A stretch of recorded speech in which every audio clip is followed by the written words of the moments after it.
turn to ban.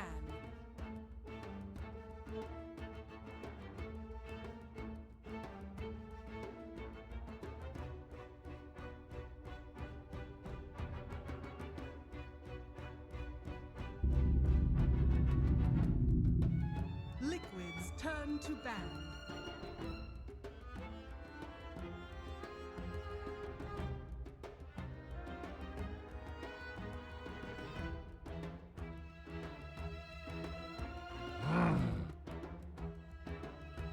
EGs turn to ban.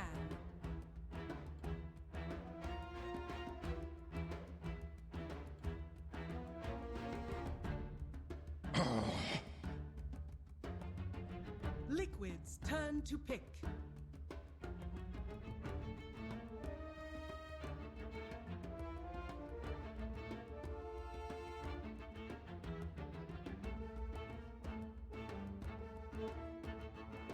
Ten seconds remaining.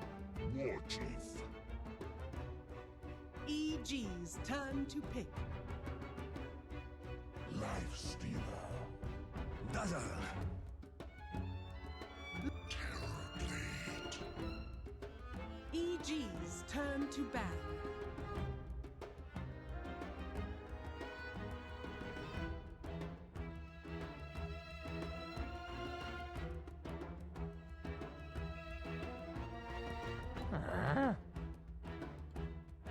Liquids turn to ban. EGs turn to ban.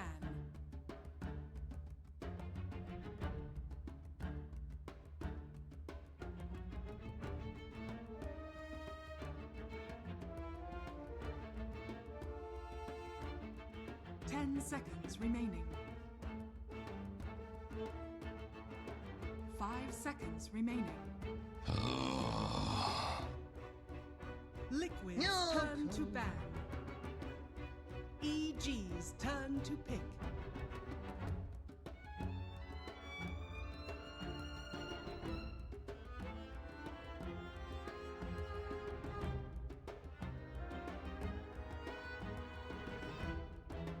Seconds remaining.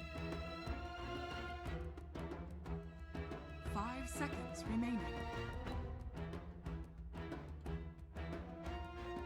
Reserve time.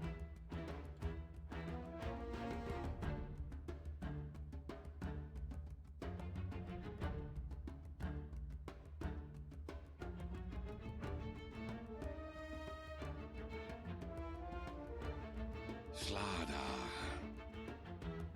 Liquids turn to pick.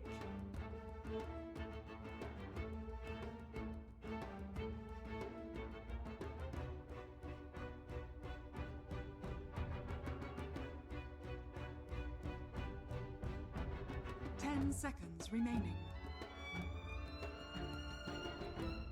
5 seconds remaining. Reserve time.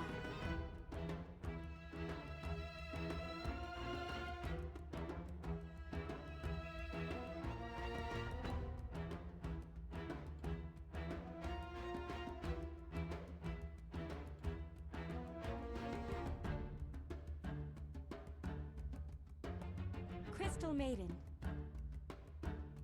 EGs turn to pick.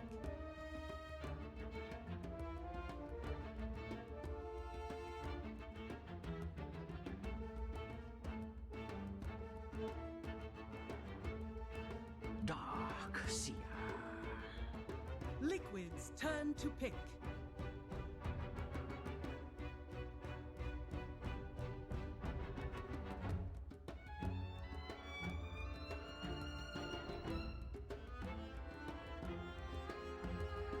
Ten seconds remaining.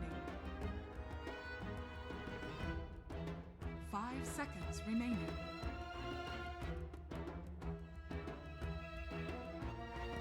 Reserve time.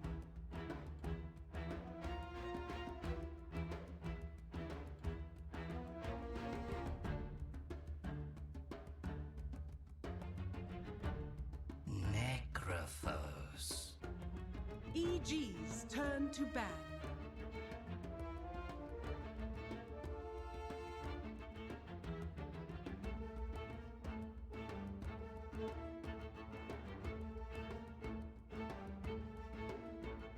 10 seconds remaining.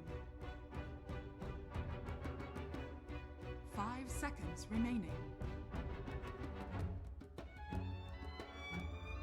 Reserve time.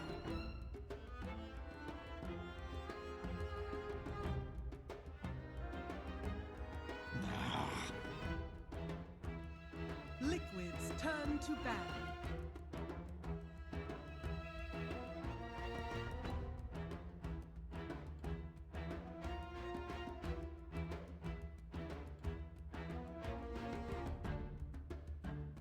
Ten seconds remaining. 5 seconds remaining. Reserve time.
Ten seconds remaining. Liquids turn to pick.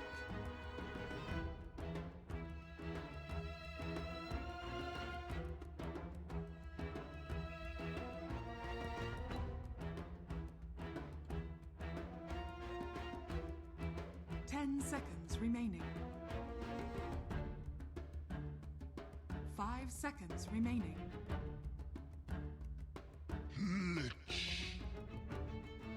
EG's turn to pick.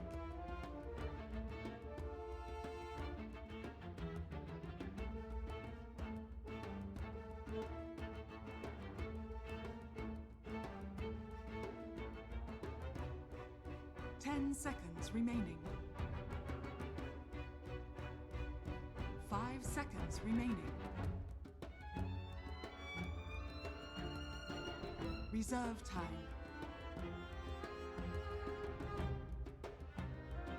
Lina.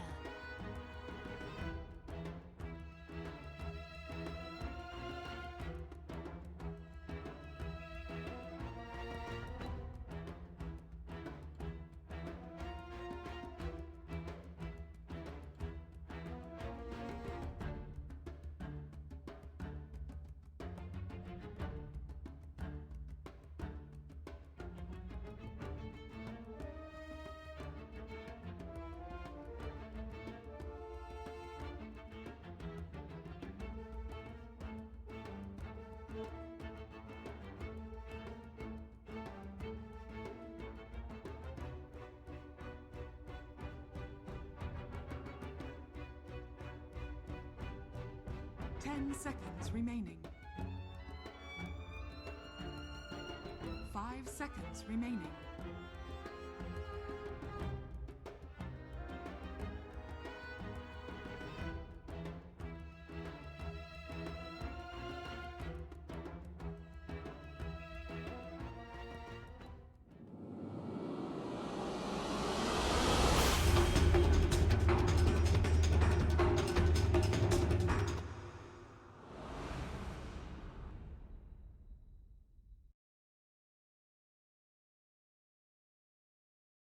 Fear of, I don't know if you're going to fear Chain Frost that much. Like, where does the Lich actually fit in?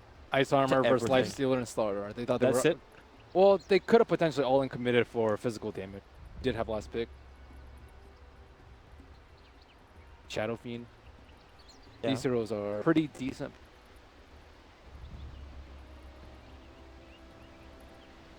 Shadow Fiend probably would have been. Yeah, when you see that much armor, Ghost Shroud too, you don't really want to physical. It's because their lineup aside from that is just Ion Shell pretty. That was pretty much the only match. Yeah, so the Lina kind of fills up a little bit more of that. But you're right, like I'm thinking more and more about it as Team Liquid get tankier and tankier with Necro plus even the Centaur. So do they have enough sustained damage?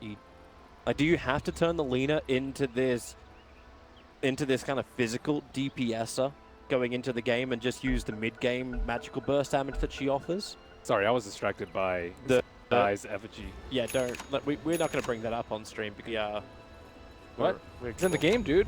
It's, yeah, fantastic. So people who are listening to us on Dota TV can go click on that. Meanwhile, we'll be appropriate. I'm just One out of echoing us. Zai's sentiments.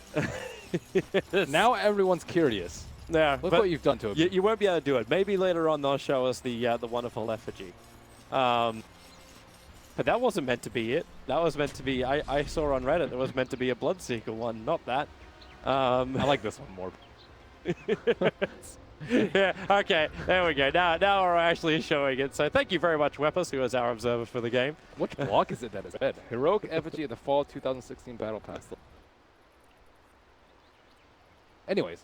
Yeah, back to the game. So no surprise really coming out from Evil Geniuses. They are going to be pretty standard with their lanes. The only thing they're changing up a little bit is the fact they're putting Dark Tier up at the top lane and letting Arteezy and Crit run that duel off. Potentially even Pry lane off, but I doubt Zai's going to hang around there for too long. He's probably just there to contest the rune.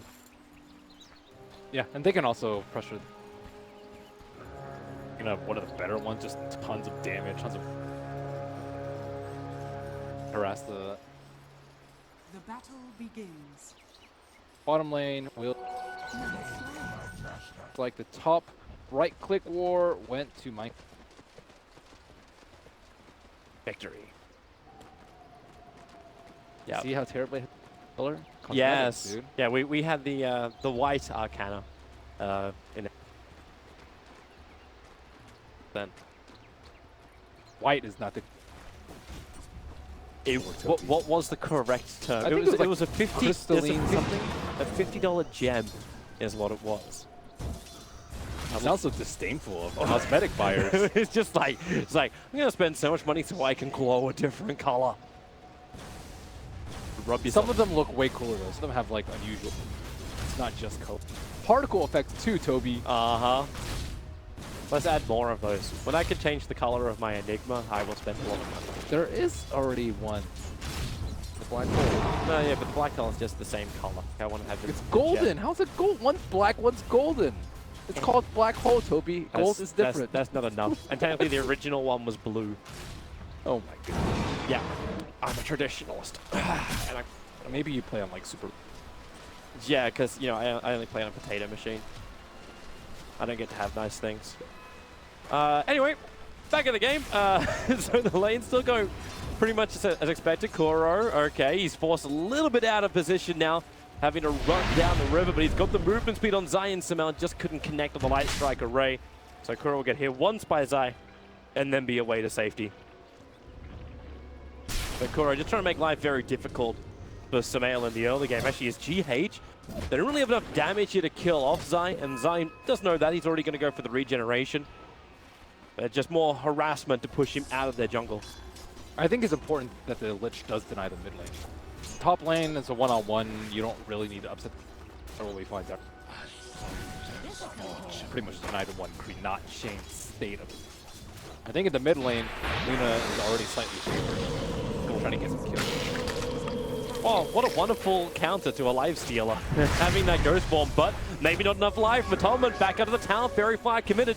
And the last bit of damage, he drops to 9 HP, but will still survive. Wow. Salve intact too, so we're going to still be able to stay in the lane. Canceled that right click. Life stealer. That would have been a kill. Obviously not as far in the bag as Arteezy thought it was. No Blightstone. For the Like the stacking slows, poison touch, and quite nice. Blightstone. Correct me if I'm Blightstone wrong, is but you great. can't even buy that from the You side shop can't anymore. Sometimes, I guess. He did start off with a wind lace, so lace for Blightstone, maybe. It's debatable. It depends. Yeah. Mind Control's getting some decent levels up on the top lane. 4 levels in 3 minutes, not shabby. Even the CS, like 11 for 2. But Zai has no home. He's meant to be synergizing with the Darks here. That was the purpose of it. But normally that synergy works when you're on the off lane, not on the safe lane. Can't kill a centaur. Yeah. What else can you really do? Like stand next to him and just try and Iron burn him down? That's only going to work once the Darksy level like 2 or 3. Yeah, he just needs to get some.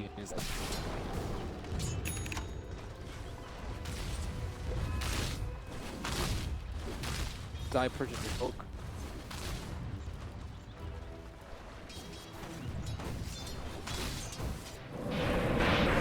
The top is being initiated again, but GH is in the neighborhood.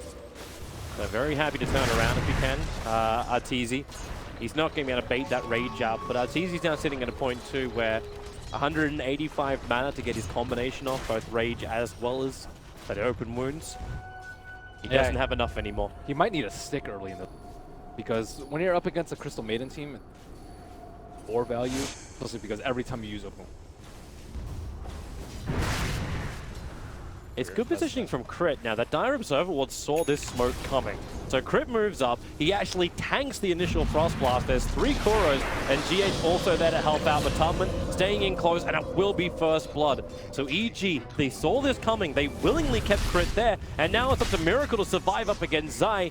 Even with the mirror, it won't be enough. Zai will barely survive as he slithers away from the mid lane, and he found a home. That was a good smoke. Didn't exactly see his positioning, but it was very important that he had. Yeah, he can stack and pull on top, but he had already exhausted the 3. That much for him.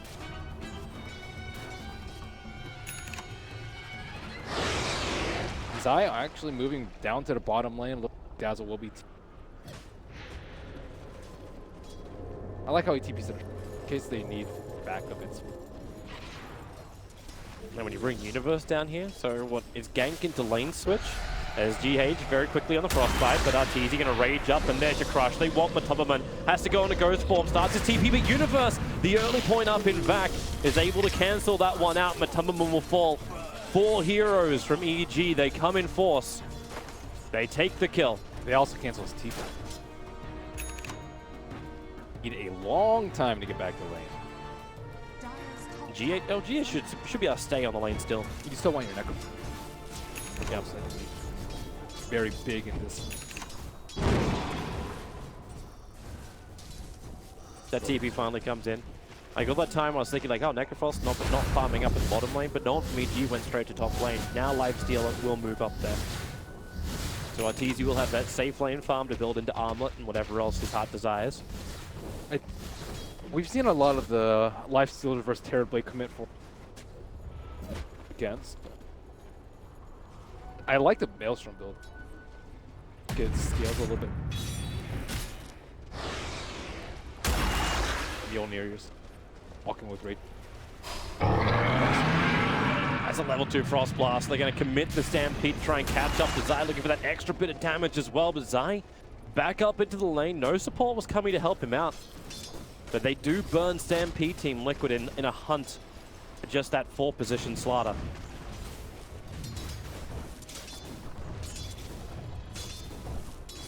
And meanwhile, the mid lane stays safe. Terrorblade's gone to the jungle.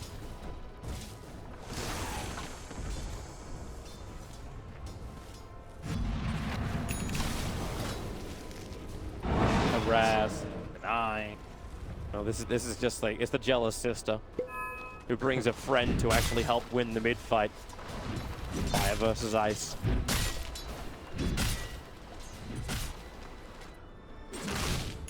I know, I look over to your screen and all I see is you just looking at some male's cosmetic. He has the new Laguna Blade icon. I was like, what is that Laguna Blade icon? Apparently it's from a cosmetic. It does look pretty epic. It's like this, it's almost like an Iron Man, like shield thing in the chest. Mind Control, a little bit of damage. They're trying to slow him down, and Mind Control very smartly starts his TP. If he waited any longer, he would have died to the rotation from Sumail. Instead, that'll be up to GH to do. Running away, Zai close behind, but Sumail still has enough physical damage to do the work all by himself. Sumail's also going for in almost exclusively Arcane or right click. A lot of times when we have Lina, there has been some way to buff up her D. Amplify, I guess. On the run forward, again the Stampede going to be used, and nothing Zai could do about that. Thor will be the man to get the last hit. A little bit of a chase from GH to Sumail. GH able to deny up the regeneration rune at the 6-minute mark, and now at the 8-minute mark, and able to deny the double damage rune for the Lina. Yeah, Bloodstone Lina, the immortal Lina, that's kind of been what we've seen most of the tournament. Now she is going to go with the Dual Scepter. Base boots. I like Eels a lot versus. It's also really good.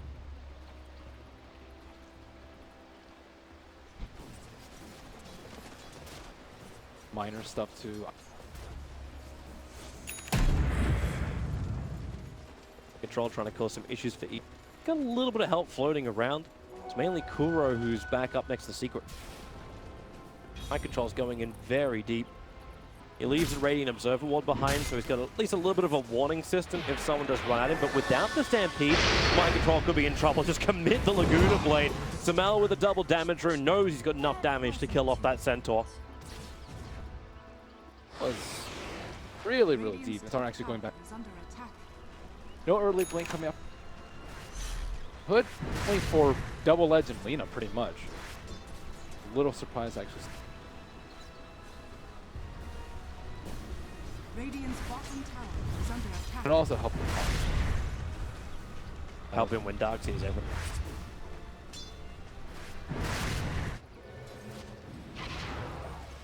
And there has been a standard build anyway. He can convert it into a pipe later on if they desire. There's not any big AoE wall, I suppose. He doesn't have his ulti yet, so it's not a guaranteed kill, but they got a hell of a lot. Actually, they do have Matomas, but he doesn't have mana. He's short by 10 points of mana. Even with a custom maiden on the field, Universe will start off his TP. Oh, they lost the sight of him! Walked into the corner. Not certain if Frostbite was up, but it's a pretty good chance it was. That's what happens when you click a little bit past him. I think he clicked like a little bit. Tried to pass him there, and then he ran outside. Click small. That's a good get-out-of-jail-free card for Darkseid. Now Sumail with the Iron Shell burst. Tubberman.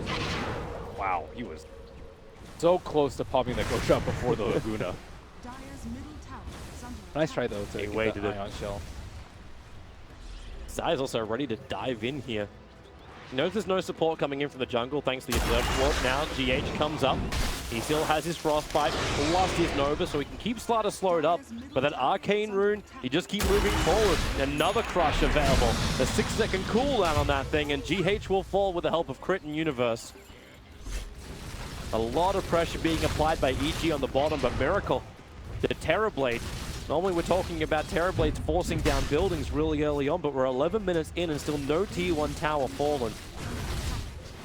He's just playing it very consistent, very safe, and still sitting at #1 in the net worth. They're trying to eke them out and pretty close in terms of net worth, but experience. Radiant side is pretty far ahead because Terrorblade shifted to the jungle, so Dire's top tower. not looking great in the. Is that when you look to see like scoreboard. EG then and start to invade the jungle more? Maybe that's what Universe is. Once Lina's coming over ready, to do. Lina needs her Yules before she can. It's not great to fight before. I guess you can get some like, now and then.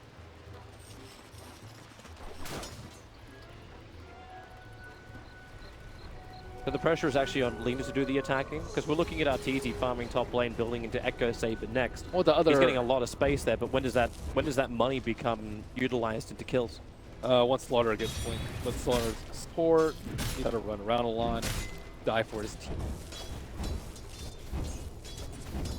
He has a haste rate. Stampede being triggered. More of a defensive thing as Kuro is being approached by Zai. But you notice Zai doesn't even have a quelling blade.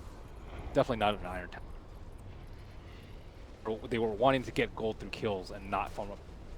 And he can even Ion Shell the Sword Art if they. I don't think that's the game at all. Want to try and take it. That's a good observer ward. It's scouted out the fact that Sumail is rotated down to the bottom lane.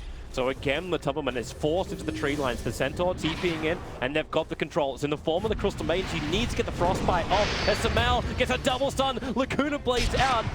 Able to bring down the Crystal Maiden, but now Sumail is on the run. The Chain Frost, it only really gets the slow out of it. Another TP being used, but Tubberman committing the ultimate. They need another stun, however, and they actually have the damage instead from Mind Control with a double edge to kill off Sumail, ending that dominating spree of his. Another good thing about Lina this game is that her talent can innately counter the. She's a core, so she's actually quite likely to get. Grave can save you. Fake Grave doesn't. Radiant's top tower is under attack. Fortunately for Lina, it was not level 10. Level like 9 and like 90%. The hand of Midases begin. We had our first one, if I saw correctly, over on Necro. Yep, but Tubberman's already got his, and I think Kura was also having one in his quick buy at the moment. So Team Liquid are ready to batten down the hatches and just win this game on experience and gold still. And they're going to get a big injection of money once the towers start dropping, aka when Terrorblade really starts pressing the issue. I don't really. Oh, crit. Gets away from the hoof stomp, hides under the cover of the Invis rune, and just for safety, he even ran into the pit. I think it's the right approach from. All they need to worry about is the Terrorblade getting. Once he gets like Mansa plus Butterfly, you're unstoppable. Alright, so GH now has found the perfect way to counter push on his creepway on the lane. Okay, maybe not perfect, but it works. Yeah, it works. They were looking to set up. They also have good. A little bit worried. That's a lot of pressure on the top, and you see the line actually being drawn out. The main just draws out and says, you know what, guys, like anything north of this line is really not safe for me at the moment. G could be hunting anywhere around that secret shop area into the tier 1 tower, and they do have 4 people in position. The only one not present is going to be Universe in the bottom lane on that Darkseer. Sumail and Arteezy can do more than enough work just to go tower after tower, but the mid lane pressure is also arriving from Team Liquid, and Sumail already there to return. An attack in. If Mind Control was thinking about a blink, then it instantly got cancelled when the salve connected. Mind Control's quite farmed. He has to go down. Oh, now this one's easier. Blink forward. Well, some of them potentially could have thrown down the ulti for that, but they let it go. Basic kill for Mind Control. But they're just taking it slow. They're, I guess, up. Regeneration. I don't know. Lich is just like really strong. Talents are like pretty lackluster. The right click build is just atrocious. It sounds good, but it was fantastic before, right? It was never there before. No, Really? it was. It sounds good in theory, but it's just so awful. There's so many things that stop Lich. That like, no matter what item you get, I think a 6-slotted lifesteal will always manhandle a 6-slot. No question about it. I wonder what else. EG want to keep pressuring right now in the mid. They've already committed their weave to this. It's going to wear off in a couple of seconds. GH is the one that they could potentially jump on just because they had the vision of the high ground. Good patience from the Slardar, making sure he didn't just amplify up the Crystal Maiden, because it would have revealed the high ground vision. They just need the kills to be quick. If they go, if it takes too long for them to get the potentially like even a different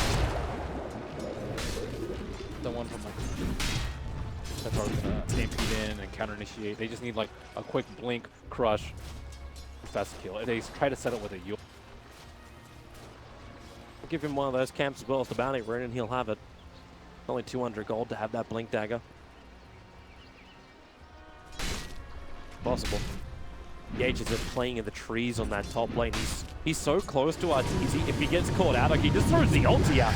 Arteezy will take the damage and look for the fight. Mind control now running forward. Arteezy that range. Oh, the Necro ult is going to be there. They'll cancel off the TP with the double edge. They'll find the kill. Was GH the ultimate bait? Yeah, I like the way he's using it. Is under attack. Not any team fights going on. Like he needs that. He could form neutral. Pushing out the lanes and perfect.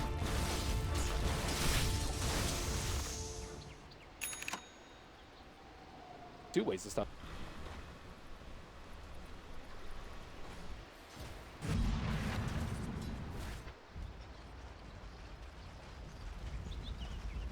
Mal is just wishing he can find pickups like that.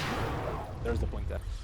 Radiant's bottom Yep. tower But they just is under smoked attack. right on top of the Observer Ward. Dire's top So, while the time might be nice, Team Liquid can be very prepared for this. They have a dire Observer Ward up, so EG had the vision. They see that Matubberman is lagging behind at the moment, so trying to pick off the back of the pack. Is there some kind of saving? Matubberman goes into Ghost form. More support is there, but with the whole stop and double edge, Zai is unhealthy. Crit tries to keep him up. They can turn this one around now, Team Liquid. They turn their attention towards Arteezy. Zai back in with the crush. They're doing the damage, goes into Mind Control, who just got his Stampede back off cooldown. As they scurry themselves, Team Liquid back past their own tier 2 tower. That was a really tough call from EG. They saw the heroes running away, so they knew that Liquid knew, but they tried to actually catch them off guard with the mass movement. He had sprint on him, he had smoke on him, and then he eventually had surge on him. So the timing of the smoke was a little bit earlier than Liquid. But the trade-off is that your team is not close. Lina was nowhere to be found to get that little bit of extra on the neck of. Liquid are coming. Liquid have the Observer out in front of the pits. They understand what's actually happening. Mind control. This is a lot of patience. Roshan's almost down. Now the hoof and double edge. Roshan so low on life. He'll clap down. Mind control's dying. The Laguna Blade will actually kill him off, meaning that EG will secure Roshan. Maybe GH. No, the interruption. The back will pull him down. But Tubberman does have the space to get back up towards the Radiant Ancients. And GH with his control. Kuro, no ultimate available, so he'll take the stun as well as the death for Team Liquid. The tier 1 tower not close enough to give him that protection. And Sumail will have the double kill. EG claim Roshan and Aegis. There was no follow-up from Liquid. Necrophos doesn't have a blink dagger because he did go for the Midas. That trade-off is bad. If he could have blinked and Reapered anyone inside the pit, either the Lina or the Lifestealer, I think they would have come out pretty far ahead of the fight, because instead they can't burst down the Necrophos because also Lina misclicked Yules on herself. Could have potentially led. Still haven't felt Terrorblade. Like, that fight happened without him. Terrorblade just stayed inside the jungle, farming the entire time. Generally, Terrorblade's fine with it. Yeah. Now he'll be ready. Really big increase in. Do you actually force it yourself? Like, for now, it seems to be EG who've been the ones smoking. They've been going around. Like, they went in for Roshan, so they are the ones to initiate that. Obviously, Liquid don't really have a great Roshan lineup, but is this the point when Liquid just say, you know, we force down a lane? Like, I see the ping coming to the tier 1 tower at the top lane. Is that the next place it goes? You just mow down lane after lane and wait for EG to engage into you? I think you take at least one tower. You might not even have to come in. It depends on if they're not defending with anything. But it's very risky because Lina did not go for the respawn timer. Yeah. It's different to most of the Linas we've seen, but most of those Linas have also been coming out from the Chinese teams. I'm not gonna die. Still building Bloodstone though, but He does have the Grave to help him out a lot. yeah. I think that's. So the trade-off is you just get the Light Striker, right? But that could bite you in the butt later in the game. It does help you to shine. Normally you need a Light Strike and. So that push is coming on the top, and Metamorphosis still has not been committed by Miracle. Yeah. Just illusion spam after illusion spam. EG is not getting involved. Fighting in the ages is. They're actually TPing out.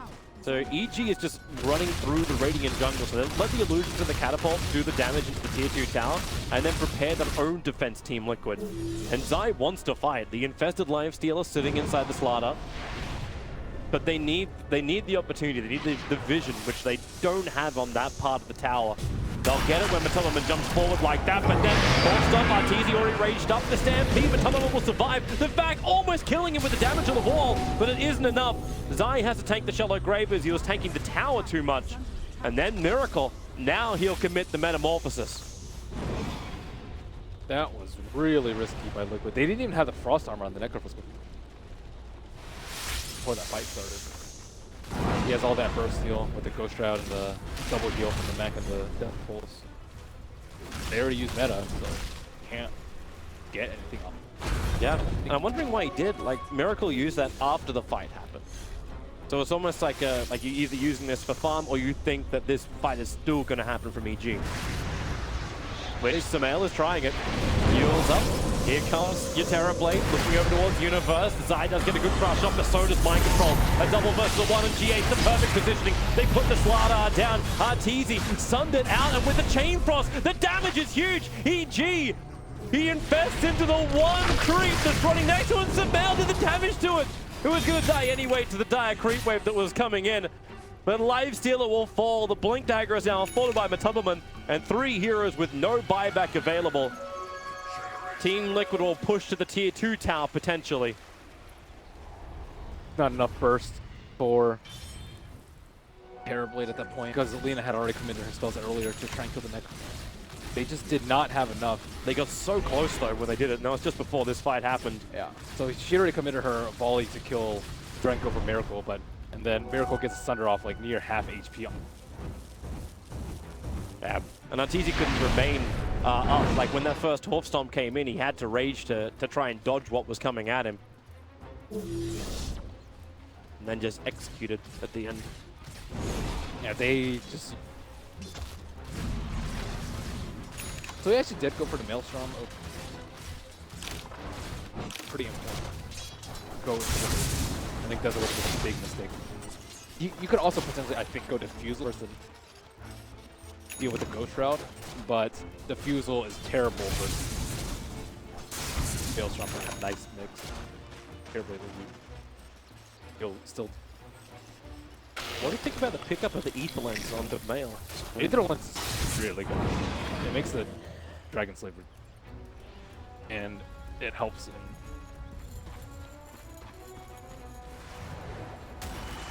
I like it. The Dragon, even the cast range of the Light Strike away is really, really good. You don't really want to be that close to the fight because he's going to get Reapered a lot of the time. Yeah.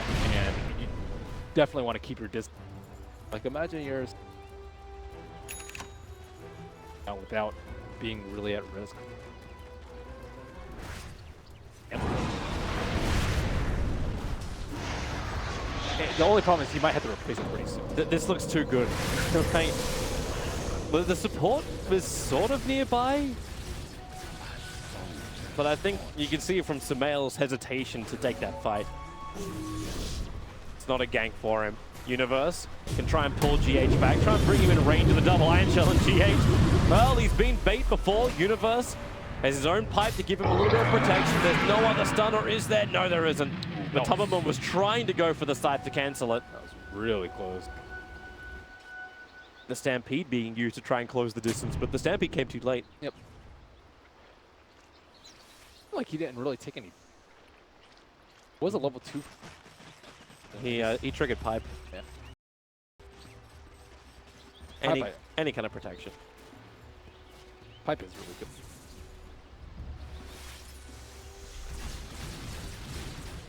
It's gonna avoid me. Actually, seeing Universe too. Like I'm always a big fan of Universe having the big playmaker style here. That's why it's always great to see him play a Clockwork. Good manage. And in this game, he's actually going in for a Shiva's guard next, so there's no Blink Dagger. There's none of this like jump and team fight control coming from Universe, as opposed to just it's kind of like more the run at you or counter initiation he brings. I wonder what he's gonna go at. Looks like Shiva. Yeah. I have heard talks of an Echo Saber on the Dark Seer plus damage talent. He has 120 damage talent at 50. He didn't get it this game. He got Health Weaken instead. Wait, so you crap on the Lich DPS build, but you're all for a Darkseer DPS. Darkseer can actually get in there. He's tanking. And he's like kind of ignored in the fights after you cast your Vacuum Wall. Whereas with Lich, I don't know. Can't get Echo Saber on Dragonlance, but I don't know. And he has like at least some mobility with Surge, helps you farm. It was theory crafted. I never said it was good. I'm saying it's a possibility. Yeah, the crazy thing is that when you come up with theories, they normally become reality. He has a Weave and Amplify. Yeah, he would survive for a while. There is no doubt about that. And EG are looking for more damage. But for the moment, he's going to go for teamfight control as the universe style It's of too late control. to commit after you take it. 120 damage is also a lot of damage. It always feels weird, though, when you see the 14 health regen talent over on a Darkseer when you have your Tranquils and you've got your Pipe. So your regeneration, like you see him sitting at 35 a second already. Yeah, that's the thing. Normally the 120 damage. Yeah. It just feels like you're just lacquering on a hell of a lot more, almost to a point where you have the Darkseer running around with the equivalent of a heart. Just powerful, but still. It's also Talent. just a good item to get after you have your teamfight items and your blink, and then what? Normally you'll see like Shivas or Scythes or something like that, but I think Dire's bottom tower is under attack. It's just sitting. It's the Radiant Courier sitting up at the side shop on the top lane. Dire's bottom tower. Yeah. What can you buy from the side shop unless you're keeping it there instead of having the secret shop? Anyway, we'll jump back into the fight. Hoof stomp straight forward. You already lost Zai. Arteezy will pop out, but with that fresh Skadi over a miracle. Arteezy has no chance to run away. The Shallow Grave will protect him from that Reaper's side, but it will not protect him from the Underworld.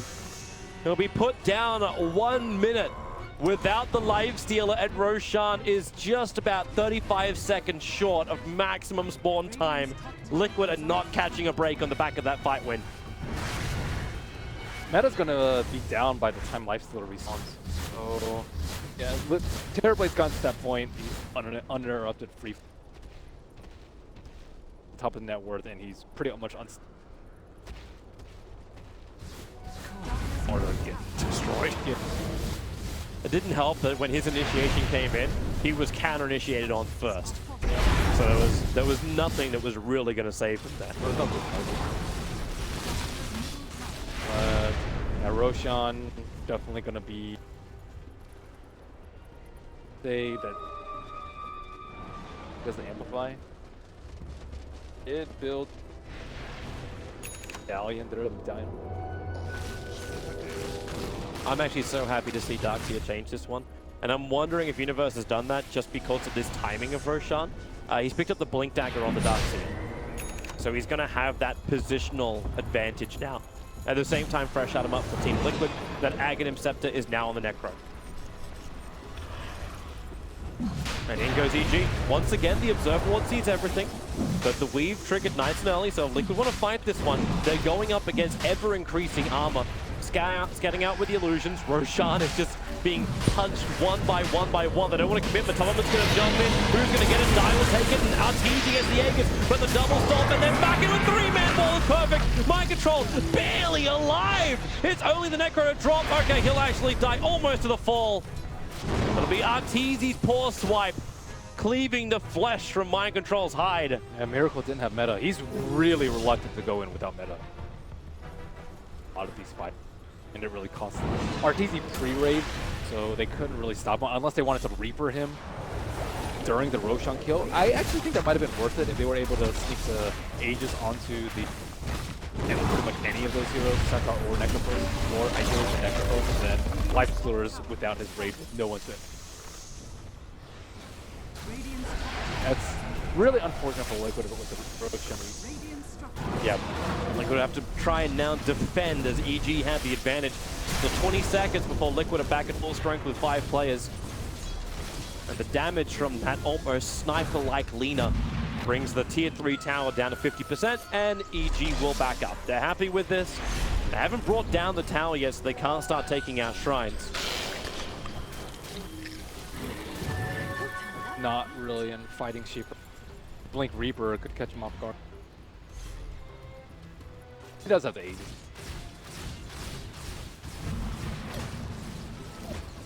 First fight was Liquid with meta.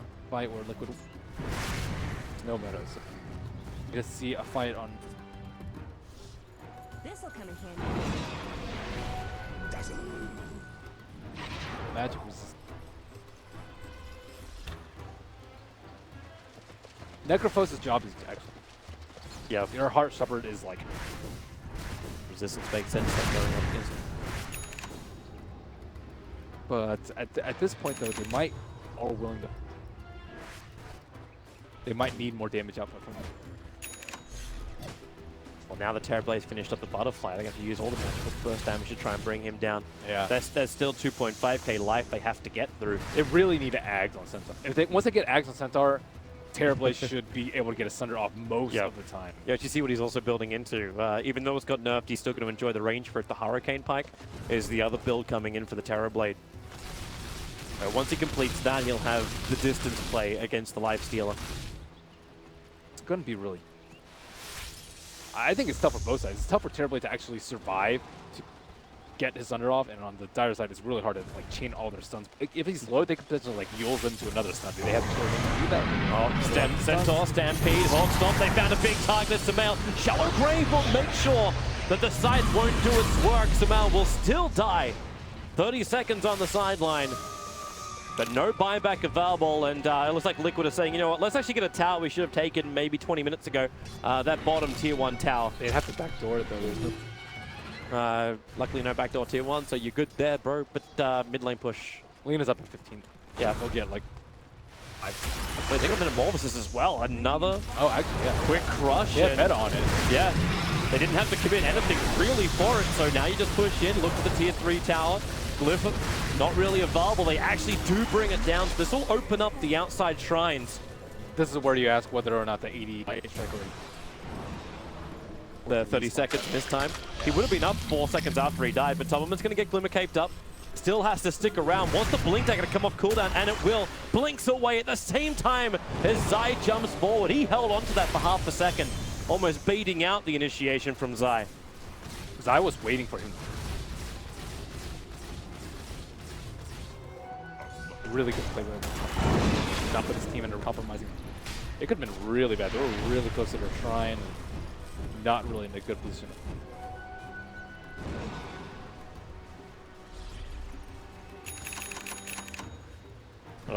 Someone's been stocking tomes. I think I just saw 3 purchased up by the Lich. See if anyone's close to him. Use them all. Is Kuro now just going to like skyrocket himself up? So you go from just shy of 16. And the 17 and a quarter with the Laguna Blade, but Tubman's still going to tank through the initiation of EG. And Miracle, he wants to fight this. Metamorphosis again, that damage from range. Zai's got no way to run away from this. They even trigger off the Stampede, and they get the scythe down too. 80 seconds without Zai. You'll remove the Dazzle. Both supports lost for EG, and both do not have buyback. This should be mid-racks. Meta's committed. Let's see how long is half duration. They bring in, how far away is that creep wave? There actually is a... It's still a long way away. So this time, like backdoor regeneration could be a bit of a problem. A little bit of a problem until you get the back wall, double light strike array. Miracle is dropping quickly. He's got the Thunder available. Trades alive with Universe. Universe searches himself away back past the tier 4 towers. Another light strike array controlled from Sumail. Stopping Miracle from attacking. He's going to walk back through his own wall. Laguna Blade, but Tubman barely surviving. The light strike array will connect. He's held in position. He still needs to survive. Maybe with the hoof stop, the damage from the side. They bring down Arteezy, but the cost is still the Necro. Universe once more. Surge forward. The Yule Scepter up. Light strike array. A little bit of miscommunication on the timing as GH invis. Thanks to his own little glimmer cape. The Sentry Ward doesn't reveal him, and GH the TP. They don't know! They don't get him inside the trees! GH will get away by the skin of his teeth. They allowed the Terrorblade to get Thunder off that fight. I think he probably could have used them and then waited for another down, but that would have been a really big kill on Miracle. And they trade the big cores, Necrophore, the Life Stealer. I don't think that was actually a Reaper.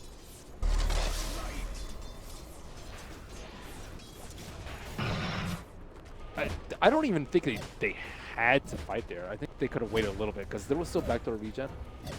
Brax. You could see the amount of damage the Terrorblade was pumping in. Maybe they just, like, okay. They saw it have glyph. ammo. They saw it glyph though. Okay. So Well, we're going to watch it again anyways. This is Matumbaman escaping at the very, very start. A lot of control. Pure lack of detection. They have no sentry ward. Make a quick and kill on the Necrophos. They have no sentry ward for the Crystal Maiden until a little bit too dropped it right when he left. I'm not sure if we actually flagged it during the middle of that fight too. The Centaur picked up the Aghanim Scepter. He didn't use Aghanim's buff Stampede during it because it came to that point. But it's something to note for the next fight. Terrorblade is gonna be a problem. Same with Necrophos. These are heroes that you want to burst out. You have to burst them down very quickly. Terrorblade's just gonna rip into you. He actually moved away from the Hurricane pack. He had it in his quick buy before, but he gets a monkey. He gets an MKB instead. Solar Crest. Source of a bait. Dark Series. There.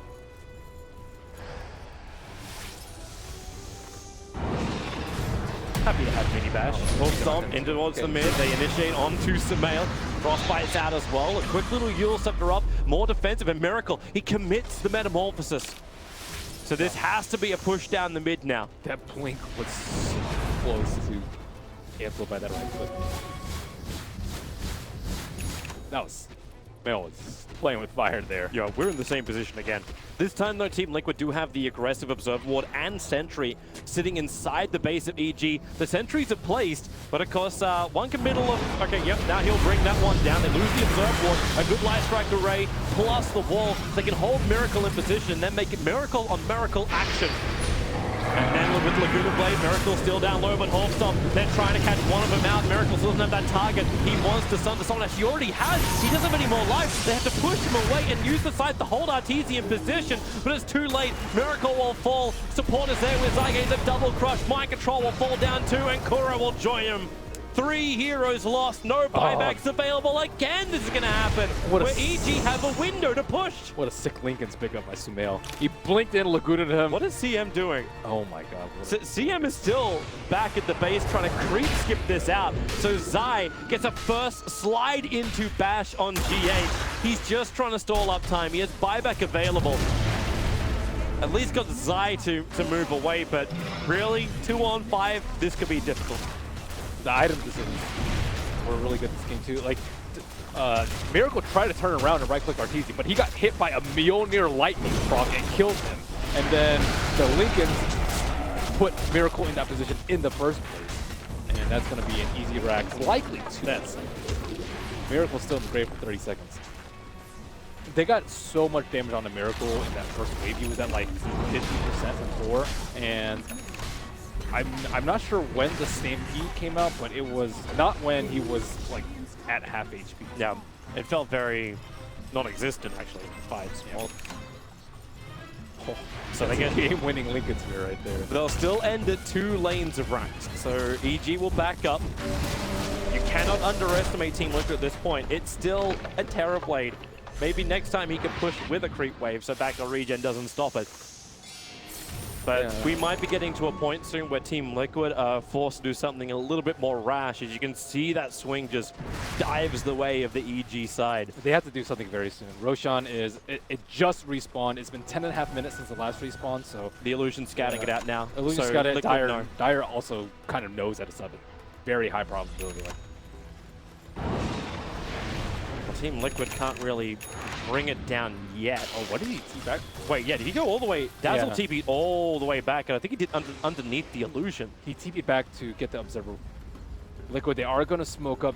Are they going to try and sneak Roche themselves? Doesn't really and maybe just smoked for movement speed to get back to Roshan. Like, Liquid ping out the fact that Roshan is up, but they're smoked up and waiting next to the shrine. So if EG come and they scuttle themselves to get over there, the smoke will break from both sides. Arteezy on the front lines, but Matumbaman mind control. They missed their initiation. There's a huge back wall from Universe, catching out more of them. Matumbaman's BKB will try and protect him, but they've already lost Kuro. The Sun's on the back line. Maybe Miracle is the bigger one. Zai gets the crush. He's protected right now by that Lincoln Sphere and Miracle. He needs a target. He'll have to sunder his own teammate, Mind Control, and the damage is still too much. Mind Control will jump back in again, but he was the sacrificial, very large lamb of meat. 3 heroes lost for Liquid. They're going to find as well GH in the tree lines. He's starting his TP. Now they see him. Now he's dead. 4 heroes gone for Liquid. And EG could end this right here, right now. Beautiful vacuum wall from Universe. You set up that fight. RTZ actually has hid inside a wall of replica illusion for some of that fight too. They were trying to focus him down during the raid, but it took them way too long to do so. And safety megas or is GG push? Is GG. And they'll realize there's no buybacks from Team Liquid, and Team Liquid will admit defeat in Game 1 of this 2-game series. EG, they have done it for Game 1. I think that Lina really pieced it all together for them. I think she's going to play very, very well. A little bit risky with the Light Strike Array over the it's okay. They comboed very well though. Like the Light Strike.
Liquid's turn to ban.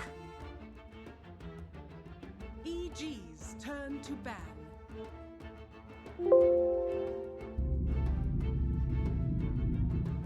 Liquid's turn to ban.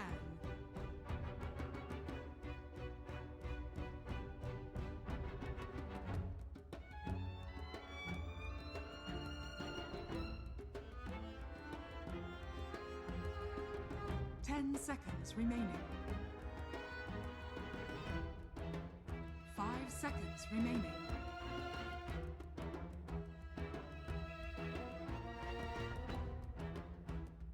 EG's turn to ban.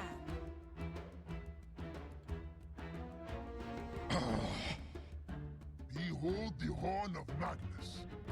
EG's turn to pick.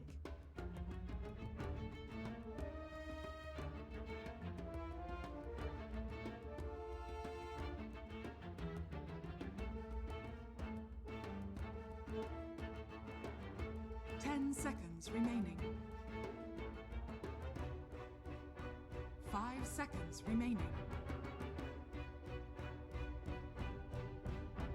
Reserve time.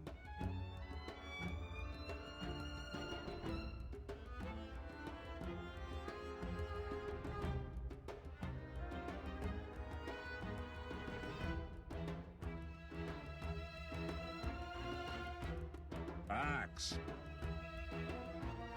EG's turn to pick.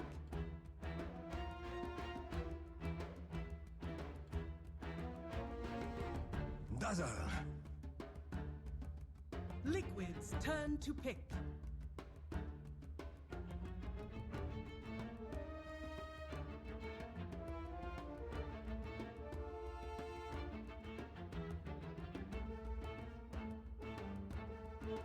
Ten seconds remaining. 5 seconds remaining. Life Stealer. EG's turn to ban.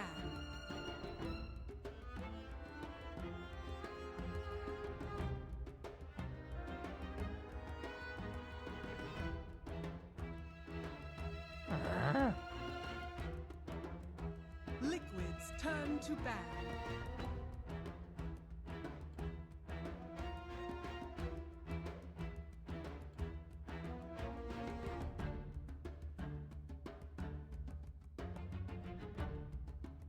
EG's turn to ban.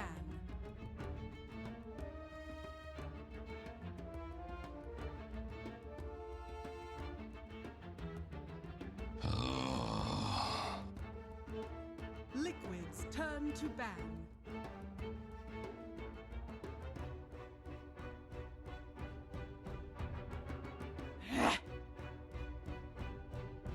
EG's turn to pick.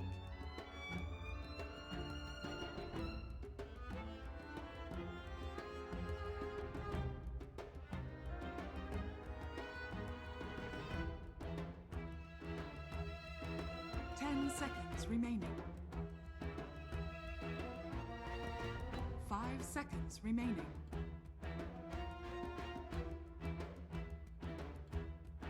Reserve time.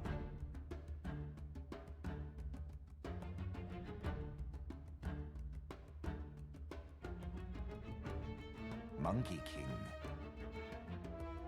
Liquid's turn to pick.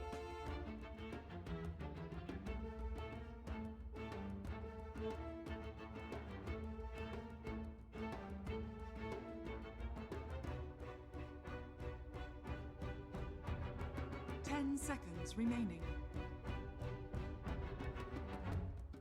5 seconds remaining. Crystal Maiden.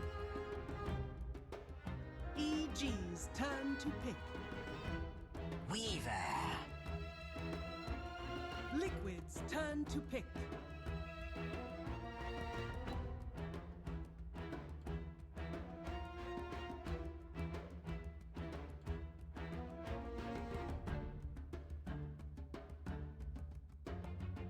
Seconds remaining. 5 seconds remaining. Reserve time.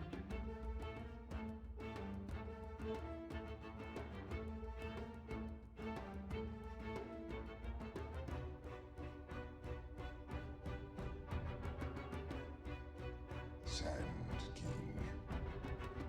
EG's turn to ban.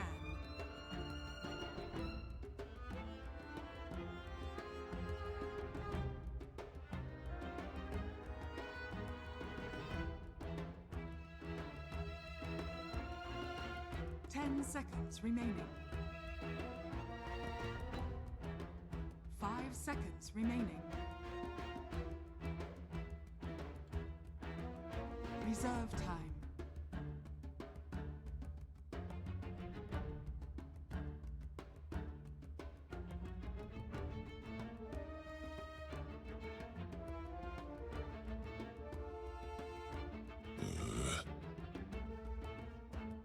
Liquid's turn to ban.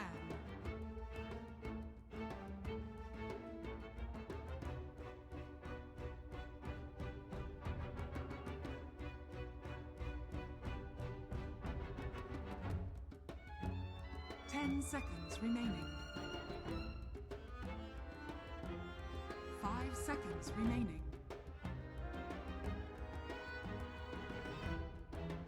Reserve time.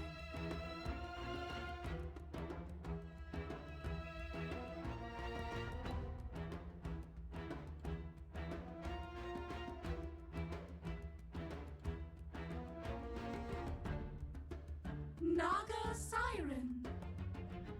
EG's turn to pick.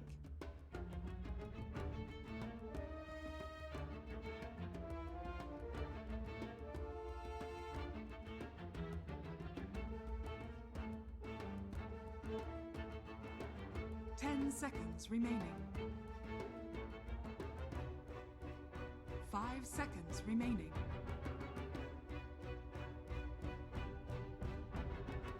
Reserve time.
Shadow Fiend.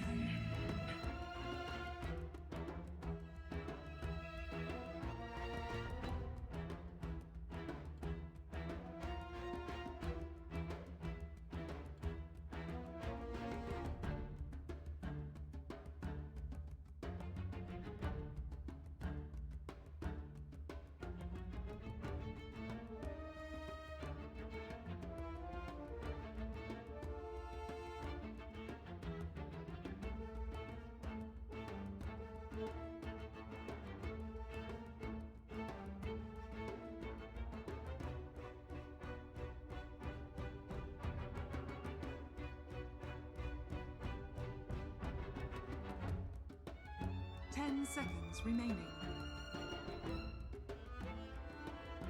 5 seconds remaining.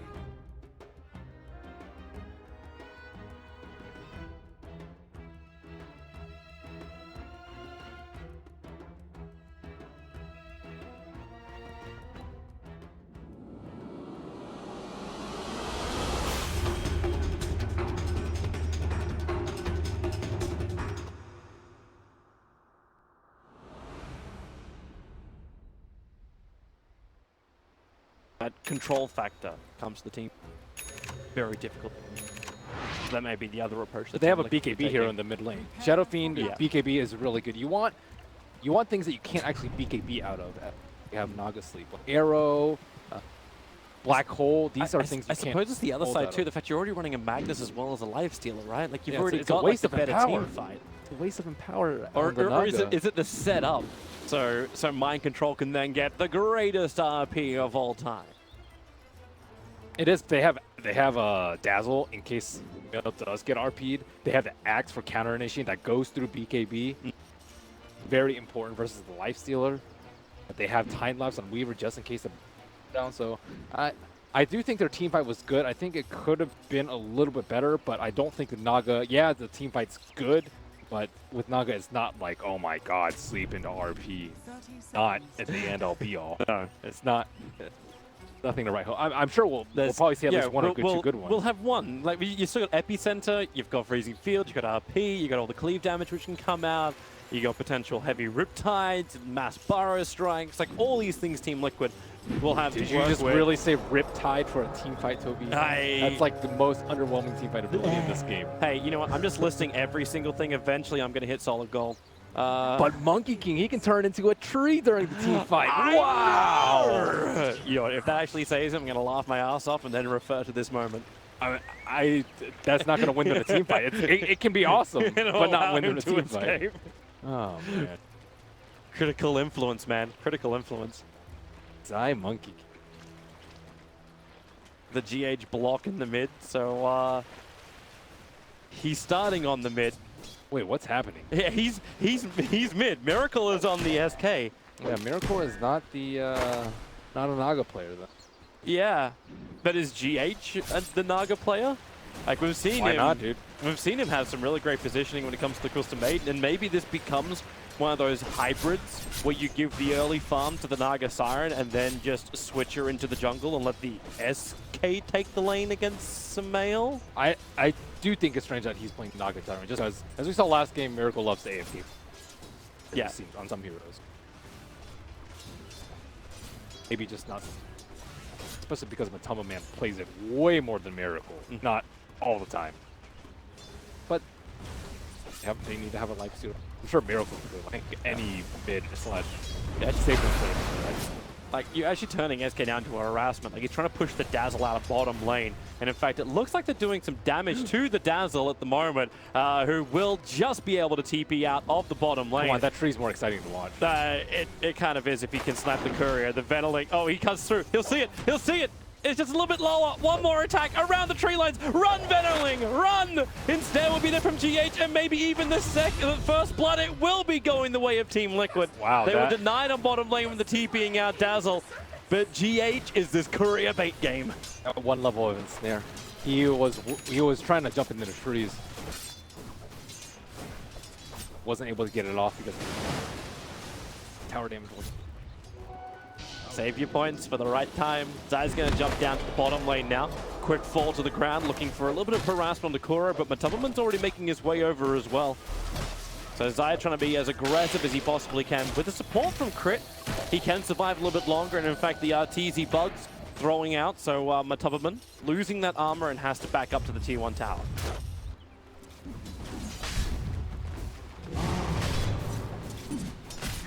Air on the bottom lane. They have been favoring these ones. Who really wins that? Like, Universe has got to be very scary to come in close up against the World of Death. I think Axe versus most melee. And on top of that, I think it's better. Mara strike. Miracle's going to be here to gank onto Sumail. GH started off with the ensnared. Zai now jumping forward. It's going to be Miracle to be the one who dies. GH needs to back up to the tier 1 tower, or does he? He knows Sumail is low, but not low enough to find the kill. And GH is happy. He's got a regeneration rune to go with. So he'd be very happy to take the damage. Riptide doesn't have the mana to use it. And Miracle doesn't get there in time to get the Burrow Strike off. Time to 3-man shrine. They're really good about playing around.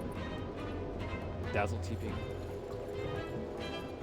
I do like the 1 point in the snare. I've seen so many Naga Snipers just go 4-0-4. Not even taking the ultimate at 6 or 7 or 8 and not taking any point in the snare. But look at how much it's done for GH already. Got the first blood because of it. They're able to set up on Veil, not normally a lane that the Naga would be able to cut. Really holding on to it. But level 1 mirror image is also pretty lackluster. It takes 600% damage. So one raise is... Looking to fight top. You're already going to have that jump in from Zai. A quick skewer from Mind Control. Actually picks up Zai and Universe, but there's more support. It's Miracle. He comes from behind with a Burrow Strike. The damage on the Act is minimal. His armor is just so damn high, and Miracle doesn't really do anything against Mind Control, who's dying at the moment. But Zai, he needs to jump away. He can't do it. Universe will come back in again.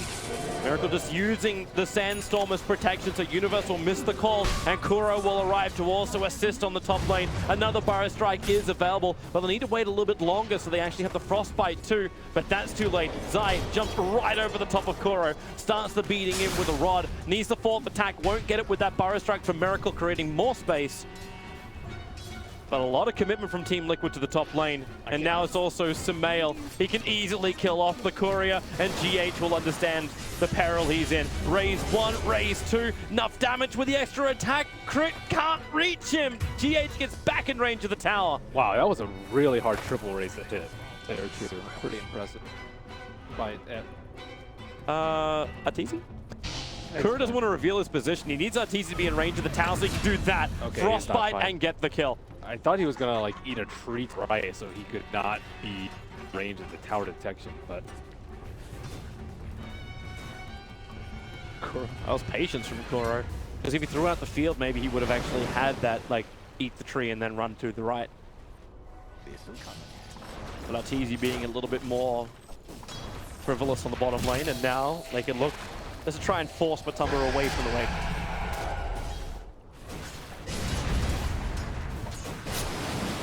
no pressure, and Naga's gone. Gonna have the sinking. Try and pressure him a little bit, but. Oh my God. He dropped to 8 HP at that point. Has to bottle and then send it back. He needs that 6-minute rune. Maybe almost worth using the raises just to take the lane and then go for the rune. That's crazy. Yeah, he had 70. It's when you're not...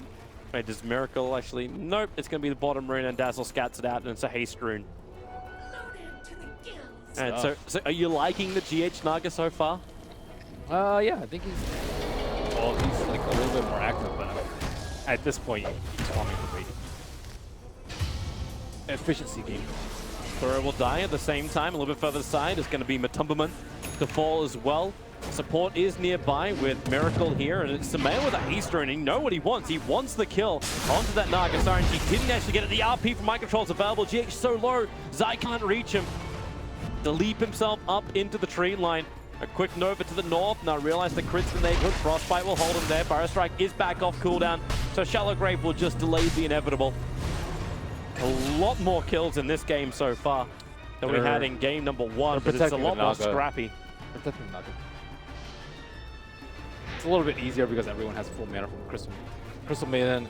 They've been picking it a lot, but a lot of one of these trees is not like the other. And Zai is right. Oh, he leaps over the courier.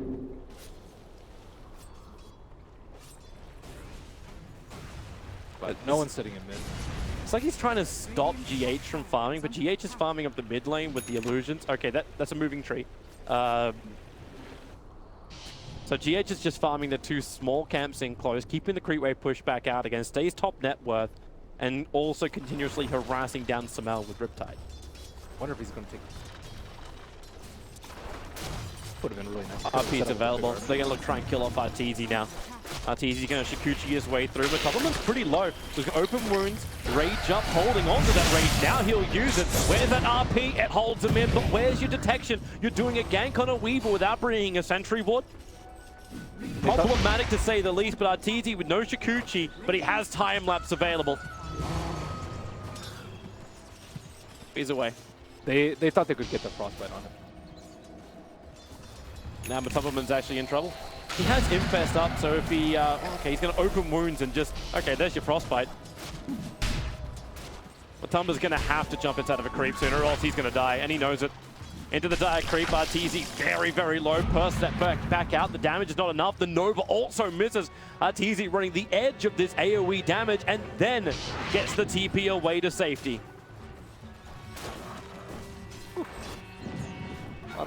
Near death. Miracle, only 1 level cost taken. Die very quick on the pounce away. Radiant has you scanned. Long gone. That would have been nice to come out actually during that chase, because then you can hit a shockwave that's only half blind. These illusions are starting to become farm for Samay. I think they'll...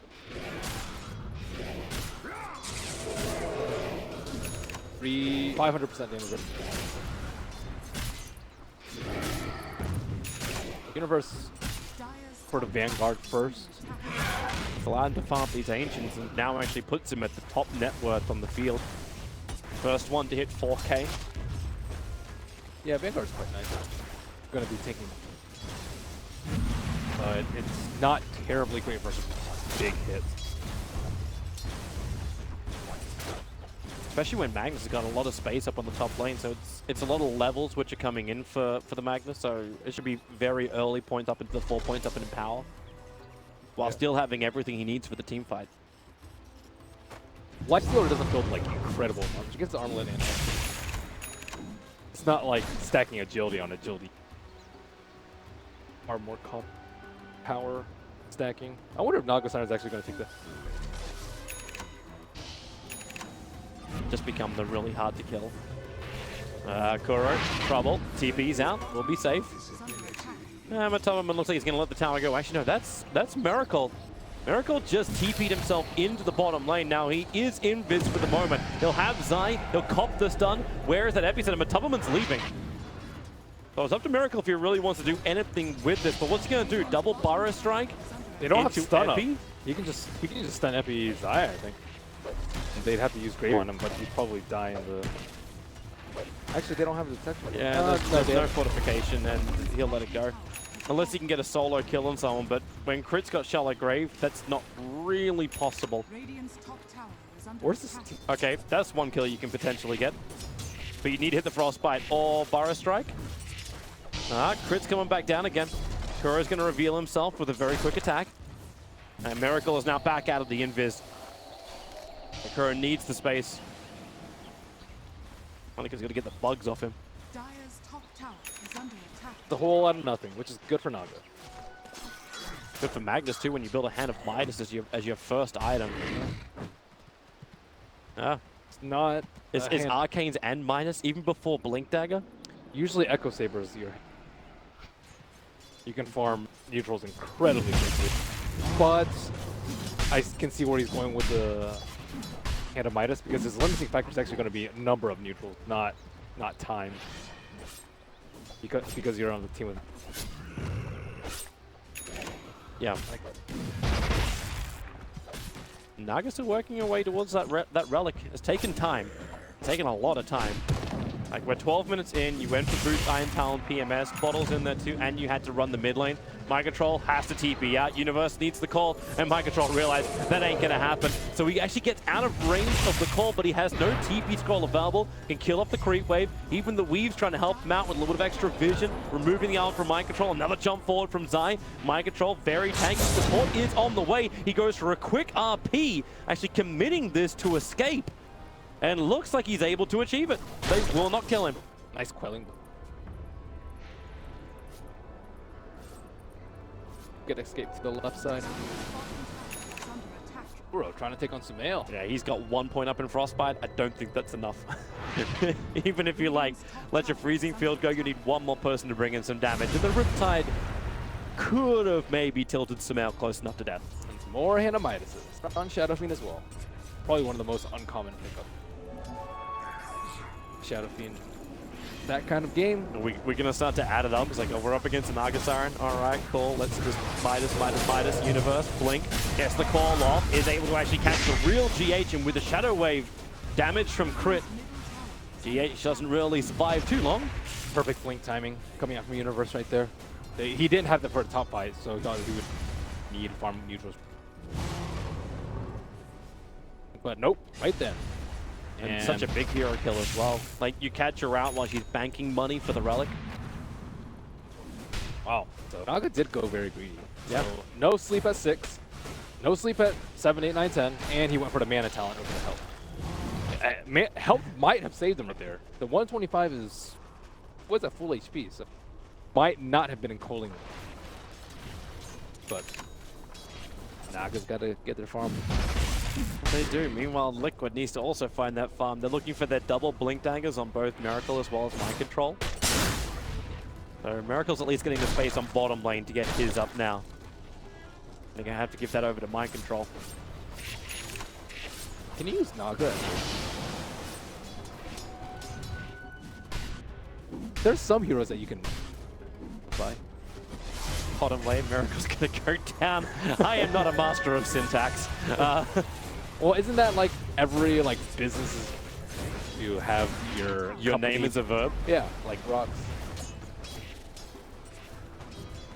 One that's cool. Yeah. You're good enough with a hero. Heroes can become Naga. You're with. I don't know.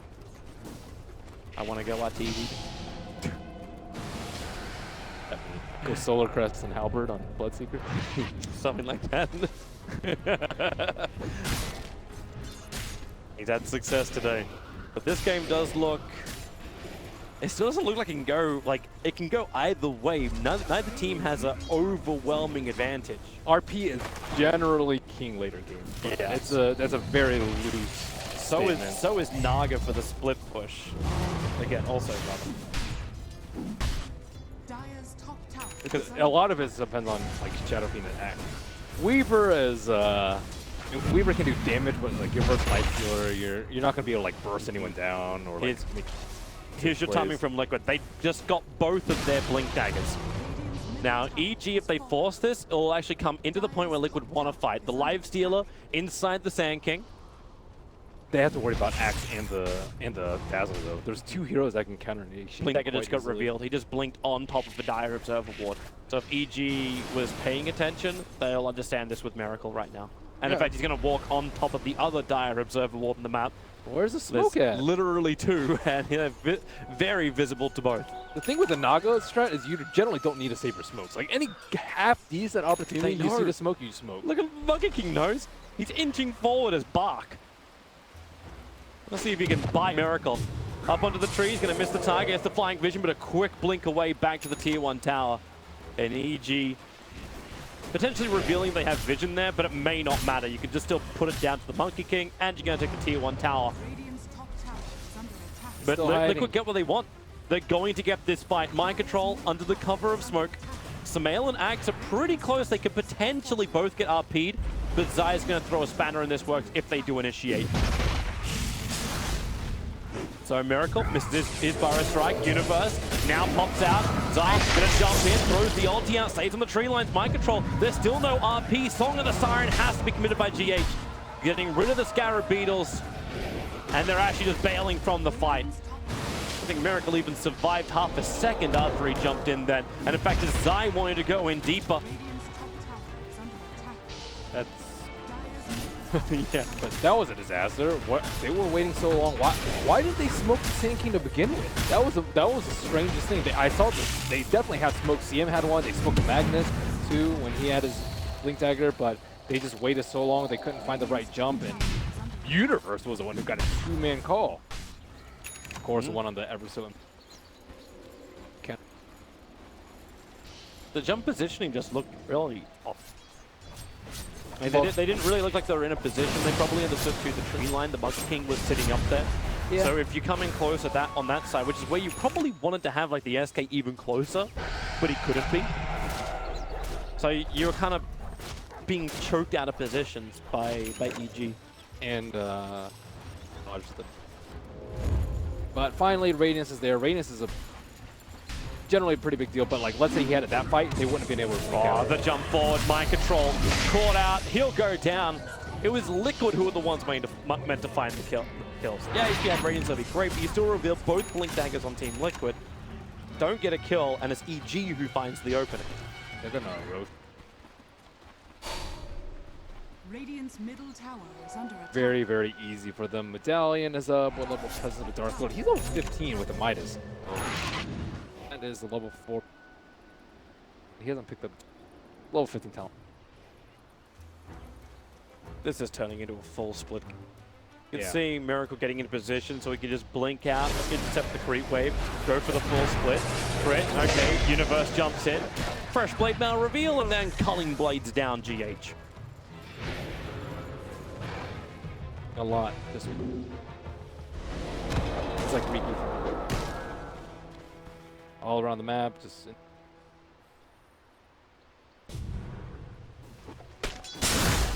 Miracle actually missed half the wave. And there goes the TP. Actually managed to force one TP back. Ooh. Zai thought he may have been quick enough. Doing the Basher Rush too? He He's doing is the Basher Rush. full on control with his ultimate. And he had the perfect position. It's like, you don't even want to jump in. You just want to go down so you can throw out your ultimate. Sit in the tree line. We saw the same thing being exploited earlier today with LFY and a couple of other teams so far here at DAC. And I believe it's a BKB already.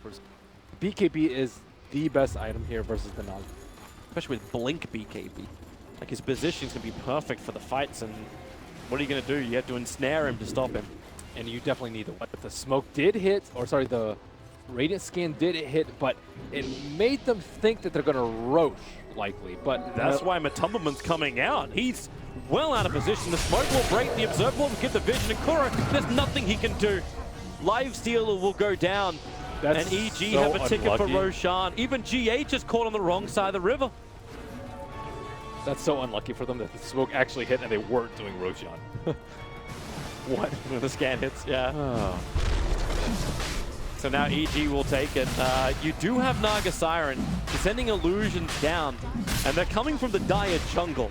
But this may be causing a couple of mental problems for EG. The fact that it's surrounded on multiple sides. Miracle as well. This could be the moment with that Blink epicenter. They've got to put it to work, but Roshan's so low, they have to go now. Song of the Siren comes out from GH. Roshan is low, but he's not looking inside. It's Kuro who's being killed off by Universe in the meantime, so they don't have the Crystal Maiden. Another shockwave through, but Roshan, it belongs to Evil Geniuses.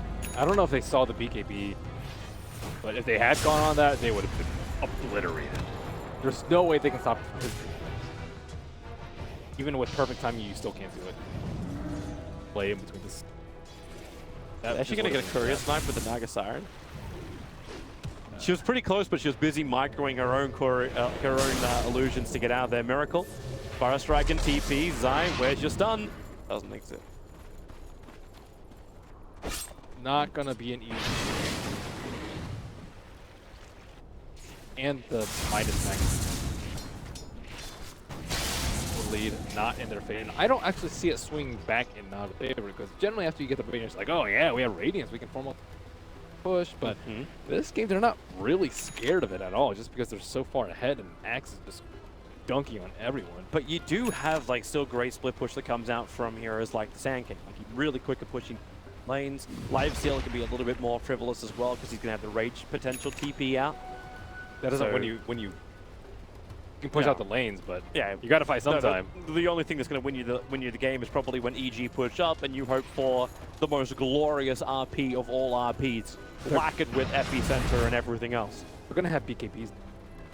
You can't rely on this. TPs are coming over. They're almost trying to bait this fight out. You can still jump in with the Magnus who's sitting behind them. A quick blink away will dodge the call of Universe. Okay, they're not wanting to bait Jack. They are leaving.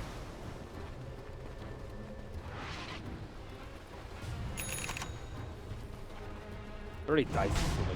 I am trying to foresee a point in the game where they're like, okay, let's take a fight now. It doesn't really exist. Maybe you look at it from another timing. So, okay, yes, SF has BKB. It looks like Arteezy is not going to build into the same one. Can you actually get the timing where you isolate the SF and then just focus him? Do they have to damage output in order to do that? Okay, Crystal Maiden dies is going to happen. No, you don't. Because they'll usually pre-weep. You got to try and catch him out of position, but that well, he's not going to BKB until you just need a really good RP. You need them to slip up. Kind of the only.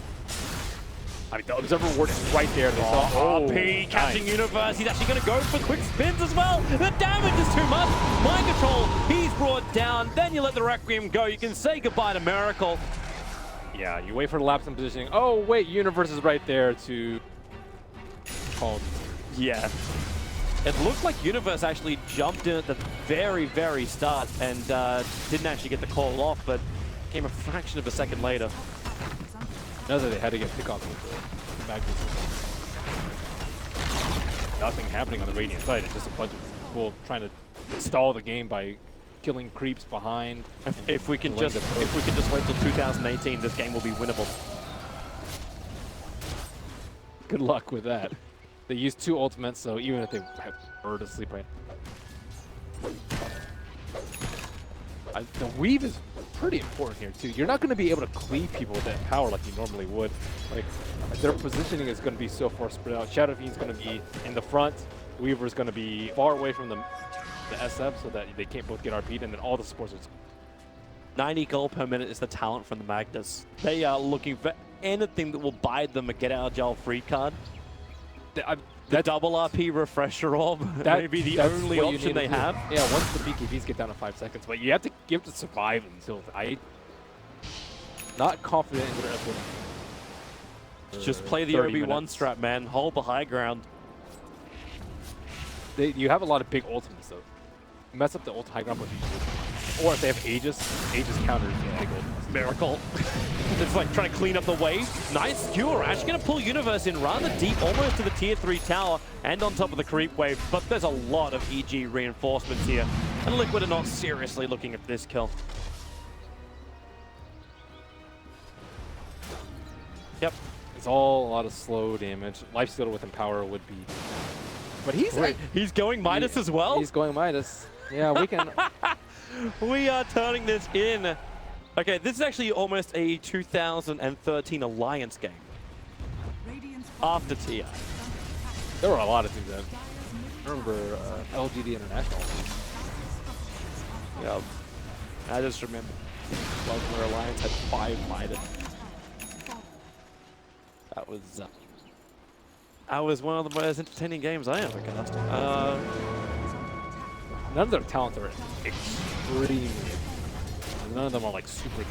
There's. I was wondering about the Naga. Like she bypassed her ensnare option. Like I think it's what, a lower cooldown or duration. 30 attack speed. Helps you farm a lot. You're a farmer at Naga now.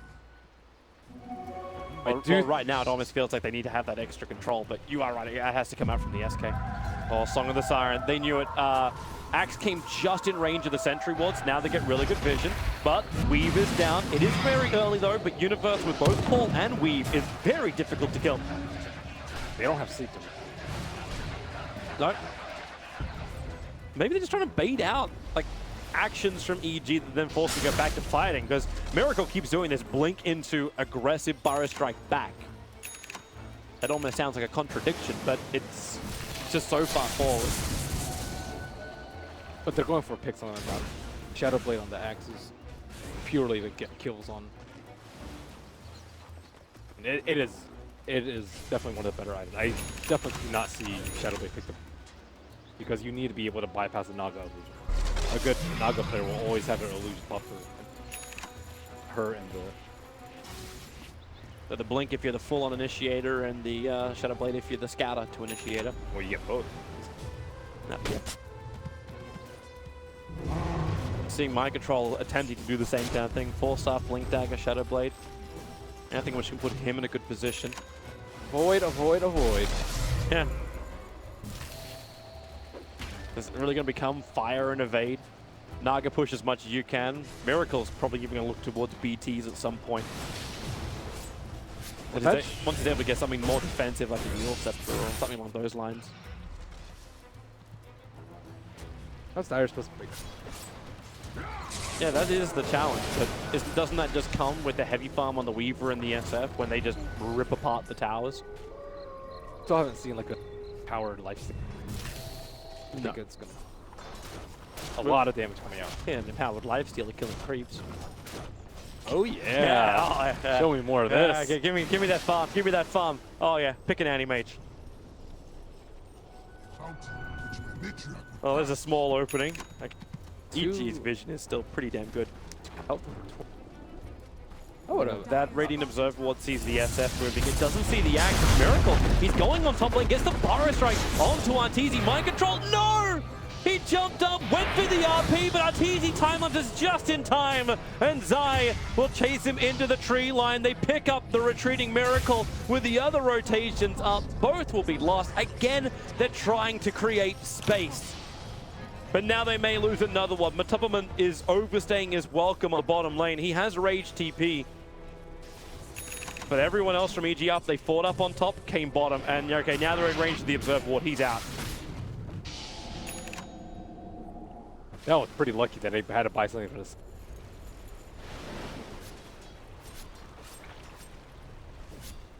This is just...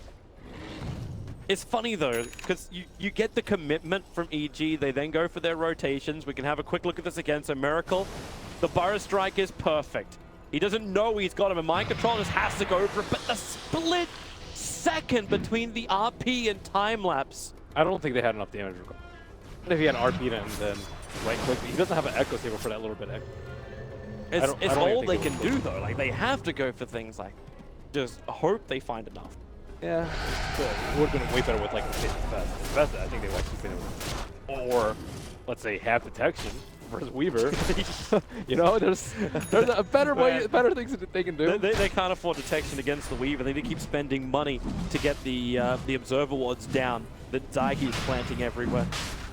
That's the one thing they can potentially control. Now Samael inside the pit, crit in the neighborhood, has a full Solar Crest completed, so this Roshan is going down very, very quickly for EG. And yep, Team Liquid can do nothing to stop it. It's very rare a team with a Naga Siren is unable to hold the Roche pit, or even a team with such huge AoE control and teamfight abilities like Team Liquid can't control the Roche pit. It's the way they see one hero. I guess they had the universe. Hi, Miracle. He doesn't know. Universe goes for the blind blink call, but they won't find that opportunity. You need a gem.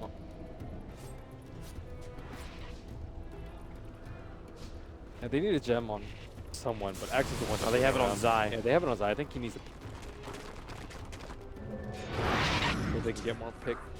Universe is the one hunting heroes that Monkey King can, nobody can't.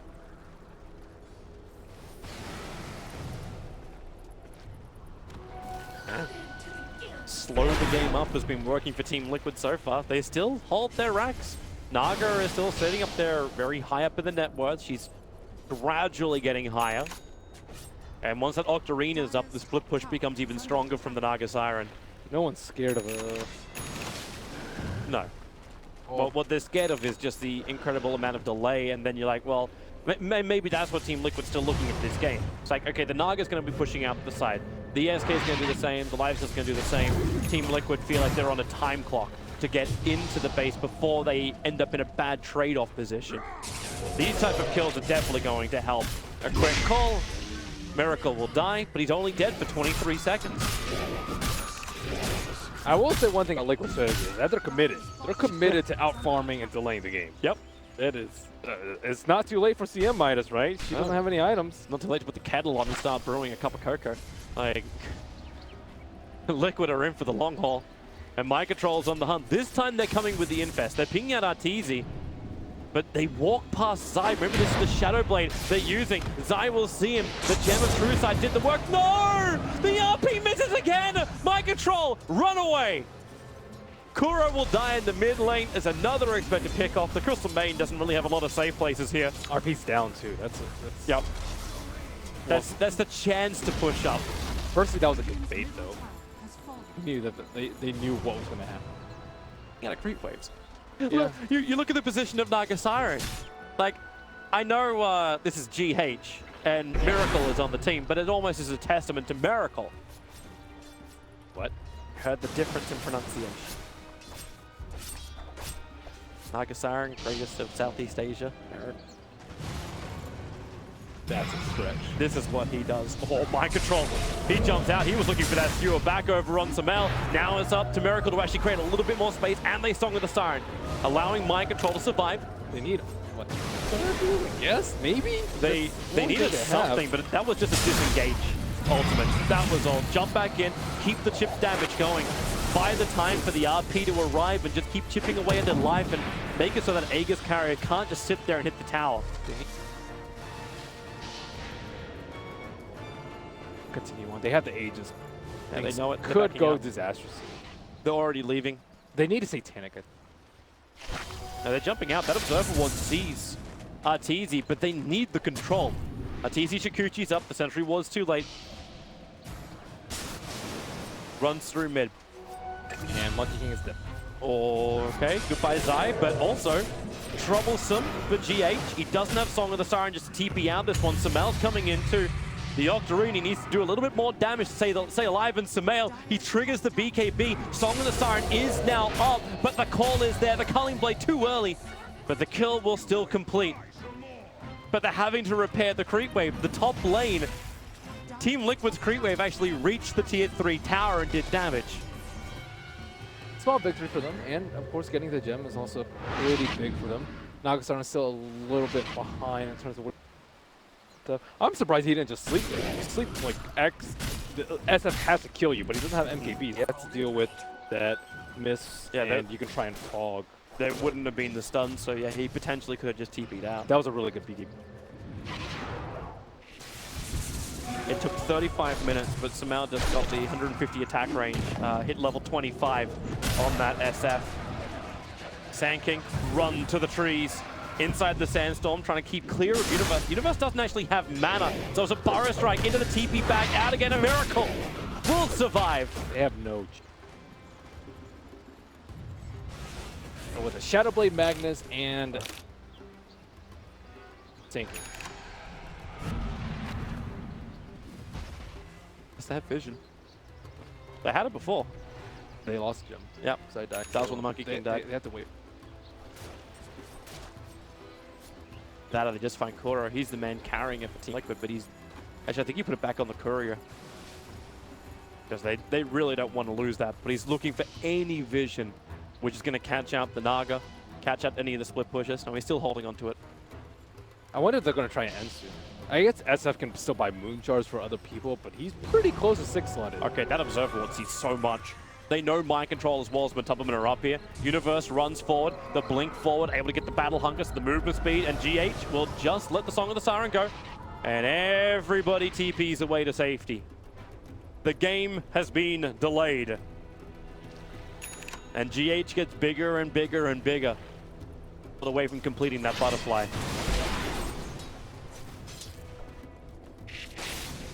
Way to keep the Monkey King away. Just have Magnus keep skewering trees. I actually have some. Up to easy. RP is going to hit him. He won't be out of time lapse. 76 seconds without a Weaver. These Observer Wars, that Observer Ward on the south side was Liquid playing their strat very, very well. They have not given up too many deaths. They've gave up every Roche, but they're so far behind it. They haven't lost any threes. They've split push out the lanes quite nicely, and they're keeping up the spike going. Yep. It's getting better and better for them. The fact they haven't lost the tier 3 towers as well, I mean, those shrines, they're always able to push out nice and quickly. Oh, Lifestealer didn't. He didn't? He backed up to the Echo Saber and AC. I'm actually surprised. In this sort of game, reach for like 25 minutes. Dire's middle tower is under attack. Well, they're on the hunt again. There's no RP. It's on cooldown for another minute. Main point of control they have from mind control is going to be the skewer, but maybe at the same time, like every target is a little bit more killable because you're not looking for the Weaver. Wait, what? For move speed? Wow, you got movement speed over tower damage. That's pretty rare. When you're playing this type of game, power damage actually does not matter that much when you're and a lot of the time. Yeah, Lifesteal is the only one who really benefits from the power. Not even the Magnus can build. Oh, the jump up, Ghost Scepter, raises from Sumail. He's still got the close range raise. Akura with the life, he needs to stay alive. The gem, the attack will connect. The gem of true sight's on the hillside, and EG, maybe they didn't realize this. Sumail's looking for more kills. Won't find them. But the gem hasn't been taken. It's still, the courier is on the way up to pick up the gem. Miracle, a quick Yule Scepter cancelling off Zai, so he doesn't actually reach the tree. He's actually caught on the ground on the other side of the tree. Courier has managed to recover the gem. They're probably thinking, why in the world would GM be? Are they going back in again? Crit's TPing out. That's a lot of damage to the tower. They find the bottom lane, the fire strike forward, RP committed as well, and they bring the epicenter plus the Lifestealer. Another core of EG gets sniped on the side lanes. 700 gold and a level 25 hero. That's a ton of XP. Grab shit slow. Black towards Liquid's favor. Looks like it's only 5,000 gold ahead for EG, and SF's not really getting any stronger. Like right now, I'm not quite certain exactly who is meant to be bleeding more, but it looks like EG's on the slow drip. Oh, they definitely are. Getting to that point where they can't keep it. 3 tower up top at like 45% HP. Yep. And they're actually not even, like, they can't contest Roshan. Roshan's being done right now by Team Liquid. And EG can't get there. Miracle's creating a lot of space on bottom lane by just pushing it and being just a general pain in the ass. Making it so Liquid has all the space in the world to do this. I'm pretty sure it's been 10 minutes since left. Aegis and Cheese down now. And a refresher orb on Magnus. What you need. RP, get any sort of solo kill on a core. Again, force buybacks, and then pressure's up. Magnus. Yep. No one can drive an RP. Oh, nice call. Finally able to remove a small thorn in the side? Maybe not. Miracle even steals the bounty rune. There's another little target up next to the secret shop. It looks like a bit of a duel. Yeah, it's going to be Zai battling against mind control. A quick push away. Zai starts his own TP, and they have the stun available. Monkey King rooted to the ground by Kuro and actually killed off by Kuro.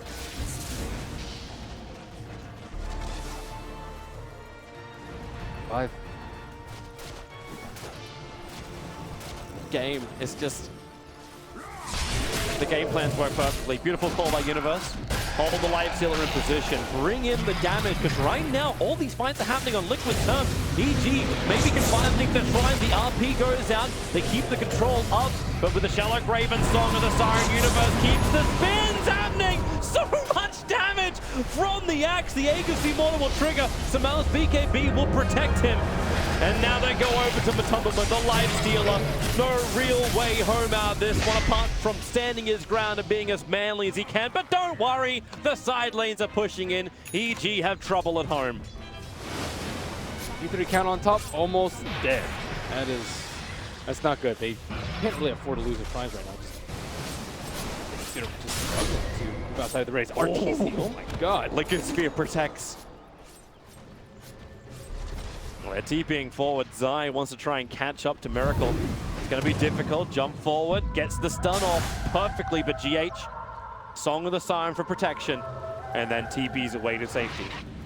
Or he has that, I think that's actually the level 2 diffuser blade as well, over on the Naga Siren. He's 6-slotted too. Yep. Yeah, he is. Very much. Miracle finds another target. So Mal just wandering around. Mal, however, has friend as well as a shrine. And they have vision. Yule sets her up. Crit comes in and, well, they haven't got him yet.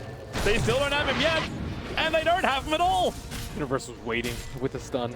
Meanwhile, top lane, tier 3 tower's gone. The illusions as well as the catapult should take care of it. The shrines are now open for destruction. And Liquid are wasting no time. Yeah, when pressure's up, they can... I don't know if they have enough damage to kill them if they only... in an actual big team. They can definitely do it if it's like 3-on-1 versus some of the heroes, but imagine if they actually do RPs, aren't able to. Shadowfang actually doesn't have a way to heal back up. Like, if he gets great, he's still gonna die. He needs the Satanic. Yeah. Ags, maybe? He can heal up Bag.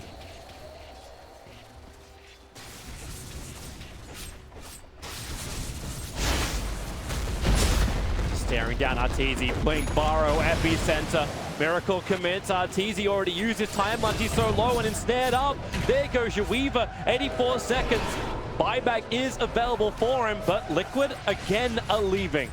They get the kill they want.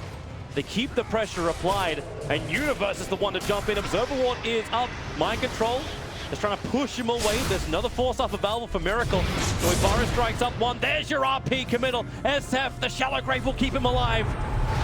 Remember, there's still no Naga here, but now Matumbaman will arrive, battling against Sumail. Needs more damage with the Burrow Strike. They get the double stun up, but Miracle will sacrifice himself for this, and maybe not a great sacrifice. They'll lose the Life Stealer as well. Mind Control is on the run. Zai bouncing around through the tree lines, hoping to catch up to him. But the distance is a little bit too far for him to reach. No follow-up after the RP. So close to killing Sumail. Wait, Mind Control TP down to the shrine? Monkey King was jumping down there. That could have actually ended really, really badly. Don't worry, he has plenty of buyback. Or Scythe of Vice soon. Slice? The Hex? Pressure? That would make some good sense. Pretty. What does GH buy? Apart from like gems for his team, all the boards, all the terms. Moon Shard for life. Yep, that'd be nice. He's got 8.5k, so he has to spend some of this. POT2s. Okay. Should have money for both and then still have buyback. Yeah. Almost killing off Zai. If Zai wants to stand his ground against illusions, like the Naga illusions, he is going to die. Even Sumail is having issues, and you can see him. He's got the money for the Satanic, but doesn't have money for buyback as well just yet. I just don't know what he trades out for this. He's trading out his Ags. Ags gives you really good damage because... And it's another way to force.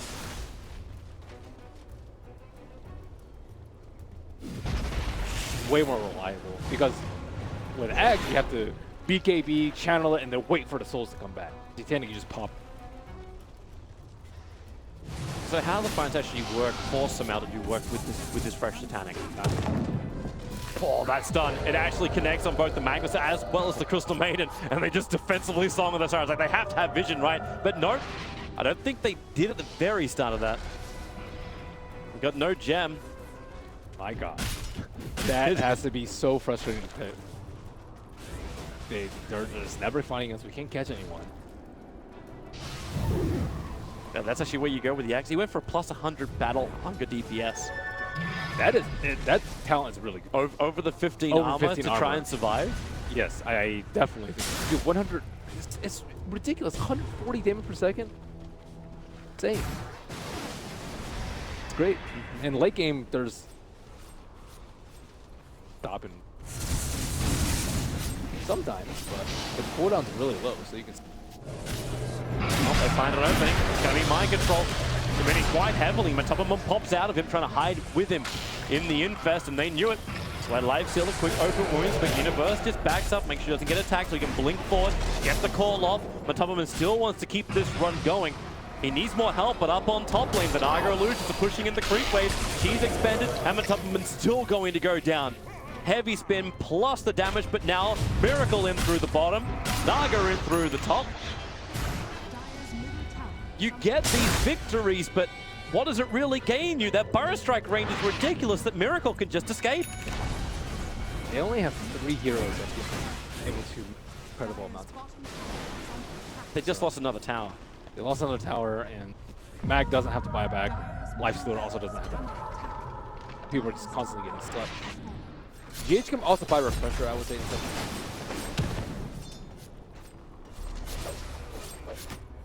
He's holding it at 7.4, so he bought the BTs. Okay. He bought a Moonshot for himself. Okay. And then an extra independent courier where she now bought a Refresher orb on. Yeah, Refresher's really good. The only problem is you can't chain the sleep together back to back. Just be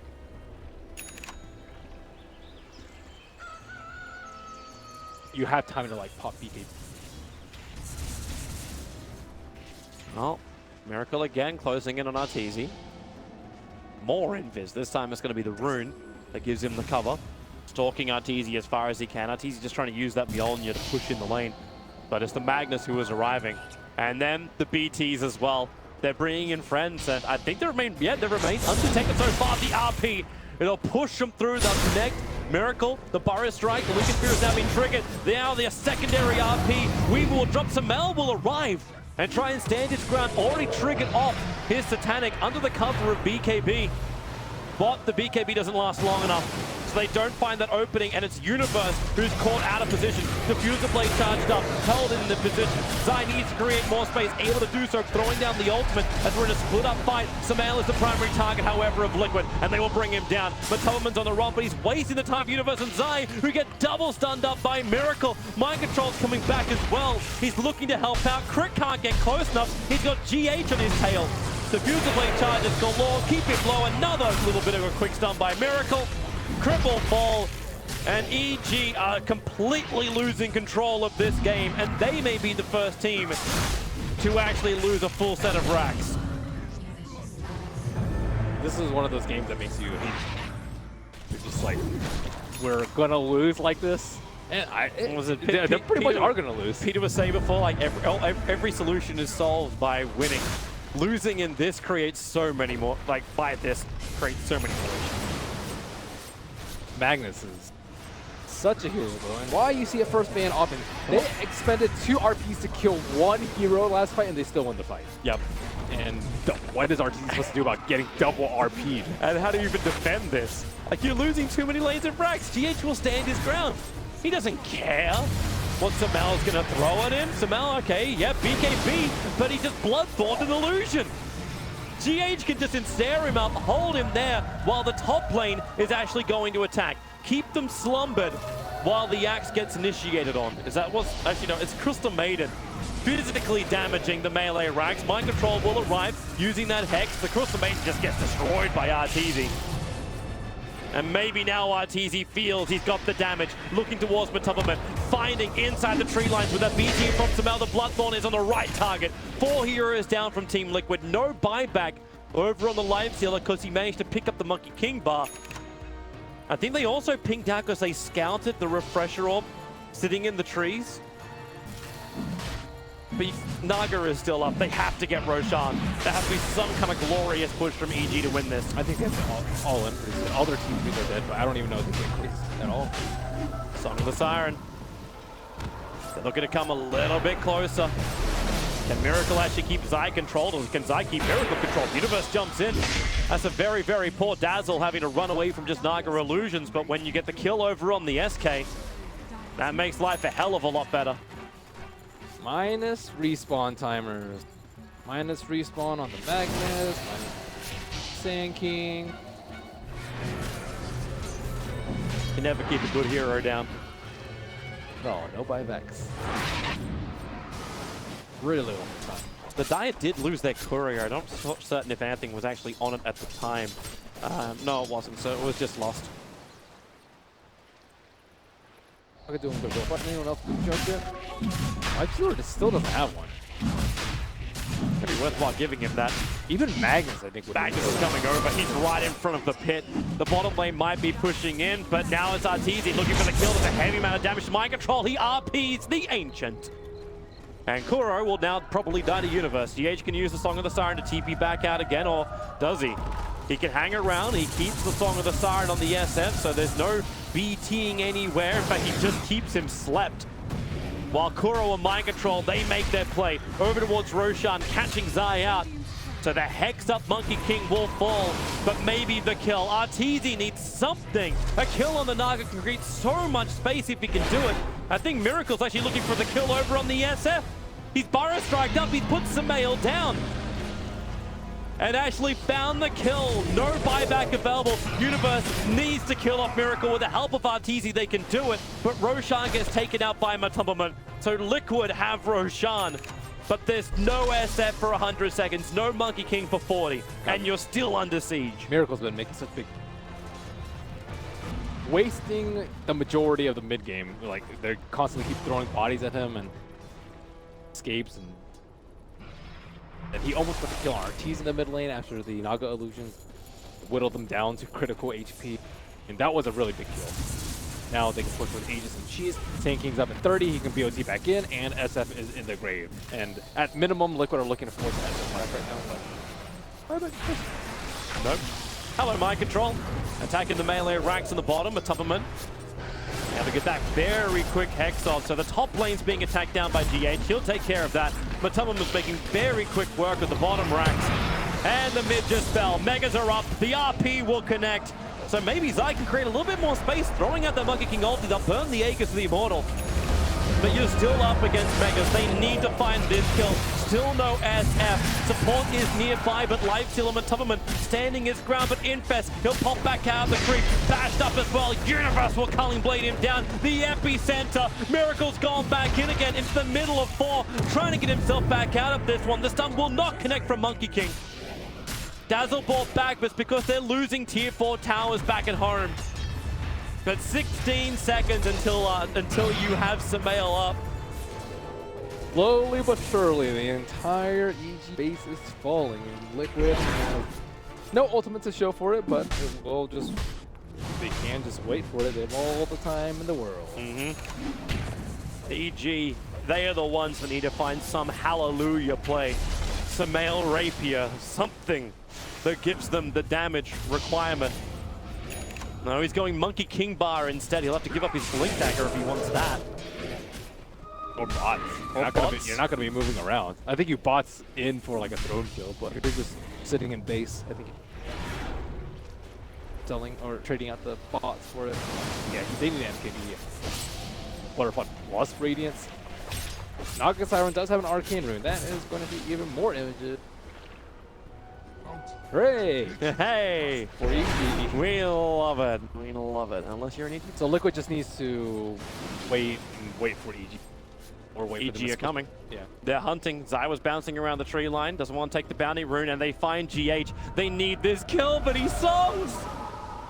The Dazzle will just have to sit there. TP support's coming onto the shrine. You don't want this. You don't want this, EG. The Burrow Strike is there, catching Samael. He couldn't even BKB in time. That could be the game right there. Crystalmate let the ulti go, but RP stay exactly where you are, Universe. He will fall, and GG, well played.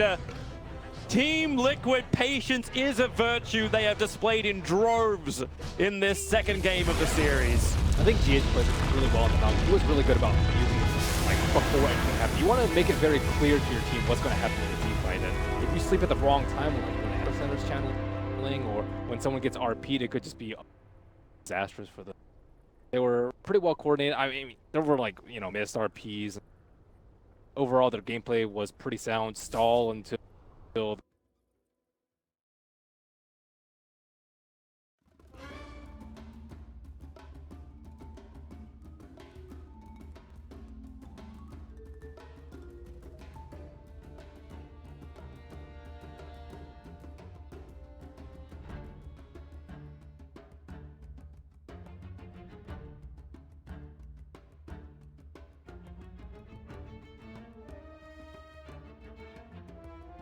Liquids turn to ban.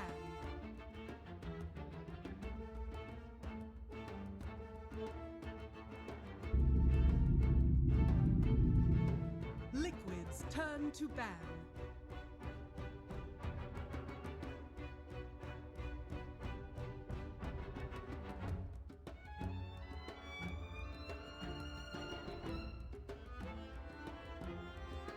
Ten seconds remaining. 5 seconds remaining. Reserve time.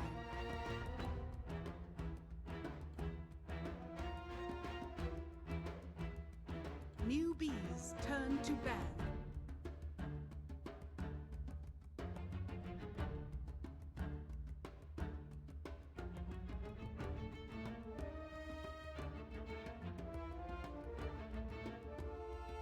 Seconds remaining.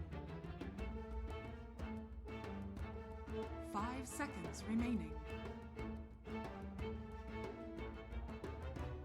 Reserve time.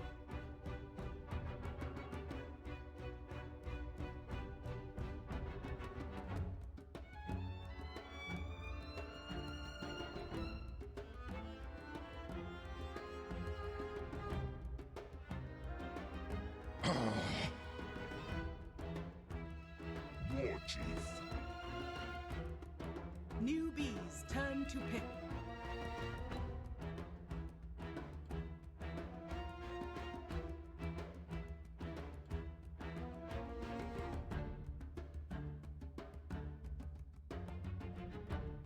Ten seconds remaining. 5 seconds remaining. Keeper of Life Stealer. Liquids turn to pick.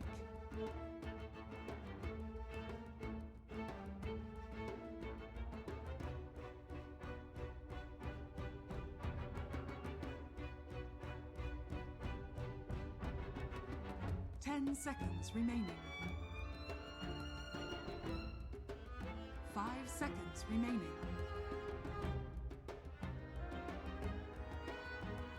Reserve time.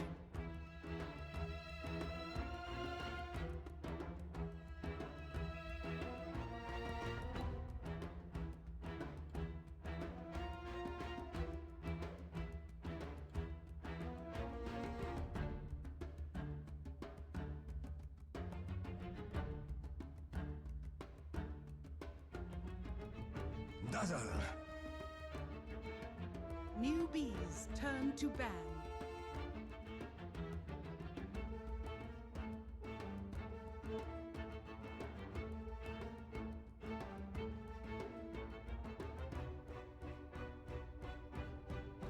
Ten seconds remaining.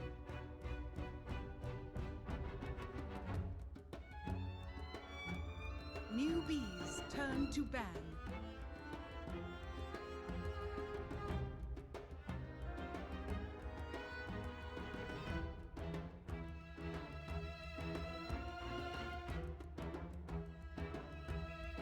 Seconds remaining.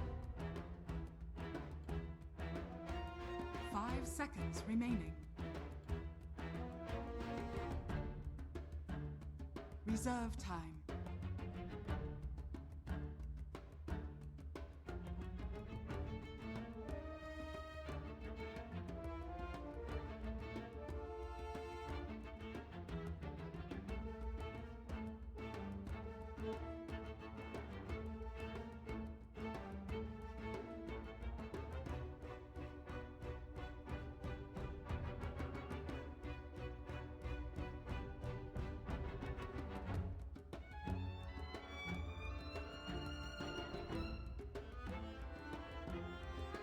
Liquids turn to ban.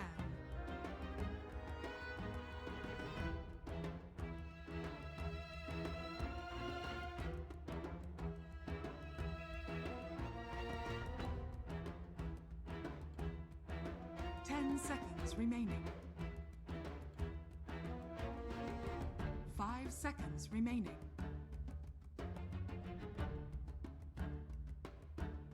Reserve time.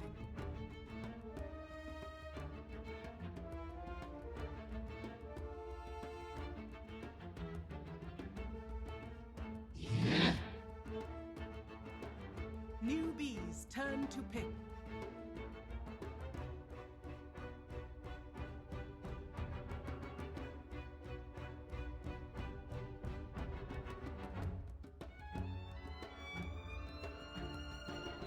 Ten seconds remaining. 5 seconds remaining.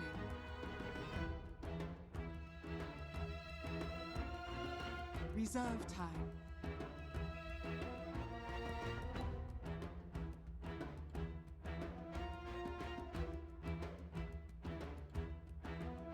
Sand King.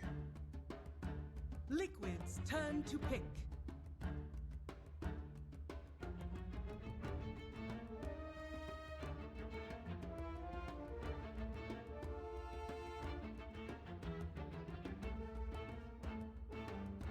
Ten seconds remaining.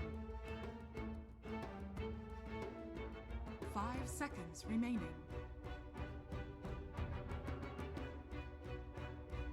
Reserve time.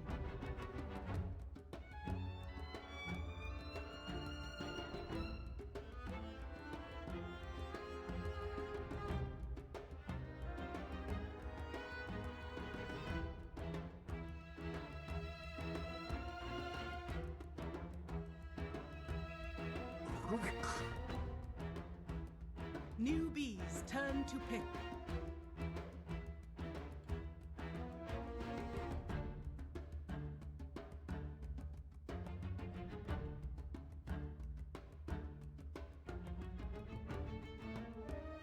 Ten seconds remaining.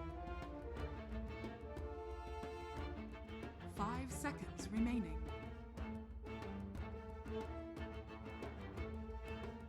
Reserve time.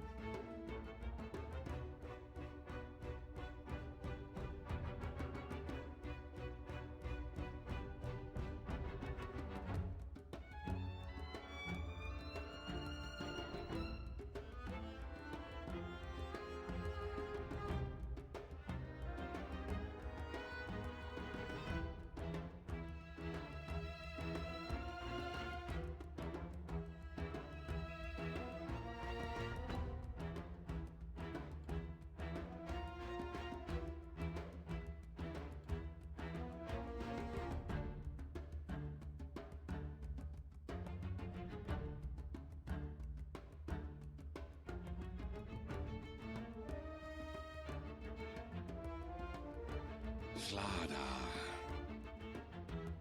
Liquids, turn to pick.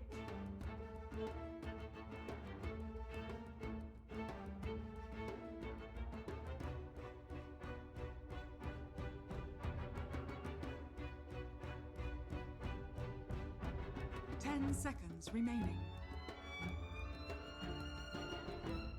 5 seconds remaining. Reserve time.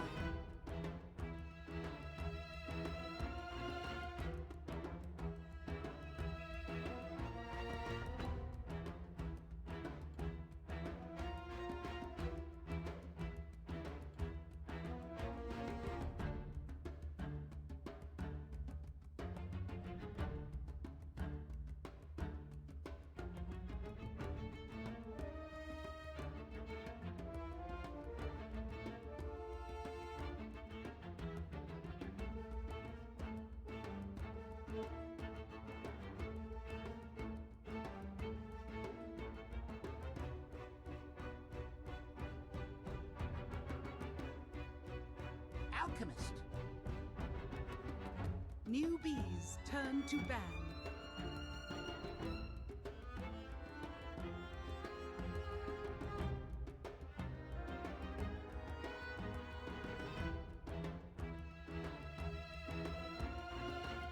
Ten seconds remaining. Liquids, turn to ban.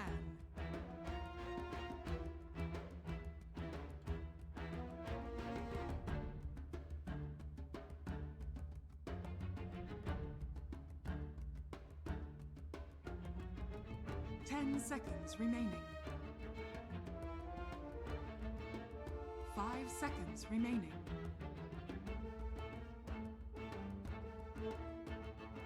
Reserve time.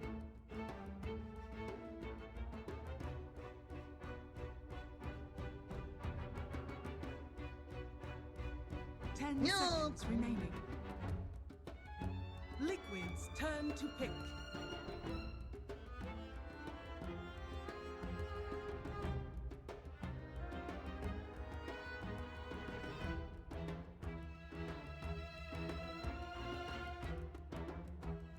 Seconds remaining. 5 seconds remaining. Newbies turn to pick.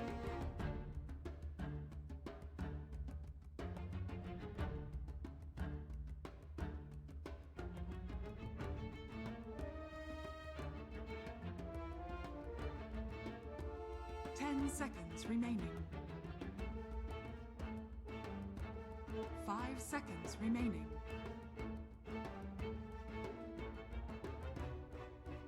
Reserve time. 10 seconds remaining.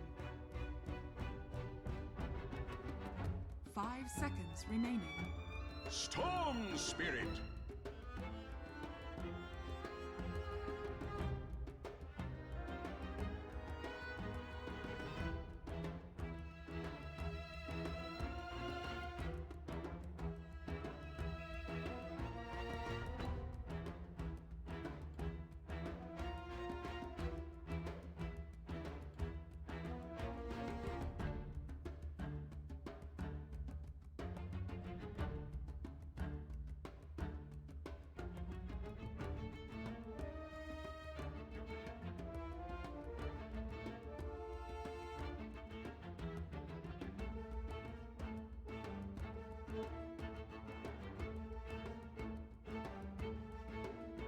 Ten seconds remaining. 5 seconds remaining.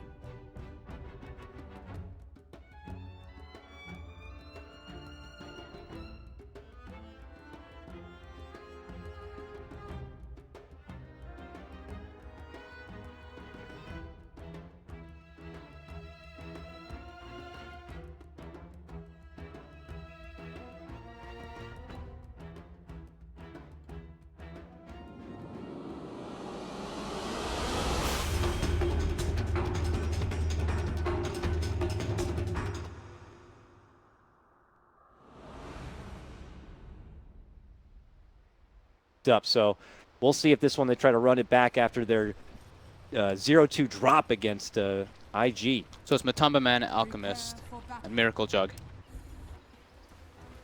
That's hotkeys you get. All right, well, let's get into it here. Liquid already, but yeah, a little bit, right up. little bit different though. Yeah, you know the Matu Alchemist. I don't really see that too often with the Miracle Jug. I usually see it swapped around. And let's see if they're going for some. So yeah, they have. Looks like they're gonna try to give the Centaur a good start and leave the Juggernaut probably alone in the start. They got that ward down early for the Cent and looks around the corner towards that early bounty rune. We have an early smoke coming out from Newbie. Look at this, they're taking it up north here, right under the vision of Liquid, right under their nose. And Kaka's playing the Sand King. He is creeping in behind. 4 Sand King and the offlane Slaughter. Yeah, that was definitely a hell of a change up than what we were expecting too. Just kind of shows the continued versatility of these teams, players, and the heroes in this meta. All over the place, but looks like Newbie are not going to get themselves into any sort of confrontation early. Well, I say that, but they're still hanging around that bounty room top. And what they may or may not know is just around the corner, we got Mind Control Centaur with the Rubik and Kuro's Dazzle, and here they make their approach.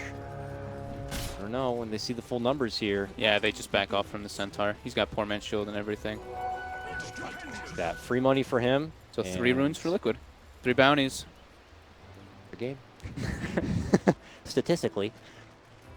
See how it works out for him. KP to the off lane, no surprise there. SCD there will have his matchup against Matama Man in the mid lane. GH was floating around the top lane to help the start of the Centaur, but now finds himself towards the mid lane looking to make an early approach, but just behind him, Taka on the Sand King. As he tries to float around this mid lane, the Sand King will be there to kind of mirror him, it's like. Yeah, so we're going to have some just like dual lanes. 2 top, 2 mid. 1v1 bottom. think you have to do that with your Alchemist to help him out versus the Storm. Just a couple lanes in case he just gets rotated. And, I mean, versus the Storm, you always want to be able to just pressure him because Storm is very susceptible in the early laning phase.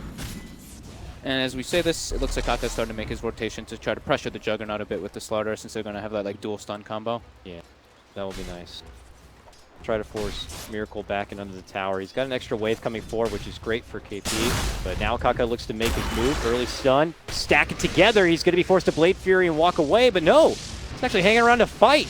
He's trying to bait him into an awkward situation as GH does rotate over. He will finally pop the salve, and it may be worth it. There goes another Burrow Strike. This one on the GH. Can Kaka make it away from trouble? Ooh, almost got him there. He pops his own salve to be able to walk away alive. GH is trying to cancel it, though, if he can.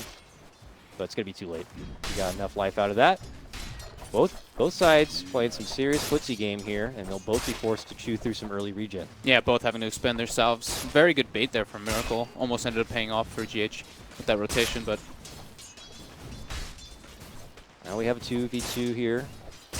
Kaka and GH are kind of keeping tabs on each other. Kuro's still hanging towards the top lane, waiting to make the pulls happen, continuing to make things happen for their Centaur. Well, U9 has to work under the tower for CS. U9 is getting super pressured by this dual lane. He can't get close for the CS because he risks getting hit with that mighty heal bomb. And there's not a whole lot extra that really Faith can do to stop that. He blasts the lane, he risks pushing it forward, he risks taking away farm. It's kind of an awkward situation. They'll have to kind of deal with it in the meantime, but that is going to be fantastic for someone like Mind Control throughout this game. Top CS, though, is currently going to SCCC on the Storm Spirit here, winning the matchup against Matama Man, at least for now. Oh, yeah, I mean, that's going to happen, right? Yeah. It's just Storm versus an Alchemist. It's just going to be trade farm. So that's still going as expected with the early kind of dancing of the supports there. Yep. Things kind of panning out as expected on paperwork. GH seems to have grabbed an Invis rune, makes his return to the bottom lane, but there's no strong openings. They know Kaka's still kind of off the map and could be still hanging around this bottom lane. Four positions just doing their best to be off the radar and keep that element of surprise. Quiet early game. Well, they're trying to make action, but no one. These teams are going to have a lot of respect for each other. Yep. And they know that both of these teams can really capitalize on an early advantage. I think Liquid comes out ahead by quite a good margin in this, though, because they do have an Alchemist. So not only are they pressuring the Lifestealer, but they also have an Alchemist free farming, and Jug is a hero that he can always just farm on his own. Even if he's pressured, he's always able to catch up and be that presence. While Lifestealer, you kind of need your first like your armlet, on a pretty good timing to actually be a relevant factor. They do have what feels like quite a bit of time for Newbie to be able to kind of hit that power spike to take it back and start, you know, taking advantage of the bounty lead that the Alchemist is going to have. It might be not until Slardar gets that Blink Dagger, and as you mentioned, Lifestealer's armlet here. KP now looking to turn it back towards GH. Tries to muscle him back. GH not looking to kind of swing too much here, but KP has been able to kind of get the creep wave closer to the tower now. Be able to work with it from there. Eyes on him, though, to be that initiator for this game.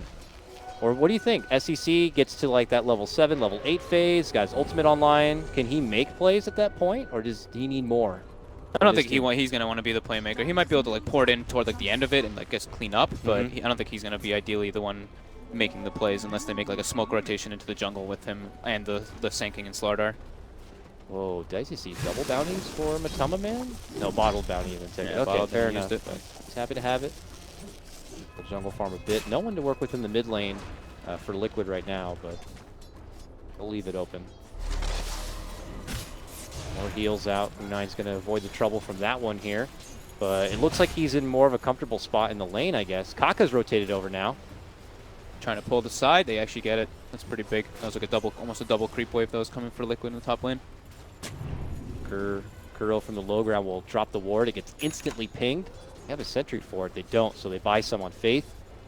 But that means they can come close now and kind of contest this bull camp. Take it for themselves. Nice heads up play there from Liquid. Yep. Yeah. Like to see Matu actually bottle Crow here, but he actually doesn't go for that either. Not bringing himself any extra regen either. He's just going to, I guess, shrine up, but I'd like to see Matu being a little bit more efficient as this Alchemist this time around. Like, just like maybe bottle curry and bring a couple clarities for himself, because he's actually not able to spam out his acid spray to his own desire right now. Allowing us to scoot ahead in the XP department. Just a little bit. Matu's just going to go jungle, and I mean, that's what Alchemists do. Do you think Liquid should have any plans to try to make the jump on the Storm Spirit? It looks like they're not going to be able to do it before level 6, though, so they're just going to have to let him go. Yeah, there's not a lot of rotations, really, you know, from either side. This is a pretty passive start, while both sides are just respecting the laning phase here.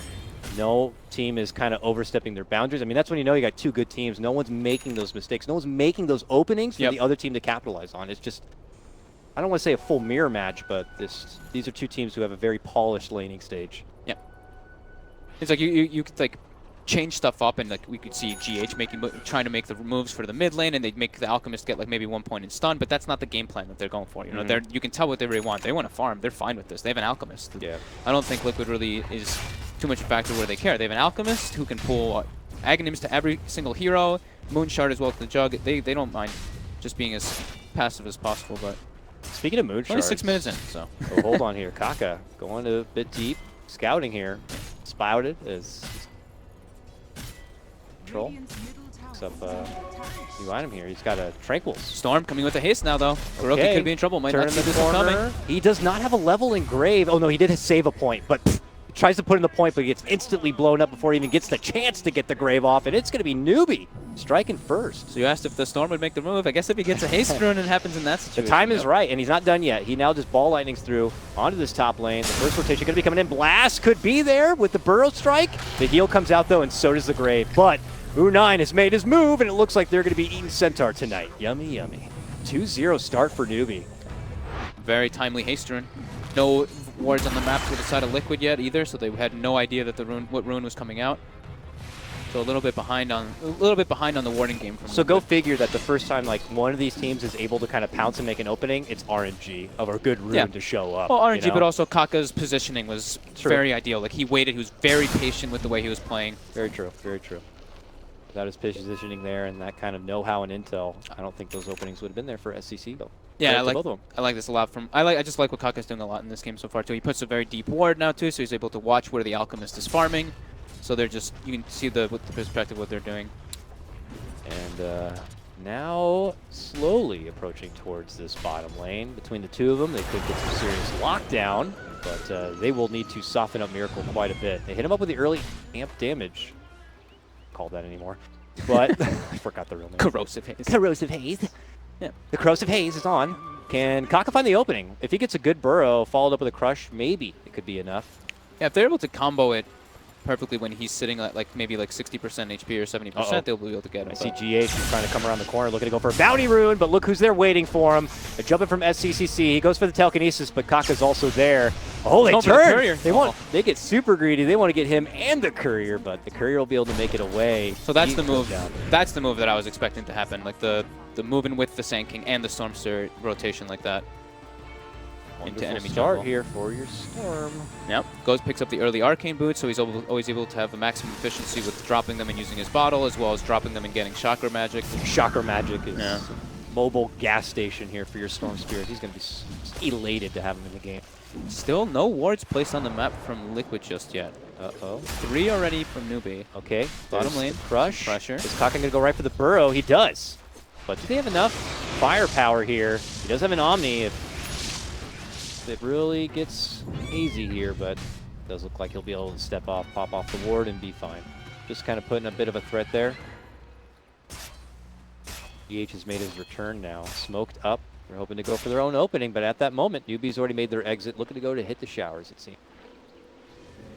They have another smoke up on them. He's picking up a point booster, and they do have a smoke on Kaka, so wouldn't be surprised. Is it right there? Sweet purple stuff. Now, this will probably be the kill on Matumba that they've been wanting. Which he's still highest in net worth here. Could be a nice little swing. Yep, he's very far up. Let me soften him up with a blast for you. Boom! Now the jump in, now the burrow, the crush, everything they got to dish out. But they can't do it! Goodness, yeah, he toggles the ult and the stampede, oh my God. Toggling the armlet all along the way. Matama Man just avoids a 3-on-1 gank. Are you serious? That was 4, wasn't it?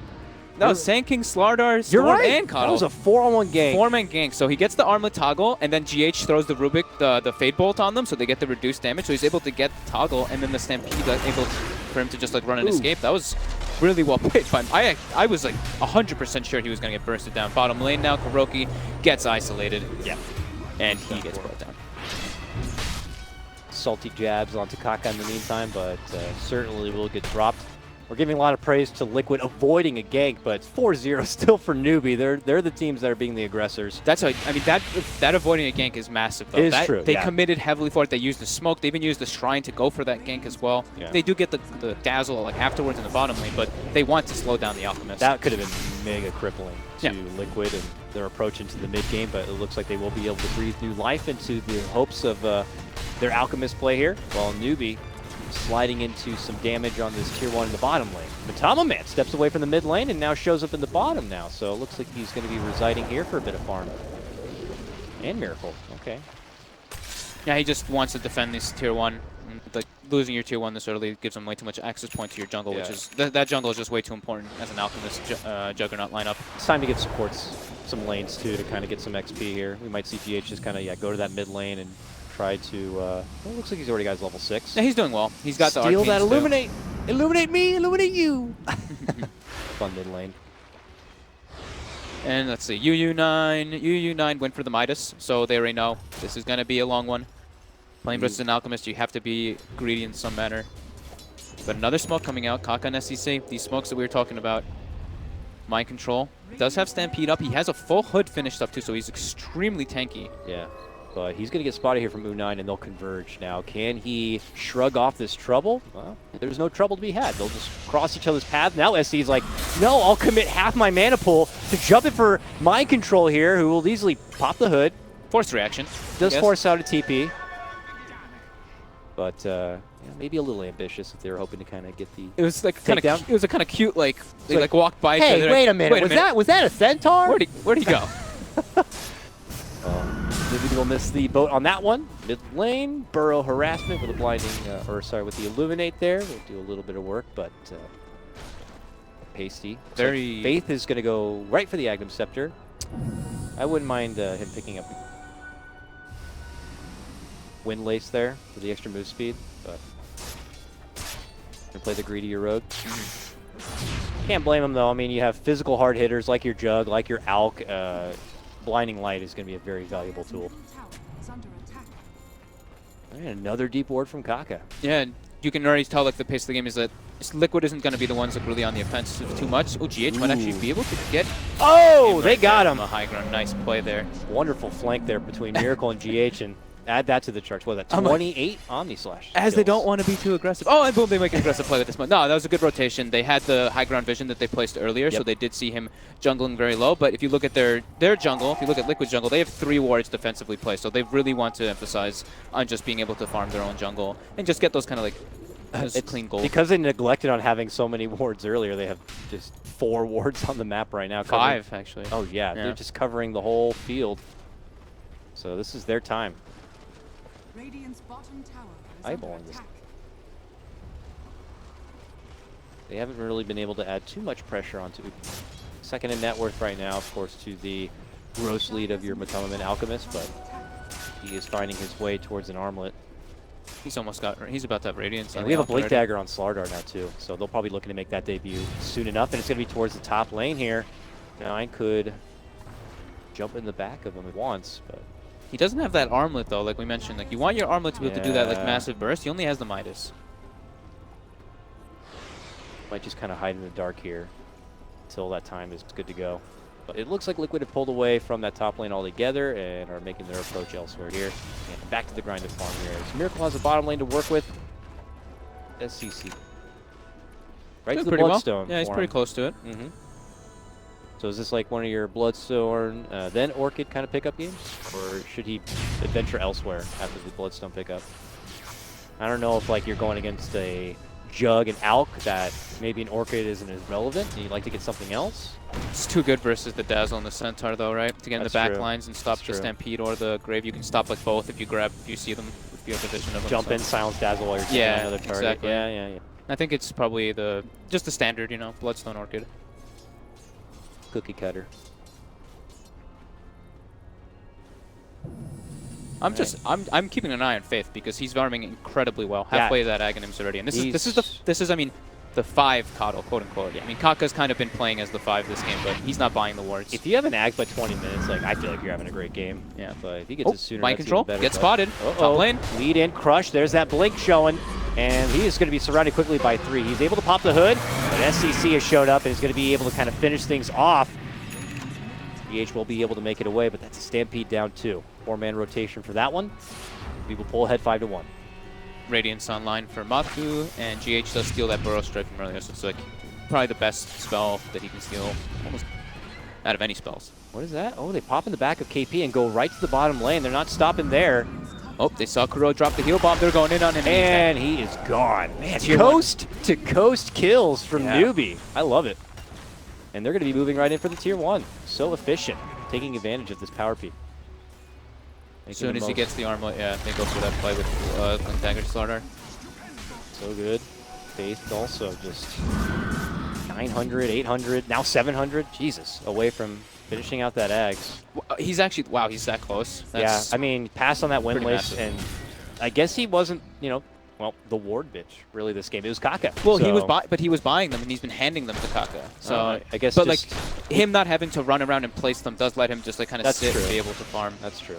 Kaka's just kind of the playmaker with SCC. See? And Liquid's attention had been mostly into the northern jungle of Newbie, so he's been kind of hanging out in the other side of the map, farming all through there, and then the lower half of the jungle. So he had a safe spot to kind of build that farm too. Here we have towers taken down from both sides. Faith will look to finish out that set Ags here in the top lane. We got Mind Control muscling forward, trying to get into that Blink Dagger. That'll certainly help. An initiation tool here for Liquid. But otherwise, it's still building up this monster here. Radiant's done. Boss done. Next. Yeah. Ever-growing beast. We are going to have to acknowledge at some point. Yeah, that's exactly what I'm thinking about right now, is acknowledging the Alchemist. Are they going to be able to burst him down properly through this very defensive draft from Liquid? Yeah.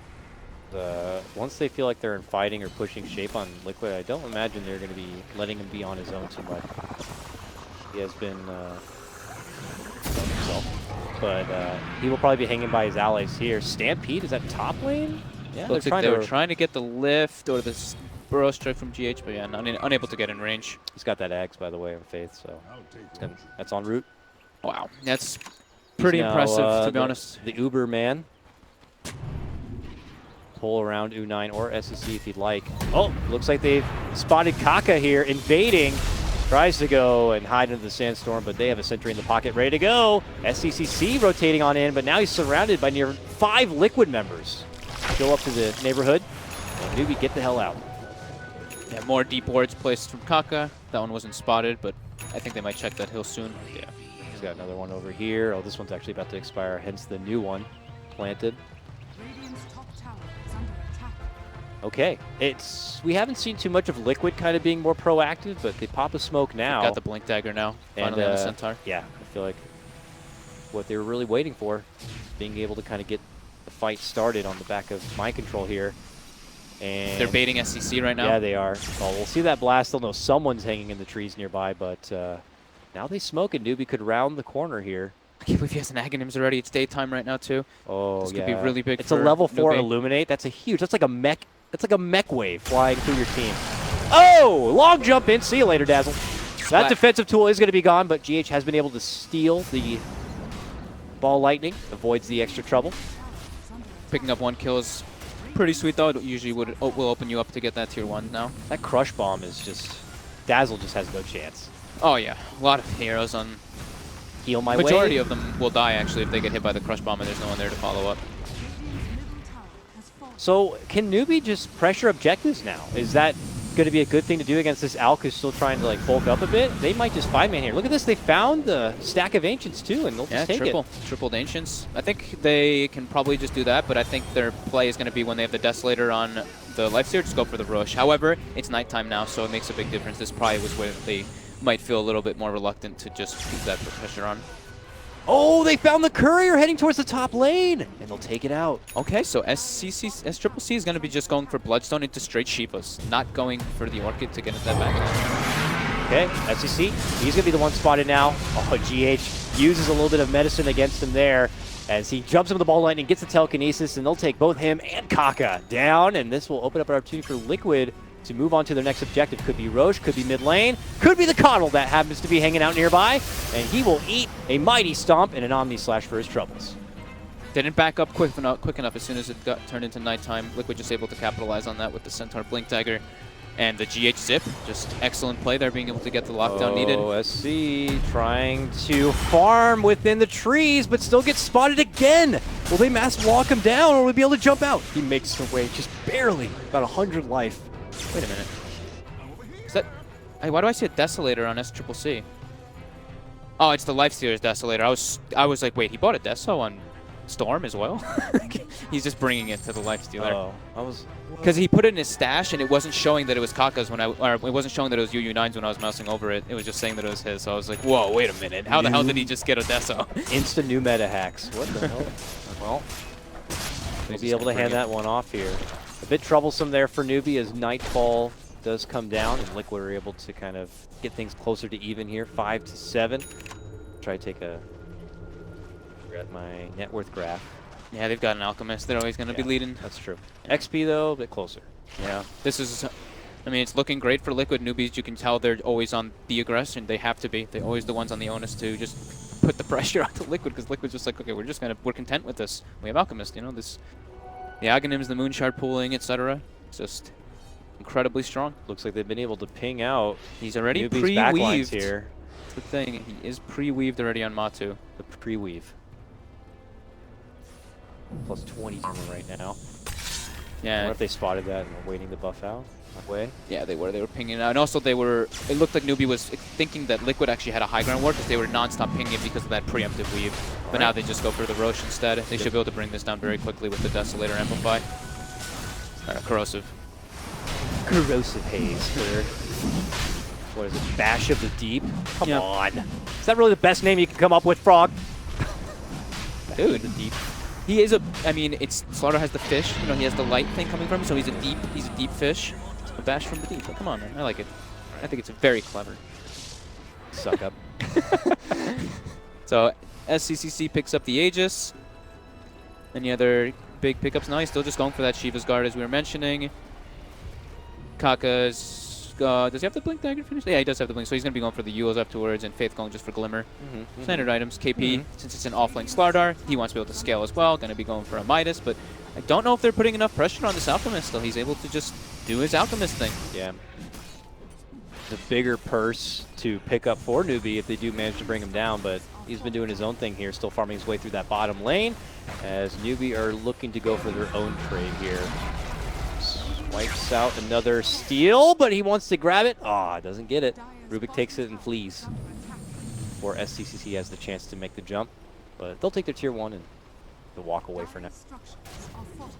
Overall, how are you feeling? I mean, I'm still feeling like, you know, Liquid are bulking up pretty nicely here. I would be a little concerned for Newbie. I feel like, I don't know, like, you want to say that Newbie need to kind of be more proactive and try to, like, you know, push things forward, but do they have the tools necessary to even do that against it? It's just because of the positioning where Liquid is like fighting. Like, look at where Newbie's forced to take these fights. It's like right next to a tier 1, right next to a tier 2. KP getting gone on in the mid lane, gonna get bursted down from nothing. A wonderful setup there from GH with that ball lightning, and they're not done yet. Stampede on forward, looking to go for Kaka, but a jump-in bomb does come out, and they're going to quickly shred out the Dazzle. On the other side, they are going to be managing to burst through, forces down to buy back from KP, looking to go back in, gets stomped from Mind Control, and he goes down right away! A dieback instantly going to be taken away, but on the other side, they are going to be able to burst through Miracle. Now they're looking to Mind Control, and it looks like Newbie still will be able to get the laugh at the end of the day here. Finally able to muscle him down, the only survivor being Matama Man.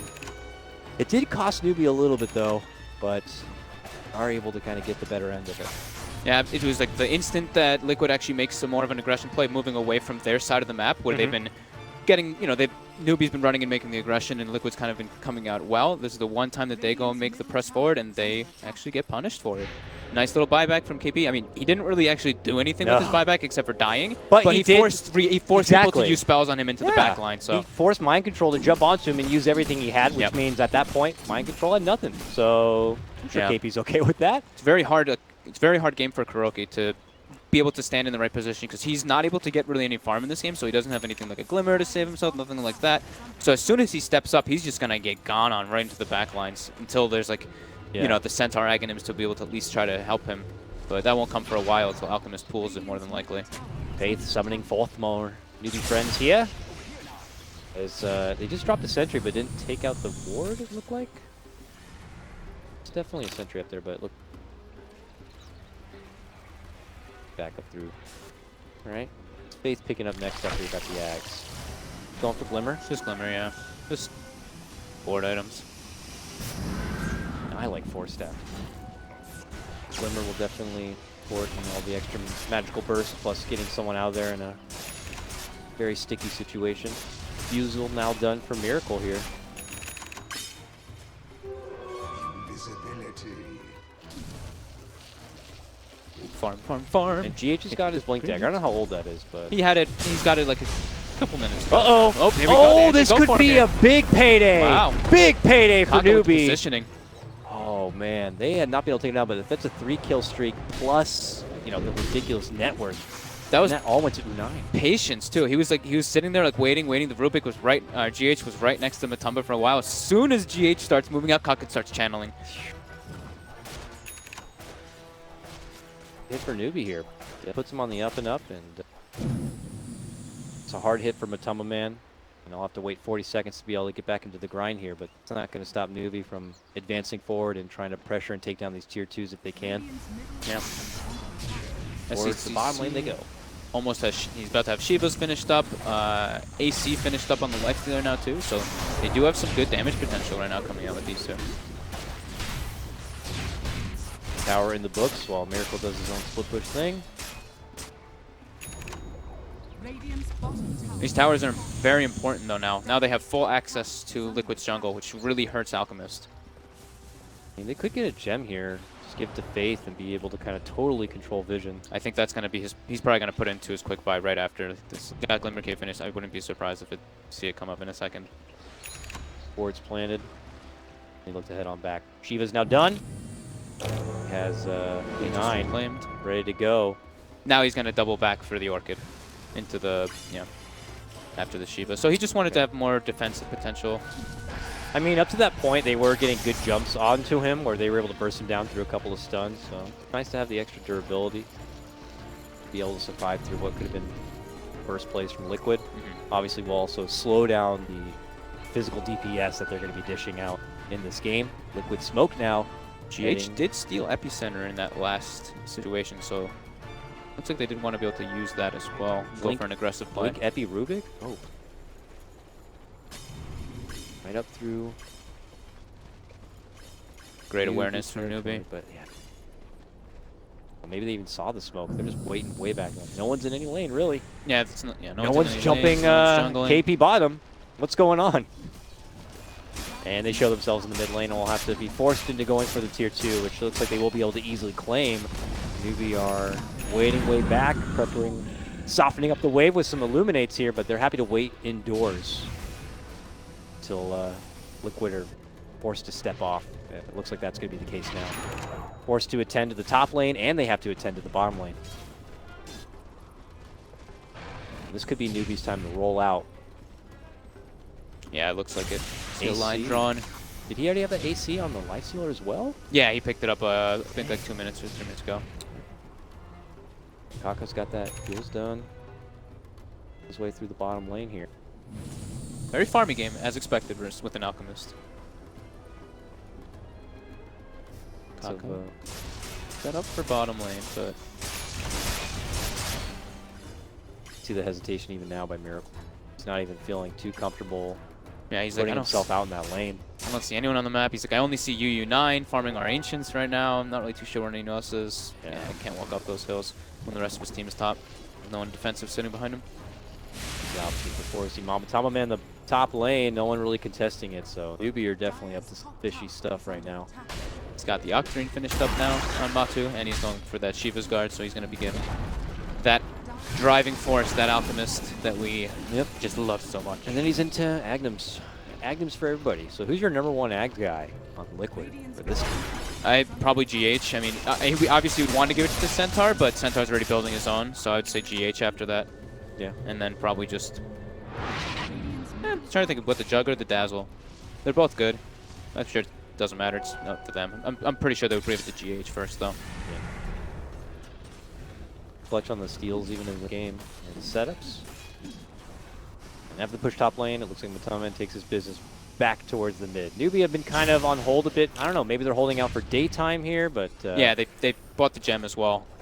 So now they've got their... Get the gem, they can get daytime, they could sweep through the Roche pit area, take out all the vision, and then take the Roche. And go back on the offensive once again. Put pressure on Liquid to try to test that Roche. KingCharlie just got a lot of wards down, scouting out both river sides, both river areas, scouting out the Roche as well. Holding a good chunk of sentries too. Gets the vision in his own jungle. Got to hang out to sentries too, and for the fights for the Sand King to make sure you can't just get multiple Sandstorms off, and of course the Glimmer Cape. Now Newbie will spot out the Roches up here. We got about 30 seconds until daytime. Newbie could look to get it started, but I think they wait. Yeah, I think they wait. they have good vision on that side of like north towards the Liquid secret shop. If anyone's going to be coming. Oh, they do. Yeah, they have just saw Matu. Oh, they just put that pick up the down. Shivas. Yeah. Okay, so they got a good.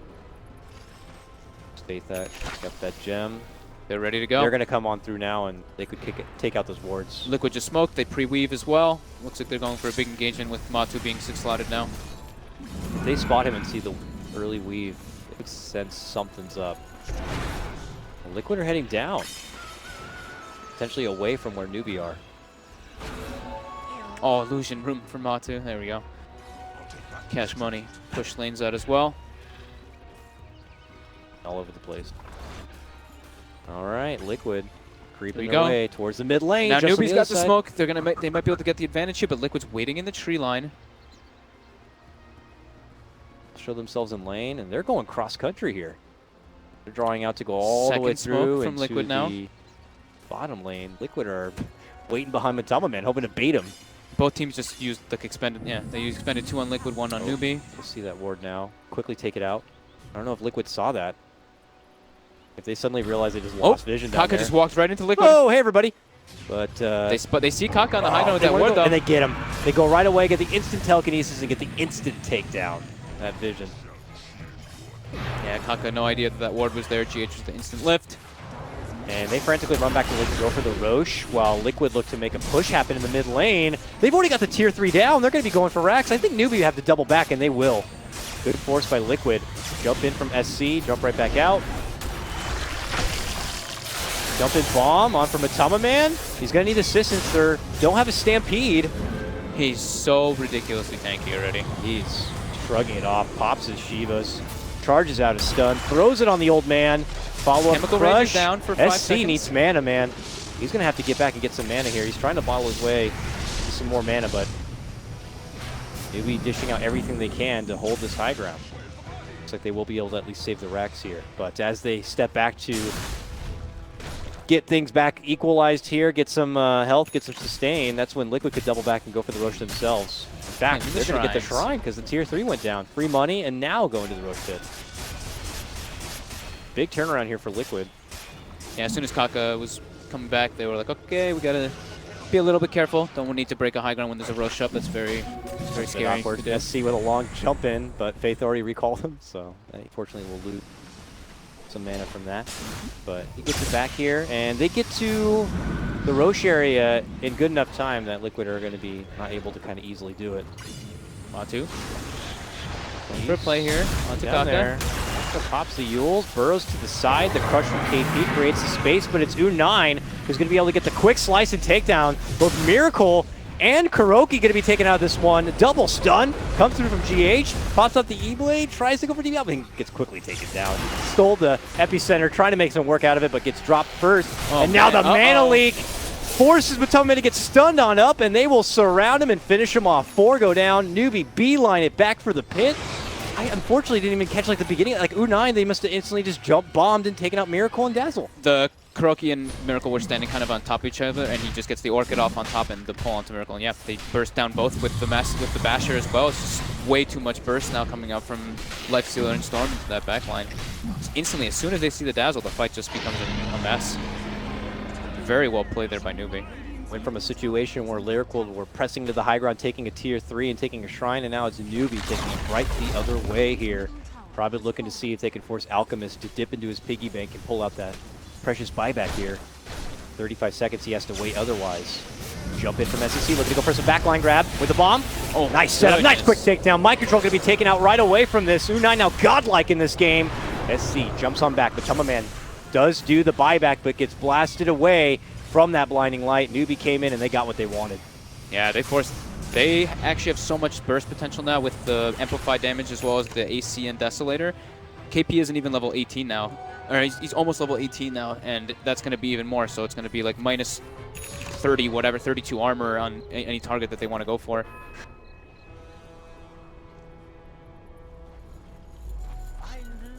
Going to be a tough pill to swallow here for Liquid.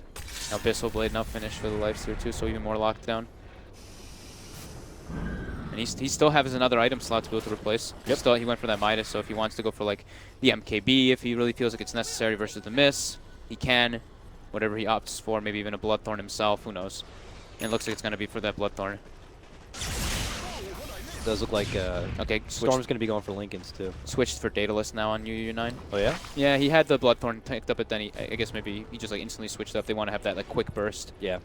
We saw that coming into fruition earlier as well when Envy was playing the Shadow King. Yo, long jump bomb. Top lane, but getting back into equalizing out these lanes a bit.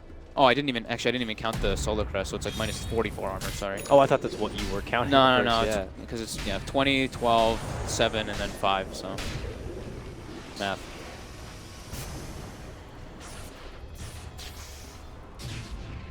One's starting to get pretty loaded up here for Newbie as far as farm goes. Yeah. Coddle has more net worth than Mind Control Centaur right now. That's ridiculous, actually. Yeah. That's like, and remember we were saying like, it's like a 5 Coddle. Yep. Yeah, Faith playing it too, but guy can farm. Now it's Liquid here to make something happen. It looks like they're clumped as 5. Just the good old college try down the mid lane, it seems. No smoke approach or anything. They're just taking their parade down here. Now Mind Control does have the Aghanims finished up, but the one thing about this Centaur is he may have the damage reduction when he uses the Stampede, but if you're looking at him without that Stampede, he's sitting on like 10 armor on the Centaur versus the minus 40 that is potential coming out from Newbie, so he will be very squishy if he gets caught by those. That's true. It's like you have the, you have your 4 seconds of your 40% damage reduction, but when that wears off, you are very, very squishy to the side of Newbie. Looks like Liquid have been able to kind of finagle the way over to the second shrine. We'll at least claim some extra money for everybody. Miracle's even recognizing that this armor thing is just becoming way too much of a deal. He's going to even go for an EC on the Juggernaut. I mean, he was able to pull up the stat game a bit by getting the Scotty, but for how fast he died in that last trade, doesn't even feel like he's that stat heavy, but the armor, try to help that a bit. Liquid will double back. Newbie playing very patient. I think they're feeling like, oh, you know what, Liquid probably thought that they had the late game, but we're scaling really hard. Yeah. We're 6,000 gold lead versus an Alchemist. I mean, of course, they don't know there's 6,000 gold lead, but they probably can feel how much of an advantage that they have pressing on. And they've got Midases, they've got Slaughter, he's got the potential to grow a lot, as well as the Storm still. Storm's going for that Bloodthorn. Early pre-weave here as Liquid there are going to be venturing open to the high ground of Newbie. Say Newbie, that is a blind blink stomp too. Uh-oh, they found KP. They're moving in. They're going to connect with the stun. They're looking to go for the finish, but they're jumping from SEC, looking to go for the backlines. Can he get the burst finish on Dazzle? Yes, he can. They're hitting him right where it hurts. GH will be able to blade and make it to the high ground and out from trouble, but they re-engage onto the heart of the fight. Blast flying on through, but Tamament's still holding his own. A giant Omni Slash will come out and manage to burst through the ages. U9 should be going down next, and they will get him down for return of the life from SEC will be able to get the finish onto GH, jumping in and back out, but he's surrounded by 3 here. And with those kind of numbers, they're going to have to pull all the way off. GH picking up a godlike streak there from the kill on UU9. Yeah, he just got pretty much the entire Omni Slash hitting the Storm and the Lifestealer. And it looked like it was an Aghanim's Omni Slash. It looked like it was a lot of it was an Aghanim's Omni Slash. Okay, I was like, he looked like he was slashing for a very long time. Yeah. So that one already paying off. First Ags went to Jug. Yeah, and pays off pretty massively in that fight. Not enough for Liquid to follow it up with any objective game here, Yeah. and it looks like Newbie are already on the prowl once again, so feels good for Liquid, but they still will need more. Absolutely. Shaking up a bit, though, and handing over quite a chunk of change to Liquid from that takedown onto 9. Still waiting for his return. Man, Kuroki's just having like an impossible game for himself. Like he can't reveal himself at all. He just gets instantly jumped. Like I think he threw out like a shadow wave, and then UU9 and SEC just zip right through to try to get What him. was that? Or not UU9, Kaka and SC. It's ridiculous. It's like, do you even get Aether Lens just so you can cast from further away? It's out of control. The second they get they hear the breath of Dazzle, they're quick to jump. Very tough game for him, yeah. I think I've even seen like a clutch grave save. That's how much of a factor they've been able to kind of take him out of the fights. Be able to division and get right back to the mid lane here. Those Raxes are still exposed. Love to be able to siege away here, but Newbie have their own strong high ground defense here. Keeper of the Light, of course. Will fend off Liquid in their approach. Crazy amount of disable coming out from Newbie too. So it looks like Matama Man's feeling a little bit pressured by all of it. Gonna have to go for a BKB himself. They are kind of rounding the corner from each other here. You got Newbie hanging on one side in their jungle and Liquid hanging again toward that. What was the old Dire secret shop? But daytime now? Yes, it is. Long stun from Yaghanim. Getting back, waiting for the counterplay. That's where it happens. Mind Control looking to move for KP. Blinding Light will bump them back and away as they continue the chase, but they go back for the backlines once again, and they'll quickly burst down GH. Mind Control and Kuroki also on this side. They were able to get the catch on the KP, but at what cost here? Is it cost also their own backliners? Now Matama Man and Miracle trying to pick up the pieces, and together with Mind Control trying to equalize this fight. Re-engagement as they spot out the Coddle on the low ground. Try to quickly take them down, and they will do so. That's a gem on the deck. Yes, it is. To the high ground, back they go, though. SC's able to jump in. They look to get the surround play on him. Matama Man, and they will be able to potentially burst him down. They get it. 2 split apart there for Liquid. Left Matama Man on lone on the high ground, and that's when Newbie could kind of capitalize. So I think it's really like kind of funny, but also like says like how much these teams actually understand what they need to be doing in the fights on their decision of targeting. Newbie just bypass everybody to go for that Rubik and the Dazzle, which you would expect. Yep. But all the way to the right side, while on all the way on the left side, Liquid are like, the Rubik and the Dazzle are dead. Let's kill this Slardar because he's the one that matters the most. It was just like that separation was really funny.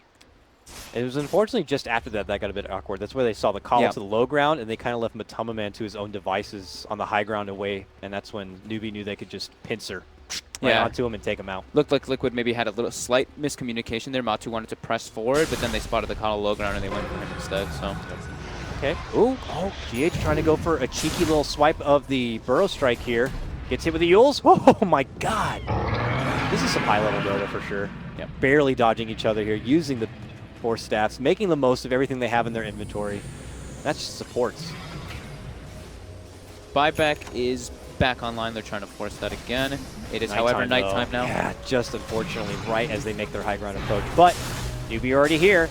Lead in Burrow. He pops the Ghost Scepter, eats his own. Burrow moving from SEC. Blinding Light bump back. Mind Control now stuck on the low ground. Epicenter comes out. They scoot him back behind, and they're going to be able to get the finish on Mind Control. But Tumberman is holding onto that buyback. Needs 7 more seconds to make his return, but it might be too late. They've lost their Dazzle already. They've lost their Rubik. Newbie are going right into the Tier 3. Now here's the return. Just as Matama Man comes right back to life, that's when the buyback comes out from GH, and that is when Newbie make their leave. Or does it? They're actually turning back a bit here. Maybe Liquid are assuming Newbie are running away. but they're not. They jump back in and looking to go for the quick pick on Matama Man, but can they get him down? They look to pull him in, but he gets forced out to safety. Matama, or Mind Control, looks to re-engage, gets hit with the stun, and they're going to be losing KP on the side of Newbie, but they could be losing more. Burrow locked down, and they will burst down and finish out U9. Unfortunately, this re-engagement will not work out for Newbie. Yeah, they had the high ground vision there. They tried to go for the Alchemist, but with the Manta, they actually only got the illusions, and then the, what, double four-step coming out from this, double four-step or single four-step? I looked like a double. It was definitely at least one. It was one, okay. It was just one. So the Rubik being able to four-step Alchemist away from the Life Stealer pretty much saves his life because Matu was Bloodthorn there. He was going to start getting chunked down very quickly. Yeah. It was a it was a gamble, a bit of a greedy play with that kill. That was a bit of mid lane racks. Yeah. Potentially a second set. Now a buyback going to be forced out from KP. Liquid kind of reposition here. They pull out the weave and they're saying we're going in. We're not looking to walk away unless we get this racks first. SC jumps in. That's when the Blade Fury comes out. And they look to kind of get the finish at least for the ranged racks if possible. Jump in from Mind Control. Gets out on the stun. SEC kind of locked in the horns here. We'll be able to finally jump back and away. Goes all the way to the fountain to kind of re-heal up. The buyback is going to be forced out from U9. Tries to get into action here. Liquid still not looking to fully pull out here. They have been unable to finish off even one racks yet. But they have been able to kind of force Newbie to go into the piggy bank here. Dish out at least a buyback. Yeah, KPs have been buying back, I don't know how many times this game actually. I think that's like the third or something. Yeah. About, because he's been sitting on the same items for a very long time. He's not really scaling on this Slard Art. Yeah. Obviously forcing out the U9 buyback is also pretty juicy for him. And now they're looking to head out. Look who's going for a re-engagement. Now it's going to be Liquid already waiting on the high ground. Brilliant setup, but a monster Burrow Strike comes out from KP as a response. And that's going to allow them to kind of get the setup as they go for the back line, take out the Dazzle right away. They look to get the setup. The Rubik's also going to be going down. A jumping from Kaka is going to be able to get the mighty monster epicenter. Now they look to go for Miracle. They hit him with the Abyssal Blade. They're looking to lock him down, but Mind Control with the stomp follow play is going to be able to clear the space to hit him into the Blade Fury and head to the low ground here. KP trying to TP, will be able to make it out just in time. On the high ground, though, it's U9 muscling down and finishing out Mind Control here. And now Liquid, they have to run off. As Triple C's respawning, they've got the recall for him, too, if they want to. A Fate's bringing him in. They're bringing him. Get that guy here. They're looking for Miracle. Miracle's got to spin TP out, and he's going to be able to get it off here. He's gone, and they'll have to settle for Roche. Yeah. Jesus, these fights. They're ridiculous. The Force Staff usage was insane on the Storm Spirit, saving him up there, and then the follow-up crush from KP, and then Kaka with the Burrow onto the That epicenter. Burrow, like, they had that jump in, and then the Burrow just sliced through the whole team. It stopped, like, all of the aggression. They were, that Burrow wasn't there, that would have been a monster fight for Liquid. That was ridiculous. And there's something, too, that's, like, really important to point out in these fights that a lot of people, like, we've talked about a lot, but vision in fights. These teams are putting down obs wards during the fights to make sure they can see everything that's going on. They're saving these obs for just engagements. Yeah, that's why like after the fight's closed, you're like, oh, these are some weird wards all they stacked have, like, on top of each other yeah. for the same time. But you know, vision is so key in this game. Yeah, for the Centaur, for the Dazzle, even for like the Coddle and the Storm. Look for your pubs where people are just going to spaz out obs wards during your fights now. Ooh, S-Triple-C. Got an Aghanims queued up on the Storm Spirit. And as we know, it's got that sexy multiple vortex pull or whatever. Yeah, and he actually goes for the 0.75 increased talent as well. Pull it into a crush, into a burrow. Pretty damn handy. Pulling the mid lane here, hiding under vision. Ho ho ho. May not know how close he could be to trouble because the gem was on Faith there nearby, but he just was a little out of range. This is full daytime, unobstructed vision. They have 3 minutes still to work. This is like your best chance for Newbie. Yeah, Matama Man's about to have an Abyssal Blade finished up on him, so got rid of his armlet. Then he's going to be able to give away a couple more of those precious Aghanims. Roll off. Pretty close game here. What does it say as far as the network goes? Still in favor of Newbie on this one. It's just because of how farmed, I mean, all of their heroes are. It's not like they have, they don't even have a 5 hero. They have like everybody's kind of just like, like the Sand King, the Coddle are far ahead of their offlane Slaughter. But that shows, gives a lot of testament to how sacrificial KP is as a player. Even though he's kind of like struggling, he's getting some decent decisions. And when he does buy back, he forces people to use spells on him and just dies anyways. And then you have Kuro. He just still has that sad little medal. Poor little Kuro. Little feeder medal he's got. But can't blame him, man. I mean, that's just Such a hard game. That's the respect by Newbie, just recognizing that he has to go first. Such a hard game for Kuro. Newbie, shape up through that mid lane, still have another shrine to take down if they'd like. The Liquid are hanging towards the northern part of this map, and it's a bit uneasy to kind of head into that high ground territory, so wait it out right now. But they have the ball in their court. They've got the Aghanims. By Let's ball, go. I mean Aegis here. Aghanim Storm with the Lifestealer. Oh my god. Well, I can't wait. Let's see here. Looks like don't Miracle think just steps out. I don't think I've seen it in a pro match. Really? I think maybe only once, twice. Not often in Aghanim Storm, that's for sure. It just auto triggers once you use Electric Vortex, right? It's not a separate skill, it looks like. So No. It just grabs everything Yeah, in it the grabs area. everything around you. Cool. We'll see what kind of use they can make out of it. What's the range of how far I wonder it could grab? You people? can mouse over it. It's the same as okay. Yeah, it's 475. It's pretty. All right, now it's time to get the other shrine down. And back the other way we go. It's going to be Newbie looking to make their advancement. They have 1 more minute of daytime. Not be a whole lot, but just enough if they want to at least get the finish on what looks like the tier 2. UU9 did finish up that MKB as well. Still has that armlet he could swap in for the Aegis here, but Yeah. he's getting 2 critical mass pretty much. Moonshard is the next thing on his docket, so yeah. He's getting fully decked out. What is turning into nearly an hour-long game 1 between Titans be Liquid. Battle of the Blue. This is pretty much all up to how the engagements go at this point, just because of how even these two teams have been playing.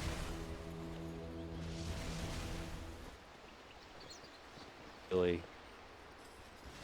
going to being a broken record to say that obviously a Liquid dropping those first 2 games against IG makes it more precious for them to walk away from this series with 2 wins, hopefully. I mean, Yeah. only the top 2 from each group going to be making it into that upper bracket here. And Liquid were coming into this feeling like probably one of the favorites. Winning Star Series just under a month ago. And feeling like strong competitors here, but we'll be giving them a run for their money. These Chinese teams giving them a run for their money. Absolutely, yeah.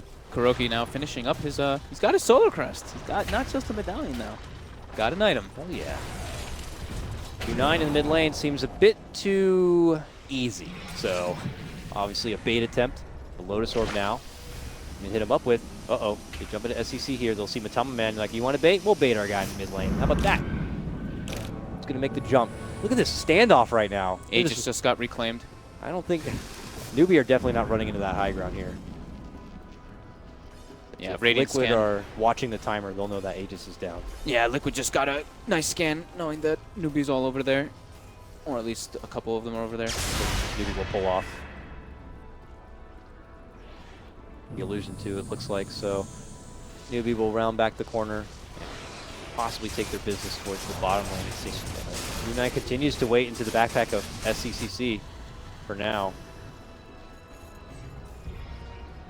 Liquid have still not shaken away from this positioning either. Yeah, they are not leaving that area. They're like, nope, high ground's ours, sorry. It is definitely making it very tricky for Nuke.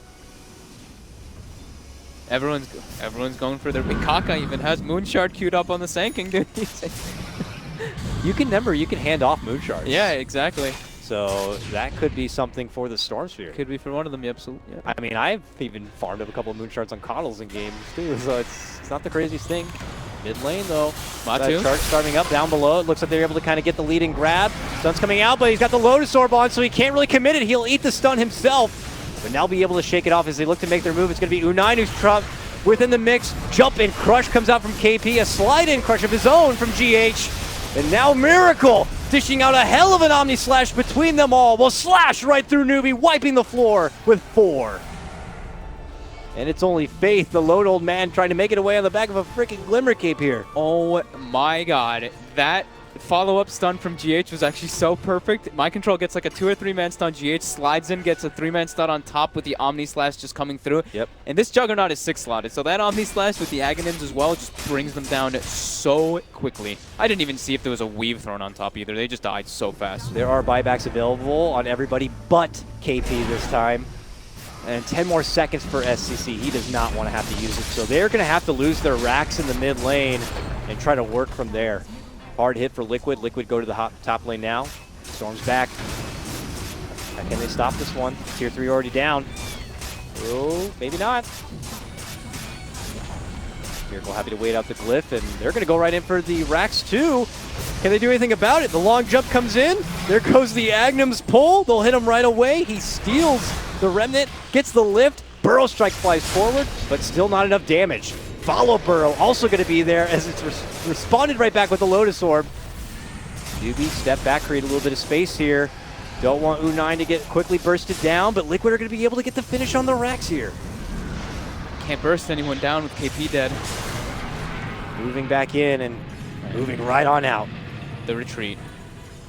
Liquid, get in and get it done, man. Hell of a great fight. Allows him to take not one, but 2 sets of racks. Newbie now backs against the wall here. This so much. Like the Centaur Aghanims with the damage reduction on top of just the massive lockdown that came out from GH and mind control, just Pipe, the weave. wow. This is so much. Impressive. Just KP is just, I mean, he's the 5 on their team, and I feel like he really needs to have something else to be able to just like weave in and out of the fight, because he's jumping in once, he's only getting maybe like 1 crush off and then just getting annihilated. It's so tough in these kind of games, Yeah, because it feels like when both teams have their full 5 at attendance ready to go, one's going to make the initiative. You have Burrow to one side, and then you'll have a jump and crush from Mind Control, and then you'll have a sliding crush coming out from KP, and then you have a stolen crush coming out from GH. It's just it's absolute leapfrog with these teams over each other. They have like 3 heroes that they want to be able to bring down from Newbie, but now with the Centaur Ags and all these, they're too tanky. Now, I have a question for you. You Lotus Orb yourself, and you get pulled from the Agnums. I wonder if that reflects it back. If you have an Aghanims yourself, yes, it reflects the pull on you. Ooh. Well, Centaur does have an Ags and a Lotus Orb. So if he does get it off, as long as the Vortex is Newbie targeted on... Smoked, No, actually, I approaching don't know from how the that north, but they just miss each other. Liquid are also right through that mid lane. No, because you don't target it anymore, right? It affects everybody in the radius when you use the Vortex now. Fair enough. I haven't played Storm with the Ags, but it makes sense. Quick takedown. Grabs himself the Aegis. But as they make their way back up to the high ground, Liquid could be there waiting for him. Oh, man. Oh, U9 the tries to 4-man walk pull. up, but they get a huge monster pull coming out from SCC. There goes the blast. Can they shrug off the damage? GH is already down along with the Dazzle. This could be Newbie's time. Lead in. There goes the Burrow. Is it going to be enough? Epi does not seem to get enough damage in there. Omni Slash now flying out for Miracle. Buybacks come out. GH back in the game now. U9 could be pulled back. SCC gets the double pull. And it's going to be the takedown of Miracle here as SCC looks to get the takedown of GH. It could be a dieback here, a very risky one for Liquid. While over on the other side, it's Matama Man caught deep on the enemy's territory. That 4-man Electric Vortex into 4-man Burrow Strike? I thought for sure Oh my god. that knew we were about to walk into a terrible situation, moving up into that high ground, but SCCC just jumps past all of that and grabs the backliner. And UU9 instant rage too. He was like walking up the hill and he raged. He was like, nope, I know you guys are here. I know something's up. Like they did get to have that ward down to catch like a little bit at the end of it, but still, that was very quick rage and very quick jump from SCCC. So you have Miracle without a buyback for a minute here. I don't know if Newbie are be able to work with that or not. Trying to still reset all of the lanes as they are. Trying to make a new approach. I think 40 seconds is a fair amount of time. They expend there? Did they use the cheese? I'm positive, right? Yeah, they used the cheese because now SCCC has a cheese on cooldown. So he was able to use one of their cheeses for himself to bring him back up there in that fight. He's got a new cheese now. And they're making their move on the racks. Miracle just got his money for the buyback, it looks like. Could buy back now, but 20 seconds seems a bit too close, and you're already 2 racks up. It's okay if Newbie do manage to take 1 down. They'll at least get the melee, and that's all they actually want. They see that Miracle's coming back, and they don't want to risk it.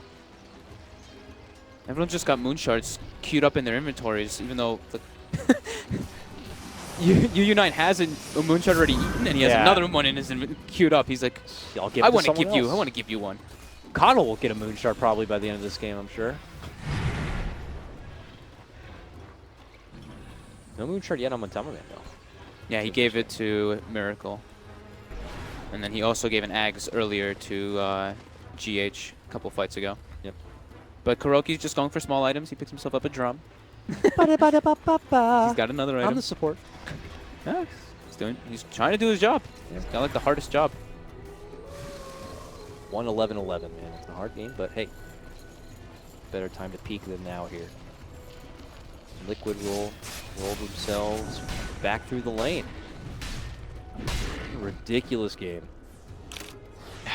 Nice. Even the engagements, you can't even tell who's going to win like 10 seconds into the engagement because they just keep going for so long. That's how durable everybody is at this point. So glad this game was not a one-sided affair for either team. It being just as close as most would suspect here.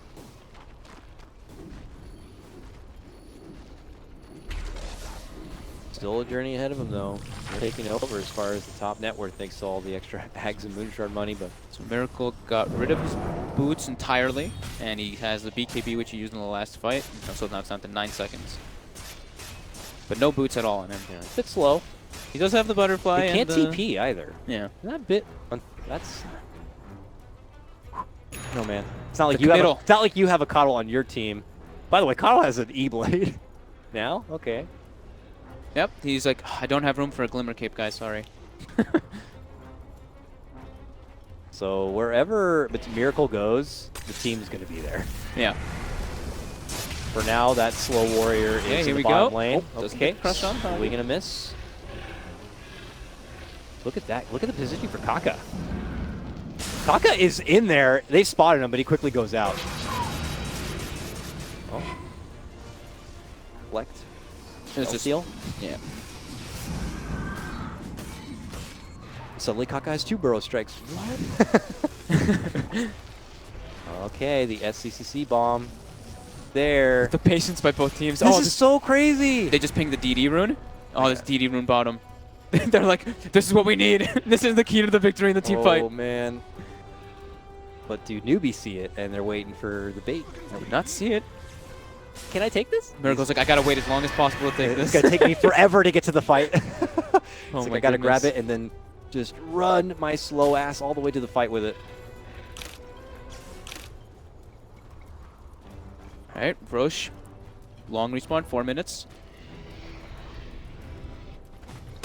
Liquid has to make a move before that Roche.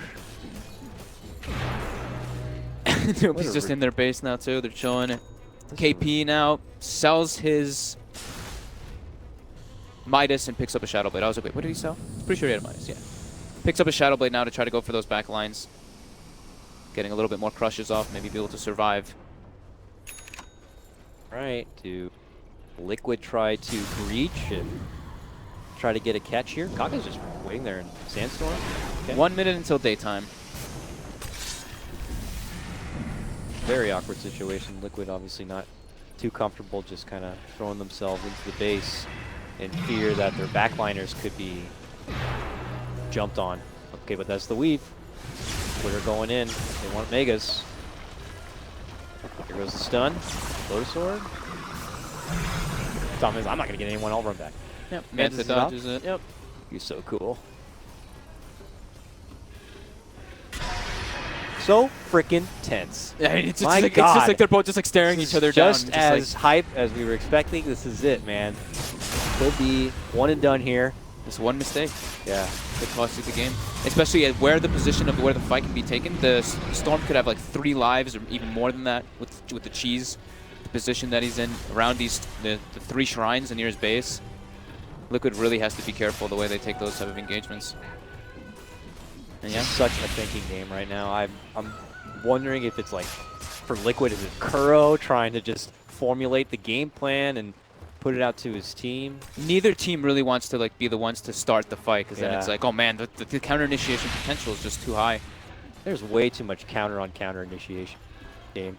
It's like a total leapfrog, like I said. One will jump in, then the next team will jump in, then they'll fire out. And then a Lotus Orb reflects Yeah. the ass, and then this, and then all over the place. Ping pong, ping pong. It's crazy. Liquid does have 2 lanes pushing in it. onto Newbie's side constantly, though. So they're able to position themselves on that bottom side. Okay, though. But we have smoke. Movement from Newbie. And a game plan. They've drawn on the mini-map here, but the same game plan has also been drawn by Liquid, maybe with the foresight to see Newbies on their approach here. A fresh daytime is before us. And we got Miracle slowly blade fearing away from trouble. Initial lead in from the Crush. The log jumping from SCC, looking to go for the backlines. We'll keep eyes there. Can they get the burst? The instant Rubik takedown, plus Miracle locked up in arms. Kuro is going to be able to get the Grave off on himself, but that means Miracle's going to be left to his own devices, but he seems fine with that. Pops BKB, now the Omni Slash that's going to shred right through KP. And it could be Newbie on the full retreat, though. They've already lost 2, but the buyback going to be forced out. They re-engage. They look to go for the jump. Can they get the burst? But Tamaman going to be going down. Does have a buyback. Oh, Mind Control was in Mind Control. He was so deep in there. They'll finish him off. He also has a buyback. We hold this fight. KP and Faith buybacks, yep. They were totally split apart. Liquid, Matama Man, Mind Control way up north. Miracle hanging back side by side with Kuro. Fight being totally split apart. And these supports are just like, we can't do anything about the storm. That jumps in, just blows them up. We'll see if Newbie can make their way across the map and force out some buybacks. They get the buybacks forced out. Do they pull away? I think so, yeah. I don't think they can really force it too much. What did U9 replace? He picked up a Maelstrom, now he's going for Mjolnir. Did he get crit before or no? Did he actually finish the crit? Too many items. It's crazy. Oh, Armlet. Armlet's gone. Yeah, he placed. Yeah, okay, you placed the Armlet out, so you're right. Going in, jump, pull out. The buybacks come out from Matama Man and company. The blasts are there. Newbie trying to step off and make some space here for themselves. It looks like they may be able to do so. They've gotten Liquid to double buybacks were expended, and like you said, as soon as those were, they start to back up. Maybe they might go for a re-engagement, but nope, their 2 side lanes are pushing in very hardly. But they can always recall the storm after he pushes it out. We'll see if they want to do something like that. And it looks like S-Triple-C now gonna be going for Dagon 5. I mean, these items are all just gonna be swapping and changing now. Yeah. So it's gonna be all over the place. Nearly 70 minutes in. This has got to be the longest game of DAC so far. Yeah, I do believe it is. For sure. And Liquid now with no buybacks. They want to go and take it to Newbie, while Newbie are trying to reset and get a new game plan going to try to close it out. They make their move right away. Jumping in for U9 and company here. Can they be able to get the burst through to get the finish? They can. SEC going to be going down now, and they're looking for U9 next. The blinding light is there. He quickly jumps back, quickly infests, and tries to make it away from trouble, but he pops back out, and they're going to be able to get him down. Both of them do have a buyback here. Liquid going to be going for closure, so those buybacks need to be forced out. First one there. Storm with a lower death timer. Can wait. That's a pretty risky play, but also very good play by them. These, it's high risk, high reward at that point. Yeah. And they get the reward this time. And now it's going to be going for the Roche as well. Haven't seen Liquid be able to kind of maintain the Roche and get the Aegis for themselves really much this game. Now they'll have the extra life, but who do you give it to? Who do you give it to? Everyone's so decked out. Oh, it's going to be Matama Man. He's going to put the Shivas into the backpack along with the cheese and try to make it work with that. I mean, he does lose a chunk of armor, and he's like, I actually need passed it off. Yeah, he needs the armor. I need the armor. And opts to be slow along with Miracle. Just so slow. I want to see what Miracle's, which one he's replacing. Because So he has Abyssal Blade coming out, that's a big pickup. Okay, it's the Diffusal too. So now he's got more lockdown for the Storm and the Lifestealer. Like, they actually can't man-fight this Juggernaut at all. He's very impossible to bring down if he's not completely controlled. Super tanky in his damage potential with the evasion. He has no TP back, though. And I thought for a while, Tamaman did keep the boots in the backpack, but it's like, if he also has no TP, like, what stops Newbie from a crazy backdoor play if they manage to get one of these lanes pushed? I don't know. This game's crazy enough. Who knows what the hell it's going to be coming down to here. Yeah, both teams are just like, okay, now neither of us have buybacks on our main guys that we want, so we both have to be a little bit patient. Game 1. 2-game series. Ridiculous. I don't know how much this is going to affect the schedule, but I would imagine you're expecting to see some overlap in these games later. Here comes Liquid. Right under the vision. Yeah. Be watching this approach. Reading these movements. Yes, they do. They'll see the ward there, but Newbie are already on the way. Trying to catch him while they go for the D ward. Oh, he gets beautiful catch! SCCC, my God! Gets a beautiful pullback onto him, is able to burst right through mind control and the dazzle, but can they get the clutch finish here? Liquid able to hold their ground and fight it out with their own abyssal play. Can they get the burst through? They're still holding on. Blinding light to bump them back, and now they look to focus and surround Matama Man. They will get the Aegis down. Sliding and scooting away, GH trying to make a retreat. Forced to leave, Matama Man back in behind. Him and Miracle, the slow movers, trying to get out from this one. Matama Man will get burst down. He has no buyback. Frantic to make it out. Omni Slash is there. SEC is going to be forced to go down and go right into a buyback. KP, no buyback for him. GH re-engaging, will end up losing his life. But as Miracle makes his return, he should be also going down here, and he will get dropped. He does have a buyback, but Matama Man does not. Was that a 5-man vortex? It was monstrous. Oh my God, that was ridiculous. You can still see though that how strong Miracle really is. They even just were like, we can't just fight him when Matamba Man is up, and when GH is up, we have to just ignore this Juggernaut, bring down Matu, then we go for the Jug when he's isolated. But SCC with this like 4 or 5-man vortex with the follow-up. It was Kaga, KP. Newbie. Oh my God. Read the situation so well. They saw Liquid coming up from the bottom lane. They saw that their body language saying, hey, we'll just go for this D ward, and that's when Newbie are like, hey, let's catch them while they're not suspecting an approach. And they get him right from behind. And now Newbie are inside the base, and they don't have a Alchemist or a Centaur to defend here for Liquid. This is all on Miracle. This is all on Miracle and GH and Kuro. Looks but like they're already could be down. the Megas, yeah. Should be the Megas. But they can't fight against the Megas. Just very difficult. Omni Slash ready. Last flying through the mid lane. Tier 3 down. They're looking to go for the Megas right now. Glyph forced out. SEC jumps in, gets a pull on both.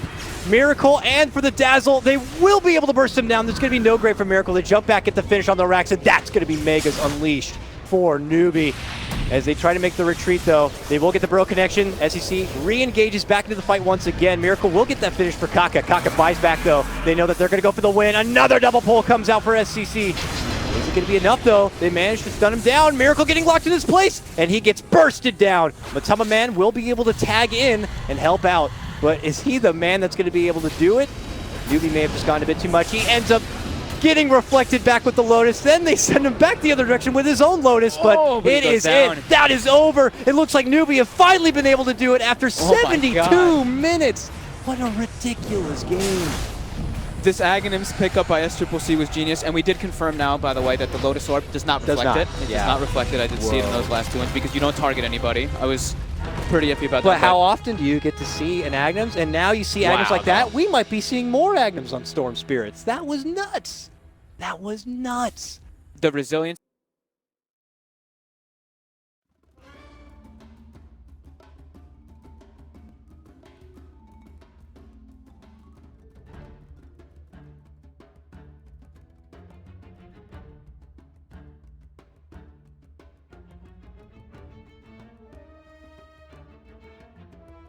Liquid's turn to ban.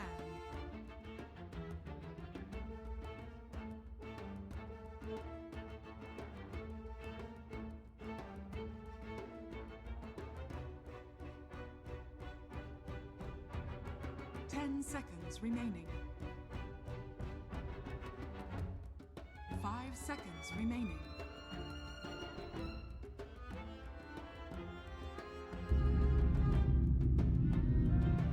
Liquid's turn to ban.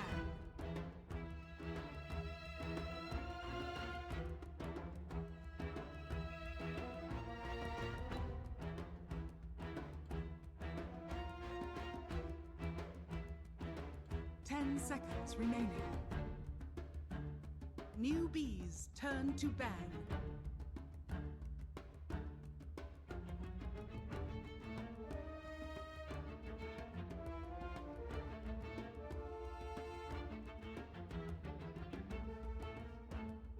Seconds remaining.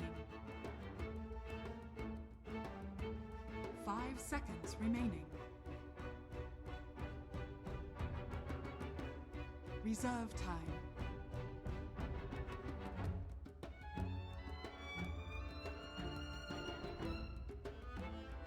Liquid's turn to pick.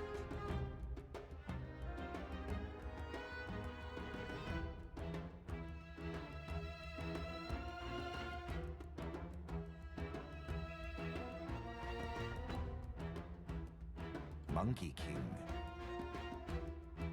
Newbies, turn to pick.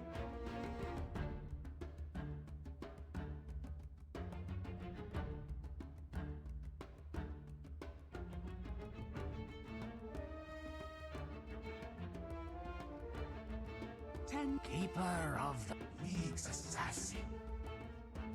Liquids, turn to pick.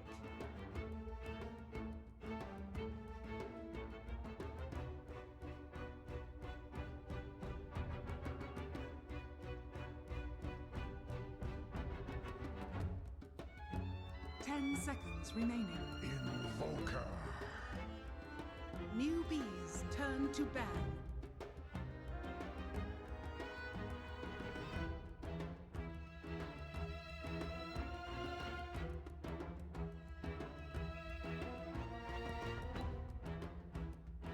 Ten seconds remaining.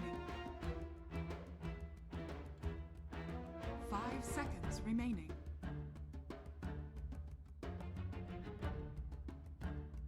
Reserve time.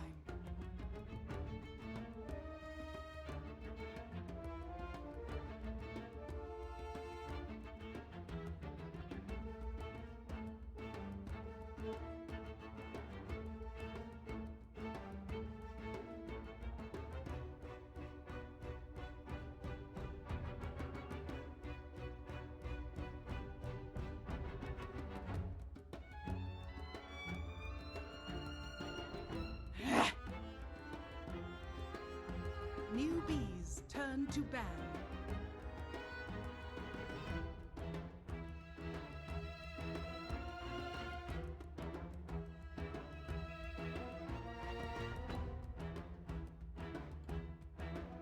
Ten seconds remaining. 5 seconds remaining.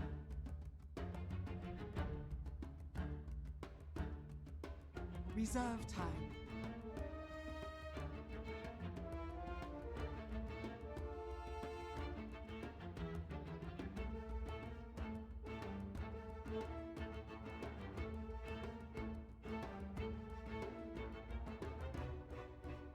Newbies, turn to pick. Juggernaut. Liquids, turn to pick.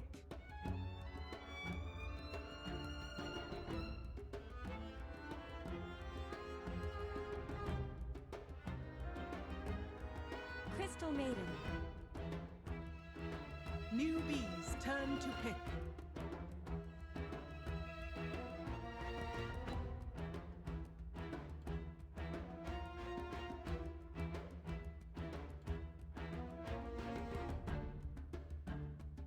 Ten seconds remaining. 5 seconds remaining.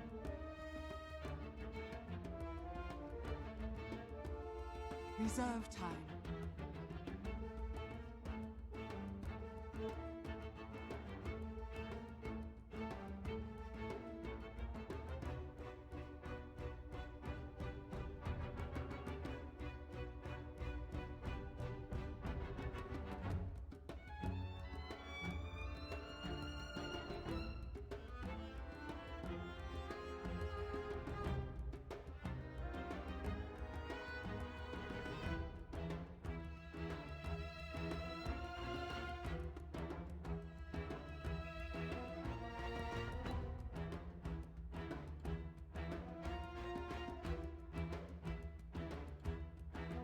Earth Spirit. Liquids, turn to pick. I speak for the trees. Newbies, turn to ban.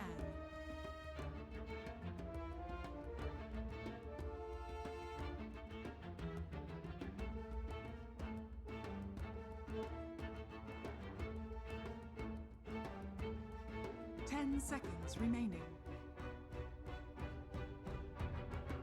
5 seconds remaining. Liquids, turn to ban.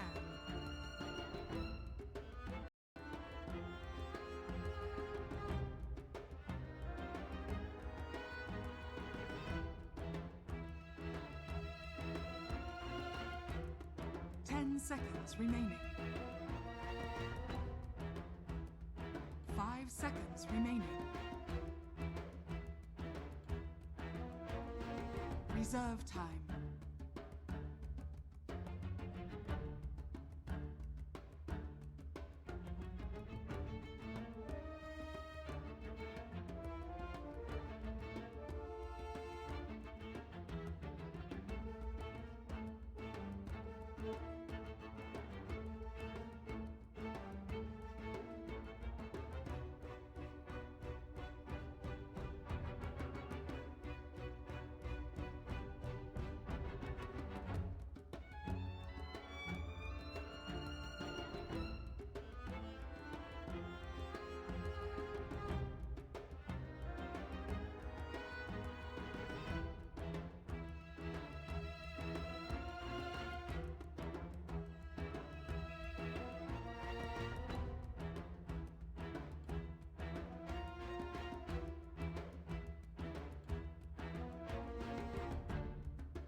Liquid's turn to pick.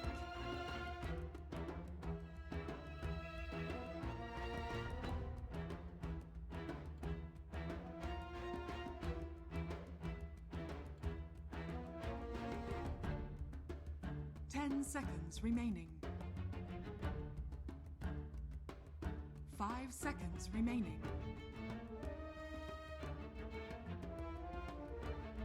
Reserve time.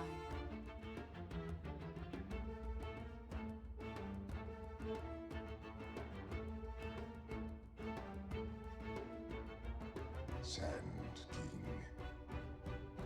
Newbies turn to pick.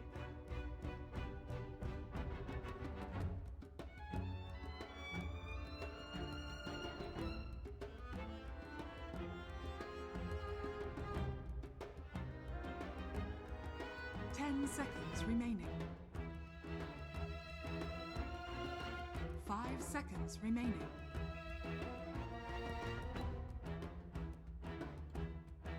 Reserve time. Alchemist.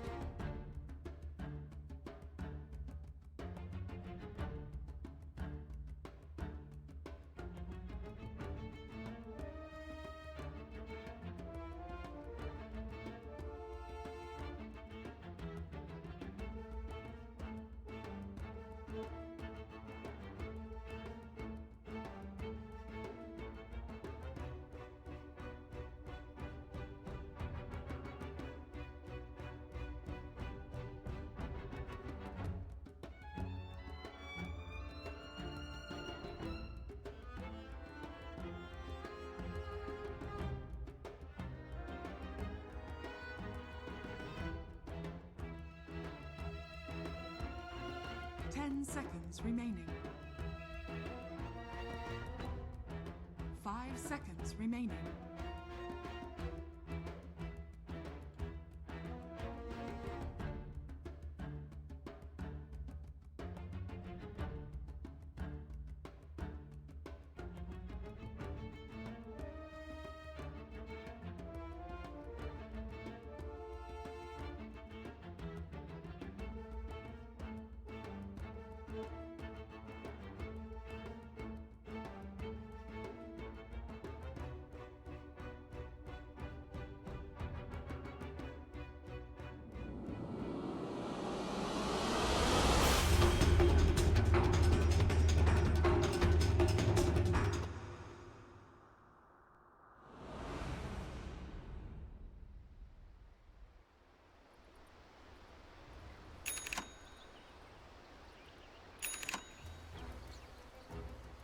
Prepare for battle.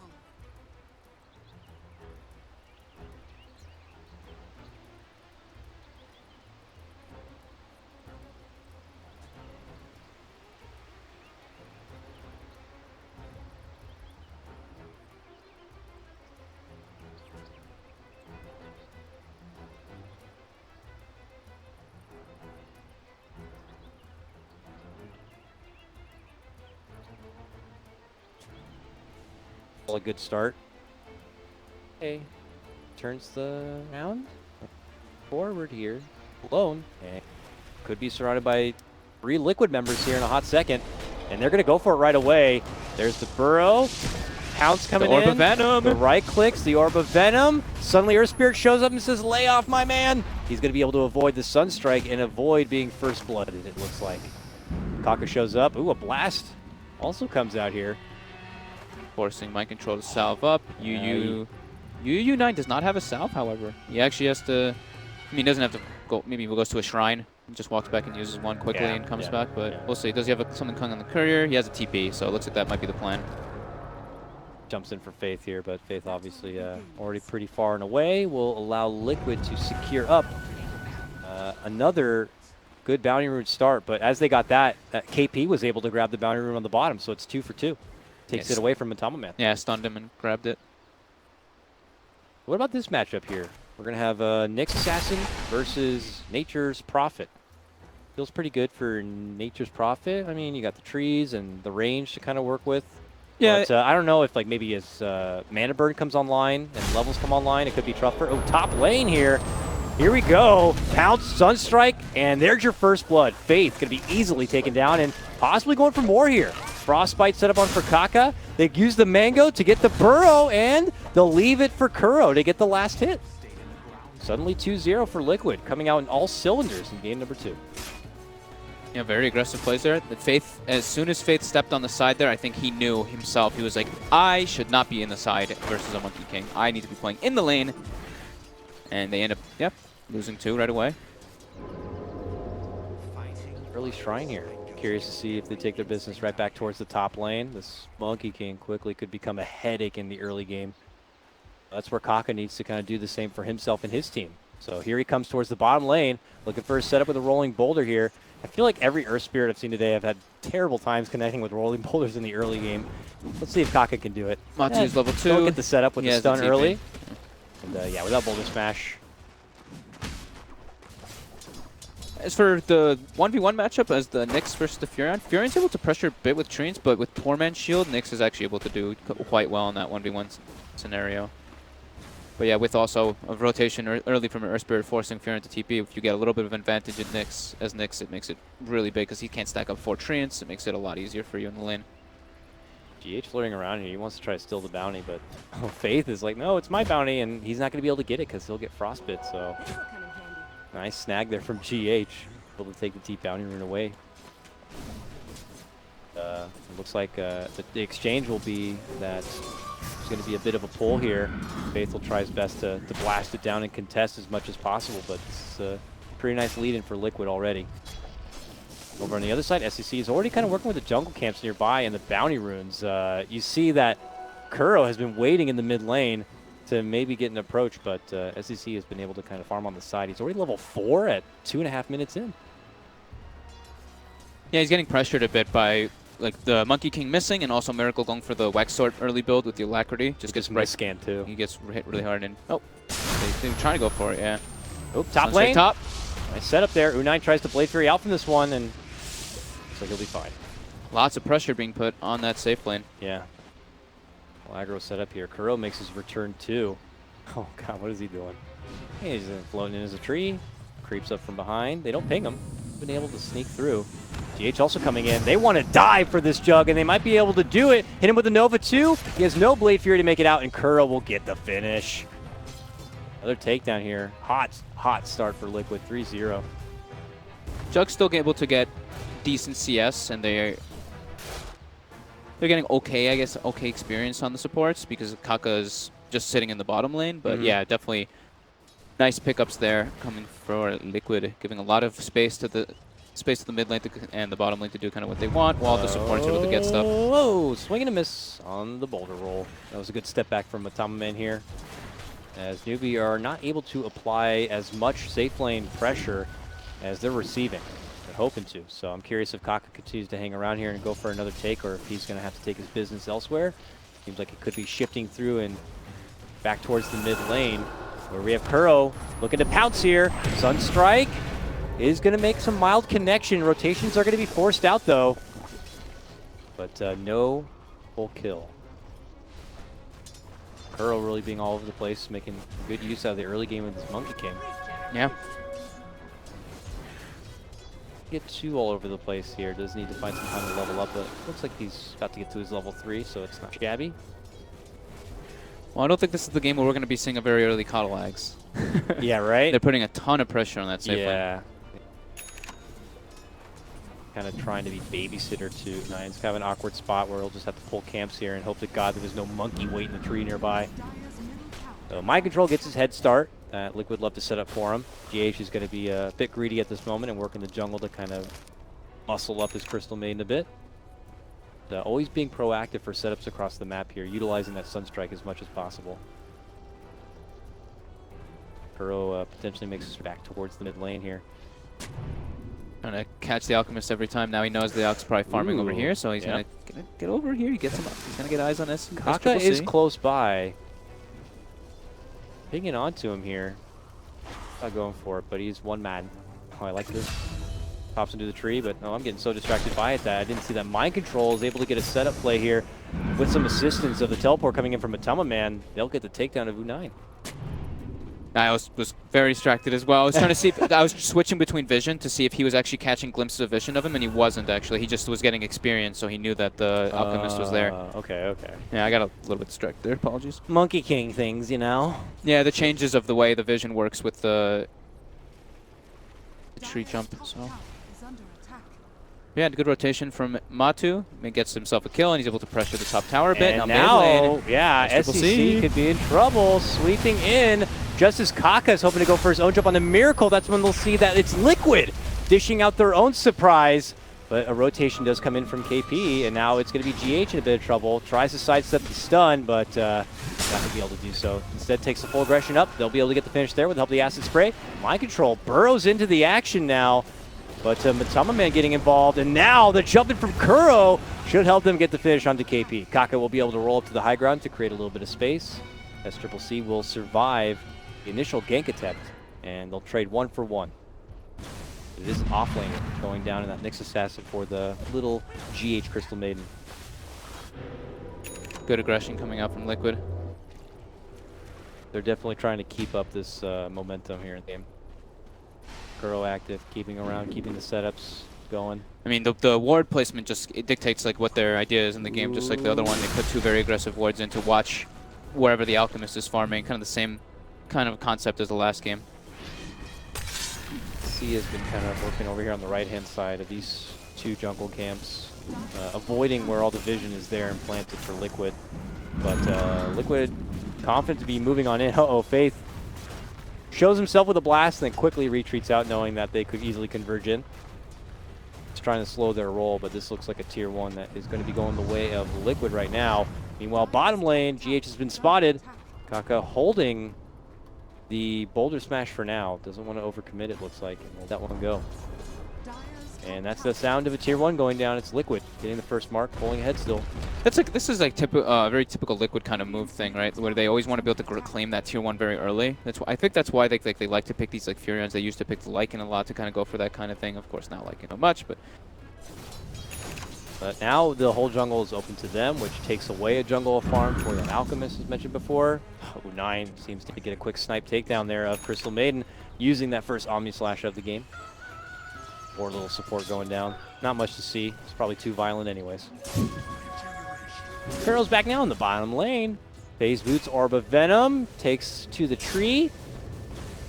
And now between him and the approaching GH. Does not have range just yet. Oh! He's trying to get in the back, but Kaka barely rolls away in time, avoiding the burrow coming in from Mind Control, but they're still going to look to pursue. A Boulder Smash comes out from Kaka, brilliantly able to create space, and they avoid what is a 4-man gank. U9, wow! Ooh. Don't know if he would have died from that one anyway. I think it's only like 287 right now. Yeah, so he would have been okay.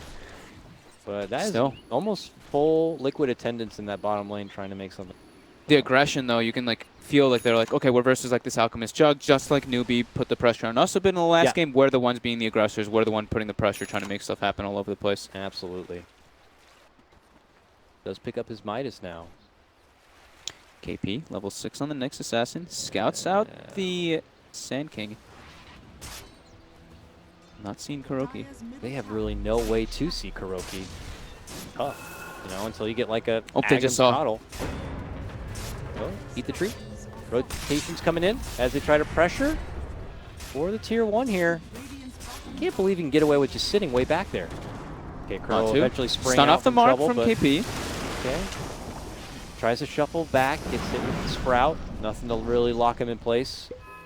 5 heroes response from Newbie. Mind Control's able to find a little bit of space. Farm, go for that early blink dagger. Yep. Flirting, but again, that continued respect from both these teams. Fairly even. About 1,000 gold lead going toward Liquid, almost a 2,000 experience. That's probably the top tower. Yep. Top lane, here we go. Epi Sunstrike.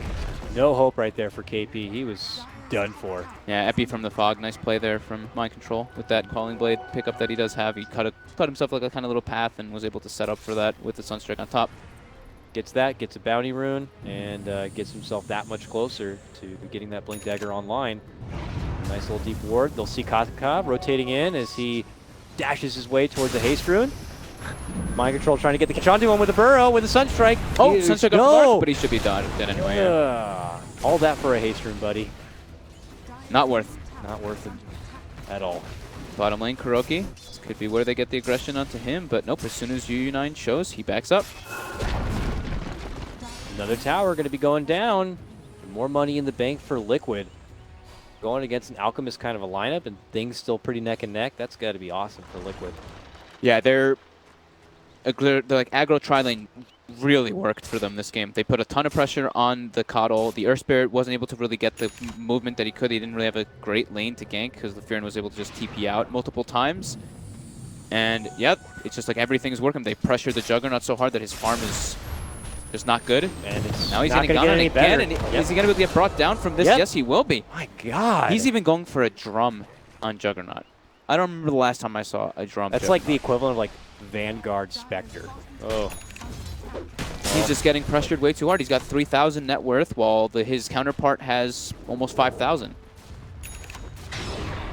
And it looks like Kuroki's feeling good, looking like he's going for a Midas on the Monkey King. I mean, there's nothing to really stop him. They don't even see him. He's just constantly moving around the map, making all these wonderful setups. Probably calling the shots too. These setups spring into action with a +1 stun, the Sunstrike, and really a recipe for disaster. Miracle went for a drum of his own too. Yeah, I noticed I heard a drum earlier in the mid lane, and I'm like, who has that drum? It's Miracle. Drum's back, I guess. I think that was actually Matu's drum that was actually used before, because Matumba Man also has one, and What his the actually has hell? a charge used on the Furion. So drum is an item in Dota again, it seems like. All they had to do is kind of cut the price of it.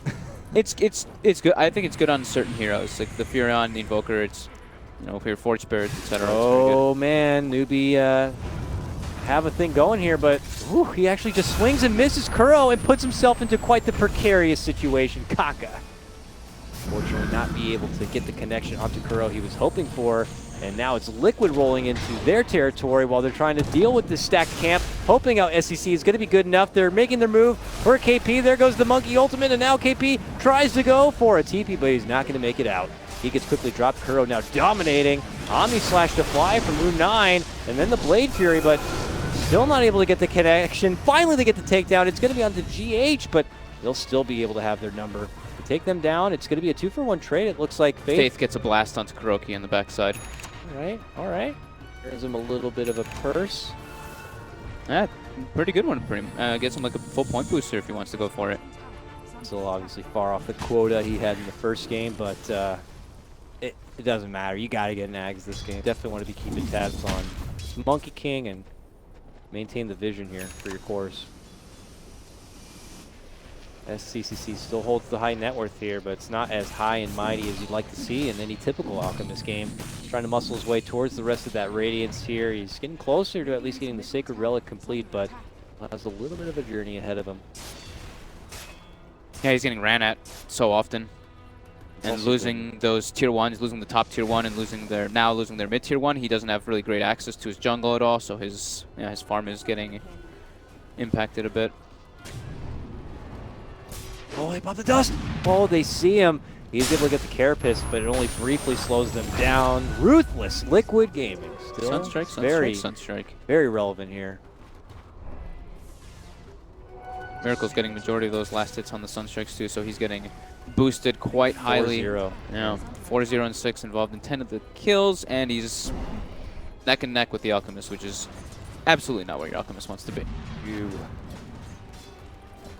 Toughed up game for Kaka too. This is like what you Yeah. can see when you just don't get those setups in the early game, and you know you can't farm. You're just like lost. And you're in a rock. It's got magnetized now at least, but a lot of work ahead of him here. He just falls flat so easily. This looks These like it will be fights, but Kuroki's death this time around. Will he hop in the tree? No, he Nah. won't. Down. Almost hopping to a tree could be more trouble for him, but Yeah. they'll get him nonetheless.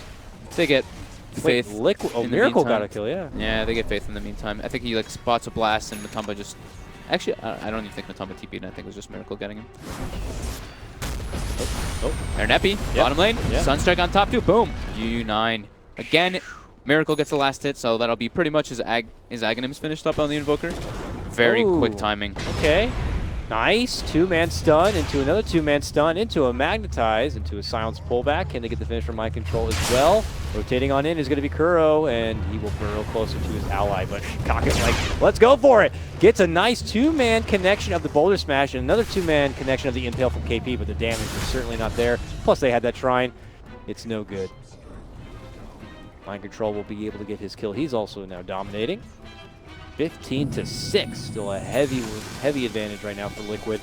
Just as Newbie are able to scrap a kill together, they'll lose something like their Jug shortly thereafter. This Invoker is immense. Yeah. He's got... Usually you see the Midas Aghanims come out, I'd say like between 18 and 24 minutes ideally. But he's got it at 16 minutes with the drum. Looks like they may be able to get Mind Control, or did I speak too soon? 30 HP. Oh! He is able to get in the Sandstorm and make it out from trouble. Avoids the Omni Slash gank. Slick moves there from Mind Control. And nothing is going in Newbie's favor No, this game. not at all. Overexhausted from game one. I don't know what it is, but the fire is lit for Liquid, and for Newbie, it's definitely a shaky beginning. Yeah, Kuroki's movement in the early game just really secured the lanes, and Newbie just wasn't able to really get anything from the laning phase, just kind of trading farm in a way. He really plays this Monkey King well. I'm curious if it was him that was kind of taking priority on playing the hero and learning and adapting, or if he's just the only one who feels comfortable taking it. I'm not too sure, but he's making it work. See how much it's going to... Here, what's he building? Oh, yeah. Yeah, the Midas. Yep. She's almost got it. There we go. They go for the Roche. They've got the... Not the double Forge Burst to help them out either, but they've got Alacrity and Furion, so...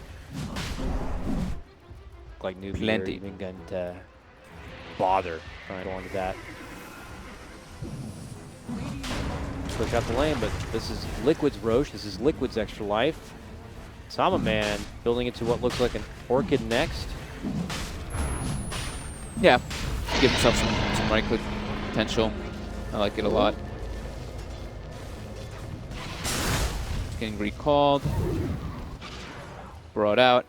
S-triple-C. Yeah, he's just now it's just going to be kind of like this farm game. Newbie's very under the gun and very pressured, so they're just kind of going to be sticking on their side of the map. While it's going to be, yeah, Liquid being the aggressors. We're going to be seeing very defensive wards coming out from Newbie more than likely. See a Shadow Blade in queue for Jug. I mean, it's different. It's weird too, but it's like the idea of it you can kind of understand. They want to run this for space make for the Alchemist as much as possible till later on. Volker is just getting grossly farmed right now. I'm gonna look over at him. Got Boots of Travel in queue here. I mean, it's KP's also not able to, not really finding any of the potential places for the ganks. Oh, he spots Kuroki. Okay. Okay. Goes for the stun, and into the mana burn. Rolling on in is going to be Kaka, setting up the extra bit of stun, and then he gets hit with another stun. It's over. Kuro goes down, but that's just your pesky monkey running across the map here. Forces 3 from Newbie to respond and kind of be able to get the finish. Small steps. Small steps. But here they come, charging down their way towards their first tier 1. SEC is still their big hope right now, as he's bulking up pretty nicely here. Obviously already has that radiance done. He's building to the hero. He went for the early treads though, so he did want to be able to have that extra bit of survivability. I guess how much pressure was going on. Mind control with the big commitment stun. There was no Sunstrike on top with the Furion ulti. Yeah, Tornado is going to catch on the KP. U9 though, Blade fearing away from the trouble. A harder commitment does come in, and they are going to get the finish onto Mind Control.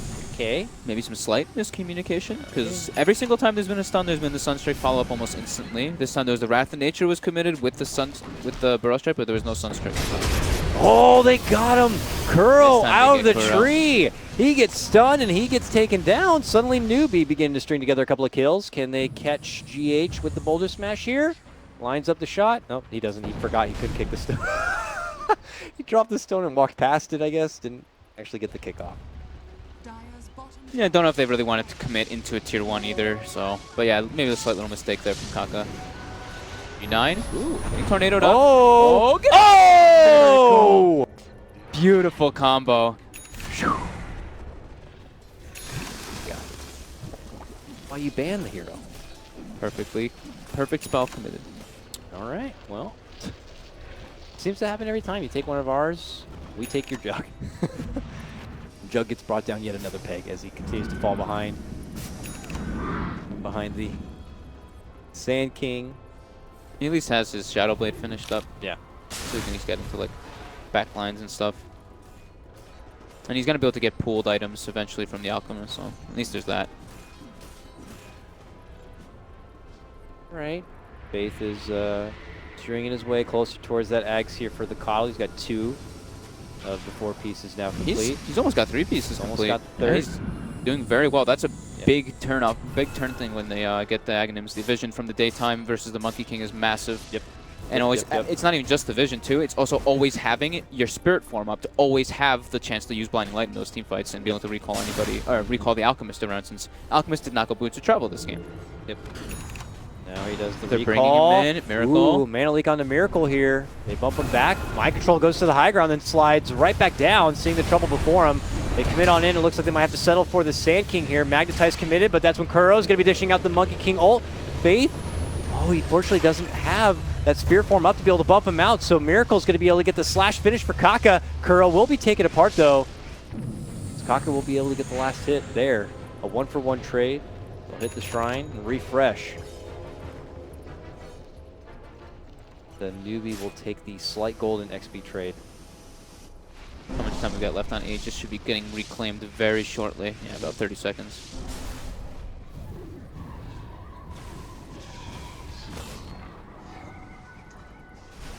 Wave here. Newbie really finding their best success when they've been kind of moving as a group here. Yeah, I think that's what they definitely have to be doing in this one. Yep. I mean, the lane's going to be pushing in, but that's the beauty of having the Coddle. Oh. BKB, very early BKB Debut pickup of for the this Alchemist. BKB. Yeah, it's to dodge out this Burrow Strike. Gets the Acid Spray so he can't easily blink away, but I don't think that's how you want to show off your BKB. Yep, definitely not, but okay. That happened. Ugh. Well, Aegis will be reclaimed now. As the Alchemist steps away to go back to the farm, that's when Liquid make their approach. A beautiful tornado setup comes out from Miracle. Allows for the follow-up there from Mind Control, and they'll get the quick takedown of Faith, prolonging that Aghanim's a little bit more. Yeah, this is big. Whenever they can pick up the Coddle, whenever they see him, they have to try to go for it. They've now claimed all the tier 2s, so this really limits Newbie's potential to get a lot of farming, but there's no real big wards. I think we should see some wards on somebody here on Liquid, right? Oh no, nobody's actually carrying any wards. They only have 1 down, so I guess the other one. No, they have these 2, but they're just unfortunately a little close together. That's what you were talking about in the previous game, where in these fights breaking out, you got to get the best vision possible. So that's when you're going to see some crazy obs as a follow-up to it. But your Liquid step back and get back to the grind towards the top lane here. Very concerned for the Juggernaut, but there is always he's very thankful that he can get items pulled, but he's got to get a couple of his own. So I feel like they do need to emphasize on making sure that U9 lives in a couple of these engagements. Definitely. KP as well. KP is just like this. I mean, I feel like that's the style that he plays for this team, though. He's the big sacrificial lamb. He really is. The last game, I think he bought back like 6 times and didn't get like the greatest item progression, but he did his job. This game, he's 0-4, but He's trying to get the setup for his team because that's, he's the initiator. He's got to get the fight started, heading toward that Blink Dagger. Not too far away, 700. I would imagine Newbie are going to take the time to farm right now. Faith can kind of finish up that Ags would be big. Getting KP that Blink Dagger would be nice. Looks like the Octarine is going to be slotted up next year for SEC, but that is a little ways ahead. He went back for the bots so they can have that split push potential with the recalls coming up from Faith. Okay. Good here. What about Liquid side? Just Maelstrom on Matu, 4-step GH, and Kuroki now going back for that Basher that we do talk about for the month. So why is it always the best? Is it because of the ultimate? Yeah. It's like turns it into a mini like Ravage. Pretty much, it's pretty ridiculous what a support can do with that.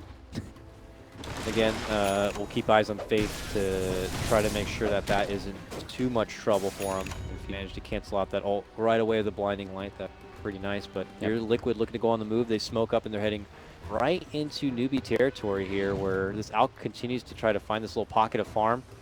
They're here. They're setting up. Atsu's TPing in. He's stuck in the tree. He's got his Miracle hustle down for Kaka, but Newbie are making their own approach from behind. Ooh, Omni Slash going to be totally soaked up there from Matama Man, so he goes down right away. Already a 1-for-1 split favoring Newbie, and they're chasing Liquid out from their side right now. Chase is on while Miracle is in the other half. SCCC is just chasing them down with this BKB. Miracle needs to rotate back to the mid lane to assist his teammates. Now will step in, pops him with the Deafening Blast and the Ice Wall, but they're going to be able to get the GH finish there. KP gets it done. Miracle looks to move in. SEC, look at him diving in deep, looking to go for Mind Control, who's able to get off the epicenter. Is it going to be enough firepower? It will be. They'll get the finish there. U9 looks to sweep in to help clean up what's remaining, but not going to be able to get it, and he's going to be forced to Blade Fury TP home. Oh, SCCC's crazy. I love this guy. He's diving so friggin' deep, man. He just went in with that. I mean, with the early BKB pickup, he can just run down the CM and the Monkey King. Maybe a little bit of an overcommittal trying to go for Mind Control too, but yeah. He's showing he's not afraid. That's for damn sure. Now Faith does have that Aghanim finished up that we've been talking about Hell nonstop. yes. So we're going to be seeing a gem picked up relatively soon after that, and that's when it starts becoming a little bit easier for Newbie to be able to make these moves. And I think KP did finish up the Blink Dagger right before that engagement, so that gives him much easier initiations. And that Blink Dagger on Nyx is so important because it allows Kaka to position himself much better in these fights as well. And Tama also learned he could still get chewed up pretty easily there. I mean, being a bit isolated, fortunately had to eat the full Omni Slash. Even this, under-farmed Jug was able to kind of do some good work. He was under the acid spray too, so he just got decimated by that minus armor.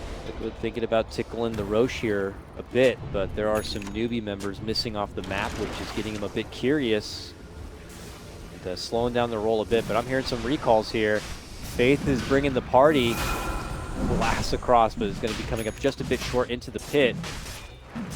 More TPs in. Now SC's here. Can they kill this Roche fast enough? No, it looks like Liquid have already pulled away from the pit. Newbie will probably poke their head in, see that they touched it a bit. There they go, looking to go to the high ground. They'll see GH, and they'll quickly pop him down. Deep roll comes out from Kaka. They've spotted Kuro within the trees, and they'll also take him down. Newbie suddenly up with 2 kills. They themselves thinking about moving into the... Yeah, they themselves looking to move into the ancient camp.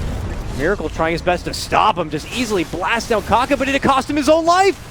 It may have. 20 He's HP. running away under the Ghost Walk right now and has somehow been able to make it out.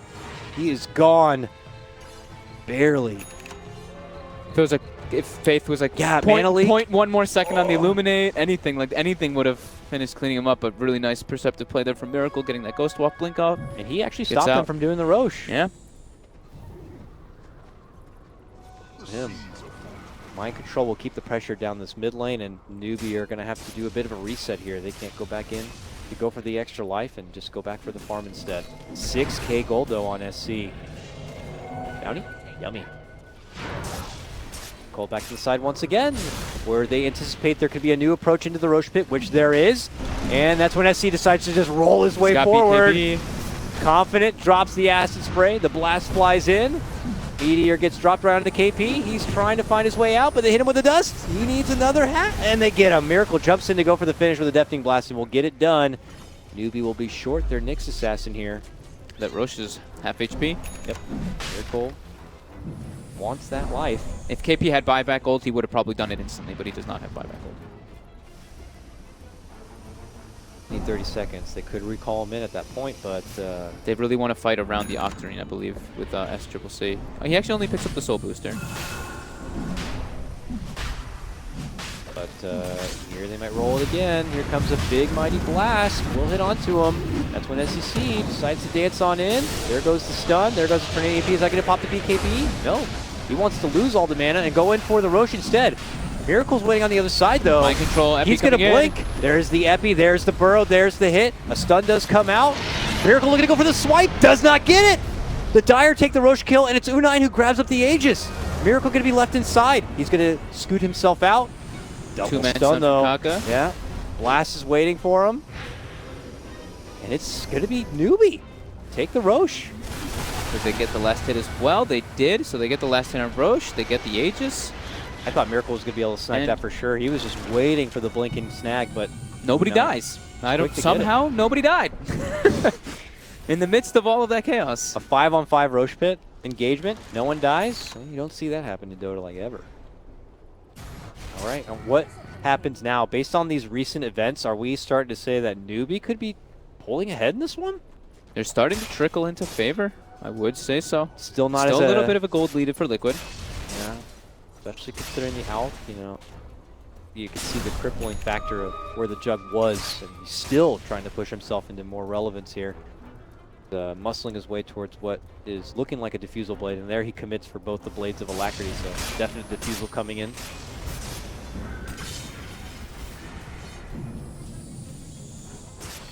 Gem almost picked up from Faith. Waiting for the next daytime in about a minute. They're going to be able to clear out a lot of the vision that was placed out from Liquid during that engagement near the Roche pit. What about Matamaman's position in this game now? He's been able to finish out the Mjolnir. I mean, is it getting to that point in the game? Is he going to have to be a dirty ratter at any? Like, when do you have to get to that point? Maybe eventually, but I think he wants to be able to get more involved in the team fights. He queues up the BKB as well, so he wants to be more involved in there. But every time I've seen him actually join in, he just gets like Omni Slash or just bursted down very quickly. He only has one death, so that was the only one, but he's not really able to like dish out the damage that he would like to be doing. So he's just like, yeah, he's just pushing lanes out. Doesn't offer a lot right at the moment, except for his catchy right click. But if he's in right click territory, then he's also in die territory here. Okay, so GH picked up a gem before there just recently, and he gave it to Mind Control. So now they're gonna be going on their own mission of dewarding and putting the pressure onto Newbie. Right up into Newbie Woods they go, probably planting some wards along the way if possible here. So it's daytime now. Coddle has his gem finished up as well. Did you say Kuro got his basher? He's got his basher now. Yeah, he had. I think he had a little go, but he wasn't able to use it because of the way the engagement happened. Yeah.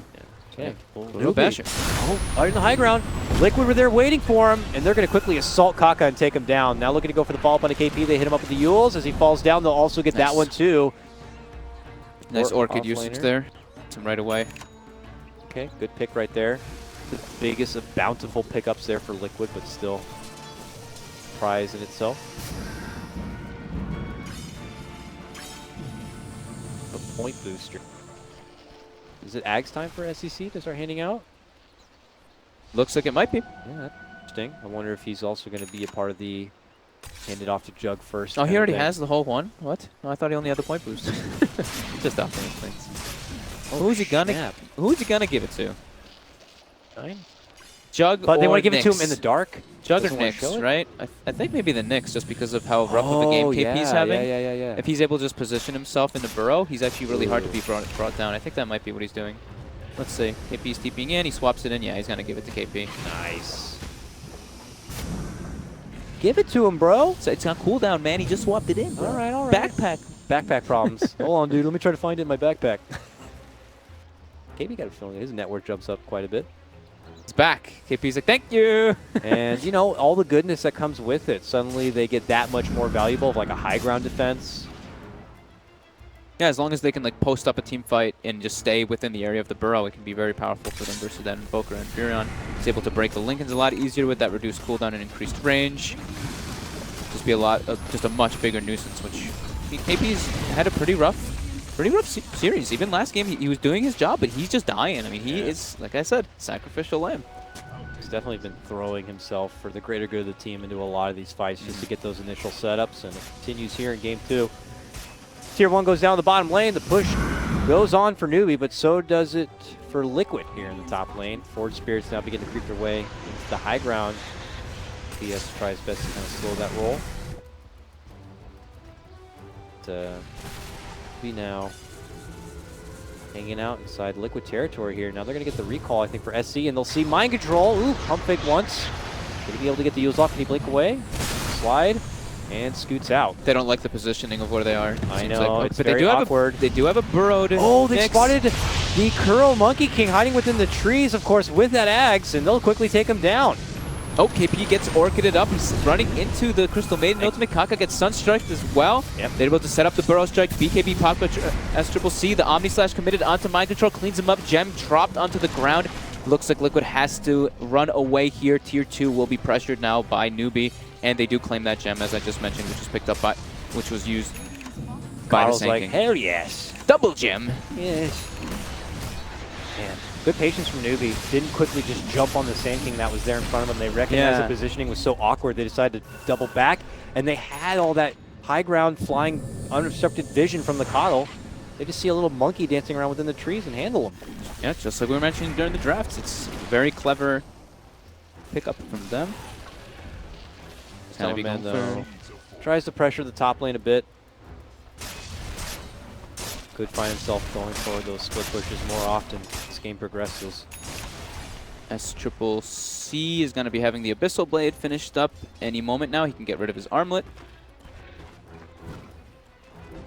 His armor is still a little bit low, though, on the Alchemist, but there's no real like straight physical damage coming out from Liquid, so it's not really not that big of an issue.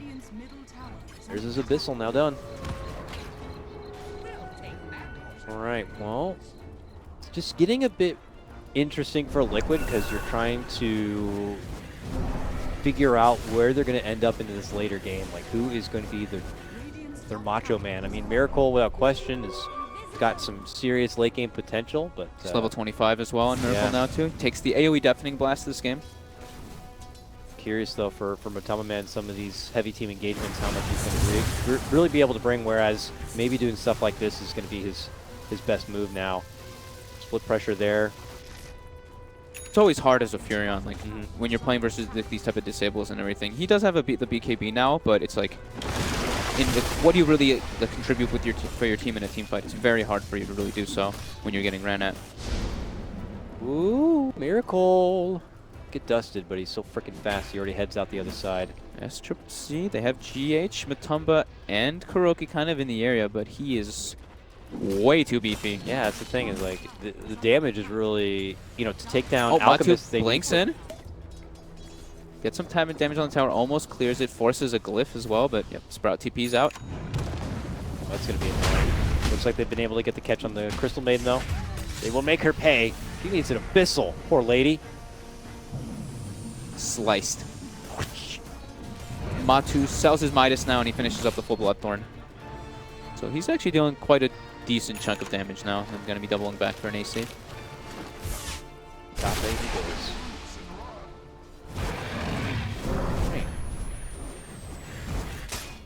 Hey, I'm curious to see the next move from Newbie. Feels like their offensive potential has slowed down a little bit. They seem to be feeling pretty good though. Next Aghanims being queued up. That one will probably go to the Jug. I mean, it could even go to the Earth Spirit. They Still a feel, possibility. based on their body language, like they're just content playing the economy game and pulling this one out in the later. But they could find themselves pulled apart quite a bit here to deal with this very annoying Nature's Prophet. That's where it could be on KP to kind of make sure he stalks that little bit of extra know-how. As right now he could be doing that. Look at this. They're TPing in SCC and they make the jump to go right onto Mind Control, but look at Matama Man just ditch it out with that Blood Shard and just gives it right back at him. Monkey King dishes out the opening, gets quickly blasted down. Turns into a 1-for-1 trade. Mighty Omni Slash flying through. Matama Man looking to retreat, gets the Stealth Sprout, looking to go for the TP out. Can he make it away? They're trying to slice him down through it. They can't do it. He is gone and out, but can we say the same for Miracle? Gets blasted with the stun, gets hit up. His Lincoln's going to get popped. Slowly being brought down. The Sprout is there, and he has no way to get out from the trees. He's locked inside, and he's gone. Matama pulls out a hell of a save, and Miracle gets right back into the action to get the finish, but he does get hit with the stun, popping the Lincolns, and Miracle's good. Hell of a save there from Matama. Well, out on the other side, Mind Control looking to go for a deep commitment here. SCC just getting danced with right now.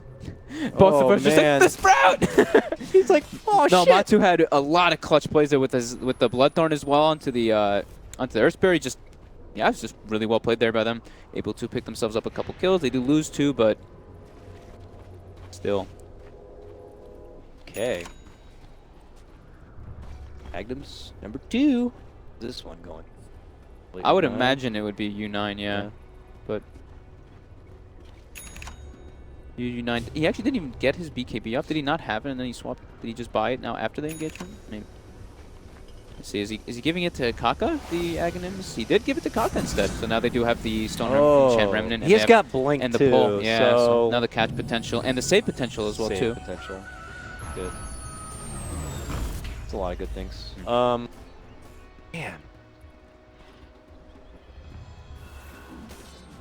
Now that Sprout, is that concerning?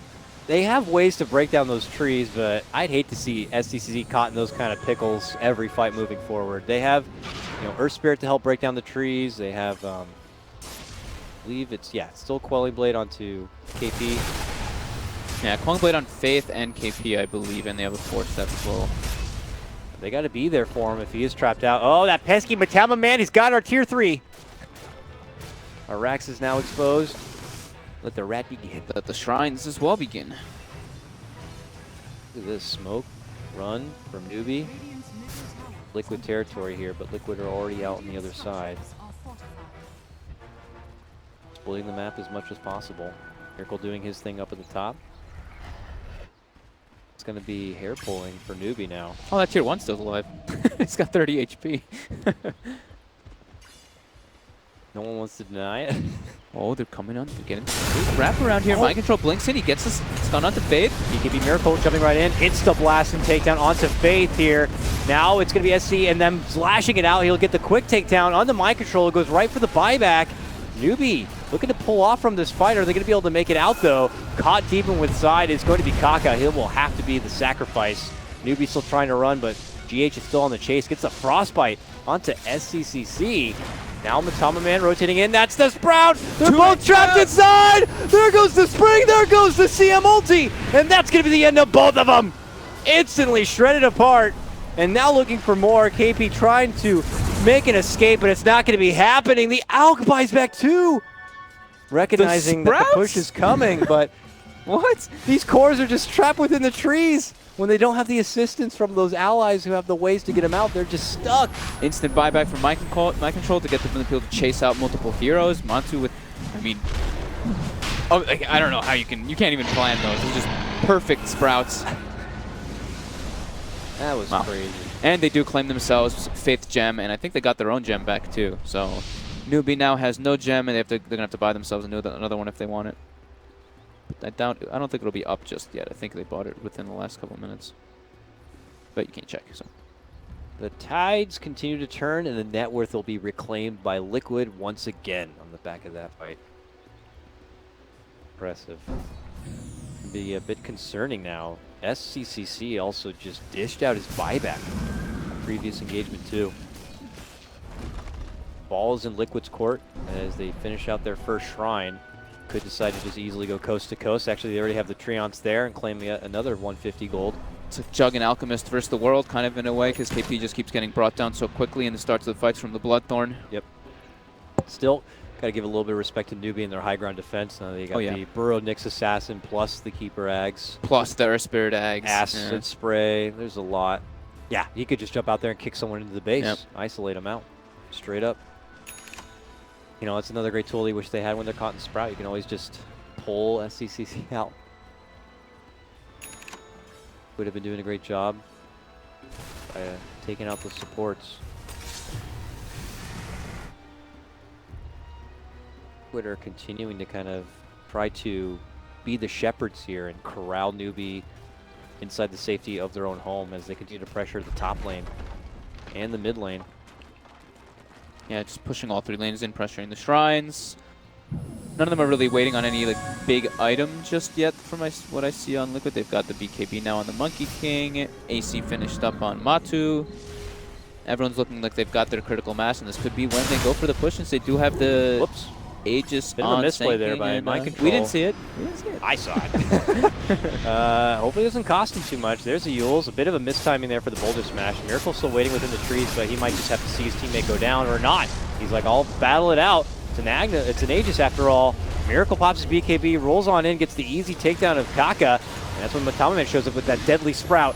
U9 trying to go for the TP within the trees, and he'll be able to make it out. Yeah, BKB TP. He did have to BKB though. Only costs Liquid their Aegis. But now they don't have to worry about that pesky possible initiation coming up from the Earth Spirit Axe. Yeah, still, it's very hard to just 5-man push a lane. Like, obviously not just from the armor that you get from all the heroes being there from the recent changes, but also Burrowed Nyx and yeah, Earth Spirit and everything. Then you just gotta do the split push multiple lanes, and that's exactly what Matu does. Will they be able to catch him with the Silver Edge? UU9 is in. Yo, they hit him once, they hit him twice. They go for the Omni, and he tries to hide within the Sprout. Eats the cheese, goes for the TP, and says, see you later, nerds. Right back to the top lane. And right back to his team. They're already inside the base, making a fight happen. Oh my god! Epic Burrow to fly out. The instant takedown of KP. BKB's popped even on Kuro now as they'll shred through the tier 3. All that attention drawn from Newbie to the bottom lane allows the kind of opening for Liquid to creep on in. We're at Dota. You mentioned it before. When is the time for Matu to just start the splitting, and this is when it is. Pulling Newbie apart, forcing their ties to one side or the other here, or at least forcing Matu themselves towards to be bottom. grossly unnumbered. It's going right away it's for just that. Simply disgusting. There's no Glyph either. He's got AC. He should bring that melee Rex down very quickly, but he is a bit reluctant on how much he wants to commit. His BKB was still on cooldown, doesn't want to die. Just backs up. It's going to be super annoying for Newbie moving forward. Faith is going to have his work cut out for him here. Maybe they should just flop him in the bottom lane and continue to blast it out or something, but they know they need him nearby also for these blinding lights and everything else, and the heals. Now they're starting to chip at the range Rex instead. They're like, okay. Unhealable damage. Unhealable damage. Unhealable Exactly. damage.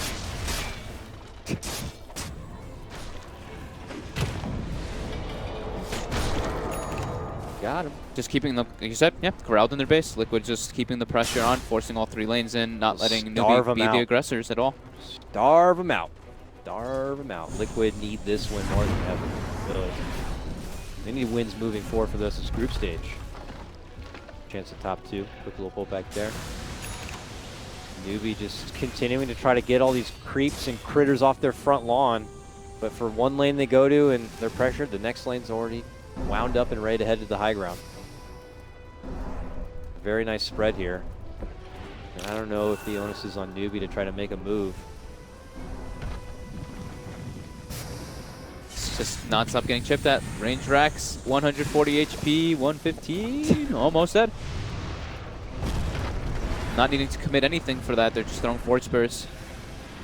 Just as their creeps run out, that's Miracle kind of dealing with them. Matamaman in the bottom lane also still pressuring there.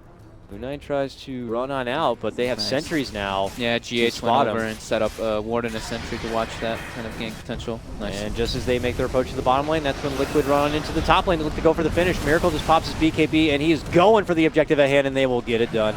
Bottom lane as well. Top set of racks gone. Liquid looking to go for the bottom set as well. Matamaman hard committing for it. Pops his BKB, self-sprout, gets forced out from it, and they will actually manage to bring him down this time. And still chasing for more. It looks like GH has been spotted. Kind of tries to go for the freezing field, but gonna get quickly canceled there. Hey, Liquid get a good prize. It's 3 Raxes. Yeah, they get the top set and the melee Rex bottom. And now I think this is where Newbie's probably like, we can't let them do that ever again. We can't let them do this chipping. We need to start running on the engagements. I don't know what they do to stop it, though. Dire Courier gets slain with like 4,000 gold on it. What was that? Yeah, he's taunting away, juggling. What was on there? Swap the hotkeys. I can't hit 2 anymore. can't Look check at it, it. yeah. It makes me. Oh, Miracle! Confidently moving in with a BKB. Knows he can easily isolate and take down Kaka and gets it done, but can he get away? Look at the trouble that's coming. He's getting all paths covered. He's like, ice path over here, EMP over there. No one chase me, please. 8,000 gold on that Invoker. Can you hand a Moonshard to somebody, sir? Maybe that's where the courier's going. To Monkey King, that'd be pretty. Well, Liquid still confident to move through this top lane. Newbie close by, though. Struggling. Oh, they spotted Kuro, but Kuro's like, I got He's got the BKB with his Abyssal. Ah, yep. Dire's middle tower is under attack. No. Radiant's middle tower Yes, is Kuro. under attack. Again, Matu with the split push. Gets a lot of damage on that tier 3 mid. SCCC having, I think it was 3 parts of the Aghanims on the courier, and then a 900 gold item, which I would assume would be the quarterstaff for the jug into the butt. I have no idea, actually. I'm completely just assuming. Dire's bottom barracks But I know it was probably the 3 parts of the Aghanims for the Alchemist. And now he's going to be giving his Moon Shard to the Juggernaut very soon. Dire's middle tower is under Newbie can't make it out from their base, man. They had a bit of a decommitment there trying to make the chase for Miracle, but see that just anytime they venture out from home, they just get punished for it. They have a tight leash. Know what the hell they're going to do to just change this. Anytime they want to venture out, I don't know what's going to stop Liquid from moving in and going for Megas. Battle Fury picked up on Juggernaut. 50 minutes in. Just feeling like he needs to be able to push these waves out. They're just constantly getting forced into their faces. Why a Battle Fury and not just like getting a Maelstrom or something? Being able to cut the tree and the sprout, right? Aha! Yeah. That's true. Doesn't want to get kited. Aha. Aha. Aha. Here we go. Little bit of space here for Newbie to finally creep out as they head on south. Liquid members vicinity, it would appear. Deso finished up for Karoki. This is where it's like a lot of luxury items coming out for Liquid, so we'll just check which ones. I think it's an full Aghanims for the Crystal Maiden. And wait, did I just say that right? Aghanims is so good now too. I don't know if I've seen an Aghanims Crystal Maiden in a competitive game personally, but you gotta remember that's frostbite for anyone stuck inside. Yeah. Oh, I keep forgetting that you can give the moon shards to your teammates globally. Yep, it's globally. I saw him turn and it looked like he used it on the Crystal Maiden. I was like, did Miracle just give CM a moon shard? And then I see the Furion has it all the way in the top lane. I forgot that you could do it globally. Yeah, I it did doesn't see make a that, sound yeah. or anything. You just suddenly have it. I thought it would have gotten hotfixed because I saw that you could do it initially, and I thought somebody like said something, and I thought it was actually changed, but guess not. Nope. And during this time window, I don't know how much Newbie were able to kind of get done. There is going to be a Roche coming up. That's probably what Liquid could be waiting for here. What Newbie got done during that time was they pulled Juggernaut not only a Moon Shard, but an Aghanims as well now. So his net worth jumped up quite a bit. Finally managed to get himself up in the head. It's over the scene. Only credit to all the assistance from his comrades. Get Liquid here. Miracle and Matoma in the bottom lane. Perched up. Waiting to find a sneaky way maybe inside, while on the other front, scouting the Roche to see when that will come back. Newbie just looks like they're going to double back towards their base here. It's too hard for them to catch these split pushers, even though they have the Coddle Recall and the Nyx and the Earth Spirit being able to do it. It's just like all 3 lanes are being pressured in. It's nighttime now too. Yeah, and Liquid is doing a really good job of always having like 2 people. It's never one person isolated. Mid lane. Oh, they spotted 9. Yeah, they got a good stun onto him. A force on in, a deafening blast. He finally gets the BKB up, but he's not able to get anything done. Both him and SCCC will go down.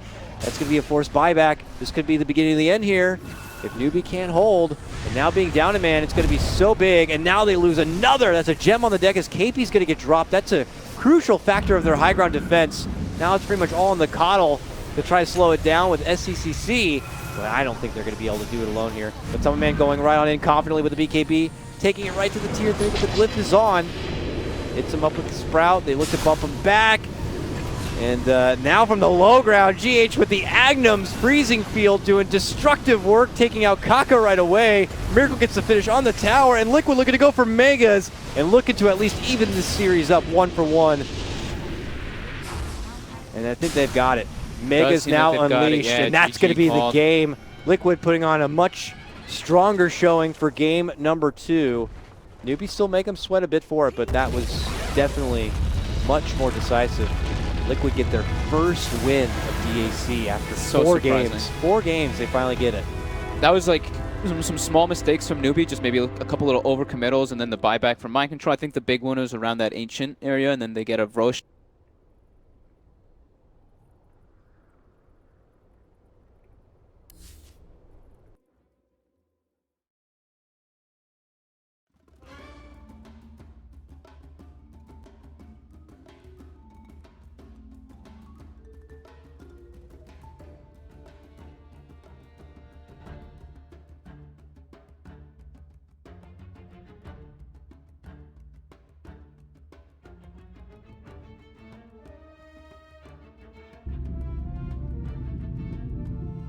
Liquid's turn to ban. Dire team ban.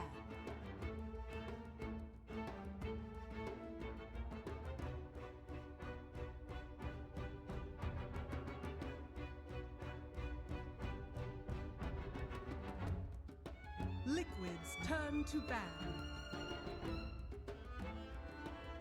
Dire team pick.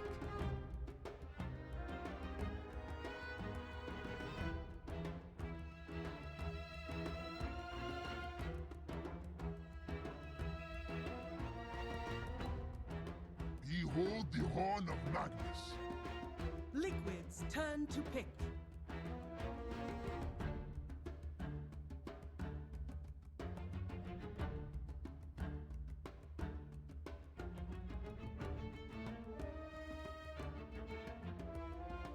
Ten seconds remaining.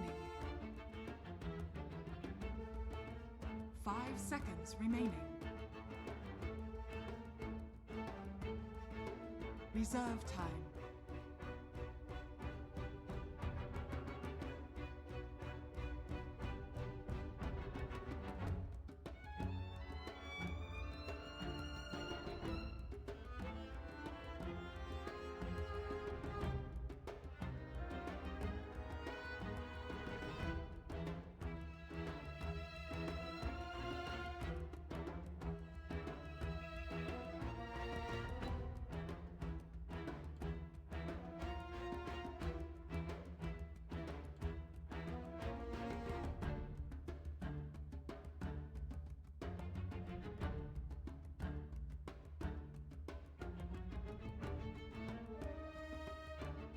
Relic. Liquid. Axe. Dire team pick.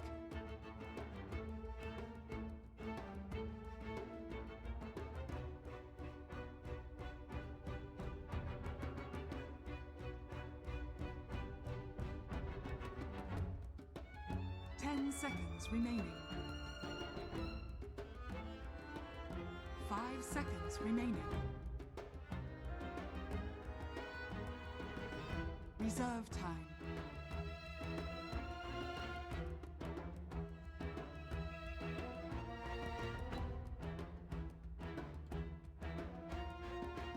Life Stealer. Liquid's turn to ban.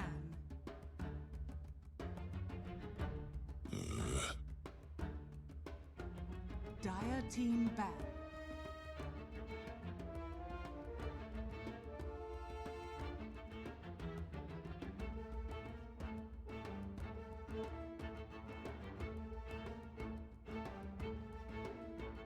Ten seconds remaining. Liquid's turn to ban.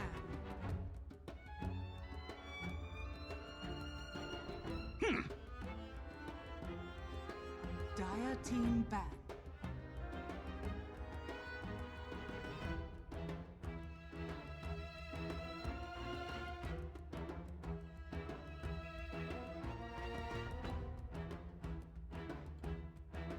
Ten seconds remaining. 5 seconds remaining. Reserve time.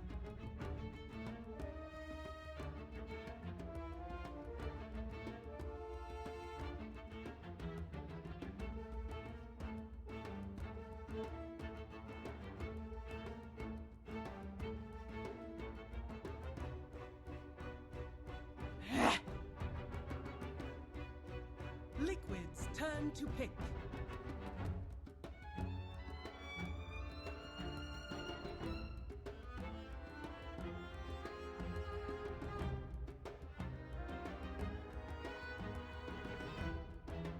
Ten seconds remaining.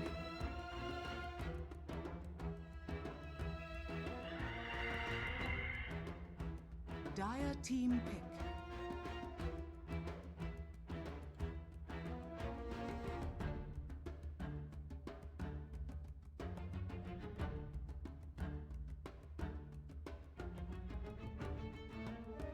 Ten seconds remaining. 5 seconds remaining. Reserve time.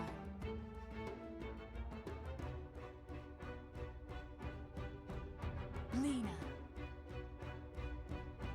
Liquid's turn to pick.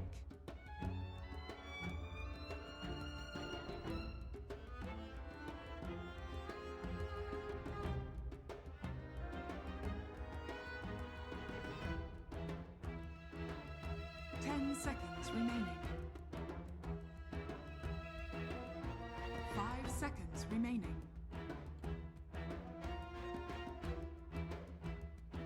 Reserve time.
Medusa. Dire team pick.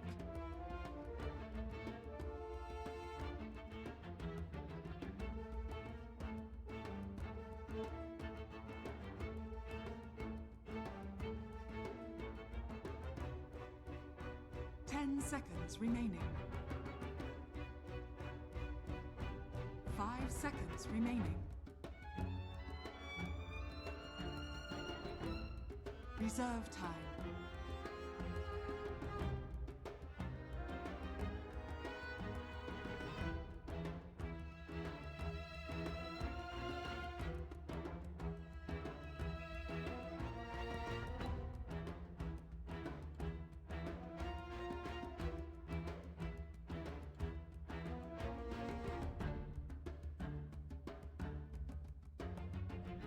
Tinker. Liquid's turn to ban.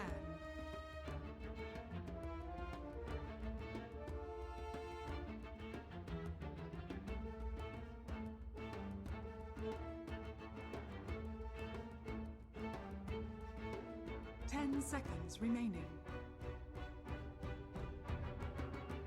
5 seconds remaining.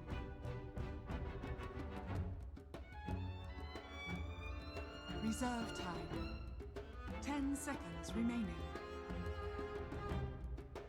Dire team back.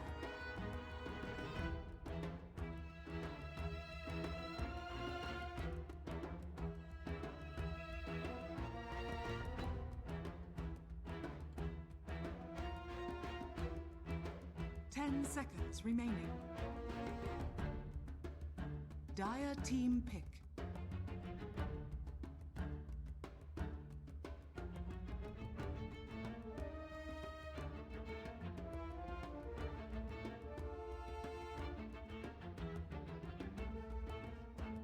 Seconds remaining. Earth Spirit. Liquid's turn to pick.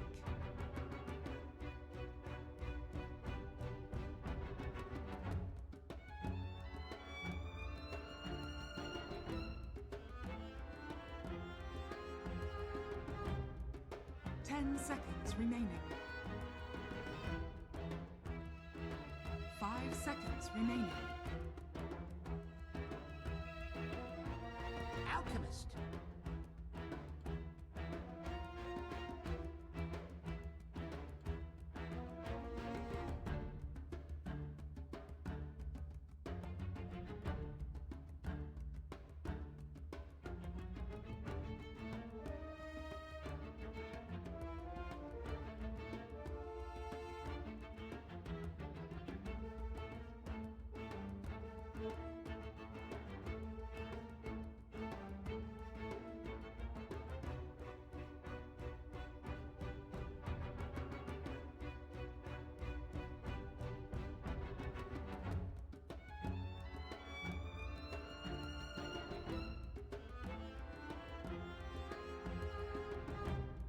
Ten seconds remaining.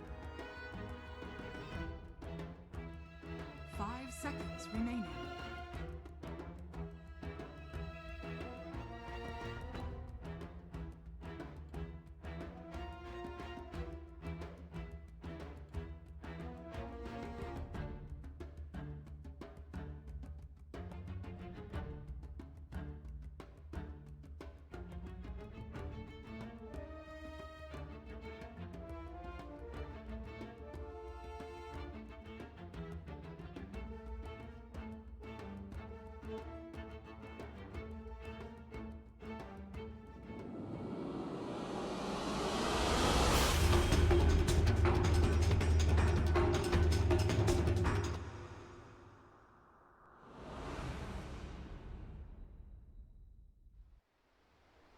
Burning's most played carry is the grabbing that every game you can, even if it's ladder. So very clearly, Liquid thinks.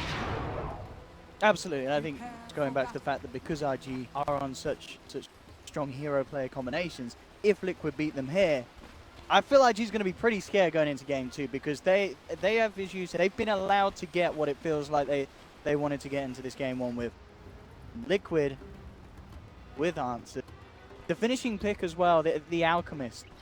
No Miracle, he's a bit of a madman on whatever he gets his hands on, but Alchemist, if he gets out of control at the start, it's going to be very hard for RG to control, isn't it? Especially when they're running Lina. So do you think, was the plan always to kind of have this Lina in the support position? Or do you think with RG they ever thought about putting him in the... Did anything from the lineup of Liquid cause them to move it away from mid? I imagine the Medusa going mid is just going to be the better. You can't really run the he's not going to farm as well against the Tinker as he is in this thing. More likely than just running him safe lane, they're looking to stack up a ton of going out whenever possible, setting up. Same for the Rubik. While you're roaming, whenever you're at a stack timing, make sure he's maybe going to be wants to be able to fall back into that jungle once he picks level 7, has some points in acid with it. Gets an armlet up, that's when you can start to power. Yeah, and Phoenix, of course. Recent buff, 7.04. It's getting better and better for the bird after quite a long period of time where, back last year's Epicenter where we was pinnacle of Phoenix, and then it got knocked down really hard, but last update, extra GPM on one of the talents, and as you mentioned, the DS with the spirits, it can be pretty scary. Fire. It doubled. It's a double damage on fire. That little. The GPM is also really nice. You may consider it against like the Magic Fire Spirits. Either one. Oh yeah, it's one of the two, isn't it? Yeah. Yeah, they're both amazing. Okay. Is the thing. It's like you get to this level 15, you're like, oh, crap, I've got two of like the best level 15 talents. Which to start things off, we'll see what the plans as far as Liquid. They want to give some assistance to Matu GHs at least. The big thing to point out is that Magnus not contesting the offlane, so Alchemist will have an untested free farm lane. Magnus looking to jungle farm it. Mid lane we saw Baboka just try for a bit of an attempt onto Matumba Man, but off the mark there with the rolling boulder. Not really a surprise to see RH coming to dead. Got to keep your eyes out on OPs. Checking before, and I think he had over 70% win rate with IG. This is almost certainly got to be one of the heaviest focuses for in the earlier stages of the game.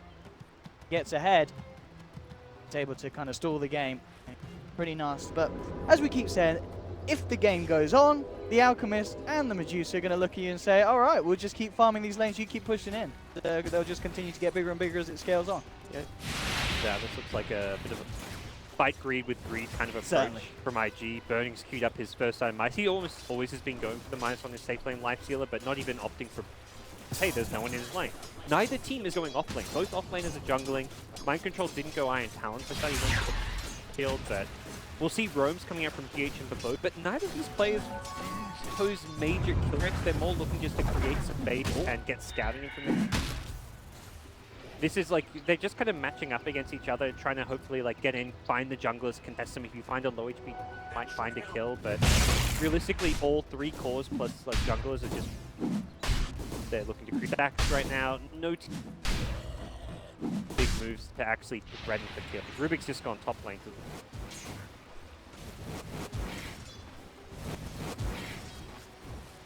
Yeah, and in terms of when the action does actually kick off, I mean, IG with their lineup, I mean, trying to make something happen with the RP, it feels like it's going to be hard this game. There's just so many ways that Liquid can counteract an initiation. We said we're going to have Axe with the Blink Cool. You've got a Supernova, a Stone Gaze to worry out. There's so many ways that Liquid can stop IG trying to fight. And it feels like in a game where got the better farmers essentially on Liquid, that's going to be an issue for IG. Yeah, it can be. They're going to have to, when they initiate, burst down that target really quickly before a Stone Gaze can come in. But Sudden Ray, Supernova patch saves them.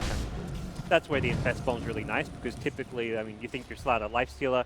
This, you don't have the Slider with the amp damage, but you've got a Magnus RP, you've maybe got an Earth Spirit with a Stun Silence.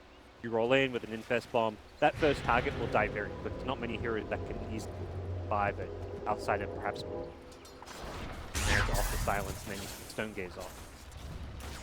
I think IG have the right idea where they can just play the farming game. If Lifestealer manages to scale pretty well, they are going to have to eventually address Alchemist and how fast he's farming, but they're still going to hit their Magnus Blink, their Lifestealer Midas Armlet timing before Alchemist has like a Radiance style boost of travel for. Sure, and regarding the farm at the moment, of course, as we can last, it's both safe laners, pretty much free farm entirely on the same level. Last hits mid lane, a bit of an edge for having the better time. That help giving out that, but certainly struggling in this matchup that for the most part has been one, and understandable of course, without laser making matches to get all the CS, even with the snakes.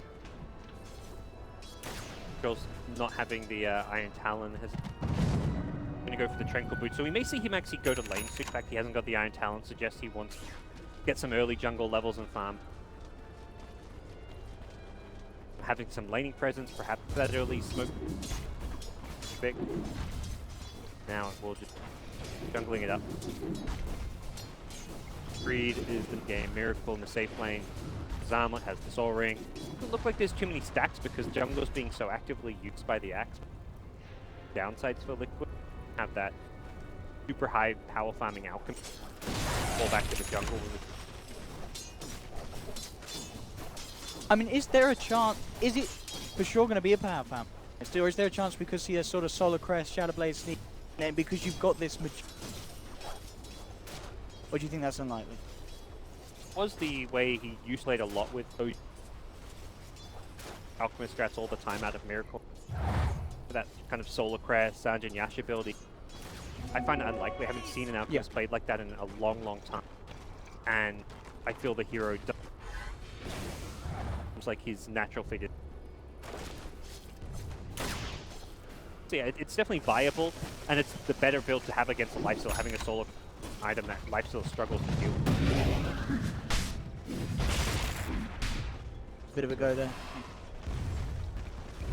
Low off.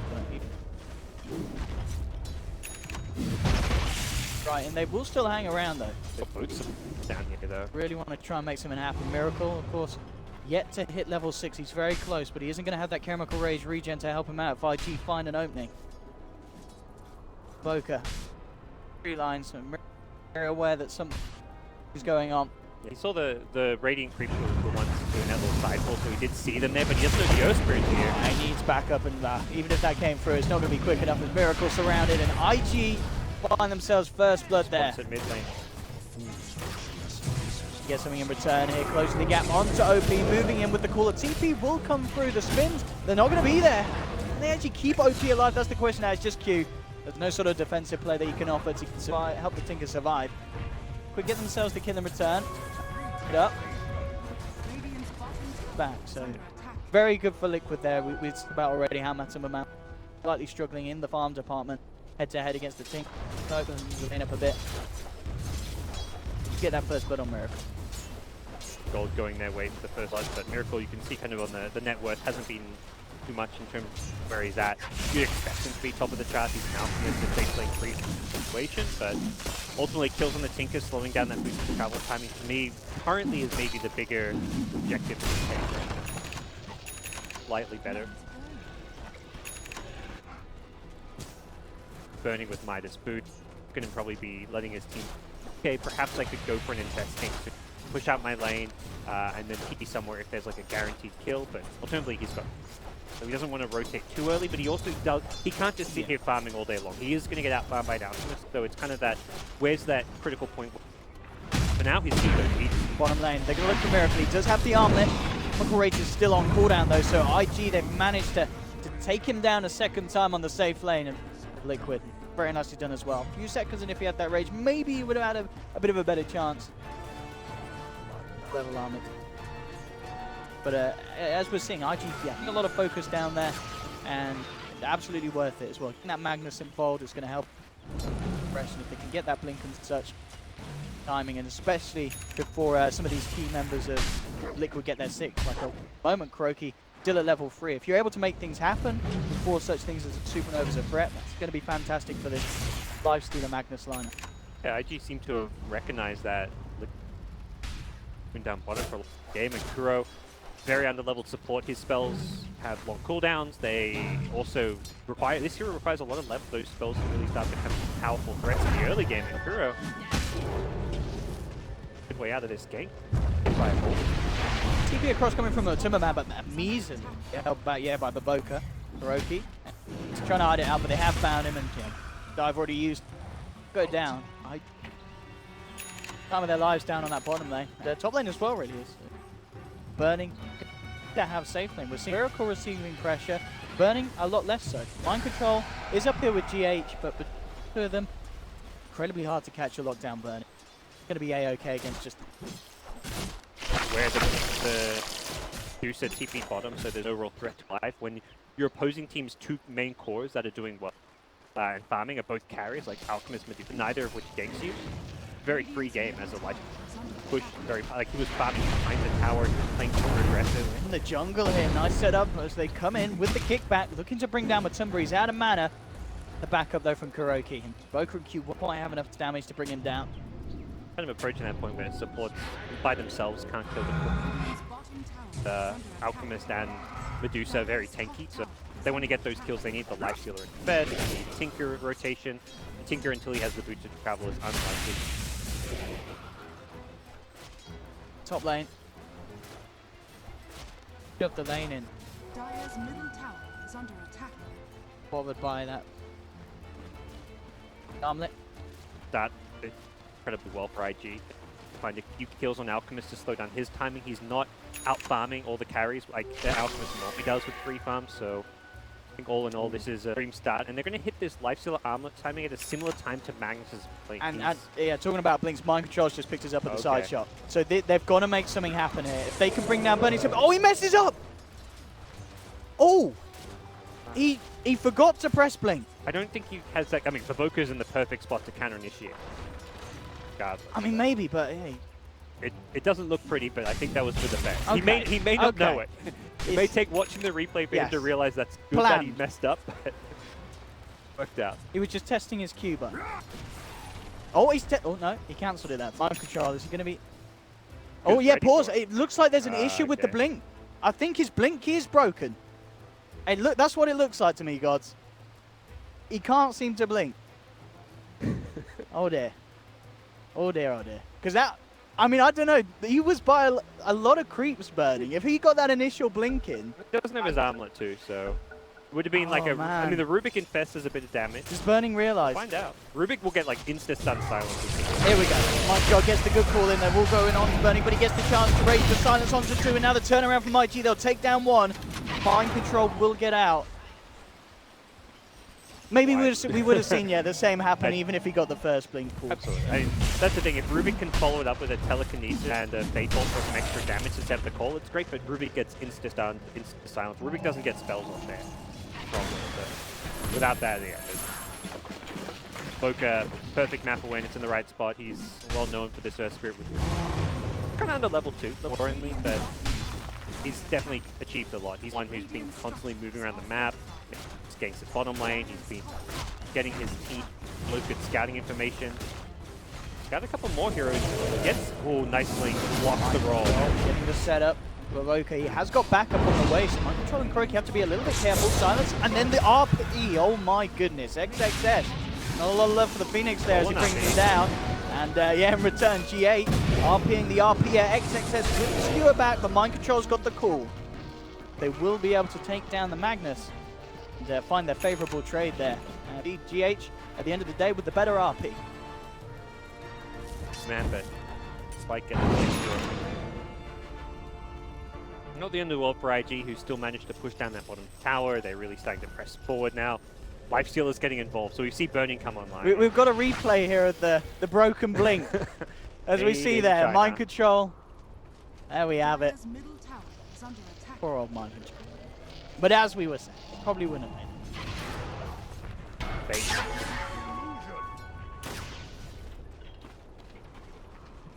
IG at this point are going to be the aggressors. They're versing a very greedy draft with Alchemist together. They've got the boots to travel, they've got the insect bombs, and they can start finding these pickoffs. Well and truly, IG start fighting. He doesn't want to farm anymore. Midas armor. Fights like this. Tower is under attack. Going to be impressive to see close to Miracle's Alchemist. Did die a couple of times. Really hard to play this axe now for Mind Control because typically you get this Blink Dagger as your first item. You want to go around, start using some modes, find some pickups. You've got 2 points that can't really do a whole lot with you. And Deuce and Alchemist both want to farm. Even your supports, Phoenix aren't really ones that pair up great with an axe in terms of damage output. G8 you potentially like you could stall yourself for some extra damage, like Shockwave, KingCharlie are good, but you think Axe Blink Call and you want to have like a follow-up. Sunstrike, like nukes coming out, there's little coming out from Liquid Axe. Miracle involved in the fight here. Throw the stun out onto Lina, turns towards Burning. Burning! Rips down G8, and the Supernova Stone Gaze combo coming in from the back lines. But Tumberman, he's caught XXS, but will skewer away back in time. And holds back a second, so at the end of the day, that was a fight that GH looked to kick off there with the telekinetic opening. Miracle wanted to join in, but Burning, he just walked in and he walked out. Got the kills. Look good. You can see what the Synergy and Liquid's draft is there with that Supernova Stone Gaze at mid. They came very close to getting a couple key kills on the Magnus especially, but they were just a little bit short. They lacked that extra bit of damage. Their supports have some great teamfight presence. When you look at spells like Supernova, the Fire Spirits, the Sun Ray, but have that good way to finish off the kills, which Liquid are kind of struggling for right now. They don't fight all that well though. Even with these big ultimates, like they have teamfight presence, they lack that teamfight damage until they get more farm. They have Miracle with Radiance, Manta Star, Octarine to get big on this Alchemist before Liquid are ready to go. XXS is queuing a Midas for himself after the blink. Yeah, they can play the greed game. It's not like a, Liquid's draft is greedy, automatically lose. Look at IG's draft, like it's necessarily fall off. As much as Lifesteal is not really a hero you want to always go late in the game with, he's got Empower this game. His vehicles, he won't get kited as badly because Tinker's going to ultimately probably have like a Blink Hex, so he can help control Alchemist. He's got like the Magnus who's going to have relay refreshes, so I think IG have to be too worried about ending this game fast, despite there being an Alchemist mid. If anything, they can look at this game like we've actually slowed down the Alchemist farm enough that we can play at our own pace, a pace that suits IG. Love to catch. Got eyes on him until he's very close to the Blink Dagger. Mind Control with the initiation. He's coming through though. The spins weren't there. Mind Control nearly ends up going down to the tower here. They'll chase forward, trying to find him. XXS goes forward with securing the shockwave, finds the kill. Matulaman, he already used the stone gaze. He's now on the run out, but Provoker on the chase, and with Burning coming in from the sidelines. Matulaman now caught without the ultimate. He'll go down as well. And IG reacting to Liquid's attempt to make something happen on that top lane absolutely perfectly. I mean, Mind Control jumps in under the tower, but there just wasn't any follow-up. One of those games where it feels like as much as you don't want to go greedy on your offlaner as well as your 2 cores, it's like what this blink timing comes and then you don't have great ways to use it. One of those things where often as like an axe in these games you want to go Vanguard first or something, take up, because you get the blink too fast and your team aren't ready to gank with the blink dagger, it doesn't offer a whole lot, and that's what it looks like has happened for Liquid. They've got this blink, they're trying to make these smoke, but outside of perhaps committing like bringing the Deuce and Phoenix, I guess is the idea, so you have those big ultimates, it's very hard to actually fight pick. Axe is kind of like the pick-off cat hero, but you don't have any good gankers to go with it. You have team fighters, so but kind of trying to team fight without the actual farm to back it up. Like a Medusa with a Perseverance phase boost with all items like on is not going to offer.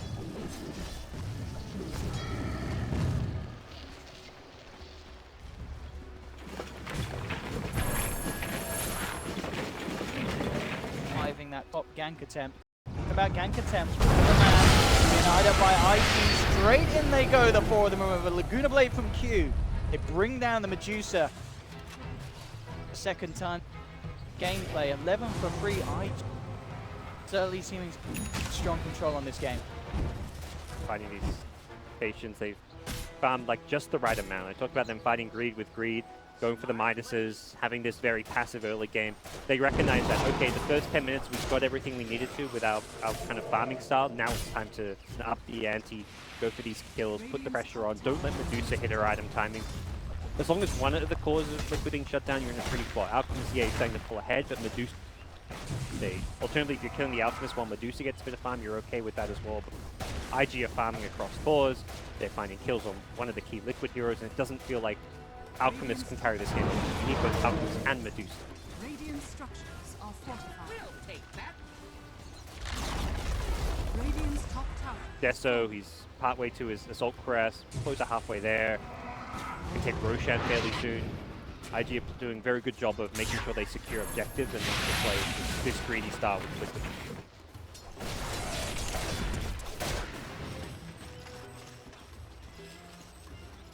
Now starting breakaway. Burning definitely. An Alchemist game you want to be ahead probably 5 or 10 minutes ago. Too late for the Alchemist to start pulling ahead. He's probably going to start pulling ahead even more unless he gets ganked a bit.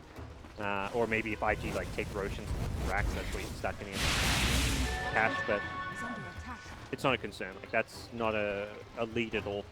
He needs to be like 5k net worth lifesteal to be able to fight the lifesteal.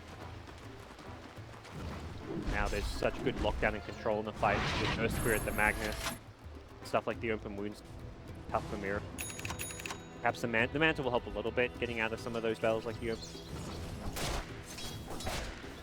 And then, once you finally feel like you're tanky enough and found enough to fight the lifesteal, well then there's a Tinker to worry about. He's going to have an Aghanim Scepter, so hitting laser on you and all your Mantle losers, well teammates, like you just get wrecked by this daily laser. Tower for IG. Bottom at the same.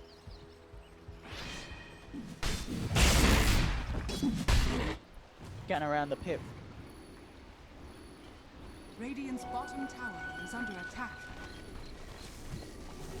That should help. Do you think is it just too risky really to look for Roshan whilst our enemies are alive? I mean, they'll smoke up. Surely this is going to be a smoke and a kill attempt. Pick then Roche. If you go into Roche, you're kind of setting yourselves up to you feel like you're doing better. You're fighting taking kills, you're taking objectives. I think IG recognize that they're in the advantageous position. Putting yourself in the Roshan pit against Stone Gaze and Supernova is a good way to kind of throw that lead. So they'll play it safe. Just go for the pick off, go for the key kill, and they'll find it. Yeah, Boca, he goes for the blind boulder smash. Won't be able to hit it off. The rest of his teammates could still theoretically Roche now. They see Alchemist bottom. They likely know we see down there as well as multiple he's out, but still, again, it's slightly risky. Bottom shows himself, he kind of goes missing. I think ideally they want to get themselves. Otherwise, they're going to have to position. And if not the pick off, then at least get Tinker's acceptable. No real good catch for the Tinker, where this fourth pick Tinker right when they saw him do effective as well. It's not just one of OP's best heroes into the game as a good counter pick for the Medusa in the mid lane against a lineup that really struggles to find the Tinker, hit him off. And as mentioned, once he gets his Ag Scepter, they are in the Roshan pit, so you're likely to come and lay down some mark. Should make kind of a test happen. You see Miracle bottom, and I think without Alchemist there, they could. Yeah, absolutely. I mean, as you said, two out of this great Roshan team. Be any use if they're not. There's also the challenge. Not one thing. They respect how I. If you have no vision around there, they have good vision around there. Even, I don't think they saw them go into the pit. It's to like the north, south. If you go in kind of blind into IG's war there, and they even have a sentry, the IG's going to get the jump on. So much of this game comes down to whether the Axe can initiate before the Magnus or the Earth. Lifestealer and Festbomb will instantly hero. If that happens to like a core hero, the fight is off. They want to try to get the Axe jump onto an Earth Spirit or someone before they get them. Really some games as well that are kind of rare for Liquid, when it really struggles to hit it off in the farm. I mean, the farm nearly being matched by Mind Control's Axe, and Mind Control himself, he's been having a tough time finding kills. Granted, he's been doing a lot of farming himself in the jungle, but this Medusa still not in the position in D, and it feels like this game, a lot of weight is on Miracle. He has got the farm, he is hitting the timings now on the Alchemist. They need him to game. They need him to buy the space and create the time that Liquid. Skipping waves here, knowing that there's push coming mid. Got a movement speed. Much as possible. Probably assume. And I do a rage. If you don't make that play there where you wave, they take the tier 3 tower with rage. It's this casual slow siege. You go way back to like TI2 era, before the Chinese teams were still back then.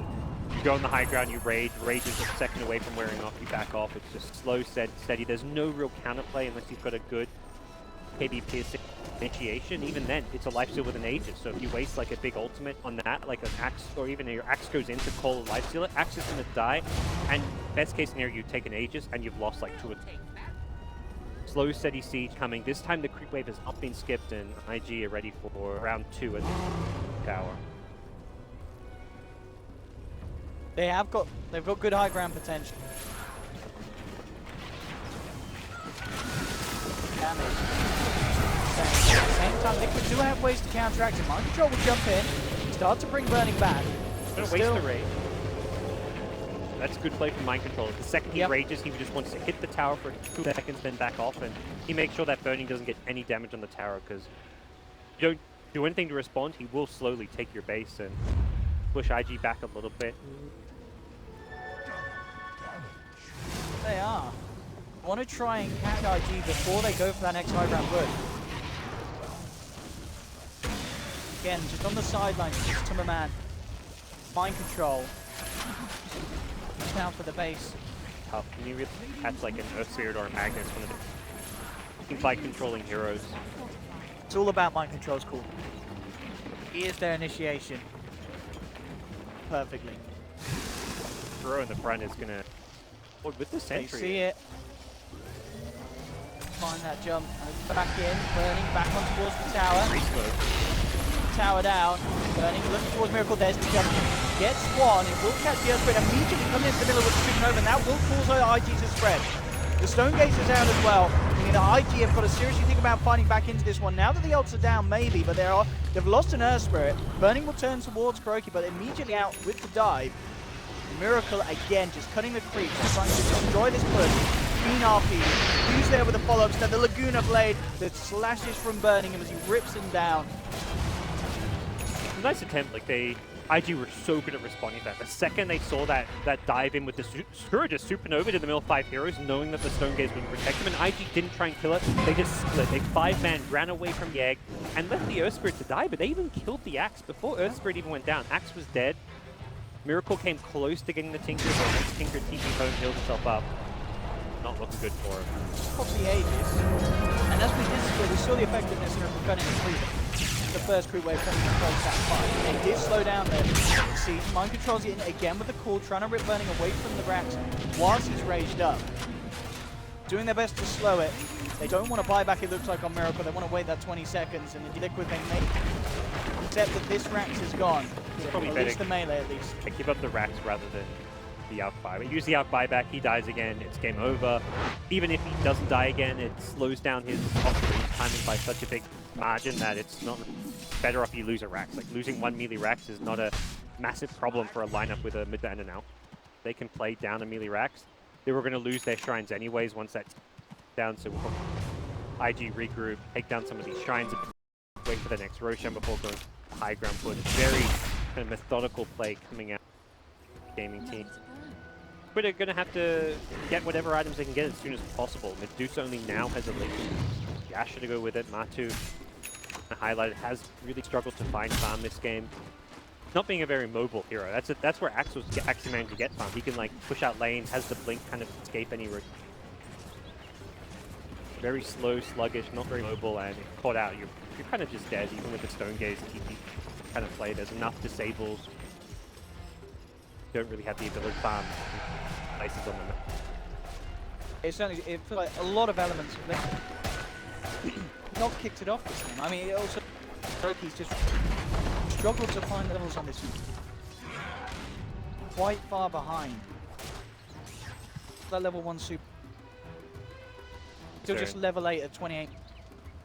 Little slow for this thing. Burning gets a heart now, so retain the forward on the max XSTs, he'll only get 2. He won't get G8. And now G8 comes back in. Doesn't matter, God. Miracle now, he's in trouble himself. He doesn't really want to fight the Stone Gaze. He might though. They're going to have to kind of turn tail and run away from that for now. They will catch the Earth Spirit up on the high ground.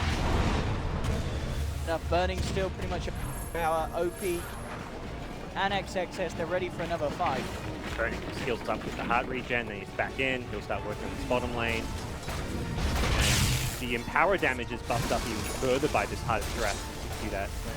There's no real good response to Burning at this stage of the game. How far Burning down a little bit, but Burning will turn straight towards him. Miracle. Manta, concocting up to Burning. Tonight just takes damage and Burning that leads phase at the moment on his good. There's like 50 damage of right click from Medusa onto the life stealer with all his armor, and he's got, yeah.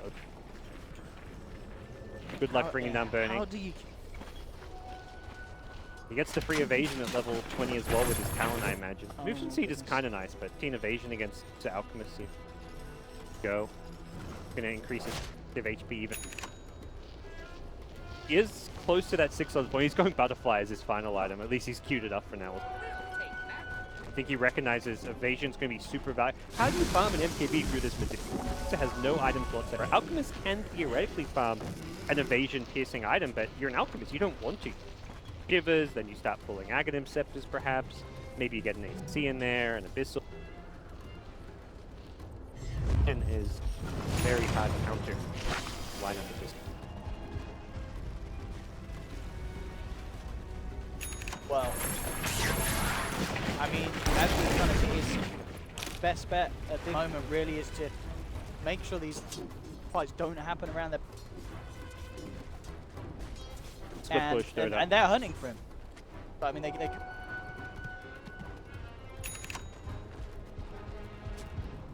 being like itemized for like the Shadow Blade on Magnet, like catch and pick off items, find him, catch him immediately. They'll go for the shrine instead. Lurk around that top lane. There in time.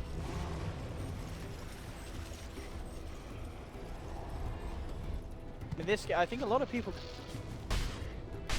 wouldn't have expected IG to give game 1 a I mean, it's the first game at LAN. Can be a bit. IG. The hard thing for a Liquid draft like this is they probably theory crafted that this is like a good counter to what Chinese teams are.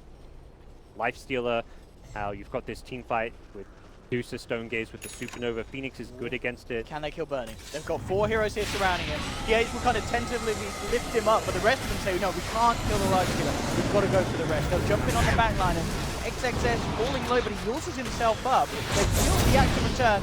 Will RP the Medusa, but XXS does end up going down. GH, again with the stolen RP, able to slow Burning down a little bit. He's great that they don't have the damage to go through it. Miracle on the back lines, trying to cut across, was able to get a second. He'll look towards Burning. Will continue to chase this down, but he cannot go for it, especially level 20. Did go for that evasion talent.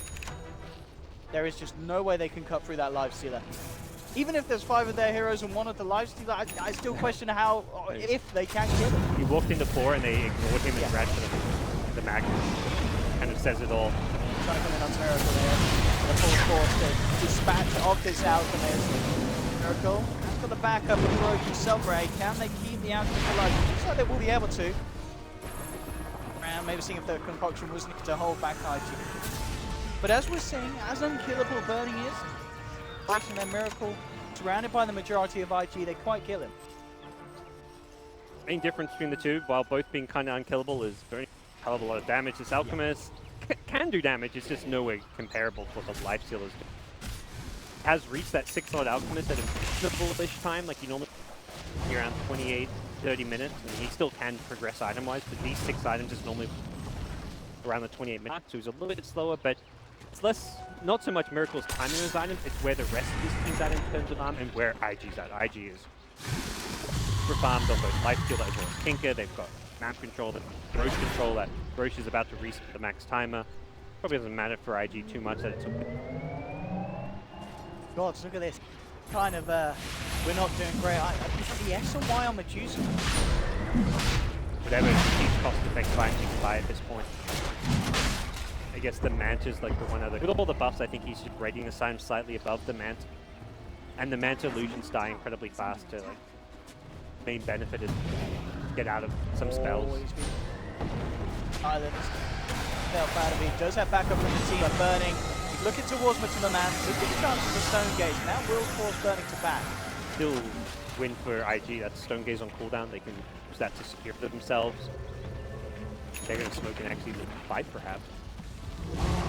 Sure, there's a whole lot Liquid can do to win a team fight without both Stone Gaze and Super.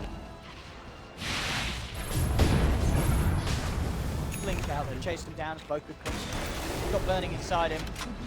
First down for OP there, OP and all with a blink forward, OP down to Phoenix. I mean, I'm looking at this game 2.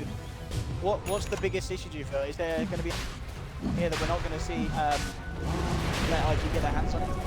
They may change some of their bans to like deny burning the Lifestealer, for example, but I think this is very much like the theory crafted draft. Probably it's the kind of draft you can't really thoroughly practice. Perhaps they maybe had some scrim practice against some of the Chinese teams, but like to me it feels like a draft that was heavily theory crafted, but maybe tested and practiced as much. Stop this roast from happening, they may kind of salvage this game or at least give themselves a chance. In onto Matuma Man. Matuma Man falling though, has to back. Miracle on the front lines, trying to kind of pull IG away from Liquid themselves. Acting as a distraction, I mean, he's toggling around. Burning back into the pit. They'll try and do something there with the Sun Ray, but isn't going to happen as IG take it. Just on the Lifestealer. That Raider looked to forward down another lane. Tinker side lane's pushed out a bit. A lot harder for the Alchemist to get that annoying play at this stage and catch IG side, and bottom lane is where IG are going to be.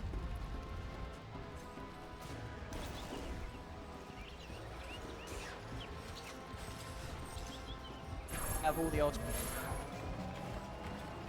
Still just level and Supernova. It doesn't seem to have mattered so much anymore. In the egg, like dying or anything, it's no. just it's always been paired up with the Stone Gaze. So regardless of what stun duration increases, leveling it up. got a complete. I have this. I could drop his face, theoretically. Always, I mean, be damn hard right now.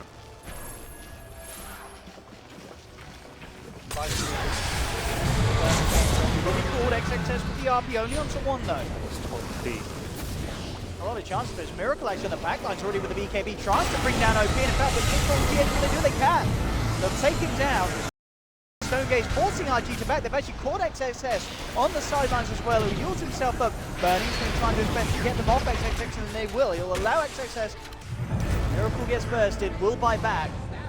OP to zap down the bird.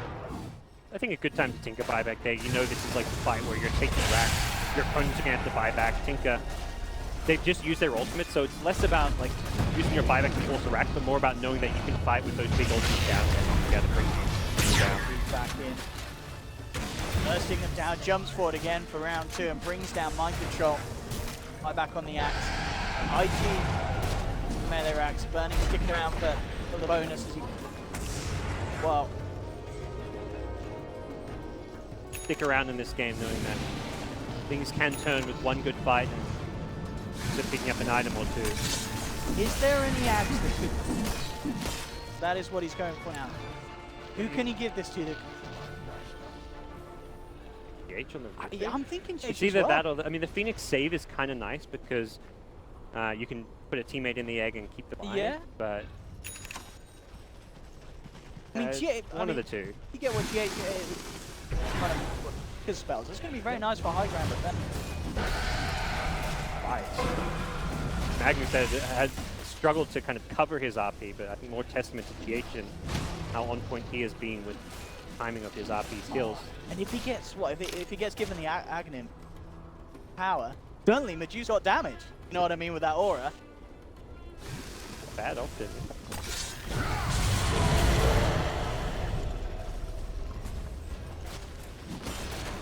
Having that burning tower.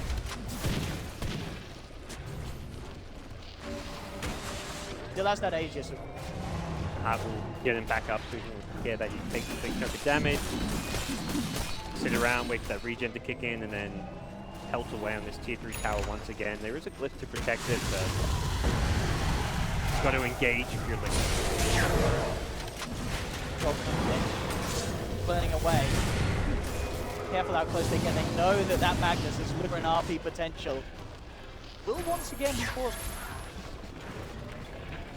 Half for IG.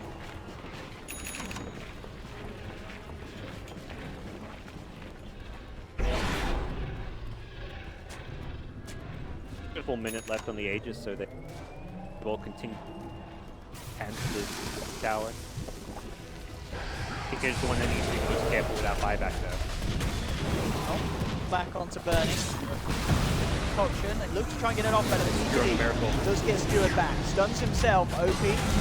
Down the rearm, ready for round 2. Bringing him down low. Mind control comes in though to protect Miracle.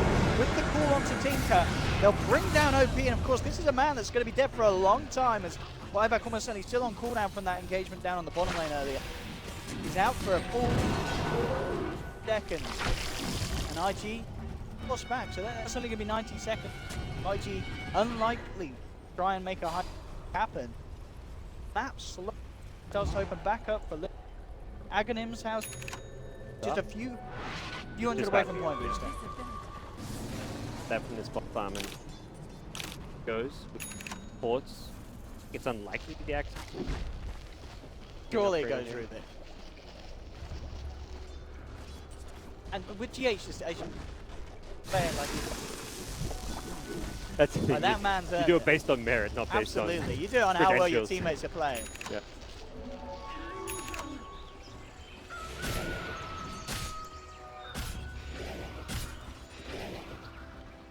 Hugging Kuro. Or is it? Gives it to Kuro. I mean, the boss. You know what I mean? You got to please the boss. You get that Medusa or Alchemist in the egg and save their life. It's definitely a game-winning kind of, similarly a Rubik with an egg. fight winning. It can be a game-losing thing, though, if you get someone in the kill boat. Yes. So we'll see which way it goes around here. With the tower, try and find some burning. Oh my goodness, there's the army, but G8! This man, give that man an axe, comes in with the stolen RP, out they come with the supernova, but there's the second RP again from XXS into the three-man light truck, but they brought down Bernie. Liquid are somehow doing okay in this fight, and I've got to say, it's this G8 hitting, he's hit more RPs than Magnus has this game, but it looks like it doesn't matter, yeah. OP just cleaning up as he comes forward. Mind Control isn't going to be able to hit the call. They'll get Matuma Man out. G8 looking to try and escape. There's going to be the jump forward. It's low on mana. If he had a bit of it, he would have turned around and gone for the kill. Oh, Mind Control's actually come in and actually gets the dunk down onto the Magnus. So Mind Control sacrificed himself there to bring down XXS. And again, when Liquid are kind of behind, well, I say kind of, they are, you know, 2 sets of racks down. Kill trades like that work out because you've got the buyback. Magnus hasn't for 60. Again, you're creating more time where IG are going to be unable to close the game out. It's like a time for Medusa kind of game. Like at this point, Alka's there, he's 6-slotted, he's not getting any more farm, but Medusa won that needs to get. I mean, we saw pretty much 3 kind of flashy RPs. The first one there from XXS, catches 3, but G8 just straight in to hold them back. They actually managed to have the damage to kill off Burning. That was impressive. Straight in again. We'll have this follow through. But Liquid is able to house long enough to get trades in return. OP, of course, still burst damage there. Still a concern with what is the long-term goal, like where are you headed with this? So you look at IG, they've got a refresh on Magnus, so their late game is very impressive. Earth Spirit has got like 10k net worth, thanks to Lina, all the supports are found on the dire side. Like, I still feel like Liquid are going to have some scaling issues right now. Like they're slightly come out on top of that fight, they hold on, but they took it 20 seconds without Alchemist. He actually does not have buyback right now. Yeah, another rack. Careful. No Stone Gaze now. That's actually a really big problem. Losing Stone Gaze means you don't have that. Get mega hit. That range track is mid that they can look after. Miracle will be back in a couple of seconds. This time, probably get to jump in, bring them back. But XXS is in there with the RP. Supernova comes out. They have managed to hold GH back with the stun. If he gets in, they could clean up, and in fact, it looks like they're doing it anyway. Miracle heading forward, taking down Q. There's GH again with the RP to control Burning. Oh, he also got OP in as well. Burning's still fighting though. I mean, Burning's turning, and this lifesteal is bringing him right back up. Miracle with the stun to hold back the Earth Spirit. Miracle going for, really wants to try and find that lifestealer kill. Can he actually do it? He's got to back up with Earth Spirit, comes in for the cover. XXS will be the new target. Skewers away. Do they have detection? And I think the answer is no, not on those two. He's on the front line, so XXS get away with his life. Again, I mean, gee. Really did. He did have to buy back for that defense. RPs, I really feel the game would have been over 10 minutes if he hadn't been hitting. So on point. Like, there's Magnus with his cast times. It's actually, if Rubik is perfect with his spell steal, it's impossible to stop him stealing that RP. And every single time he's instant on it. He could try look to use Empower on himself or Shockwave after it, but always right away has it. They killed the egg. That's the first fight where I feel they've actually managed to get the egg. He got the egg with the axe inside too. That was the double kill.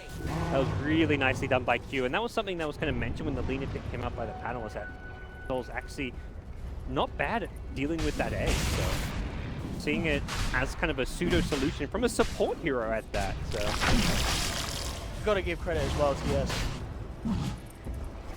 Got the GH got the RP onto both Burning. That 3-man boulder smash. They couldn't. So close to. Very well. Even at the end there, when Kick's Burning out just to help him retreat, like he's doing every little thing to help the cause. Through it with a boulder smash, and it looks like IG. They're a little scared. You know those ultimates are coming back up. The team fight is back for Liquid. Marchu's got Butterfly and a Blink. He can position very well for his Stone Gaze with this Blink dagger. He's coming back into it. Really saw him struggling at the start. You know, he was on the same net worth as this axe. Now he's doubling Mind Control. So he focused, buckled down, kept his head in the game. And now, yeah, Butterfly and Blink, he's a big threat in these.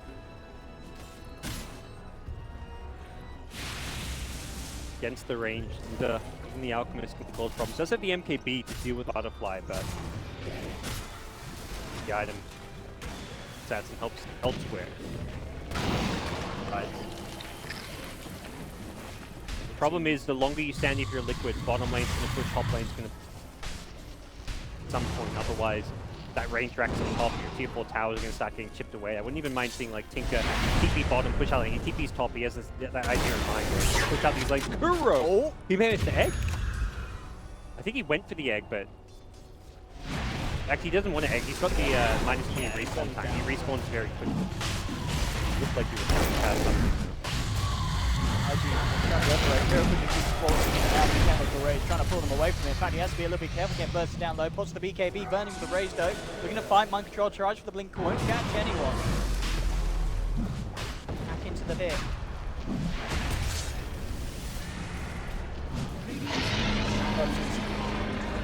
Give Tinker the Aegis this time. That felt like something they would have wanted to happen last time. Burning as tanky as he is, very hard to kill, has a lot of protection from his team.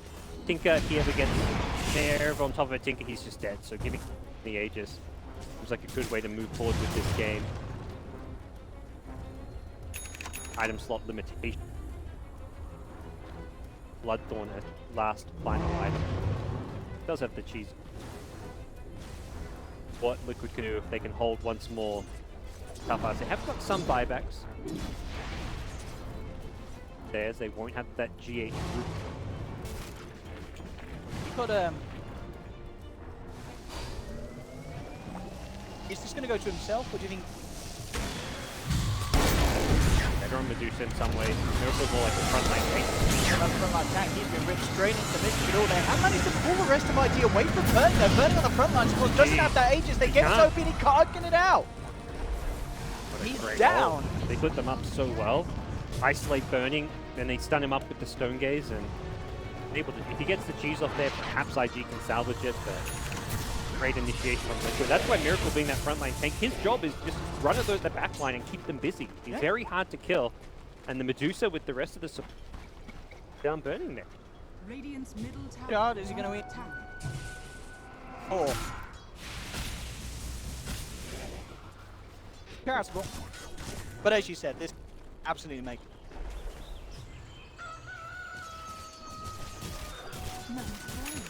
Important right click and carry at this point. 5 balls possible, feed up another ag. Where this one goes. You talk about GH the Rubik everyone at this point, but maybe you give it to Medusa for stats. Medusa and ag, give her a moonshot, give her everything. It's all about the Medusa. So I still feel for GH though. I know that good up Agonins. One day Miracle. What do I need to do? I mean, at the same time, it could be like, well, I get RP every time. Axe doesn't do anything for that, so it's wasted. Because he's literally just looking for the RP, so maybe that's what it is. He's not really wanting to steal anything else. Any other... Oh, here we go. Miracle. In a lot of trouble. Post the BKB, not in a lot of trouble. He's out. Nice try, IG. Try again. I've got friends this time. Yeah, go for an RP there. You've got double RP, using it for... Burning was maybe far away or something. Settle down and have another go with this Aegis. They've still got 2 minutes, so it's not like they're a major time or anything.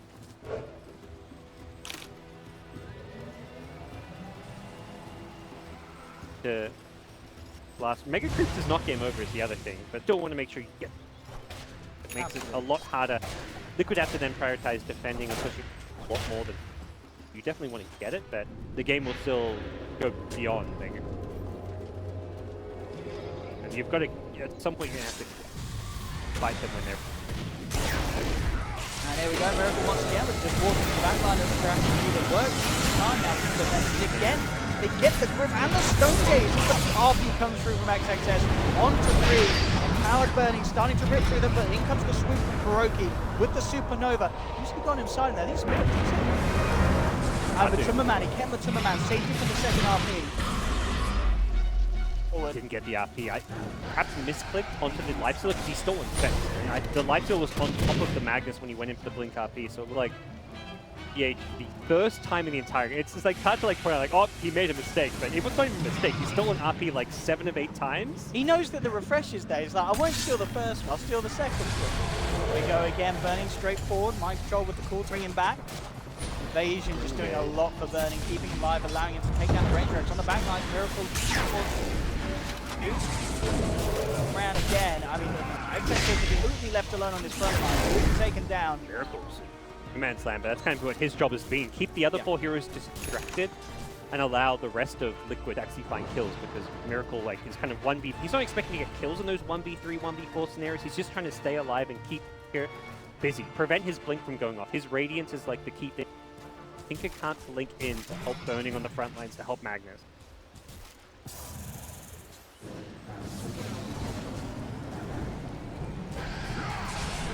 Who had the money plan? Carry out their jump in. Again, buy back this time. Boost who travels onto the front, the Megas are out. Towards Burning, follow up. Don't get a man, but if you IG, they're just backing away. They will catch out the Lina. Hope for more. Maybe they can get him. Miracle used to chase down. We'll get for Boca. And Burning says, right, I'm out of this car. This is not going anywhere. Both will save him if you need. Got that.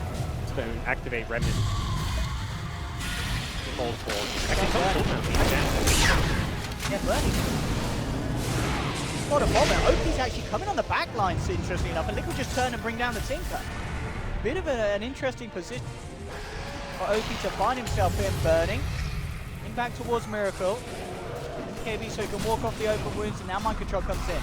The Boca's still there. Ball's burning back. This as well onto Miracle, making sure that the Conjuring can't come out. Stuns himself.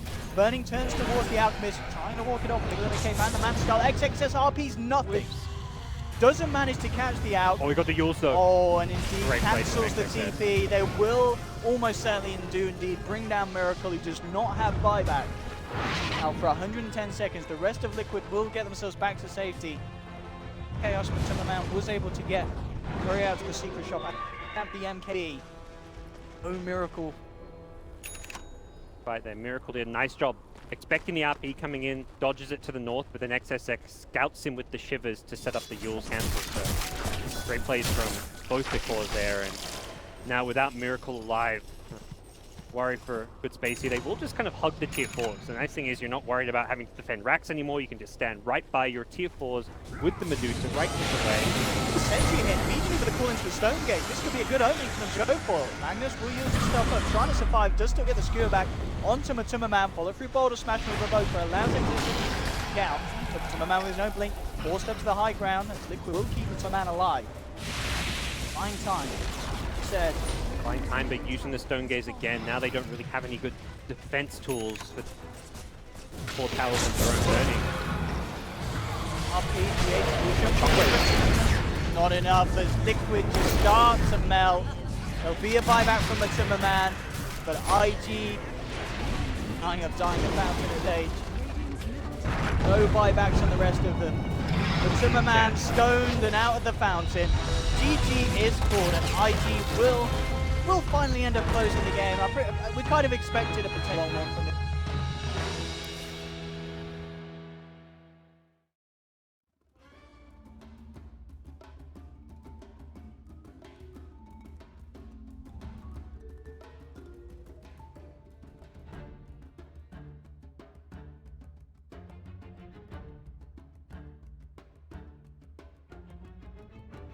Liquid's turn to ban.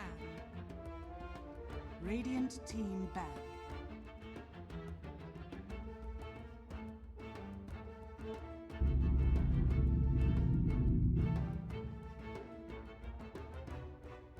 Radiant team ban.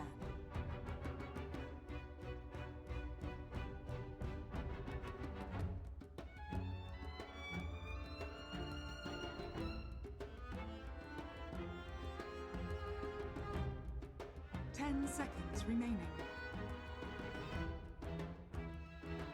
5 seconds remaining.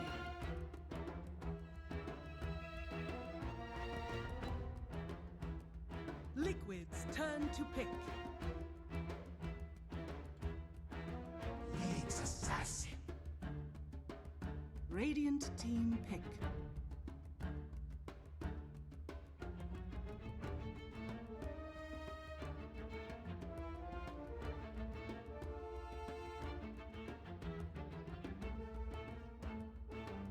10 seconds remaining. 5 seconds remaining. Reserve time.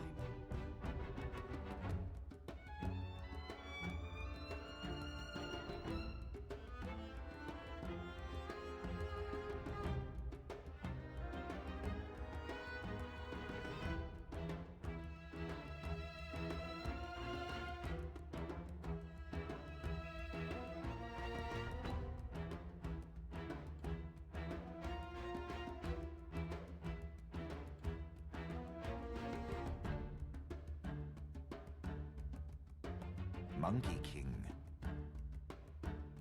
Radiant team pick.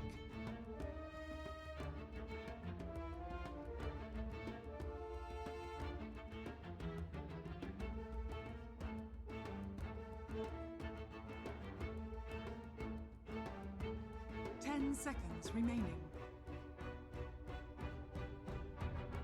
5 seconds remaining.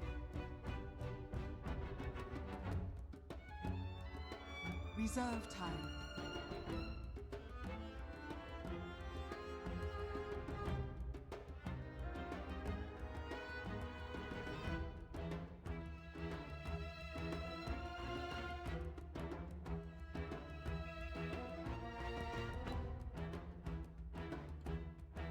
Lina.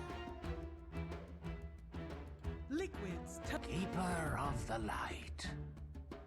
Radiant team ban.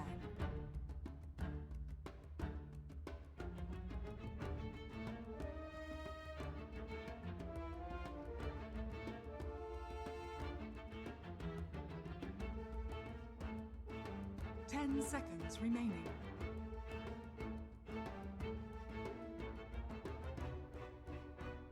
Radiant team ban.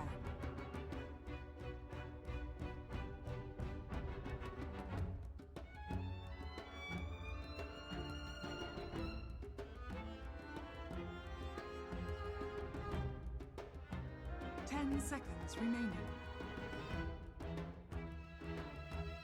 5 seconds remaining.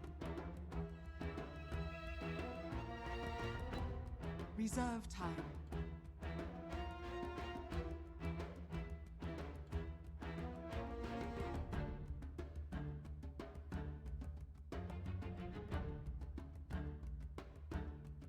Liquids turn to ban.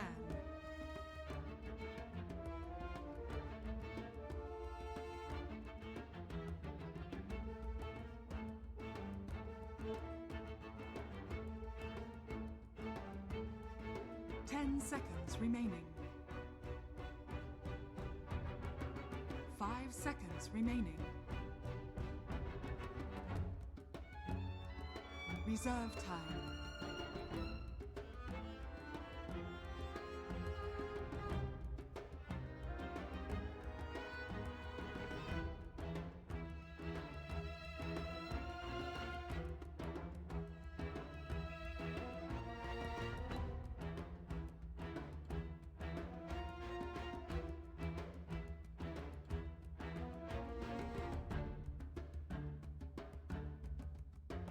Radiant team pick.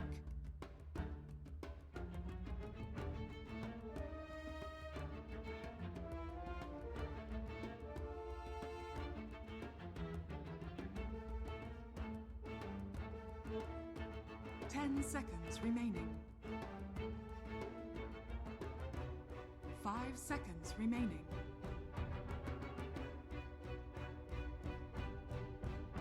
Reserve time.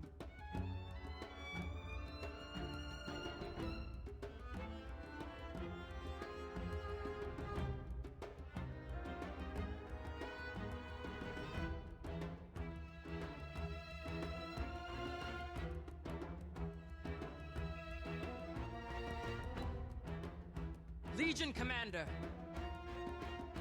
Liquids turn to pick.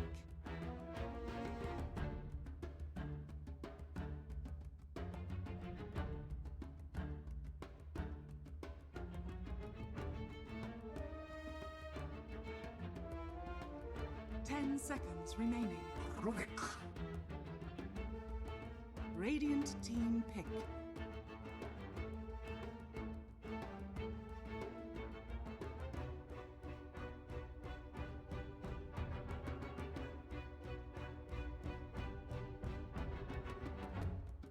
Ten seconds remaining.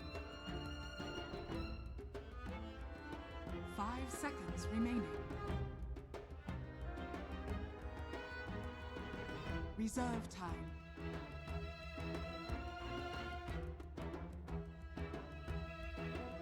Crystal Maiden. Liquid's turn to pick.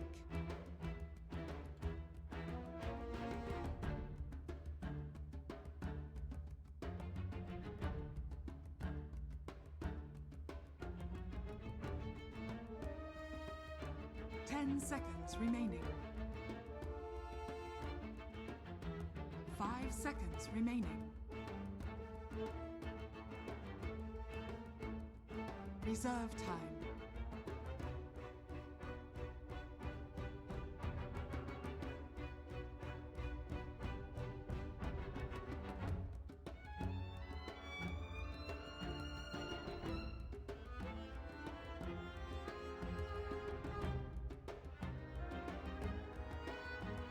I speak for the trees. Radiant team ban.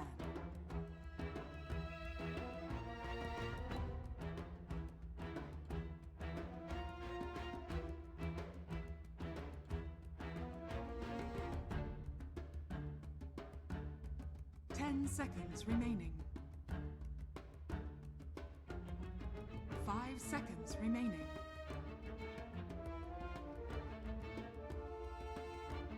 Reserve time.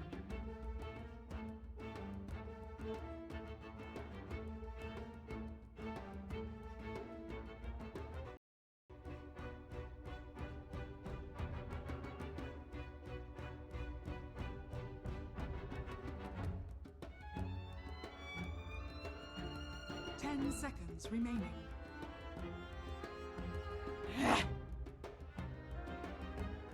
Liquid's turn to ban.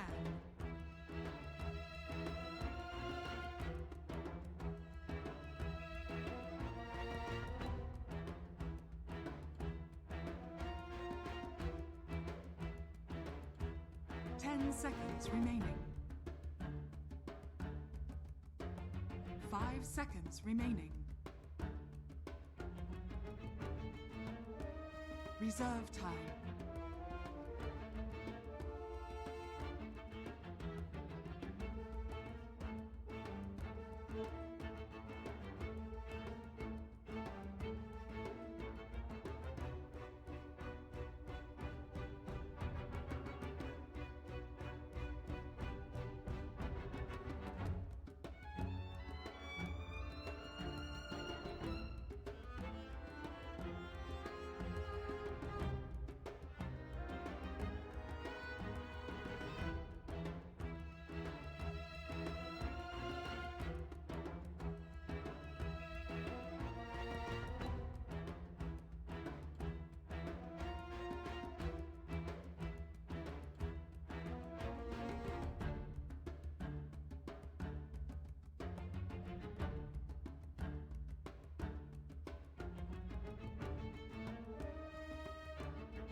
Ten seconds remaining.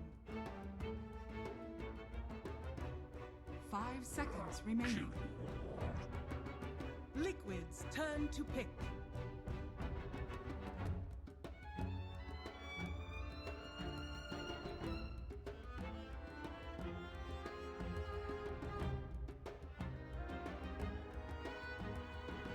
Ten seconds remaining. 5 seconds remaining. Drow Ranger. Radiant team pick.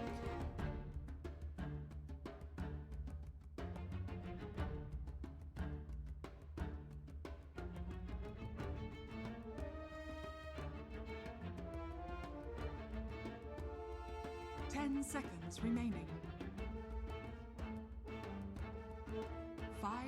seconds remaining. Reserve time, 5 seconds remaining. Spectre.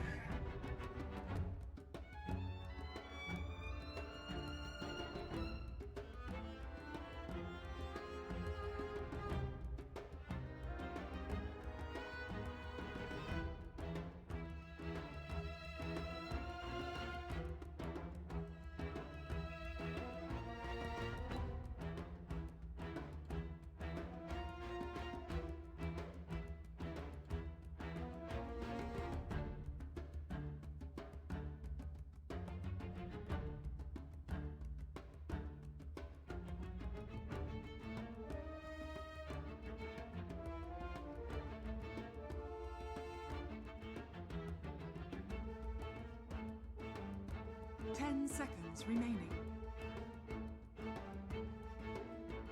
5 seconds remaining.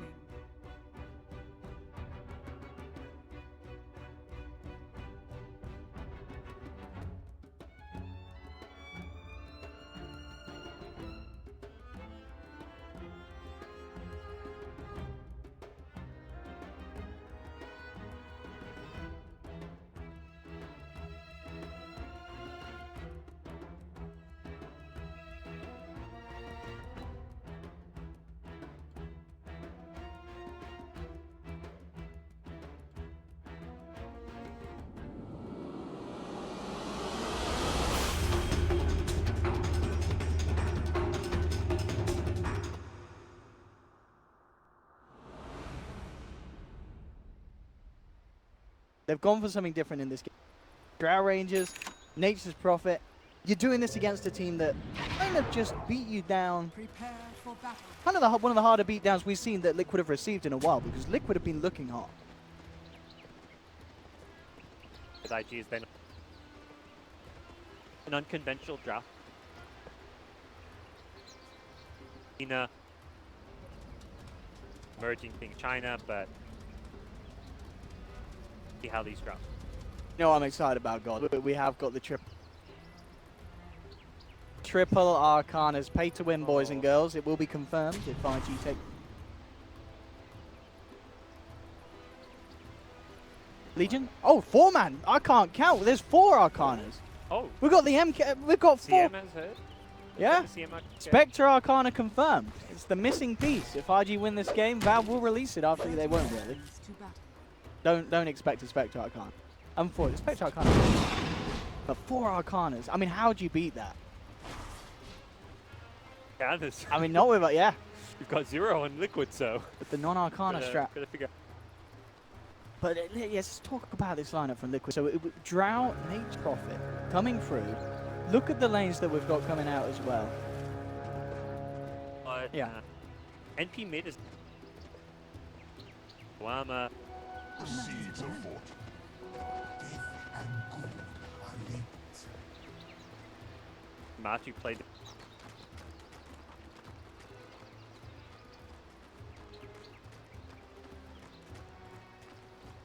You get Drow War, see.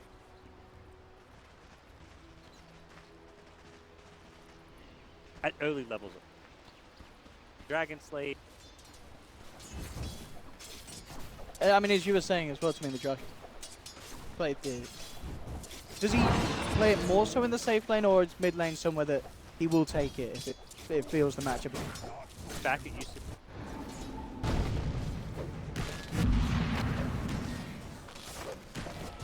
Look at that, going straight in onto Miracle on the safe lane. That's going to be your first blood, and the DQ picks it up there with the last touch from CM.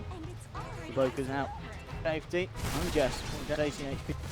Fine, but I mean, it's a scary lane. So running this aggressive with the Spectre, CM, and Monkey King. I mean, especially once they get that level 2, once that MK has the passive, it's going to be so hard for Liquid to do anything. They realize that already. Miracle straight down to the bottom. He does not want to have to deal with a Monkey in his face. I don't normally think Vector as an aggro trialing hero. It's kind of like the opposite. Right? Aggro trialing, they probably, alright, this is actually an okay hero to have against the Drow. Early level Drow doesn't hit hard, Spectre fast with a King goes okay there. So, yeah, they've made this aggro trialing work. Problem is, the lanes have already been rotated. Puddle. Jumping, doesn't get the connection on. GH to run away on his old little horse up top, mind control with the harassment onto Q. Down as low as possible, won't quite be able to finish. And back out of lane. I feel like I really want to be watching what Bavoka does. We saw what he was able to do in game 1 on the Earth Spirit. We know he's this amazing roamer. I feel like as well one of the strongest that we. Yeah, to give him the Monkey King, yeah, it could be pretty scary for them. But top lane, burning down low with the follow-up stun and the Fade Bolt. They actually finish him off with this poor man's shield. Isn't going to save him. Mind control will be able to find the kill.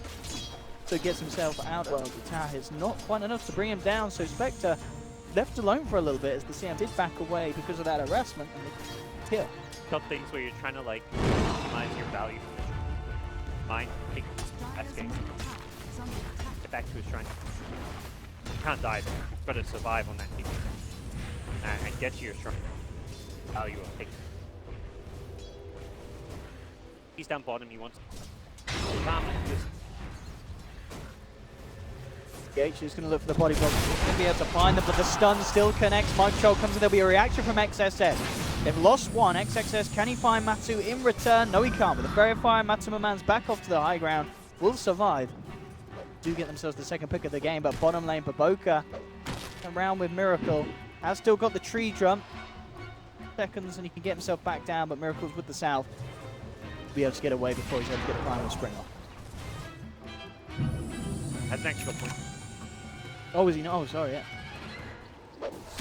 Oh, no, yeah, he's got the 1 point. Yeah, he's got the 1 point. Because you get it with the tree jump.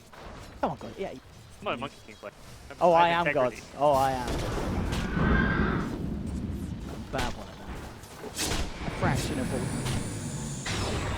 Mind control again. We saw him bringing down Burning on the top lane. He's come straight onto the bottom lane looking for a bit of fun. Trying to line up the stun. Will hit it. In fact, they should be able to get him down again. Mind control this time will pay with his life. But they are certainly doing their best to control the Burning, and understandably so. We saw in game 1, Burning had absolute free farm at the start. Of course, their eyes from game 1 was insane. So Liquid, they've changed the priorities around, and they're doing their best to stop the safe. Strange. Started off as IG, sent Spectre, shut down the Drow, but like once, first couple minutes, by then it turned okay, we're going to Spectre to find a farming. Now it's proved quite difficult. Has got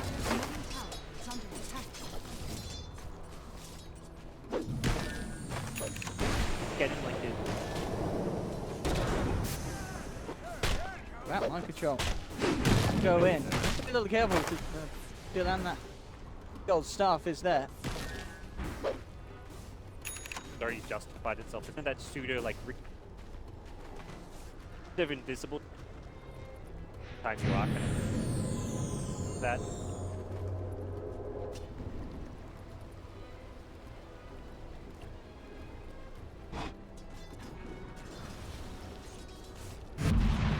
Mind control comes in.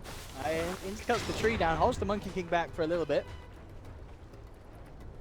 So back off to safety.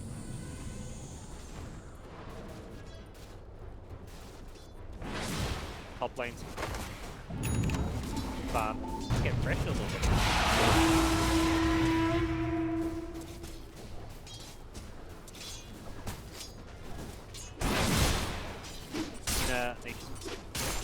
Nature's light deny. Talisman.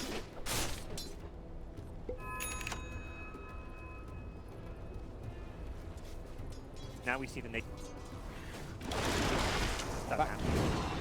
This one, the Summer Man, going to play around with it. Summons in the Nature's Wrath. The bounce is there, straight through the head of the CM.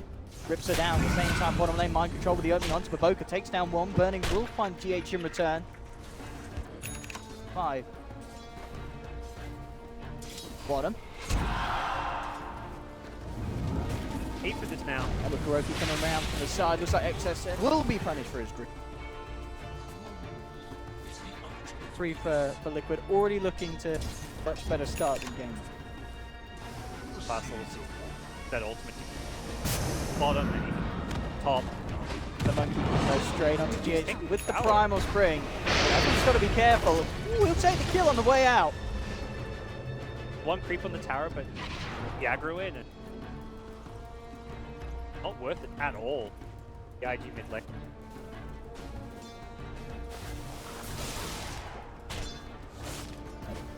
That one.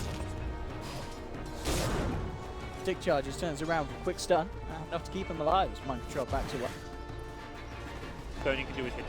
Oh, look at this again. Monkey King strikes again, finds the Timberman. Doesn't look like he did. He jumps out the trees. They know where he is, but it's anything they can do. Timberman's out of mana. No way that he can hunt Sprout. Get himself out. Kill doesn't occur. Drow at top, the nature Dire's middle tower very easy to cut. Spectre. That level 6 fairly soon. Oh, if you want that rune, you ain't having it, but OT says, I want your life. Light strike array into the air.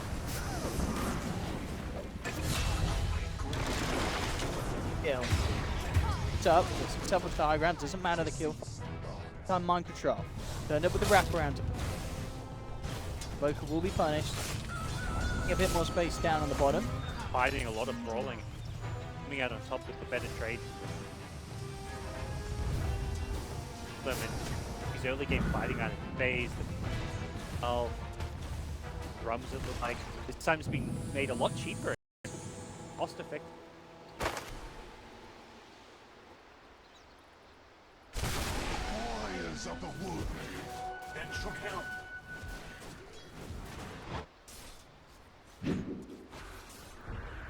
With the horn. Go for. Looks like GH, yeah. Straight into their own jungle. GH was trying to take down and harass back the CM. The burning's there.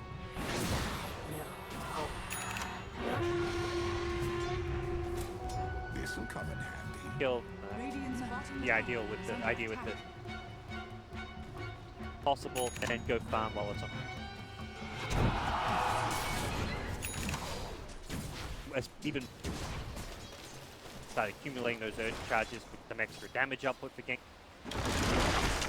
Oh! Tried to get the block off there with the Sprout.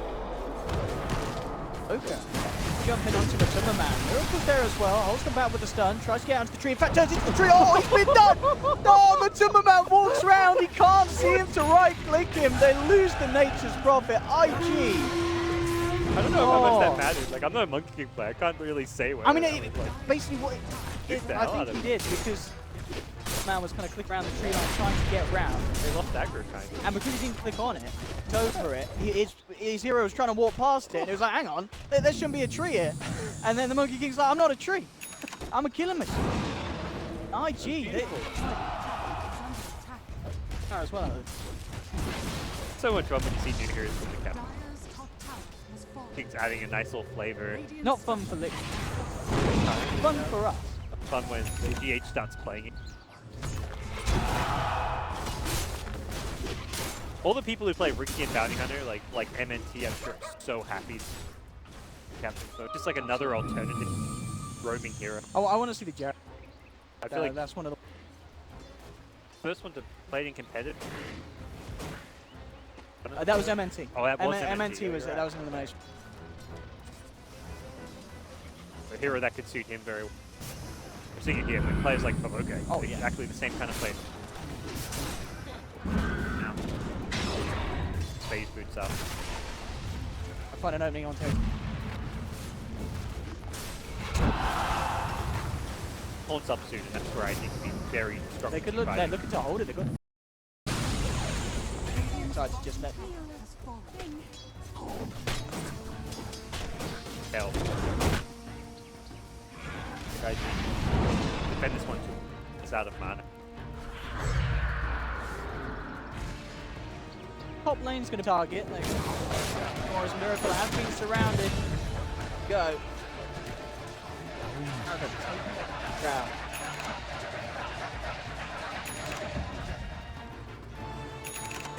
Charges 2, burning suit.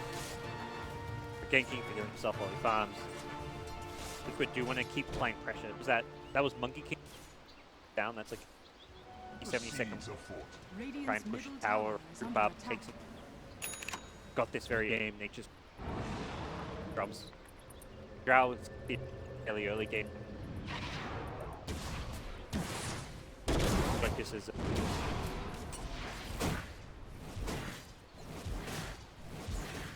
Bit of the build from the team.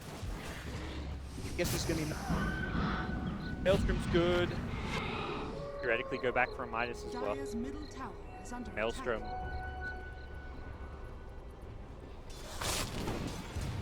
Back. Dagger for Spectre. Okay, but that's where Spectre Horn.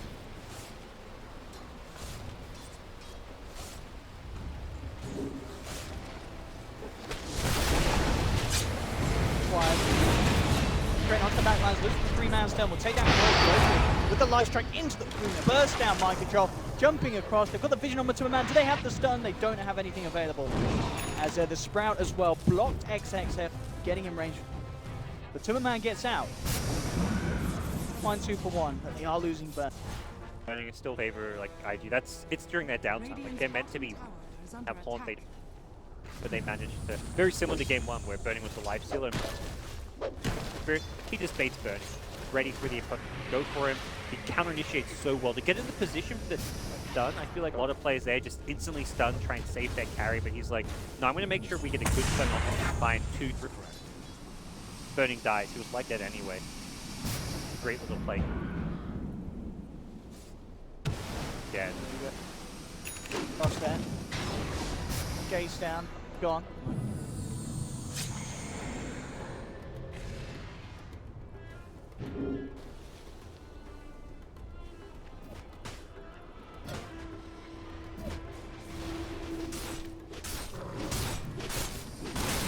Dagger money is the opportune with that blink dagger, having the spectre.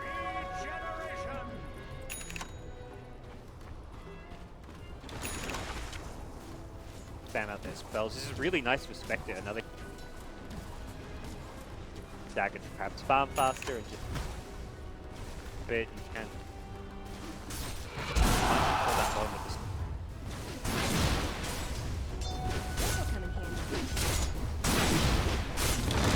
Oh, they're going to get the chance for an opening here with telekinesis, dragging XXS back. They've got the damage from Miracle and the Nature Wrap. The man. Pressure onto this. Radiant's top tower is under attack. Radiant structures are fortified.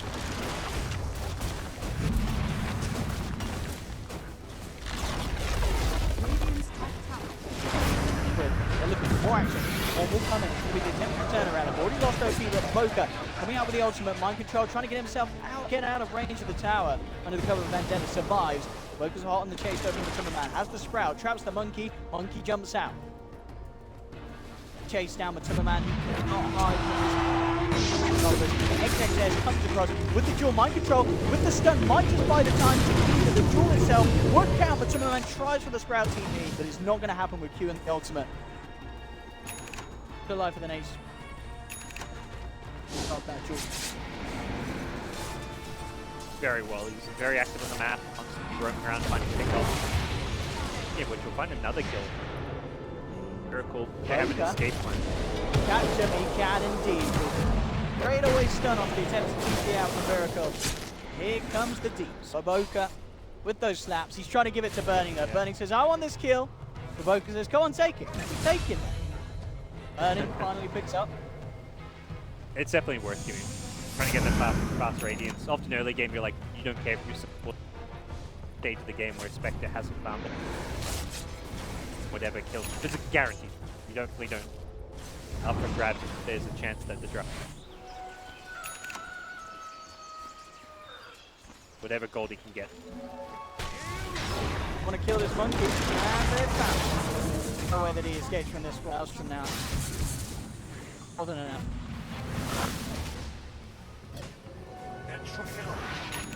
Always the one orchestrating the mid. 5. What did the Midas pick up? One of them across towards the mid lane. Burning. Got to bring him down low, but Cliff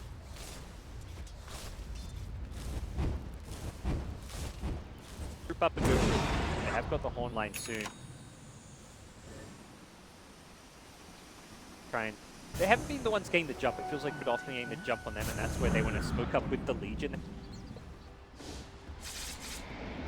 Got a kind of position very well, almost expecting this. But the heroes group around mid. They really are, but XXX just goes straight to the jump. Like most of their heroes are supposed to spell. They'll drop down the ultimate. 3 of them at the moment are Liquid caught in it. GH trying to walk his way out of it. Attempts the blinding light. Roker out of the ultimate, but it doesn't happen. They've already lost 2. XXX trying to finish your miracle with the help of Bernie. They're going to do it. IG pick up another. Now with the chase down onto Matuma. XXS is questioning coming in for it, but he doesn't need to as Q there with the ultimate brings down Matuma and Bernie. He's not done yet. They've found 4. They're looking for the full 5-man. Jump 4 from XXS. They're bringing Kuroki down low. The dagger comes in and Burning will pick up the 5th as Liquid get team wiped by IG. As IG just absolutely said yourself. Liquid were there. It's like Liquid knew that something was going to happen, but there was just no hesitation. As soon as that smoke was dispelled on the low ground, he just blinked straight up to the high ground and went for the immediate.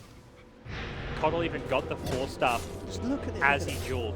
Speed here again. Very fast reaction from And both the smoke's GH. gone, bam, XXS is up, and he gets the jewel immediately. GH was also like, bam, 4-star out. If he doesn't get jeweled there, he can use spells like Blinding Light, which could be very effective. He gets stopped there, but the damage is already done. You look at the health on Liquid, 2 heroes already down to critical spells. He needs the Blinding Light immediately, as well as spells like Illuminate. Illuminate is maxed out. That's a hell of a lot of AoE damage in the fight, which you try and burst down heroes like King. And unless they focus Monkey King there, the way that fight's set up around the Wukong's command, there's like 4 heroes inside of it. There's no way you can fight inside of that spell. You've got to burst Monkey King.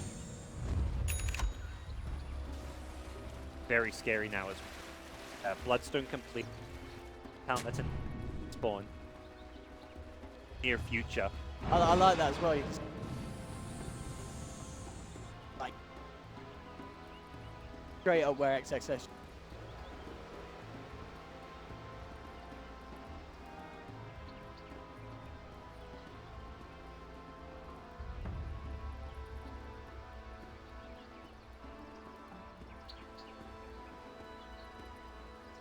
It was at like 2.k gold, I feel like, before that fight happened.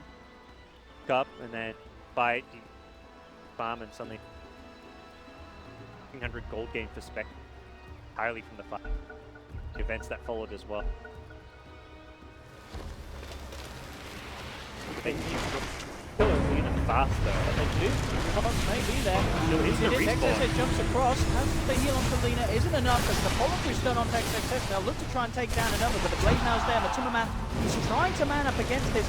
He's diving deep on the backlines, though. Here comes the ultimate from Monkey King, boys and girls. They've surrounded Miracle, bring him down. The stun from Mind Control nearly kills the Lina off, but OP. He's third life. He's alive again. Oh my goodness. What was this reason? It's actually absurd. How long is he dead for? He has 3 lives and was dead for a total of 1 second. And the respawn. Yeah. Right, yeah. Well, you get a 10 or 15. Minus 30. Minus 30. Burning, just picking them up at the back with the dagger onto Kuro. Oh, that was. He had the dagger on. Follow him across. Oh, dagger on the. Yeah, the Lina respawn time is pretty. Bloodstone charges fast. Like you get ganked there, and that's the perfect time to have it. Like you get 3 full-man gank through fight. It wasn't like a convincing fight. Lina actually died a second time. Luckily, side, so it wasn't gold going. But Lina died twice, giving up a big amount of gold. Not bad, but got okay, and we'll chew through like instantly down to 6 blood. I mean, this is like you're very squishy. If you ever get jumped, you die. Bloodstone. It's one of the heroes where you actually kind of end up just sounds like a storm. Because of the respawn time, you're looking to die for the team. Back in and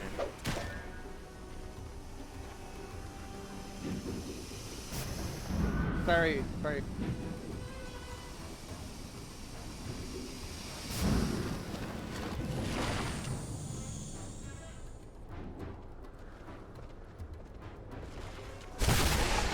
The Boca rising up above Miracle. Miracle.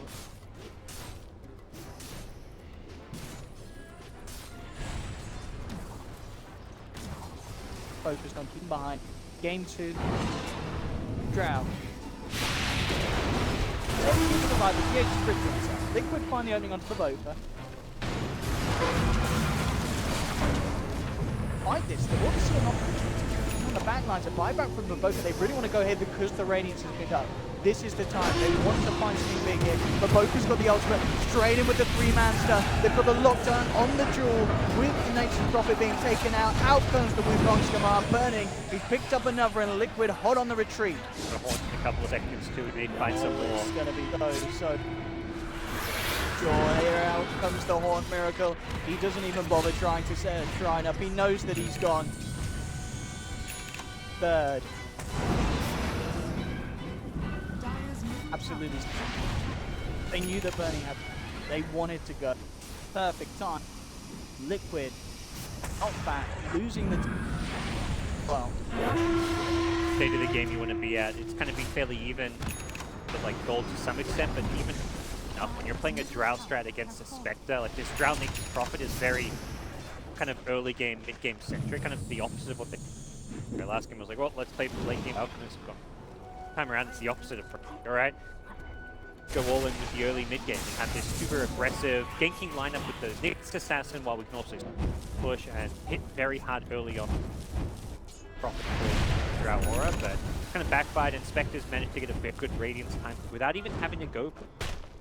Spectre had to go guard or some kind of survivability item. You'd be like, well, she's not farming that fast. Radiance, go top of the network. Will only farm faster, and every kind of subsequent item he gets from here, bigger and bigger problem for Drow is just never. Radiant's middle tower. Big aggressive assassin in the stay in this game. Tower has fallen. No, it's burned.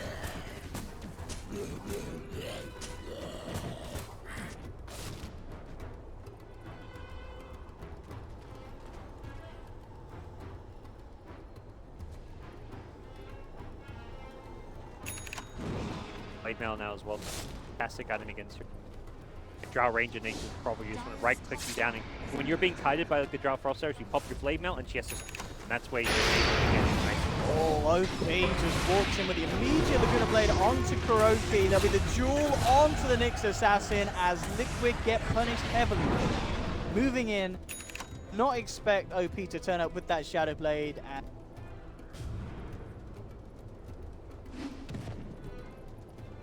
3-man gank with the empty teleport onto Burning. If it was, they get the Carapace, Vendetta, Impale, they theoretically can kill him. You're very deep on that. It's like Monkey King, Legion, very quickly. Daggers with flying around the response was there in IG. Around in their favor, Burning checks the chat pages, all back up, and he's ready to join his team. Action breaker. Dire's bottom tower is under attack. Dire's structures are fortified. Back to that, like maybe a second reason. He's gotten higher levels now, so the reason starts staying. Dire's bottom tower has Crazy to fallen. think, like Lina has a level 10, 30 seconds, and there's some heroes at level 5 you get it. incredibly strong on it. Heroes, I mean, now being played. Not that they weren't before, more so now. Courage, because having that mind.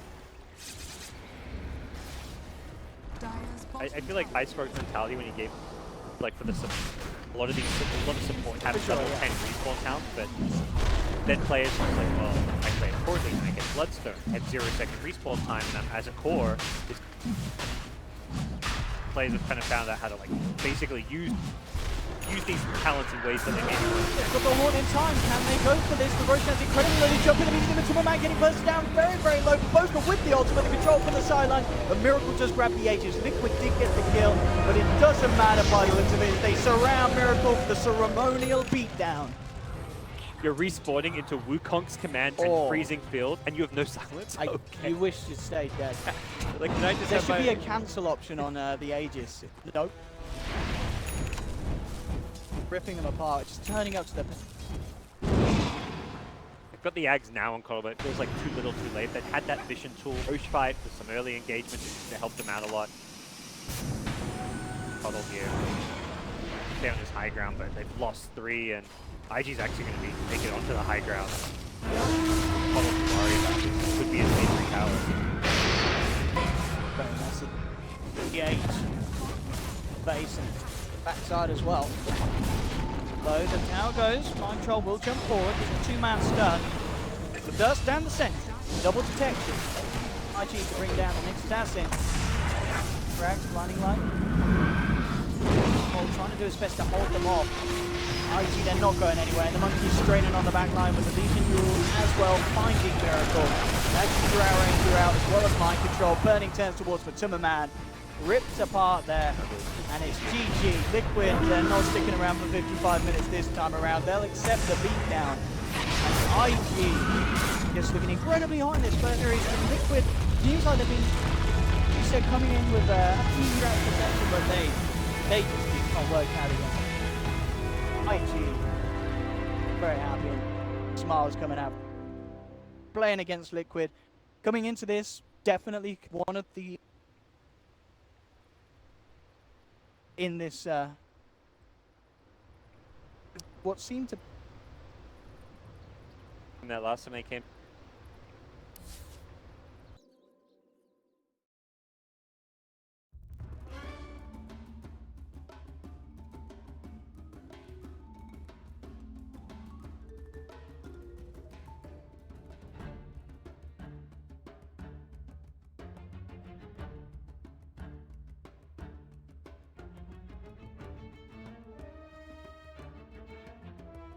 Liquid's turn to ban.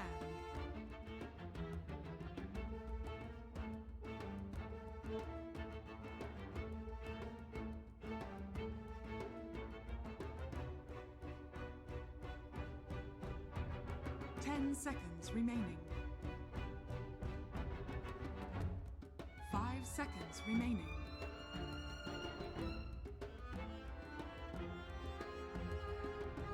Dire team ban.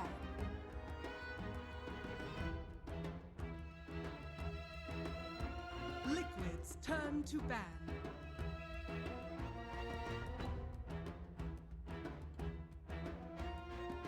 Dire team ban.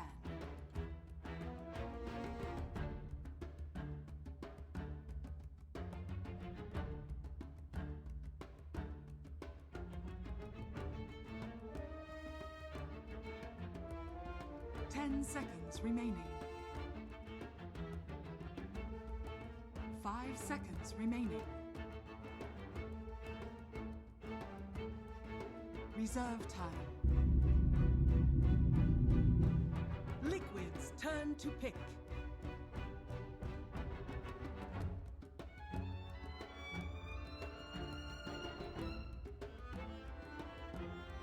Behold the horn of madness. Dire team pick.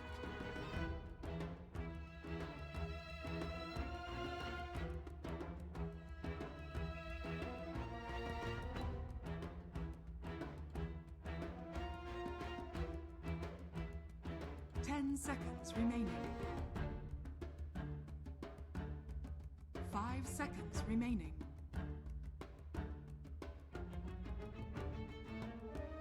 Reserve time.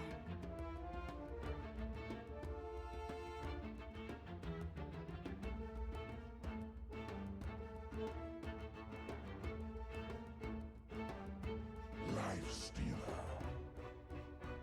Dire team pick.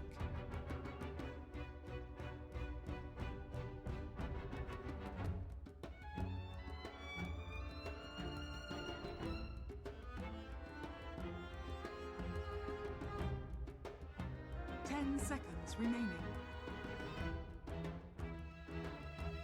5 seconds remaining.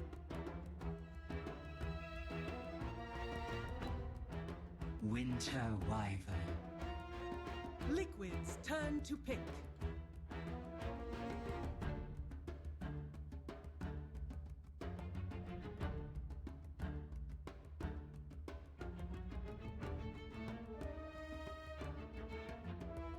Ten seconds remaining. 5 seconds remaining. Reserve time.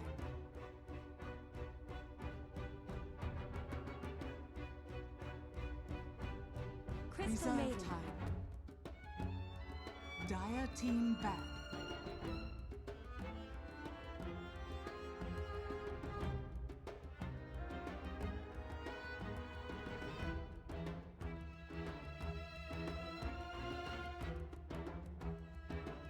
Seconds remaining. 5 seconds remaining.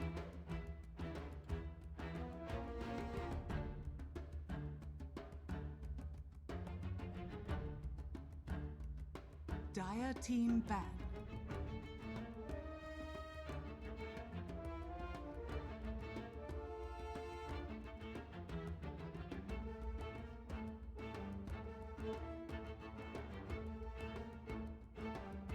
Seconds remaining. 5 seconds remaining.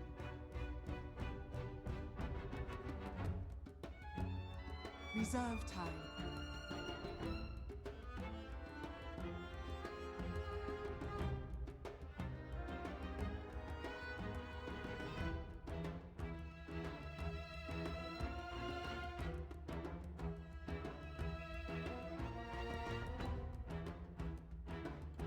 Liquids turn to battle. Dire team pick.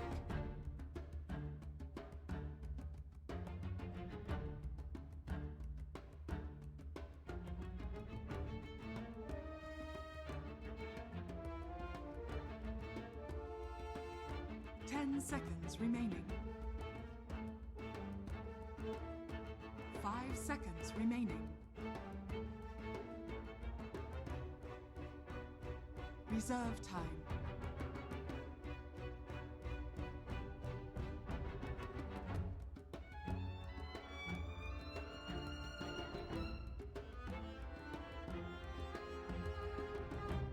Earth Shaker. Liquids turn to pick.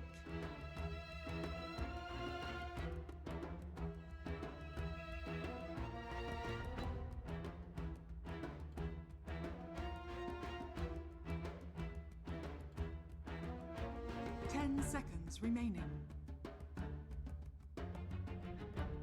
5 seconds remaining.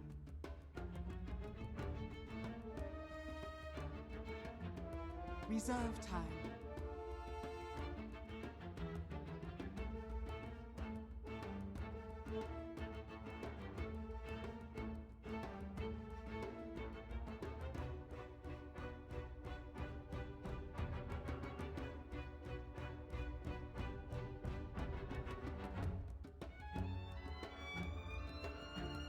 Legion Commander.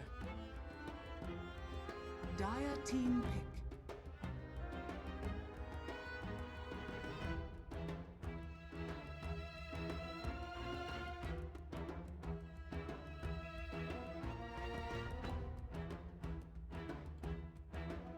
Seconds remaining. 5 seconds remaining. Reserve time.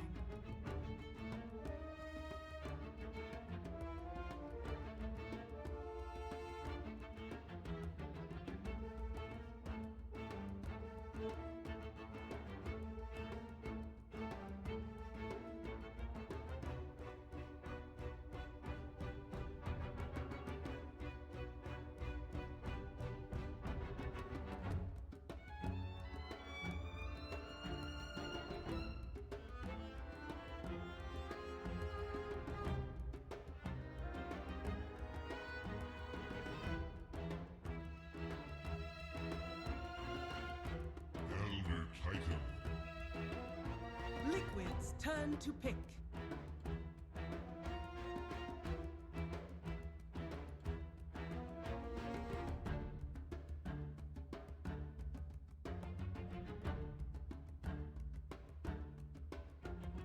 Seconds remaining. 5 seconds remaining.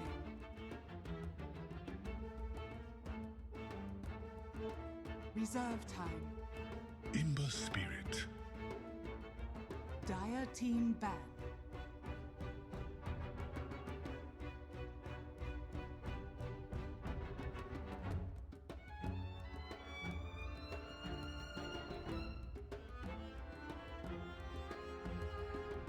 seconds remaining. 5 seconds remaining. Reserve time.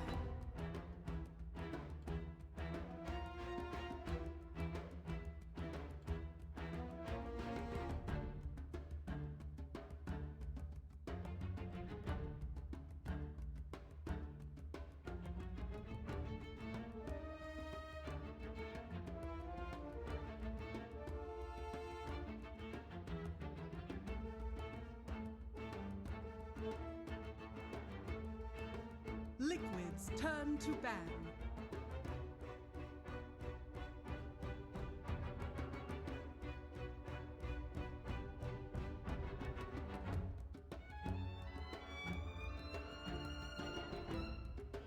Ten seconds remaining. 5 seconds remaining.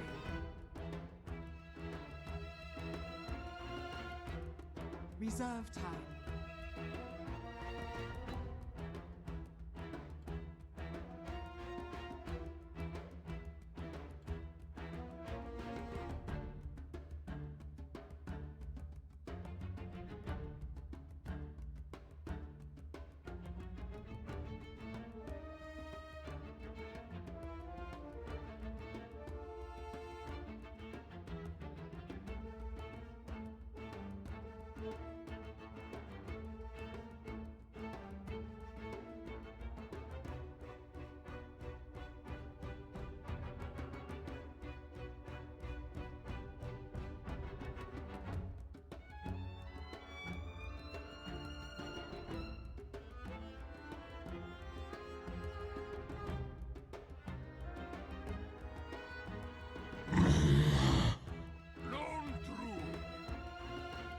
Dire team pick.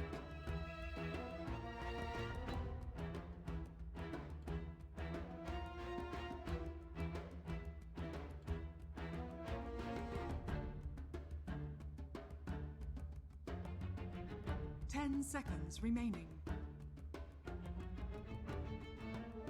5 seconds remaining.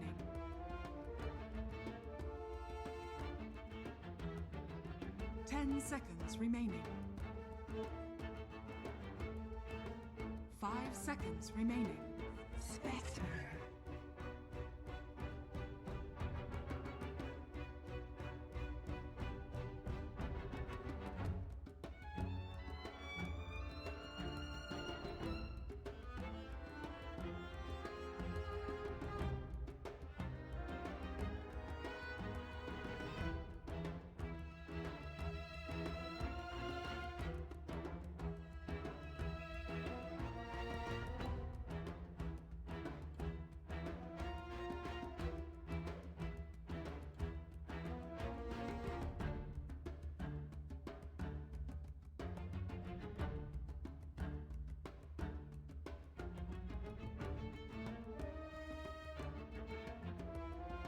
Ten seconds remaining. 5 seconds remaining.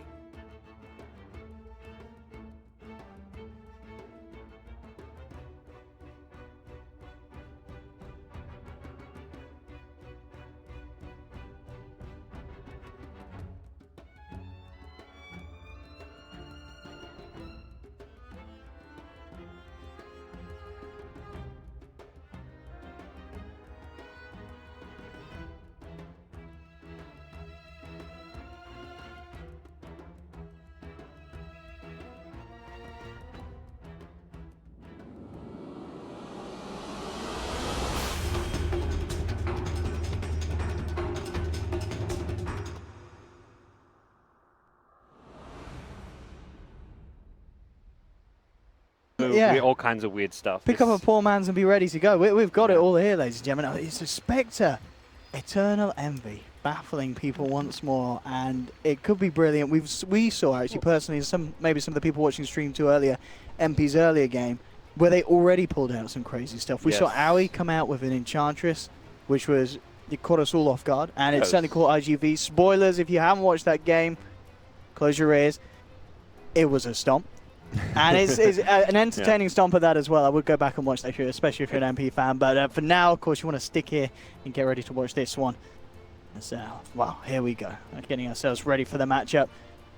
We'll be able to introduce both of the lineups here. We can see Liquid preparing themselves. And Liquid, in terms of what we've got, what the panel certainly expected. GH will be playing the Magnus. On the Amber Spirit, Matuma Man on his Lone Druid, Mind Control on the Core Legion. Kuroki. What's going to be, it seems like that very kind of solo support really. I mean, Magnus, GH needs items, it feels like. Kuroki, he's going to have a pretty much 4 cores that he's carrying this game as the support on the backlines. That was kind of how the last game they won worked, where Miracle was playing 4-position Sand King, GH was mid Naga, and like there was Kuro down at like 4K net worth, while everyone on his team was at like 30k net worth. So it seems like the Liquid order has been readjusted. Kuro supporting the world.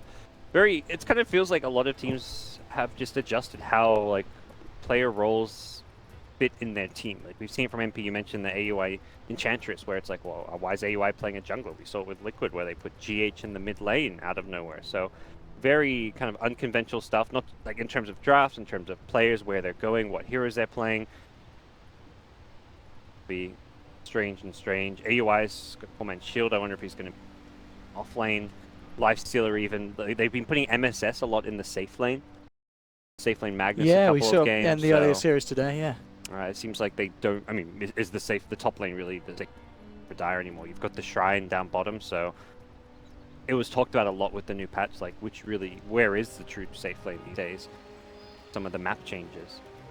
Jungle camps. There's a Shrine you can play around. There's this shop. Down in that bottom lane, so maybe the Dire offlane is a better place than the Lifestealer. And once again, kind of going back to really the Lone Druid, I mean, gods, this was a hero that was in an amazing place. Everyone was picking it. It was first top tier picks and bans, then it got hit, and then it got hit again to the point where, as I said, everyone's pretty much avoiding it. What is it that makes this hero so hard to play, do you feel, in the pros' eyes at the moment? Because of it. Mostly it's the uptime of the Rabbit. That was the biggest nerf the hero received throughout all of the various nerfs and stuff he got. You know, definitely some really absurd things. The -50 became -40 second respawn time, but Rabbit uptime used to be 100%. Now it's 30 out of 45.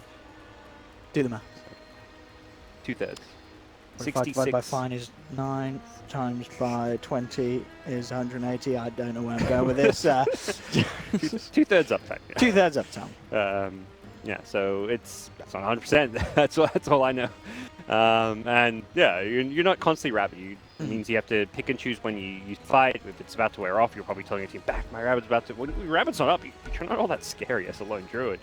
You don't have that super movement speed and all that. It does kind of change the hero quite a bit. Affect him. Straight away, 40-37 in Mind Control to find each other as they both attempt for the warding mission to maintain control of this top lane. SVG gives Kuroki a pat on the back. Himself did manage to head over, did get the Observer ward down. Of course, also placing his towards that bottom rune spot. Liquid. Will be just the straight up Magnus jungle, it seems. Iron Talon is there for GH, and no big surprise. This is like a greedy approach, but something that NP don't really have roamers. I guess Elder Titan would theoretically roam and try and disrupt it. If you find them on low HP, you can maybe get some cheap free kills with the boots movement speed advantage, try and snipe some last hits as well. But it's dangerous invading enemy jungles because that Shrine there is a heal, but also a TP location. So often we'll see like a CM or someone just carry a TP, and if someone like an Elder Titan can test the Magnus jungle, CM TP's in, there's your first blood, ET's dead. So I'm intrigued as well on the topic of the Magnus jungle. Is it better that? Is it just more efficient? Why are we not seeing the Legion in the jungle and the Magnus in the lane? Is there a reason why you are going this way round than the other if you're Liquid here? Yeah, the Legion's a lot stronger in lane. Jungle capacity-wise, Legion perhaps better, I guess you'd normally say. But Legion in the offlane is very durable, very hard to kill. He's got a lot of good defensive tools. He gets a ton of movement speed from the overwhelming odds. He's able to purge off things like open wounds. So the hero in the offlane is incredibly resilient. We've seen a lot from LFY. It's Jizing's most played hero, and he does incredibly well in the first 5-10 minutes at getting stuff out of the lane. Magnus, you can actually zone the hero. He's a bit squishier, doesn't quite have the same stats to play around and have the same great time there. Interesting as well to note, of course, it is indeed Envy playing the mid, but MP switching the lanes around. Envy up on the top lane, on his own at the moment. Aoi is in the mid, did have the appointment come over across to help him. So who's this trying to dodge who? Who's getting the lanes that they want, do you feel?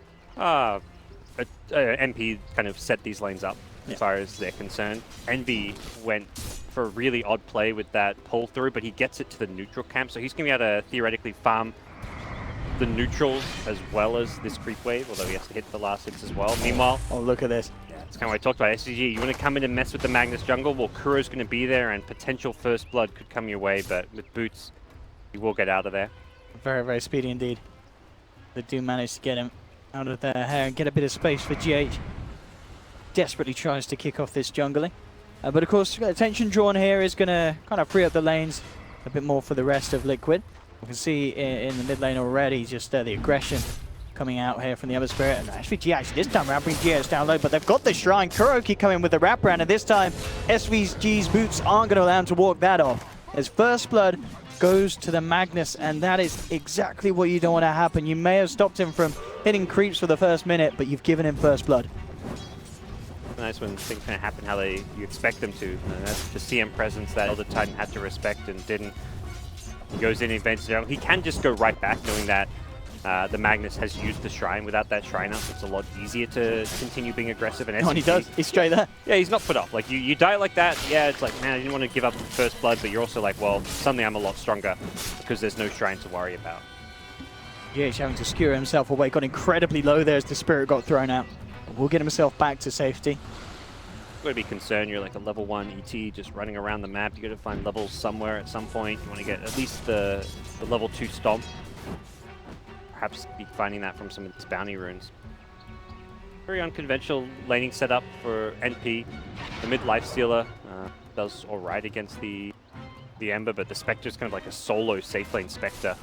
Use that early pull to the neutrals to help get some extra farm.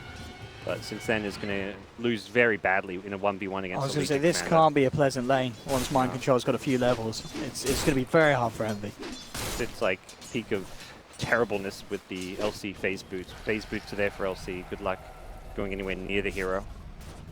And mid lane again, Aoi moving in on Miracle with the open wounds. I mean, you can kind of do this, I guess, as a lifestealer. Trade it and go down again. Gotta be careful, as you mentioned earlier. Maybe lack of respect here really for Kuroki. There's a skewer, so TP is just not an option. He could try for the deny. He's not going to get it. GH picking up a second kill. Thanks to SVG. Pretty much this fast food order takeaway delivery service here he's providing.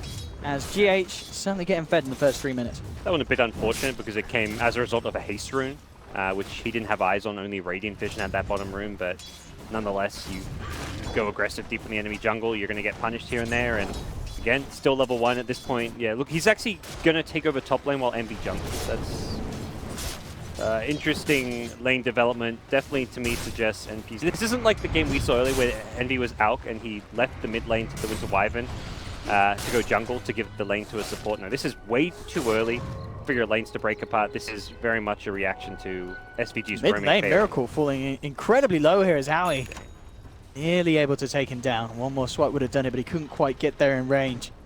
So yeah, the jungle Spectre, fastest or best jungler, but make do with what he can here. 2 points in the Desolate to try and speed things up a little bit, but this is not really the ideal place to be running your Spectre. And considering this was the 5th pick, it's not like you feel like you 5th pick a hero and you should have like a good plan or lane for it. You should know that hero. If you're 5th picking a Spectre, you should be like, this Spectre game is going to be great. Like, it's going to have a good lane. Or if it's not going to have a good lane, it hard counters something. Yeah, it's pretty good against the lone druid being able to get on top of him, but you just picked a Spectre in a game where your lanes are getting destroyed. So I'm a bit surprised by the fact they don't seem to have a clear plan for how to lane this Spectre. I guess the end result is not having a plan means they're sending it to the jungle. And one of the lanes that we're still kind of yet to talk about is that bottom lane, as we just saw Matuma Man very much getting free farm. You mentioned across the board, lanes just looking very, very strong for Liquid. MSS is able to find a little bit. He's got 14 CS. He's getting the levels down there, but he's just unable to do anything in terms of slowing down this lone druid in this laning stage. Liquid greedy with the... They had two junglers at various points. Kuro was jungling somewhere, and GH was jungling somewhere else, and they're winning the lanes. They're winning lanes while jungling. And top lane, they're just going to walk in here for the duel. It will be successful as Mind Control gets himself the tasty +10, and SVG really struggling to find a place this game so far with his third death. I feel like I've never actually seen a team win all 3 lanes while having 2 junglers. Like, pretty absurd. They're not even really roamers. Like, the CM are perhaps a bit of a roamer, but Magnus is a straight-up greedy jungler. You can't lose lanes if you're not in them, gods. Well, there's solo heroes in them. They just don't need supports to win their lane. That's the crazy thing. They've got 3 solo heroes. I mean, that's the thing with their draft. Legion, Lone Druid, these are heroes that excel in 1v1 matchups.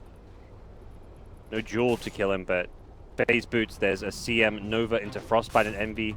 He should be. I mean, he's got the backup here. Oh my goodness! He's not fine. The nuke is too good from Mind Control, and he gets himself a double kill as well as they clean up 40-37. Oh dear. Oh dearie me, David. You were saying Kuro's lost his mind, but whatever he's on, it's...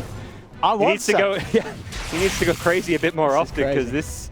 I don't know. It seems like NP are allowing it to happen is what is bizarre about it, but that's always been the NP kind of motif with the laning stage early game is they're very greedy. They try and... Oh, hello. Surprise, surprise, Matuma man. There's a lifestealer in here, and... I'll get him off it. So MP, he gets himself the first kill on the board with a super surprise gank down there. Yep. Lifestealer and Envy turning up. Need to get something happening. Every time Haunt's up, I feel like they just got to gank as much as Envy doesn't even have phase boots. He's close to them, but you got to find picks somewhere on the map. You can't just try and if you're just trying to passively farm your jungle back in the game, you're going to farm slower. You're going to get picked off one by one by Legion duels. So every time Envy's got Haunt, he's probably going to be telling his team, go find a pick off for me. I'll Haunt in. Even if you're trading kills, you got to do something here. Very early use of the Infest as well, but. You gotta try and salvage this absolutely atrocious laning stage. Mind Control's gonna have the fastest phase armlets for a Legion offlane you can imagine. And very good for the Liquid side, even with that kill onto the Lone Druid. I mean, top lane, you see SVG's, he may be thinking of getting into some sort of a position, but the 2 of them, they surely don't have the firepower to bring down this Legion. It's absolutely massive for this stage of the game. Legion wants them. He's like, I'm considering a duel on MSS probably. SVG is there for the stomp. Duel combo breaker. Kuroki in the neighborhood as well, certainly ready to help out Mind Control if the occasion arises. 7, sneaks some bounty runes, a miracle with the danger rune, the haste. Picked up. This is a great rune to get an Ember 8 minutes in. Pushing for kills, and he knows someone's around his jungle. Bounty rune went missing, and I think they just had eyes on Wyvern. Oh, meanwhile, top lane gods, they do end up getting the opportunity to close in for another duel. 301 victories now. Mind Control racking up on the Arcana, second one this game. Experienced man. He is having probably one of the best starts I've seen Legion have in a while. Insanely fat. No one's going to be able to really fight him. And very good at just like going head to head with a lifestealer with when you've got that fast armlet. He's not going to be afraid of AOI at all. You know, the armlet toggle through any kind of damage if he's ever low against the lifestealer. Yeah, he's got a 9-minute armlet phase with another 500 gold. Bad for NP. So the solution's going to be, yeah, just continuing to gank with Haunt, infest ganks. As much as neither Lifestealer nor the Spectre has like any kind of items that you'd normally expect them to have before they start rotating, like no armlet yet, just phase boots, no urn or anything on NB. You've got to look at make this. Moves. This is one of the Lifestealer carries you don't always think about. The Haunt infest bomb. Asking for an initiation down bottom again. Matu's. Envy. I didn't. Miracles. I know. Gotcha. Meanwhile, we're watching this kind of fancy footwork in the mid lane as Envy hiding in the trees. Miracle knew. Can't really kill Miracle. I haven't got the damage. He'll just remnant away. Yeah. He wants his teammates to initiate down bottom. Probably saying like, get a stomp on Matu if possible, but a lot of wasted time right now. Envy walks back, probably to shrine up and.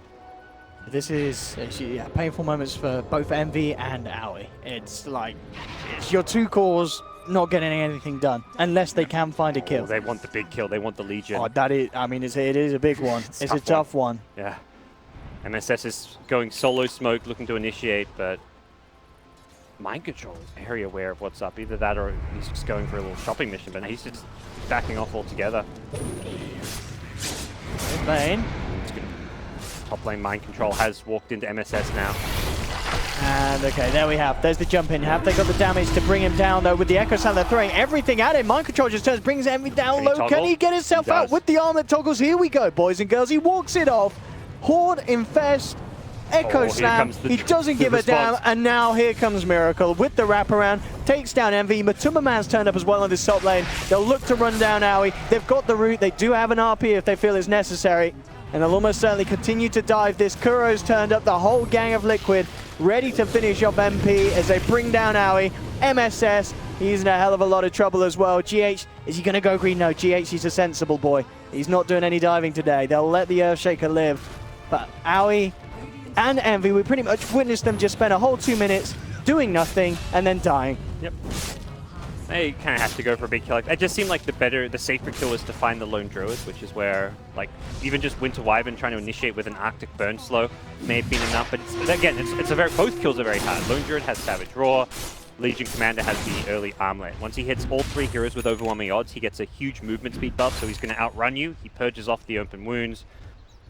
You had to stop that one armlet. I mean, they didn't have a way to stop him armlet toggling is their thing, so they just had to have enough damage to burst him before he could armlet toggle. Once he gets it off, game over, gank's done, you're not getting the kill, and Liquid, very quick to respond, have well and truly punished you in that move. Yeah, Liquid will start taking more objectives. They kind of know that things are going well for them in this game. Midas rush for GH on Magnus, like, why not? You're crushing the lanes, you could get a blink, but you don't need a blink on him. Even Mind Control is going straight into a Sanj, more survivability. The BMS and Y build. Adam's received some buffs. It has, yeah. Oh, he's like a 5% extra on the, what the... The prop rate. It's like gone up like 20% or something over a couple I think it's 40% now.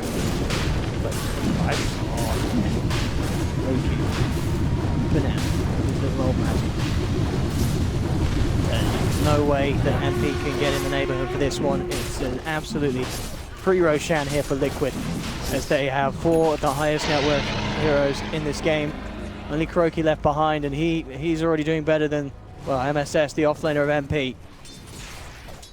Different MP to what we saw in there earlier, 2-0 today. It seemed like they used all their mojo in that game one against RGV. Do go and watch it, you know.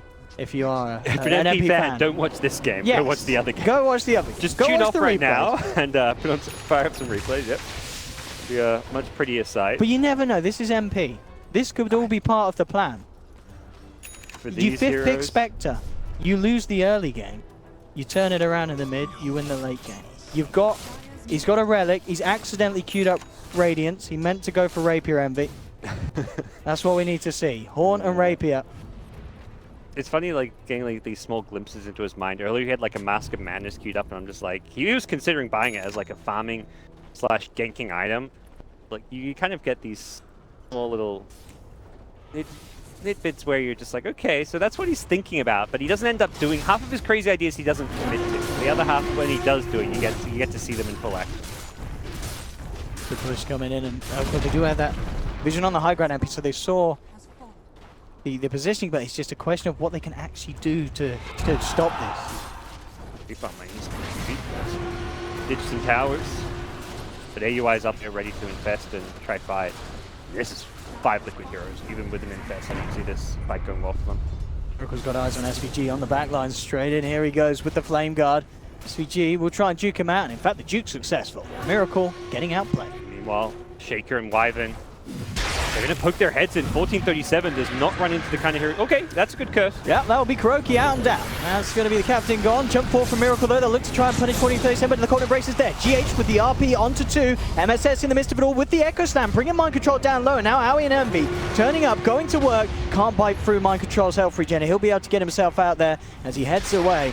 Just 1-for-1 at the moment. Roots there, though, onto MSS. GH and Matuma Man closing back in. They'll make sure they get the favorable trade. Liquid do come out on top in numbers, and again, that is MP blowing the ults to try and do something to stop Liquid's momentum. And at the same time, of course, Liquid did Did use the RP, but it's fine for them. They're still in position. They're still ready to finish off this tier 2, and they'll get it. MP with no answers here on this bottom lane. Lost in Aegis, but there was a lot of big teamfight ultimates coming out of NP. All 5 of them exact, all teamfight ultimates, but puts all their teamfight on cooldown for a bit. Liquid can fall back and farm. They get the tower they came from, and their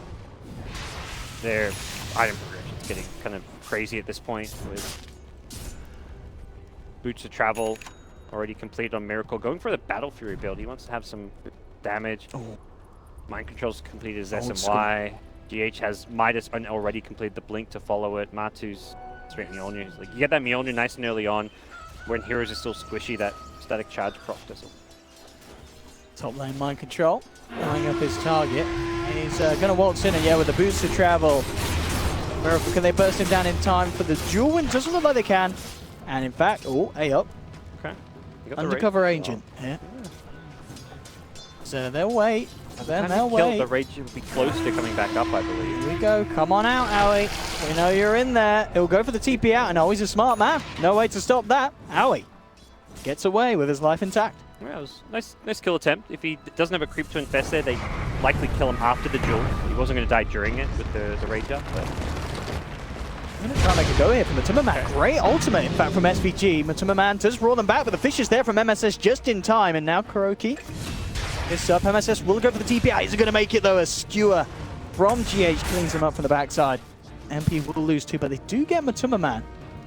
Definitely, you know, these core kills are exactly what MP wants to get, but each time it is coming at a cost. Great. So, 2 supports for a core is fine for MP. It's the fact they're losing towers and everyone on Liquid's farming. Spectre at least finding some alone time in the enemy jungle.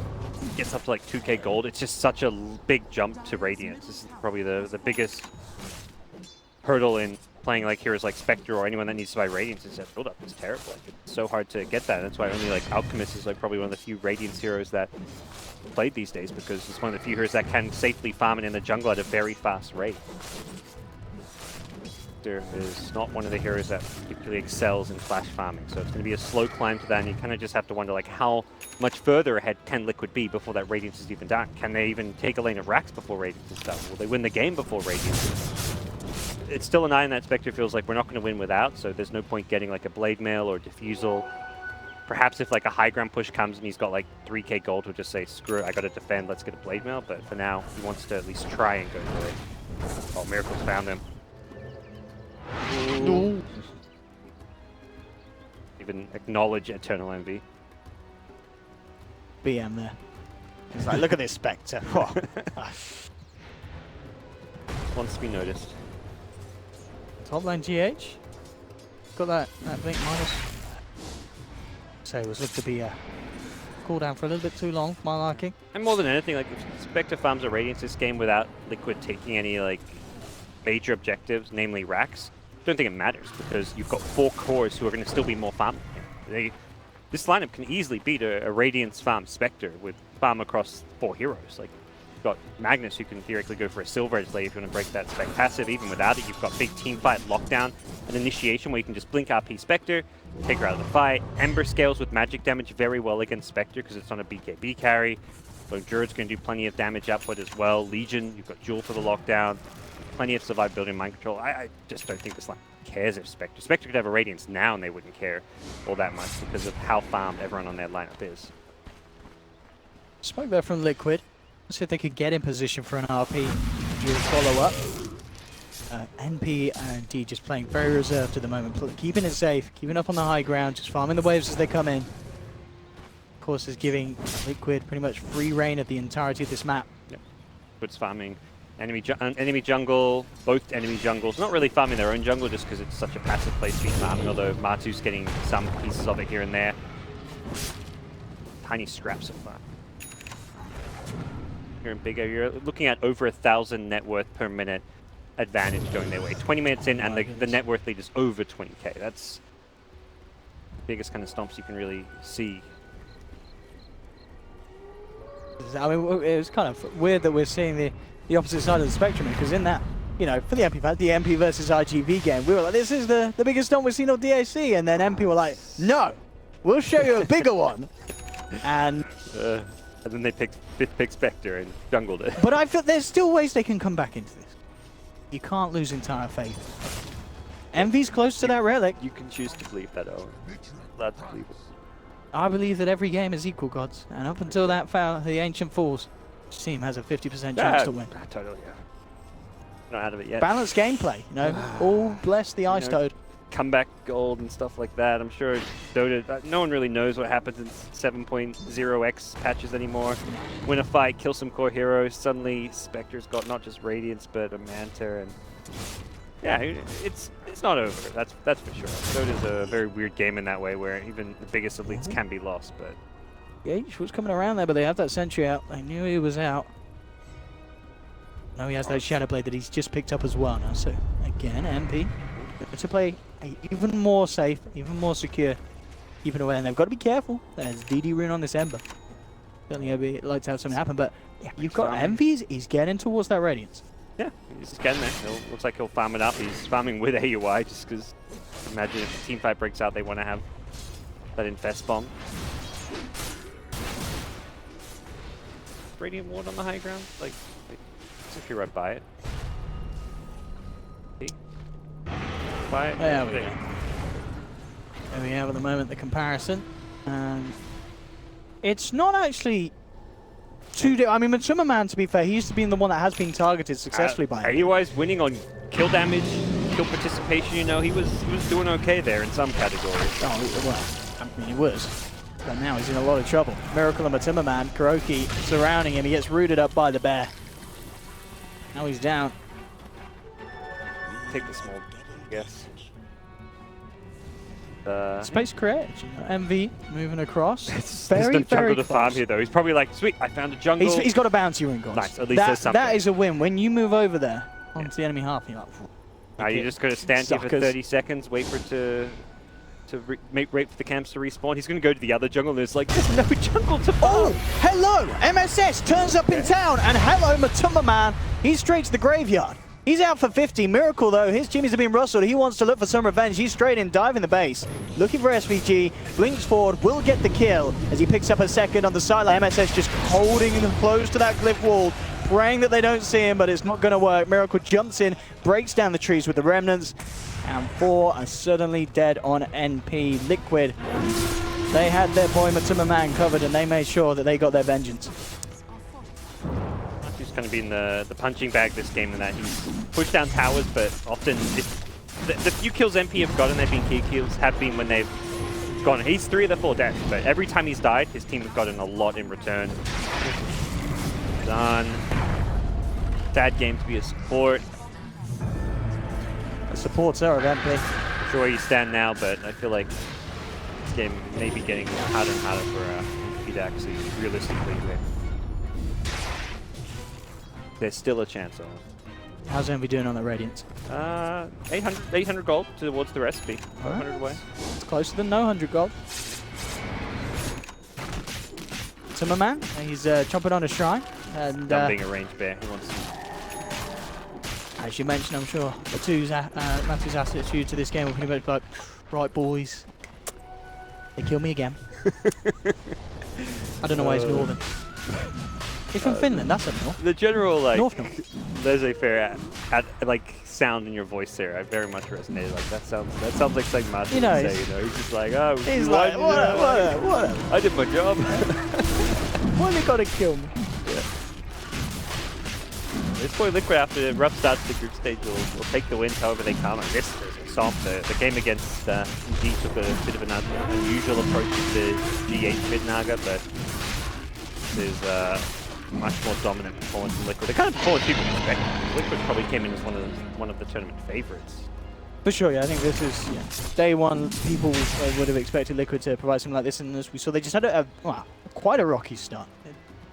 I mean, a lot of teams as well. It's been very interesting so far at DAC. We've seen some very interesting results in these group stage games.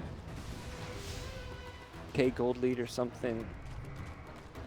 All right, this game is Gold going to only get uglier before it gets prettier for NP.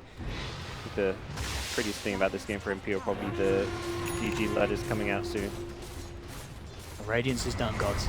This is where it all changes. 25 minutes in considering, you know. It's not the fact that it's not where Envy is in terms of time, it's where Liquid are. It's 4:20, you know, it's time for Envy to blaze it up. He's got the kit for it.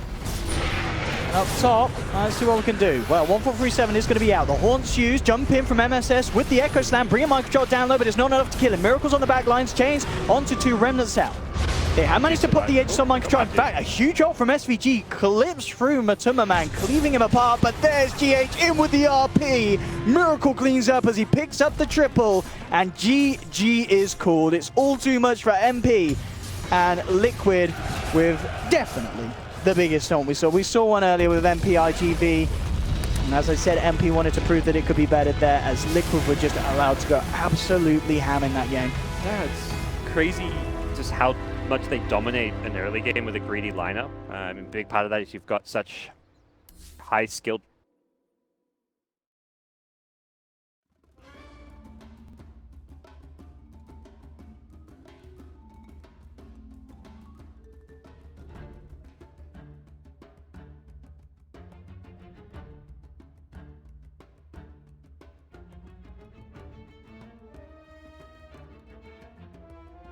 Liquid's turn to ban.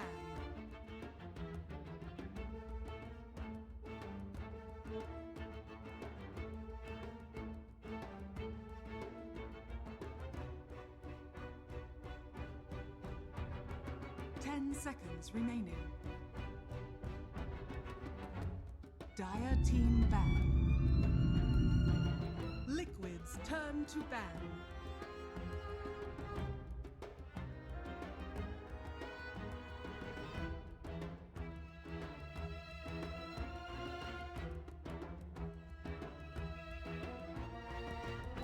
Seconds remaining. 5 seconds remaining.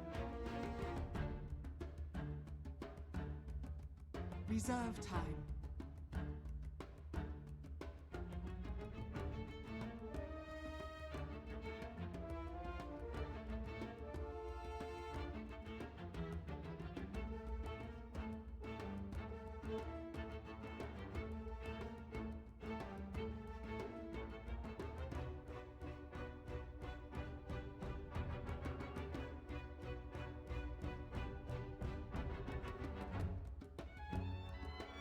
Dire team back.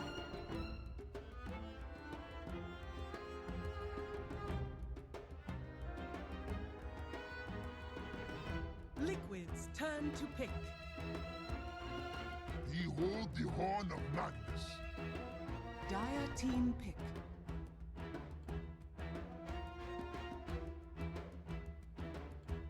Lina. Life Stealer. Liquid's turn to pick.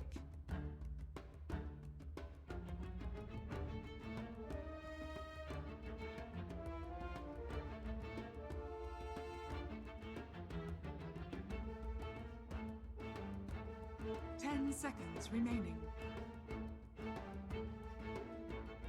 5 seconds remaining.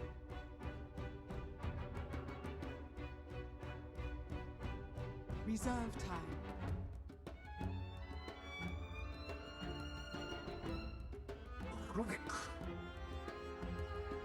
Dire team ban.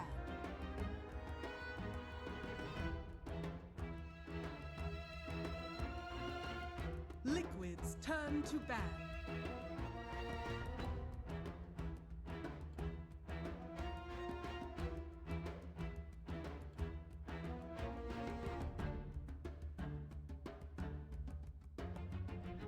Ten seconds remaining. 5 seconds remaining.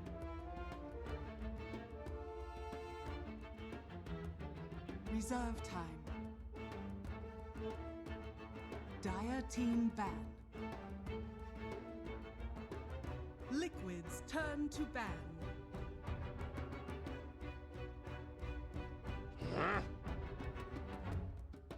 Dire team pick.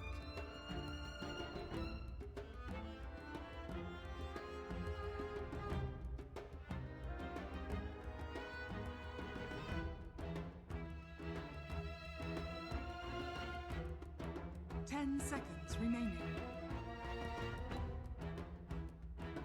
5 seconds remaining. Reserve time.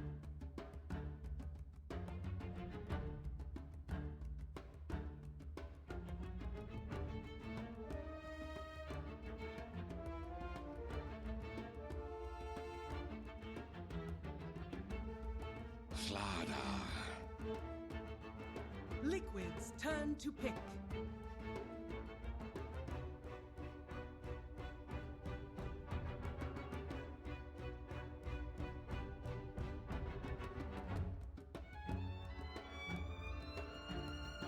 Ten seconds remaining.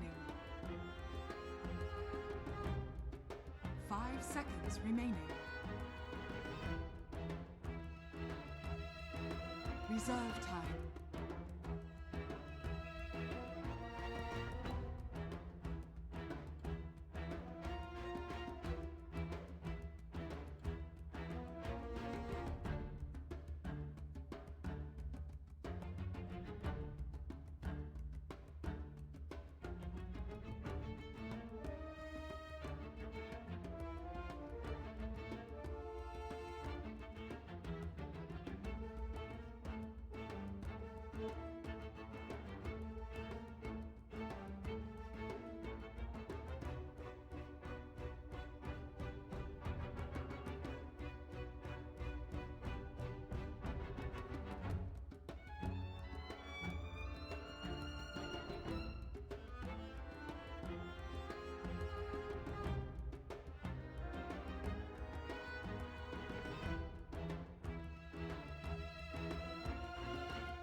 Weaver. Dire team pick.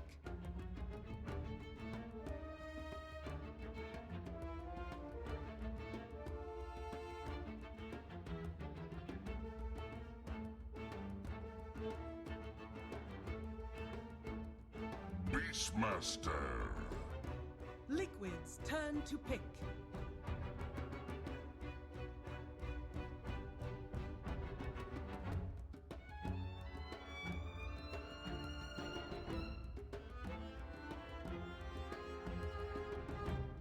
Seconds remaining.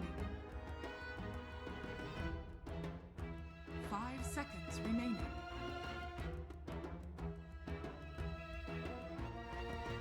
Reserve time.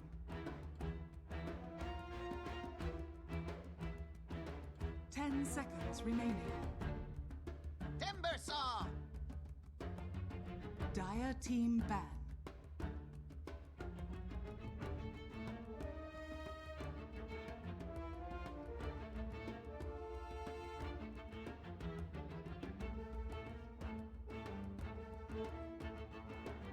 Seconds remaining. 5 seconds remaining.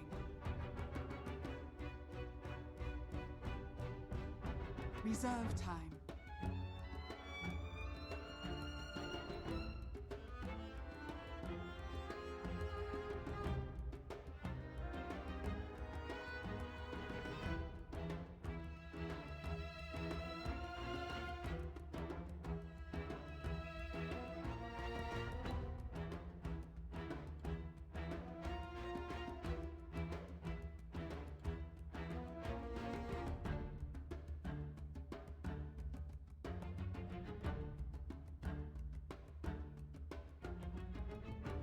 Liquid's turn to ban.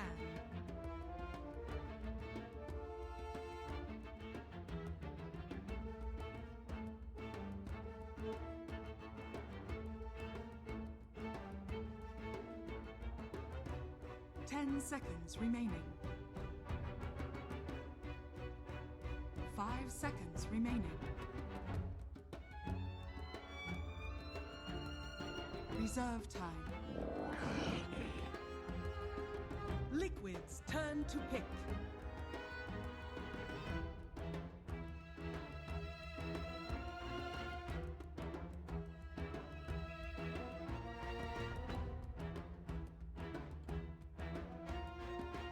10 seconds remaining.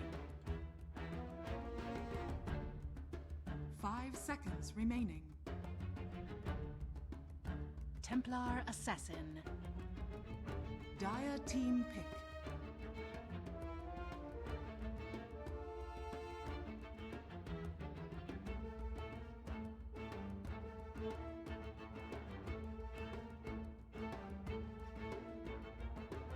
Ten seconds remaining. 5 seconds remaining.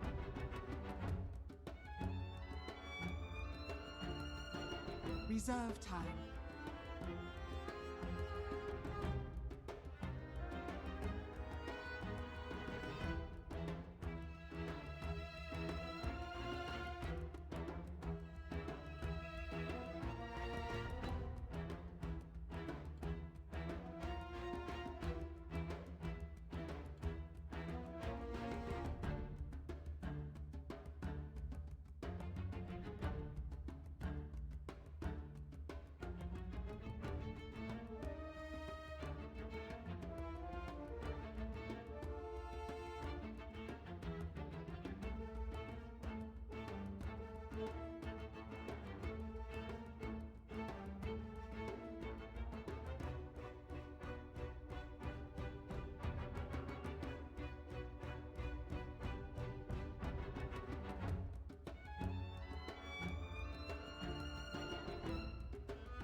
Ten seconds remaining.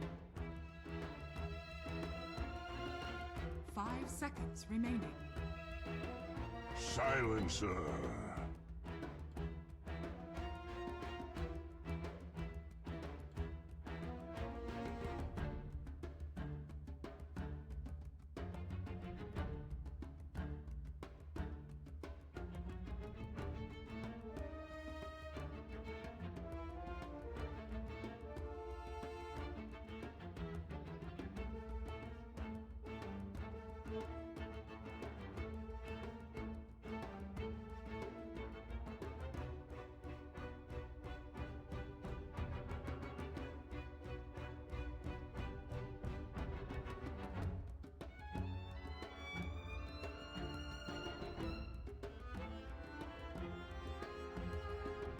Ten seconds remaining. 5 seconds remaining.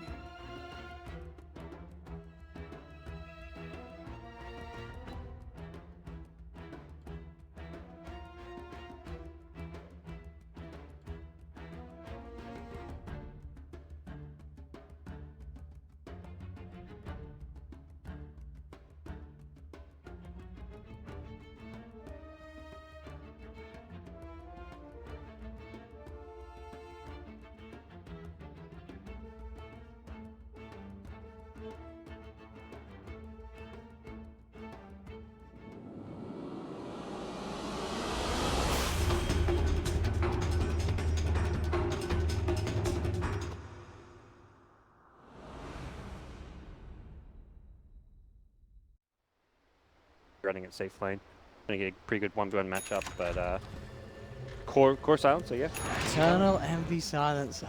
What a treat. Yeah. Curse pretty good at breaking the refraction, at least earlier on the lane stage. But definitely a good game for TA, one of the better heroes against Slaughter, Lifestealer bombs, because if you've got refraction up, you block a lot of that damage coming in. We have it, ladies and gentlemen. I'm sure you never have two games like that. Not Yeah, usually. you know what I mean? Yeah. I mean, it doesn't happen. Well, yeah, the game 2 you're going to react and be like, this was a major reason why this happened. Let's make sure that You even if you can't- lose 2 games in a row, you want to make it's sure you impossible. don't lose for the same reason. It just doesn't happen. I'm adamant that we won't get that. We'll get a much closer match here. So the MP fans can stop watching the replays from earlier today and Absolutely, they can stop putting that stomp of MP versus RGV on repeat, and they can get stuck back in. We've got Jackie Mao on the silence. We've got Naomi on the Lifestealer. We've got SVG, Slaughter, Free Silverman ready to go. the lanes. Lifestealer going down bottom, so Matu won't get perhaps the 1v1 matchup he wanted against Beastmaster. It's still a decent matchup. That's the thing where they wanted to put Matu, I think, and give more farm priority to the Timber than the Weaver, but he also doesn't really care so much about the matchup. While the Beastmaster is a good matchup, Lifesteal is also a good matchup for the Timber Sword. There's no real bad matchups for him in any lane at this point, other than if like a Silencer support was zoning him out with like Glaives or something. Maybe a mid-Silencers. What MP's plan is going to be, how effective they can be at shutting down the GH jungle, or if SVG is just going to prioritize a bit more during the lanes early on. But now he is headed down bottom. And I mean, considering this mid lane, how is it? You were saying you expect this to go between the two? Totally sure. I haven't seen much Silencer versus TA. Like in my head, like Curse should be pretty good at breaking refraction. Mechanically, Miracle is like the play you'd expect to win, but the damage. Salve doesn't have refraction, so he can't just go too close. Getting some full-on harassment in. Yeah, very early Salve in the middle lane. They're ready to go in again, just with these glaives. Now that level 2's hit, Miracle will have refraction, but even with that, straight off. Himself taking a lot of damage. The creeps are moving in as well. Be careful, Miracle looking to get the side blade hits. Won't be able to cancel the salve though. Envy does get lucky with being able to salve up, so vice versa. Miracle in turn gets a grab.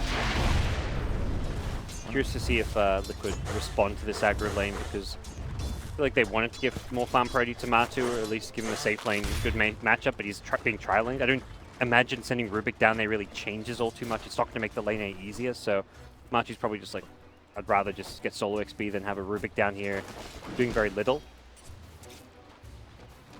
Getting kept at his tower. This is a rough lane for Matu, but the outcome is that the other lanes are going well. Straight in onto MSS here. He'll go for the immediate TP out and will be successful. Just towards the tower, of course. No need to go back to base. But does save himself from death. We saw in the mid lane, quite interesting enough, that the flow of the creeps ended being it so. The Envy's being able to maintain a bit of a balance really behind his tier 1. So we've had at least one wave that Miracle's not been able to get any of his hands on. Of course, he's a TA. He's managed to make the most of that by just going straight to the jungle and picking up some camps. But this is, of course, going to mean that Envy will get a hell of a lot of farm in this mid lane. And we can see CS-wise 15 for 2 with a 5 for 1 because of the way the momentum had ended up in that middle. The lane's even kind of pushing towards the tower. Miracle and TA isn't there for the time being, and Envy's got an Arcana rune, a great rune to have for a Silencer to throw spells. Almost certainly spam Miracle out of the lane, really. First and such. Spells, Glaives. Already popped his Shrine now, and has to be very careful because he's going to be walking to a side of this. Could be First Blood. Yeah, looks to be it with SVG having this wraparound. TPs will come through. Miracle does have the refraction back up, and they turn onto SVG. Miracle himself will get the First Blood. Very nice turnaround. Perfect reaction from Kura. You weren't wrong, Owen. It was the First Blood. It was First Blood. We meant Miracle was to get it all along. He had the follow-up refraction coming at a really good time, and it's one of those plays where a lot of people may look at it, and so like anyone, like for a lot of players, be like, oh, he's a bit fortunate, refraction came back up, but Miracle times that. He knows when that recast for refraction is going to be up, and nice little bait from him. Matu, who got aggro tri-lane to start, who suddenly found himself in a 1v1, which is going to be much better for him. But just giving the Lifestealer that early CS advantage makes this lane a lot more manageable. Top lane SVG has found GH here. And is going to go for a bit of a play. Mind Control is in the neighborhood. GH, of course, very close to the Shrine. And yeah, SVG knows. Can't really go full in. The Shrine will be more than enough to keep GH safe. And SVG himself maybe a little bit scared now. He's deep in enemy territory. He's worried about potential wraparounds. GH starts to head towards him. Looks like, yeah, Miracle's not going to be coming over. So SVG is a-okay. Kura the mid lane, since Miracle probably tells his team I can farm faster in the jungle. He is actually the underrated aspects of this hero, and fully well what he's capable of. Just says, look, mid lane's going to be empty. We're going to run Magnus in the top jungle. I'll take the bottom jungle. Haste rune at bottom will be cured by NP. And Miracle getting that dangerous rune. SVG can get anything done with it.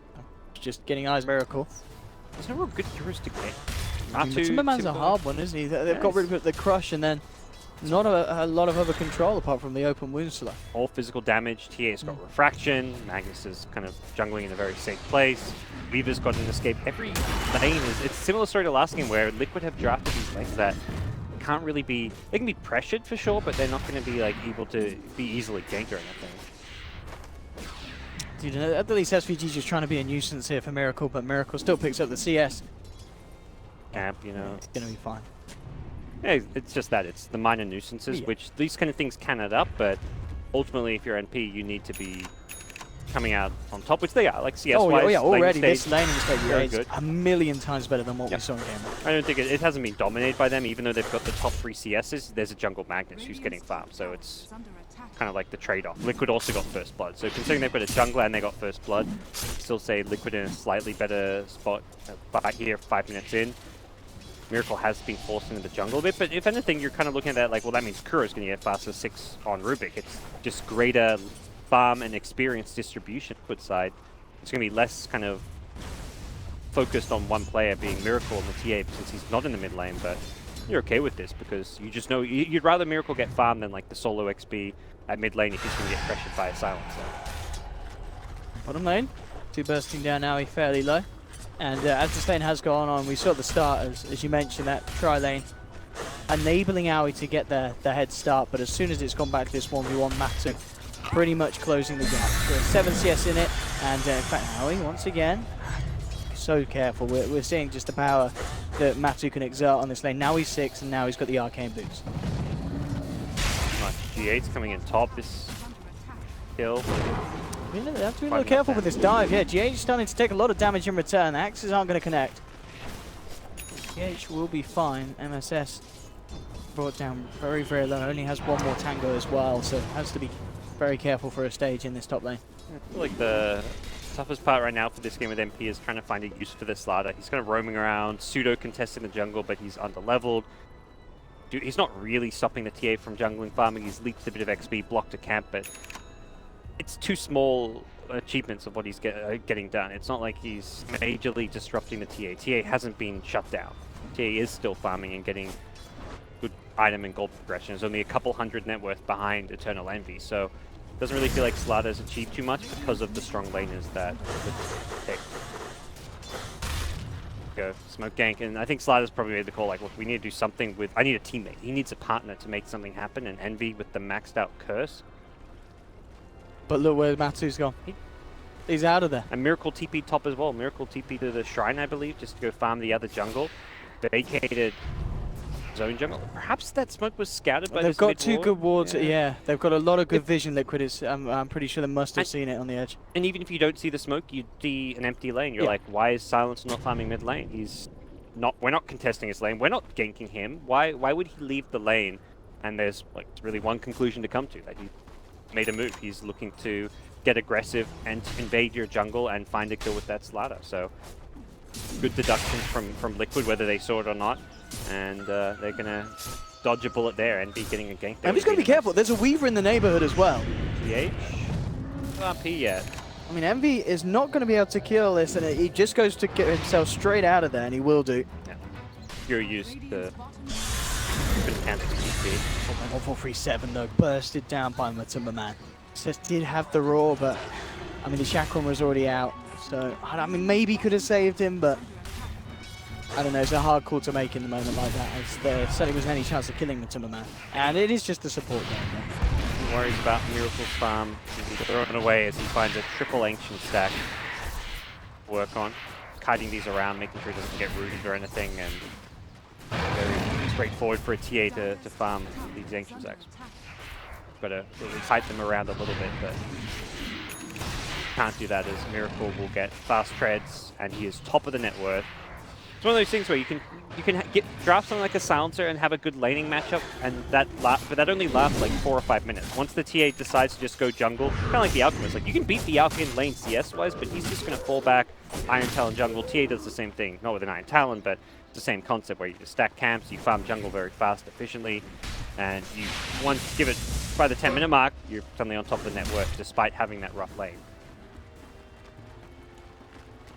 I mean, what is the plan ready for Envy? We saw with Envy Silence, they really wanted to try and make something happen, and they were unable to. I mean, he's up top. I mean, this is just one of those core heroes that it's very hard to justify sitting back and farming on it. Yes. You need to make sure that the power of it is felt in these early stages of the game. They wouldn't do smoke moves like the first smoke with the Slider failed. It looks like he may look for a smoke with the Beastmaster now. Problem is he's been missing off the map for a long time. Like jungling with the Beastmaster here is nice bit of extra cash and all, but it's more time where Liquid's like, well, these two heroes are missing. Are they smoke ganking us? What are they doing? And I think more importantly, they saw them at the top lane grouped together. They had the ward there, yeah. Great, NPD ward, but they also get vision of Beastmaster and Silencer at that top bounty rune, so they know fully well where those heroes are on the map. They also scout Beastmaster's smoke, so like at that point you're saying like these heroes are here, it could go smoke, let's play cautiously. Miracle mentioned just continuing to farm. Of course, going to be looking for the Desolator to finish this game rather than the Blink Dagger. The Ancients, they're trying to just do whatever they can to slow down the Miracle farm, but center there. You open access, and Liquid at this point with RP up could even make moves themselves. Top lane talking about making moves once again. Matumba Man just picking up solo kills. I mean, both MSS and 1437 in this lane just seeming to be unable to control this Timbersaw that is absolutely getting out of control. It's going to be a very good Bloodstone timing at this rate. Mid lane, no messing for GH. Just drops the RP, looking to finish off Envy. They'll get it. 1437 couldn't do enough to hold them back. Light Strike Array prolongs the inevitable with that short stun. And say one of the best heroes, even though it's not the conventional carry. Played a lot of it, knows the full limits of this hero, and he's managed to recover just fine. We're not really, doesn't really feel like a Slider Lifestealer game just yet. I mean, often this combo does take some time to come online, but and they are prioritizing the SVG blink. I like this switch up from MP. Give Lifesteal the jungle, give SVG a lane. You've got to get that blink infest bomb happening because things have not really gone the way they would have hoped for in the laning stage. Liquid have just read them like a book and prevented every movement from the achieving anything.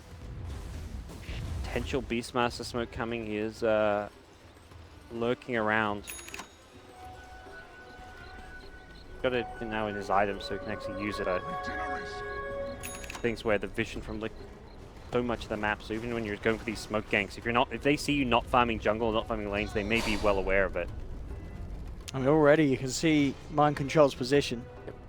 He's keeping to the trees. He most certainly aware that this is going down, as you said, just because of how much they can see. Oh yeah, I mean, Miracle's farming deep in the enemy jungle. When you see no one farming at up there, you're just like, well, they're not farming their map. That means they're invading our map. But may still, I mean, GH is still trying to get a bit greedy and see what farm he can get, and hope that he can rely on Skewer to escape. So they still may find a pick, but it's a lot of time invested, and they've got to get the pick. Oh, and they can't get the roar in time. GH, yeah, immediately out. For NP, so much time invested into these patients.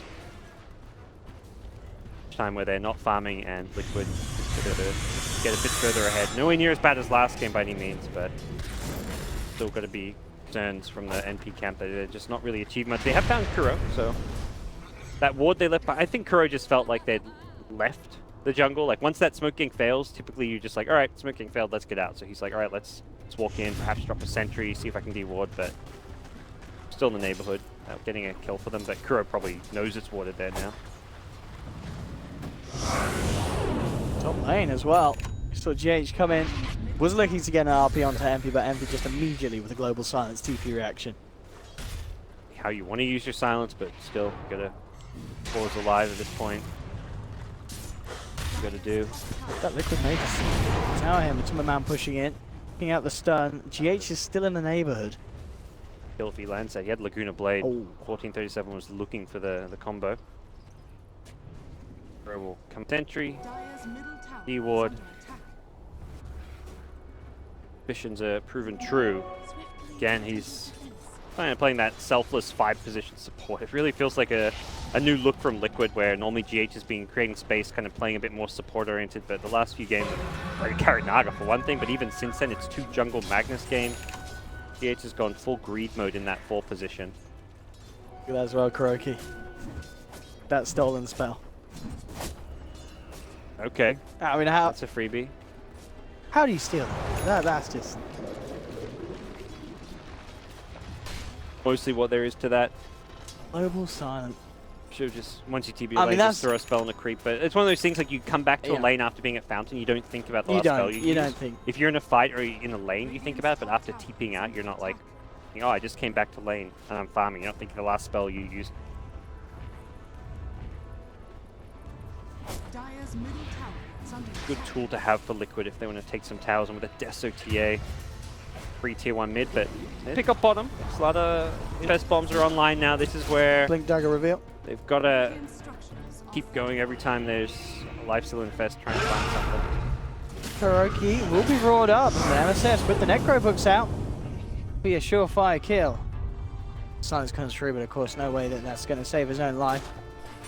Or you're going to lose it, but it does take away that, so let's be kind of nice to make sure they get the Rubik kill so that global silence shield doesn't get used elsewhere. But still, Liquid getting way more out of the map. Like, they got a tier 1 mid on their carries are getting a lot right now. Marshall at top, Bloodstone up very early, is solo pushing a tower. May find himself getting caught out in a bad spot if he's not careful. Top as well, Matuma Mans. Changed the way. They did go for the blink crush, but not quite hitting the point. Radiant's middle Fairly tower blind. is under attack. None to blame. Mentioned just 100 gold. Blink Deso will be complete 16 minutes in. Silencer pick worked out. Got to transition out of that strong laning stage into good objectives or at least some rotations. At this point, it just feels like winning your lane for the first 5 minutes doesn't really amount to much when TA just free farms the jungle. That's where there was a bit of a disconnect with what the mid hero was set out to do and what the overall team game plan was this game. This build as well from Envy. So drums into solar lane though, we are seeing this combo from SVG and Aoi. These two have been keeping it very solid this game. Aoi's farm is up there on par with that of the Cause of Liquid mid lane, though there's the power of the Blink Deso T8. 2 shots and the Lina's gone. Still feels like the least important core hero to kill for your MP. You'd rather, I mean, you can't kill a TA or a Timbersaw, perhaps you're thinking, but take what kills you can get. But I think if you're Liquid, you're like, well, that's Weaver's job is kind of to be that sacrificial role in some ways. If anything, you'd almost rather he die than the Magnus at this point. Magnus is going kind of greedy, going to be getting a ton of farm, going with the Midas build, so. Gonna have to do something about this. Aoi's just gonna head straight in. They are coming in at a good time. They've got the global. They'll look towards Matu with the Roar and the Necro books. They'll take down the Timbersaw. Can they get themselves anything more? Ferocious low. They can steal this one. Aoi's Or hanging can they? around. I mean, GH still has this RP. You've got to be Timber's careful back. of this RP. MP, what can they do? Jump in from SVG. They'll look towards Miracle. They've got the chain stun. GH scoots forward. Is he going to blow the RP yet? Oh, now he does so. He doesn't catch anything. Miracle falling low, tries to turn, but he's gone. GH as well, and Aoi picked up the triple. They may not be done yet. Mind control. Time lapse is back. Matuma Man now looking for the cleanup in return. Has managed to chop down Aoi. Mind control and MV. Head to head. MSS back towards the shrine. It looks like the heal will be enough. There's actually going to be a buyback from SVG. They want to take down Matu, and they should get him. Is the regen going to be enough? It's not. They'll lose the Timbersaw. And in a very scrappy fight from both sides, MP ending up coming out on top as they head back into the pit. Mind Control still alive, doesn't have time lapse. You go for any sort of play here, he's going to look for it. He's coming around the corner with the Shikuchi, but he's not going to head in. Dire get the kill. MP, they're able to get themselves the Aegis onto Envy. It will be expended immediately by the looks of it here with Mind Control, GH and Kuroki looking to try and finish him down. But Matuma Man coming across with the Timber Chain. Can MP protect him? Can they give him a second chance? It doesn't look like they can as Envy gets skewered back into the claws of Liquid. They'll lose the silencer. MP, Raw, on Mind Control, able to Shikuchi away. Jump forward from SVG though. Hits the crush and the curse ends up taking down Mind Control. MP still on the retreat. MSS running himself away. Aoi gets chopped down by Matuma Man. Matuma Man looking again for a second cleanup. He came in with the first one and he's coming in with a second. Brings down Lina. MSS on his way back to base. Matu, can he go for any sort of big balls play? He wants to. He's up on the high ground, but his balls, they're going to get chopped off. No, they're not. The axes, they can't do it. It's not enough damage, and it's Matu pulling it off as he picks up the double, taking down SVG inside the base of MP, and he is out of there. I think Matu's just like, probably just like so like fired up and enraged after those previous 2 deaths where he gets caught at the roach pit, gets roared and brought down. He's like, I'm diving for these kills, regardless of what happens. And boy, was he making the right call in doing so.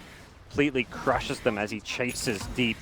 Without the silences for control, without the Beastmaster roll, there wasn't good answers for him. And Liquid, who managed to find some retaliation kills after a poor roach execution. It was well punished by MP, yeah. So this is the initial appearance of MP around the pit, and absolutely just eliminating Matuma Man. It's great because we saw how much he does when he's alive. He also didn't have TP when he respawned. It was like 20 seconds off. So he had that 10-second respawn, but didn't have the TP to abuse it. Cut straight back to the real game there as Miracle. And yeah, the Beastmaster MSS had a bit of an altercation, and it involved MSS getting 2-shotted to the face.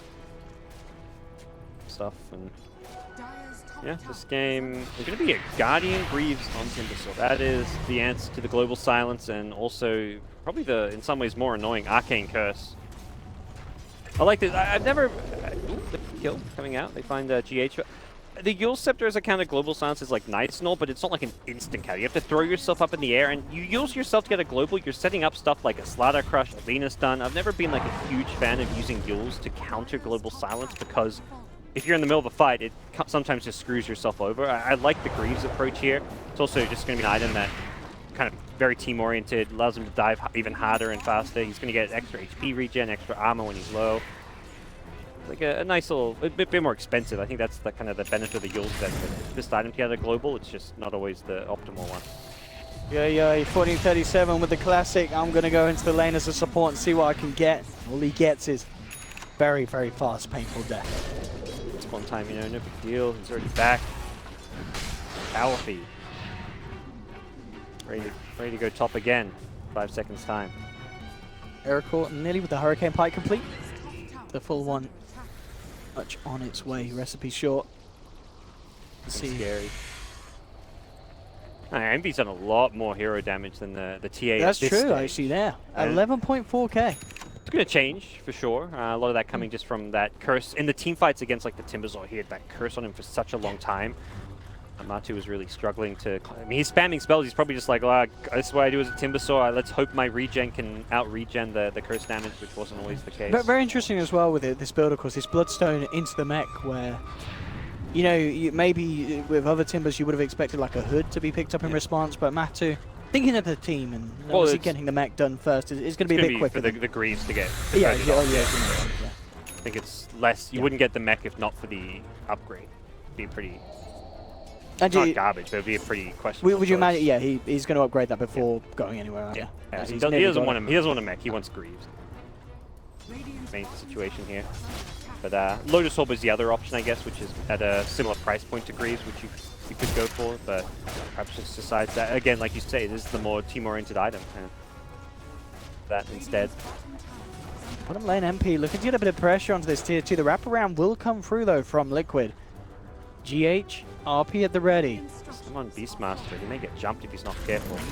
It's going to be revealed first. Matuma Man will reveal the plan. TH straight in with the skewer. Finds Owie on the sidelines. In fact, RPing up the Lifestealer, but they've lost Miracle. The controls there from MP. They're able to nuke him down. Matuma Man in response will find Lina. MV turning up the fight with the curse, the glaze, bringing Matuma Man down low. SVG comes in with a crush, cuts off Matuma Man, and they've found themselves 2 massive kills. 2 cores out on the side of Liquid. MP get the tower. Well positioned by NP there. Like the smoke pops and Liquid didn't see anyone. They had vision problems that fight. If they have vision to get a jump with like a Magnus for a blink skewer, or a TA just having a blink meld strike to instantly try and delete a hero, it's a very different type for them. But when the smoke pops, they're completely blind. They don't see heroes. They don't know where to go. And the moment of kind of the couple of seconds of confusion allows Beastmaster to reposition. He roars, solo kills the TA. Deleting Miracle from the fight. Key to success there for sure, but all of that came as a result of the vision advantage. Hard place to take a fight. Hard to kind of maintain any vision against this Beastmaster Gem, Necro 3, so... Bottom lane, Envy. Ooh, looking to play around GH, but he is able to blink out just before the first tick of damage hits him. See like how much physical damage MP can do. See, once again, yeah, Matu just chains in blindly to try and get vision for his team. Kind of felt like he just needed to... I mean, he's the front line. He's the one who wants to go running in, but he He chained in, didn't find anybody, and then as a result, I think Miracle just thought it's safe. So he's like, all right, Timber found no one, it's probably safe, let's just go myself, and he gets roared. Sense in Liquid, before that, felt like they were kind of on track with a lot of their items, but getting melted by the physical damage. The Solar Crest really amps up even further they may lose the life GH steal again. damage. Yeah. I mean, ooh, Guys, that blink reaction. talented player and showing it there. Yeah, got to be prepared for this. I mean, we'll see if they get their hands on him, he is gone. The damage that Aoi has, which you can do him on mid lane. Again, Miracle caught out, and as soon as they get that roar, we're back up there. It's a free kill. And a Miracle, he's gone down twice in the last few minutes. And huge death timers, of course, with the lead he got in terms of levels and such, down for a full minute. This is absolutely massive for MP, finding the kills that they need. Aoi in a perfect spot as he's only just over 1,000 really behind the TA. Good example of a game where it's like you can play incredibly well against a bad matchup, jungle super fast, find a ton of pickoffs, but those 2 deaths cripple your team a lot. They've allowed MP to take a lot of map control. Luckily, Roche isn't up at it. I mean, it can't be up for another 30, 40 seconds, but we're going to see NP, if they can keep finding those kind of pickoffs, use it to take more objectives. I mean, it to looks take like they may Roshan, just to get take GH towers. again quick with the reaction. They don't have anything able to catch him out as they try and get in range for that use as such, but he's already gone. Envy, as we just saw, picking up the Midas. I mean, very Envy-esque silencer build, something a little bit different really. This drums, Solar Crest, Force, and now Midas pick up at 26 minutes.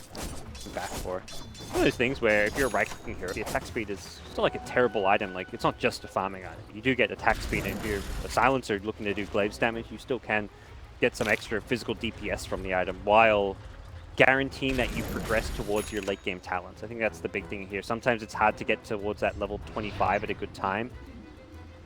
The Midas does that XP growth. Heading forward for a bit of a play there, but they catch out each other. They're wanting to blindly initiate. Keep it with them at mid lane. Bad if they get caught in a tough team fight here. The Lincoln Sphere could be a key tool to try and protect the TA with. Miracle's queued up a Linkers of his own, something handy item for those last 2 times he's died. And GH can't Envy. There's the pickoff, drags him back. Is there going to be any sort of way the team can save him? The global silence is out. Is it going to stop that physical damage flying through? Turn though, MP may still find some trades. Huge dupes again, Miracle just getting absolutely blown up by this combination. They rip through the refraction, and 1437 every time. He is saving that Laguna Blade for the TA because there's just nothing that Liquid can do in response. Miracle's gone so quickly, and MP are able to get that momentum to move it on to more, picking up Kuro as well. And this is kind of fantastic. Roshan is just about to be back up. If they check it out and they pick it up whilst there's 3 members of Liquid dead, I think it's very safe to say that this is now MP's game to lose. They're in there. Weaver Beetles. Not sure if they even saw Roche at respawn, but either way, like with those 3 heroes dead, you're not contesting this Roche anyway, so fantastic sequence of events for MP. They're doing such a good job of bursting Miracle fight after fight. 1437, which is positioning, always, like you say, saving the Laguna, making sure he even hitting a stun on the TA as well, and Miracle's item progression has gone down the toilet. He's had this Hurricane Pike for, it feels like 5-6 minutes and not found any further developments, hasn't been able to get any value out of this Hurricane Pike. Probably reconsidering and wishing he went for a Lincoln Sphere instead of it. It's easier to say in hindsight based on how he's died and how these fights have kind of developed, but now Liquid are going to have playing defensive Dota. Use what vision they can get, which is going to be very limited, playing against a Beastmaster, playing against a Gem. EH. Yeah, a bit of them for now. Yeah. Oh, okay. MSS. I mean, just look at the damage this does. It's absolutely incredible. MSS with that Necro book. Just alone, I mean, 1437 comes along for the casual kill secure. Level 3 Necro. It really is quite something. The Lina get the items and farm right now. Beastmaster's kind of at that point where he's got Blink Necro 3. He's got his tools. Yeah. His role in this game is going to be finding pickoffs, initiating. Lina as a hero can do quite a lot with farm this game. It's like a true core, or you can see 9k net worth. Aether Lens Yules has that long range initiation catch with the extra pass range on the Yules for that, and spell amp talent. So we'll see 37 be a very strong late game at level 20 already. We're just the same level as That's Miracle's insane, TA. actually. Yeah. That is incredible leveling from this Lina. He's only level 19, but he's also been on receiving end of a couple nasty games. Still, we only died 3 times. Been a strong game all across the board from Eternal Envy and his squad, and feels like they've really come together in the mid game, able to start finding a lot of clean, crisp pickoffs. Liquid just haven't seemed to be on the same page. You've got Mind Control often split pushing a lane, Miracle not just farming, but going too deep for kills where he's getting picked by Beastmaster, and it really has been MSS's Beast. Found the key heroes, found the pickoffs of the team more so than even SPG on the slider. Like, they've found a couple infest ganks on Weaver, but the key kills have been Miracle's TA, and that's where MSS is chaining across the ground. He will back up in response, but again, MSS immediately with the setup and just this mana burn from the Necro units, leaving Matuma Man very much in a whole world of pain as they rip him down. MP, I mean, they are just playing a step ahead of Liquid this game. Yep. I mean, Liquid just gone full split push mode, like Mark going onto the high ground there, trying to clear a creep wave and probably get out, but like you say, MP a step ahead, they were ready for it. They're already responding. So it's like kind of the Liquid game plan. Like, he gets picked top, immediately GH goes to shove out the bottom lane. Everyone else falls back and can use that kind of pseudo space from the Timber sort of farm, but you're losing Bloodstone charges. It really Timber's progression quite a bit to die like that, so kills going NP's way. Big thing is trying to just prevent NP from finding an opportunity where lanes are pushed enough that they can spread high ground while they've got an Aegis. Master, Aura, Necro 3, Lifestealer with a Deso. Now looks like he'll be building into an AC next. He's even got the Crystallis. He can break buildings very quickly with the Rage. This target's going to be, I mean, MP, are they getting close to a point where you feel that they can go for a high ground push, or? Yeah, I think they're ready now. That's this what is they're the gripping time. up at bottom. MSS doesn't travel so very far away. He may be on just pick-off duty. Look at Owie. Just goes straight up with the Rage. Chomp, chomp, chomp. And starts to work down this tier 3. Courier mid that's about to get sniped. What it's doing there. Roared. Free AFK Courier. I did have the Lincoln Sphere recipe on, in fact, for GH, but I imagine, yeah, he was still an ultimate orb short anyway, so not too much of a worry. Apply this Lincoln's constantly to Miracle. Okay, Okay, Pike, yeah, bringing Owie down to less than half. Lincoln's is still not guaranteed survival. You can usually break it with duels, with Corrosive Haze, so yeah, you can blink crush him, so you can still stun him during the Lincoln to set things up. And it's hard for MP, of course, constantly worried about the threat of the Magnus, and in fact, GH jumps in with the global, silence is there, and they've already lost Matuma Man. Down for 70, doesn't have buyback, they're moving in for more. They'll get GH. The rest of Liquid are forced back, and MP, just, who needs creeps when you got damage like this? They're fighting through the backdoor protection. Now the creeps will turn up, making it that little bit easier, a little bit sweeter for them as they clean out the bottom racks.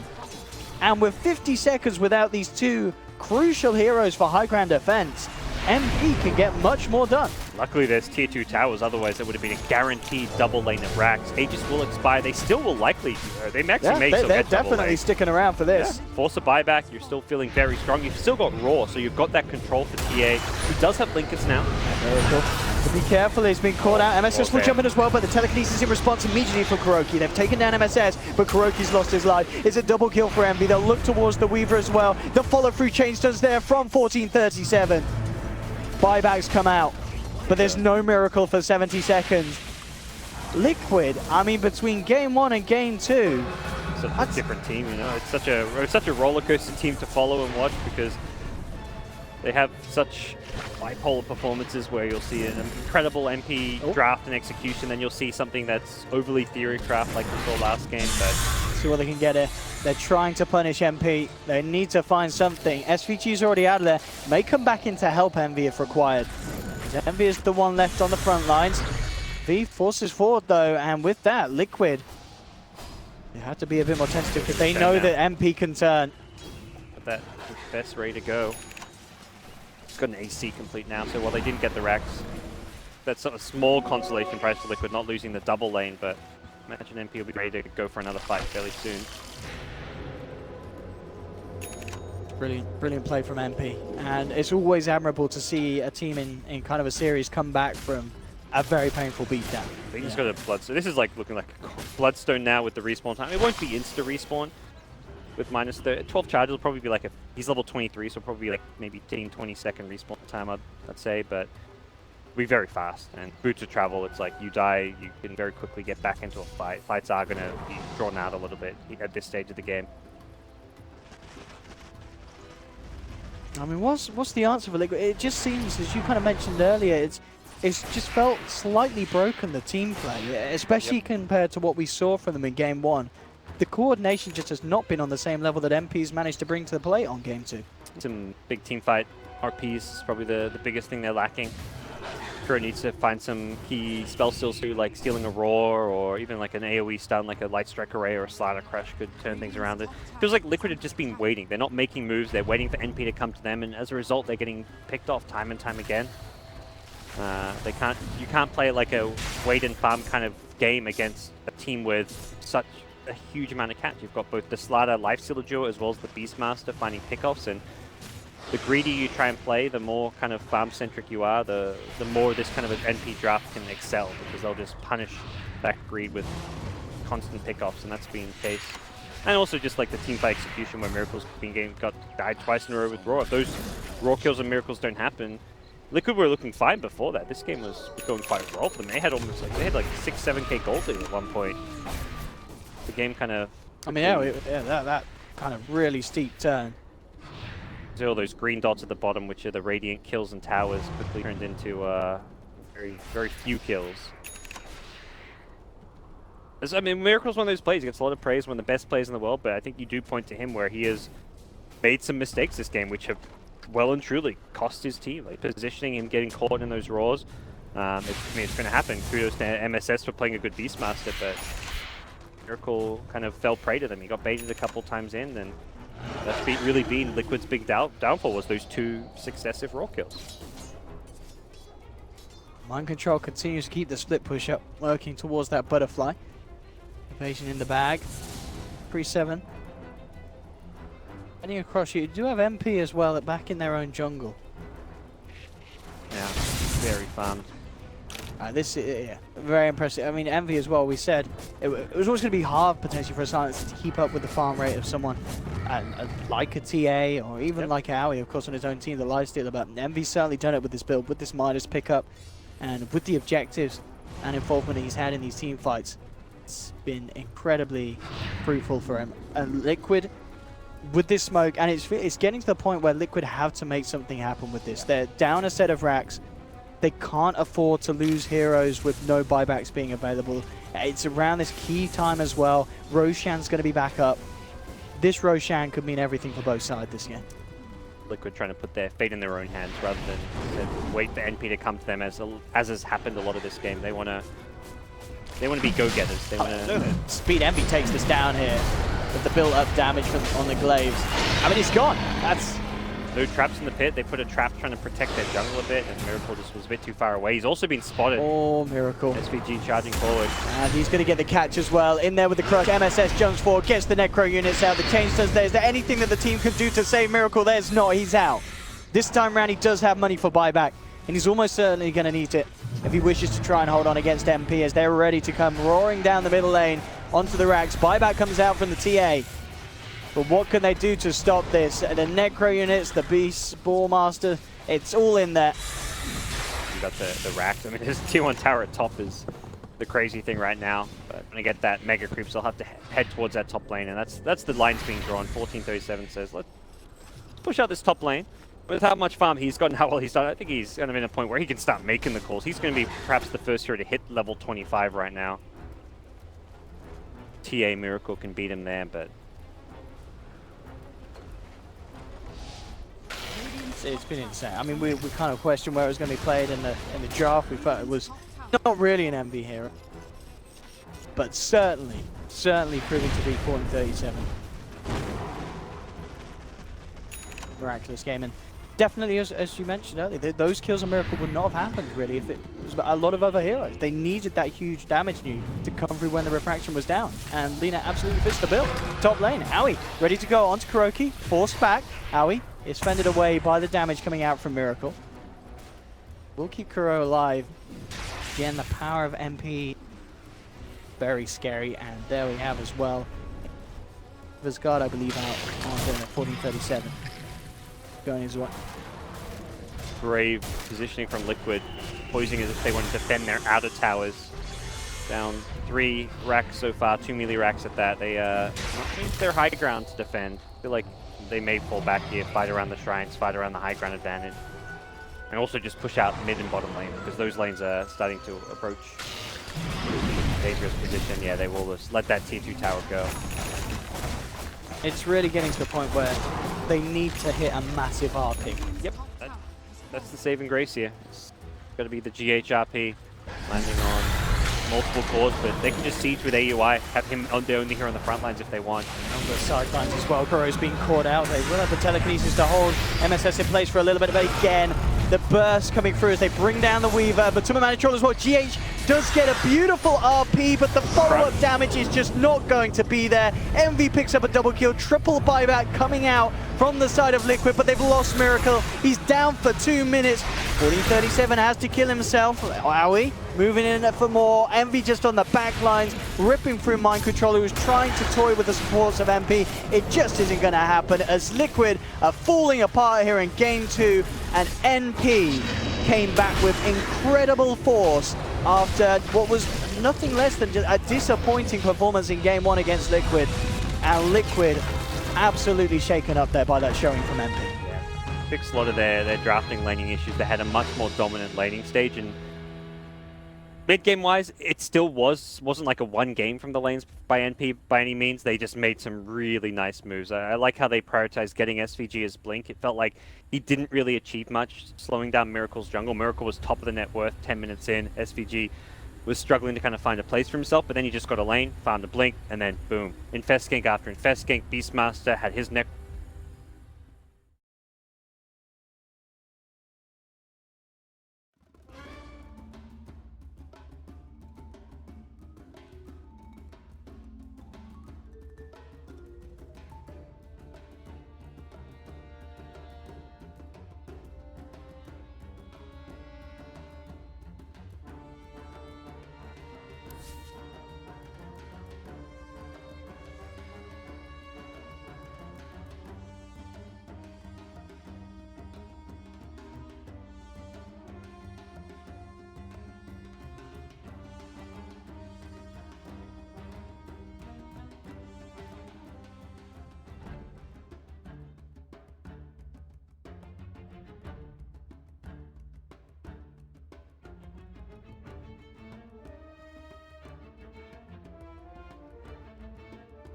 Radiant team ban.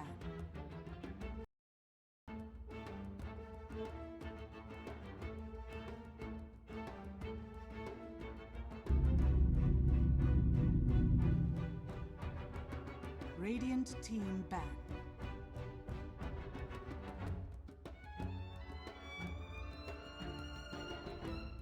Behold the horn of Magnus.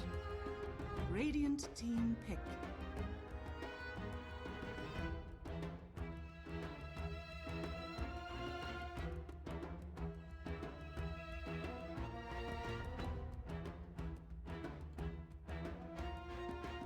Seconds remaining.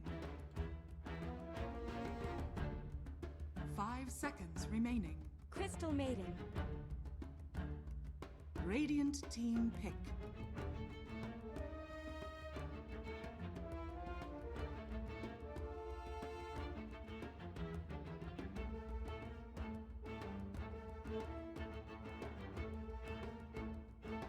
Ember Spirit. Liquid's turn to pick.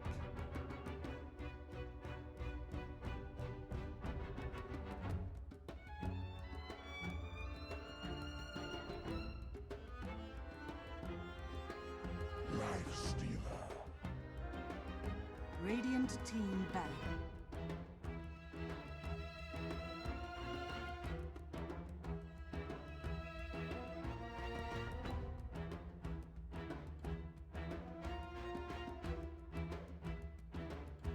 10 seconds remaining. 5 seconds remaining.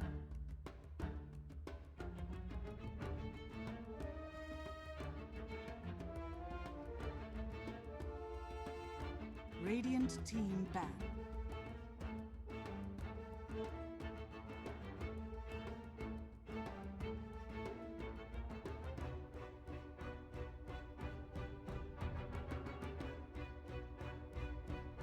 Ten seconds remaining. 5 seconds remaining.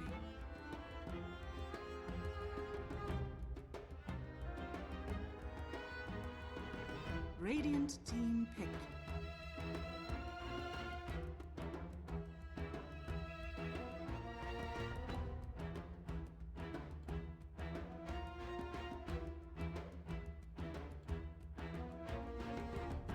Seconds remaining. 5 seconds remaining.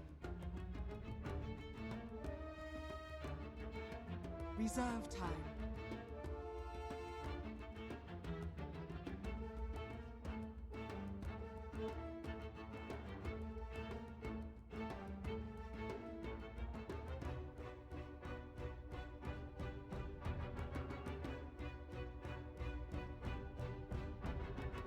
Earth Spirit. Liquid's turn to pick.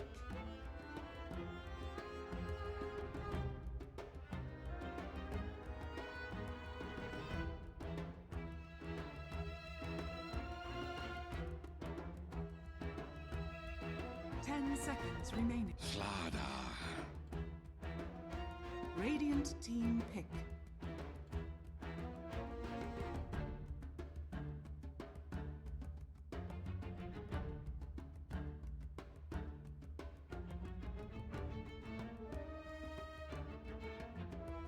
Seconds remaining.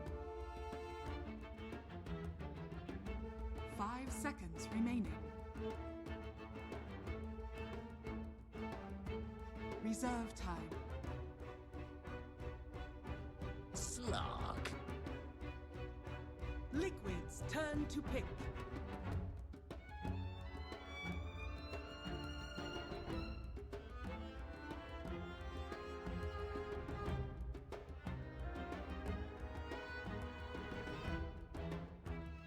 Seconds remaining. 5 seconds remaining. Reserve time.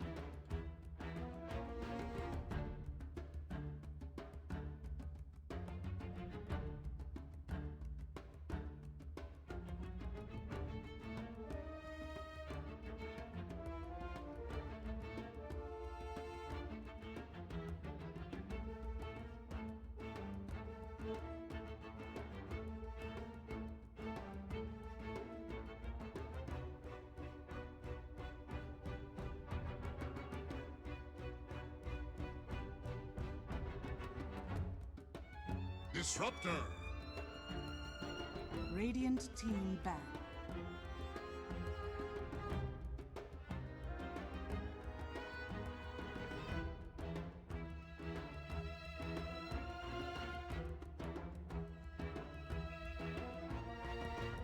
Seconds remaining.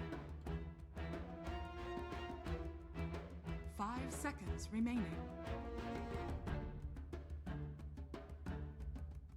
Reserve time.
Liquid's turn to ban.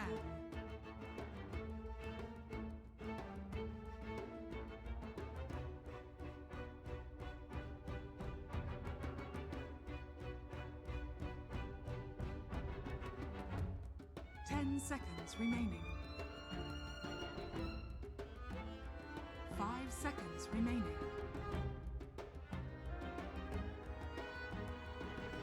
Reserve time.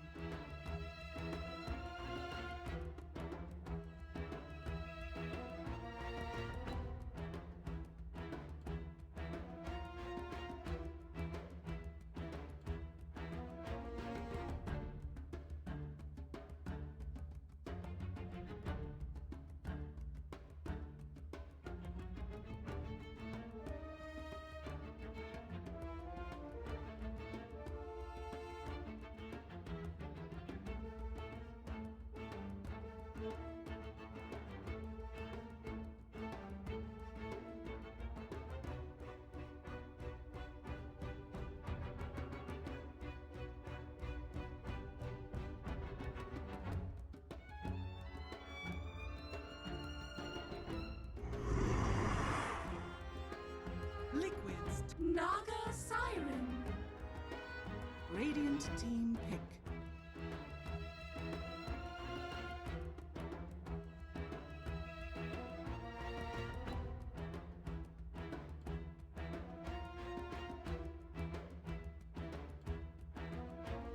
Seconds remaining.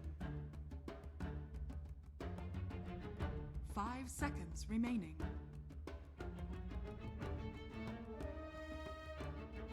Reserve time.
Seconds remaining. 5 seconds remaining.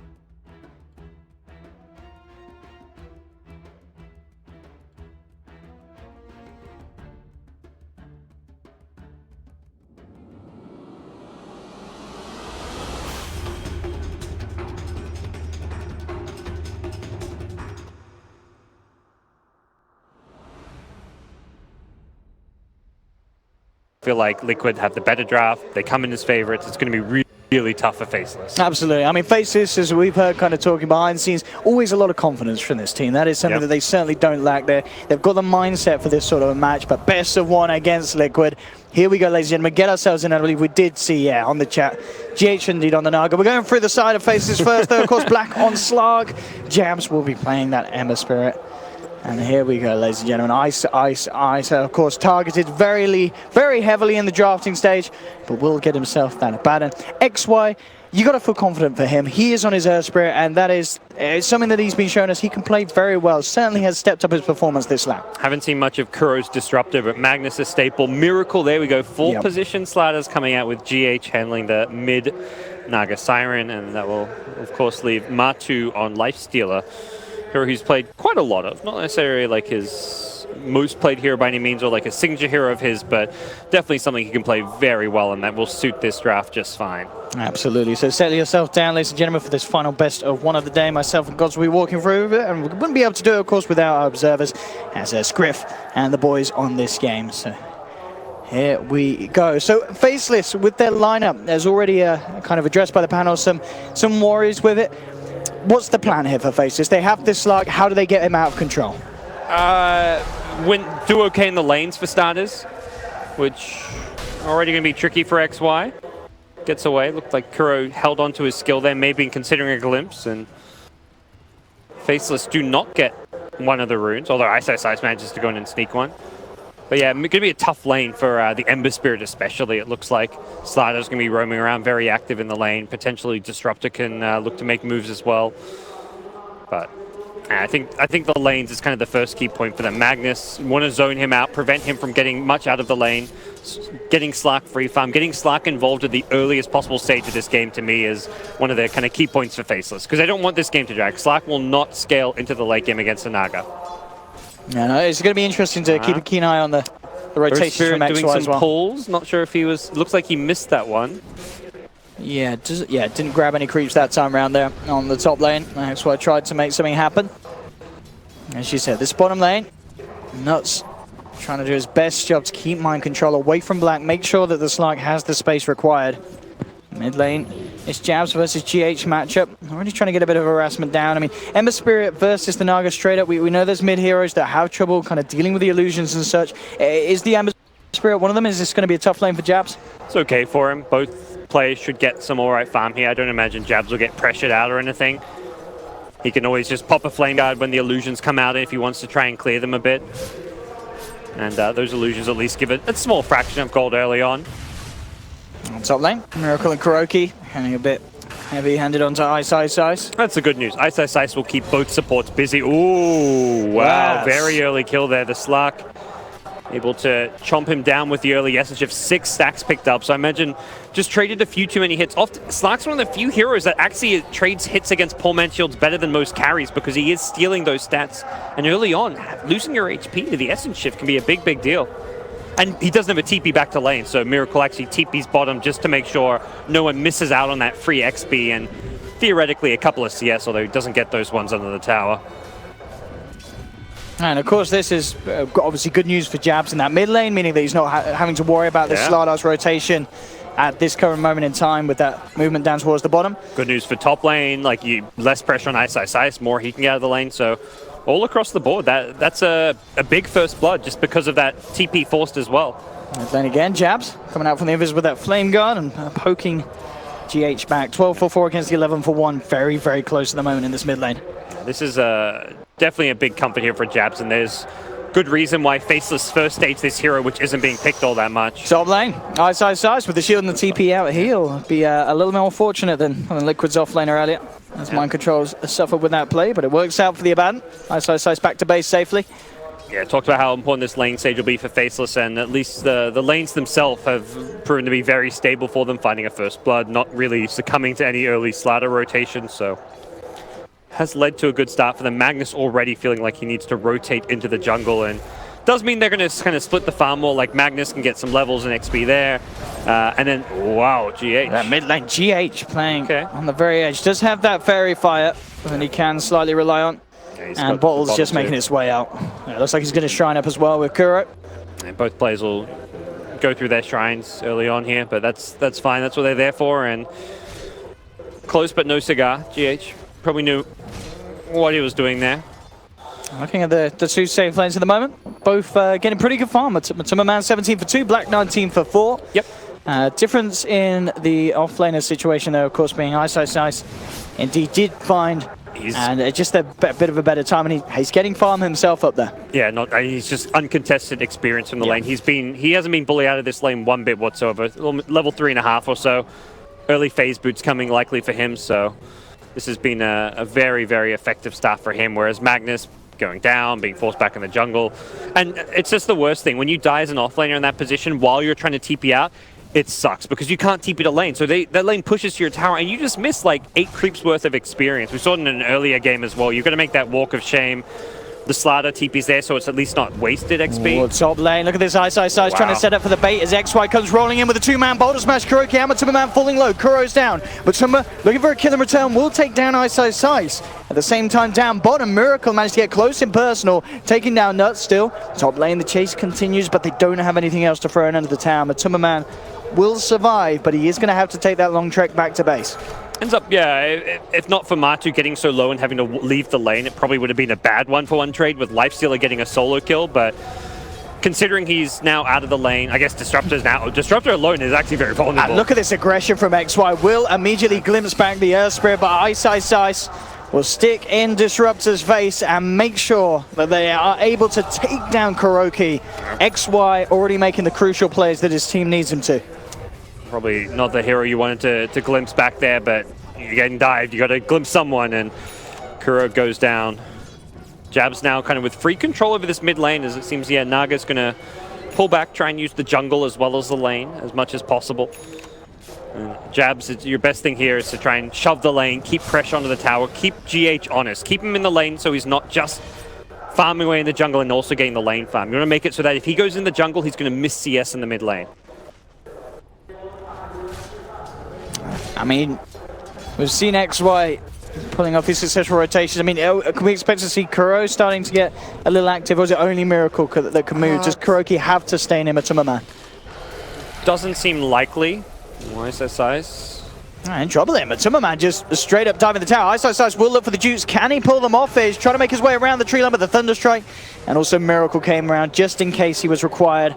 Indeed, Kuroki and Matuma Man having enough tools to take down Ice as he was getting a little bit greedy, hanging around in lane on a very, very low health. And using the shield and showing he had no mana. Once you've been shielded, open wounds can come out. So even though Matu's happy to go on you with that. Once again, it's smoke up from the boys on Faceless to set up an attempt on the life of Mind Control. Does still have the skewer. And with a smash in the roll already used, he'll be able to get himself out away. Yep. Just a little too tanky there for the two supports to deal with. It's kind of even things up over the offlaners. Those deaths on Ice has made things a bit more even, but you can see kind of the pressure on the carries that are leading to Slark having a bit more farm than Lifesteal, but still very even early game. And I think that's where you're happy if you're Liquid. You're playing the Naga strat. You've got the Slaughter Lifestealer bombs coming later. You've got plenty of strong mid-game tools. Bottom lane. Wrap around from Black. And a play from XY to set it up. XY could be in trouble though as Mind Control. Looking to find a kill in return, and with the skewer slow, he should do so. One more touch will do it. No, the stick charges keep XY alive. And in fact, he's going to be able to roll himself away into the hands though of GH. GH looking to finish off the kill. He's going to try for the deny. It's not going to work, XY, so they will get him in the end. And Miracle got a kill on the Crystal Maiden. Miracle TP'd in, ignored what was going on to the north, found the CM kill. So 2 support kills in return. Good response from Liquid, punishing the dive, and all it was for a Disruptor. So, well, it's nice for Black to get that kill for him and his team. It doesn't really amount to a huge gain or win for Faceless. Meanwhile, in the mid lane, Jabs continuing to try and force the pressure in. Kuro's there to pick up the levels. Straight travels, no Veil, kind of suggesting more late game oriented play. And also just wanting that global ganking option, but Veil's one of those items where if you're thinking you're gonna win early mid, you go for it, but bottom lane, Mind Control and Miracle coming in, looking for Nuts, but the rotation from Black and XY in response, looking to find something and then in fact they're gonna get Miracle by the looks of it. No, the stomp, the crush holds him back. Miracle will be fine. Nuts still being chased down. Can Black pick up the kill in return? Mind Control has the skewer. And they're going to be able to hit a smash or such. They've got the smash back available. He'll try for the shot, but Mind Control just to get himself out. Black continuing to try and close, goes for a pounce, won't make it. So and Mind Control, getting himself back to safety. And of course, as we saw earlier, Miracle also escaping what looked like a potential for Faceless to turn it around.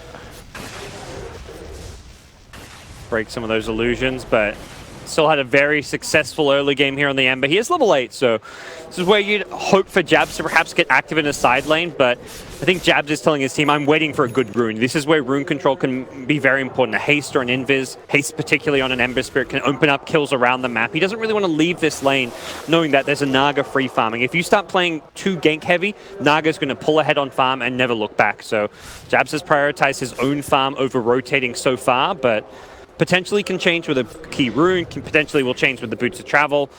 For now, there's just nothing Faceless can do to Naga's farm in that jungle and in that mid lane. Another rotation here from Faceless as they group up. Is going to be able to find Miracle.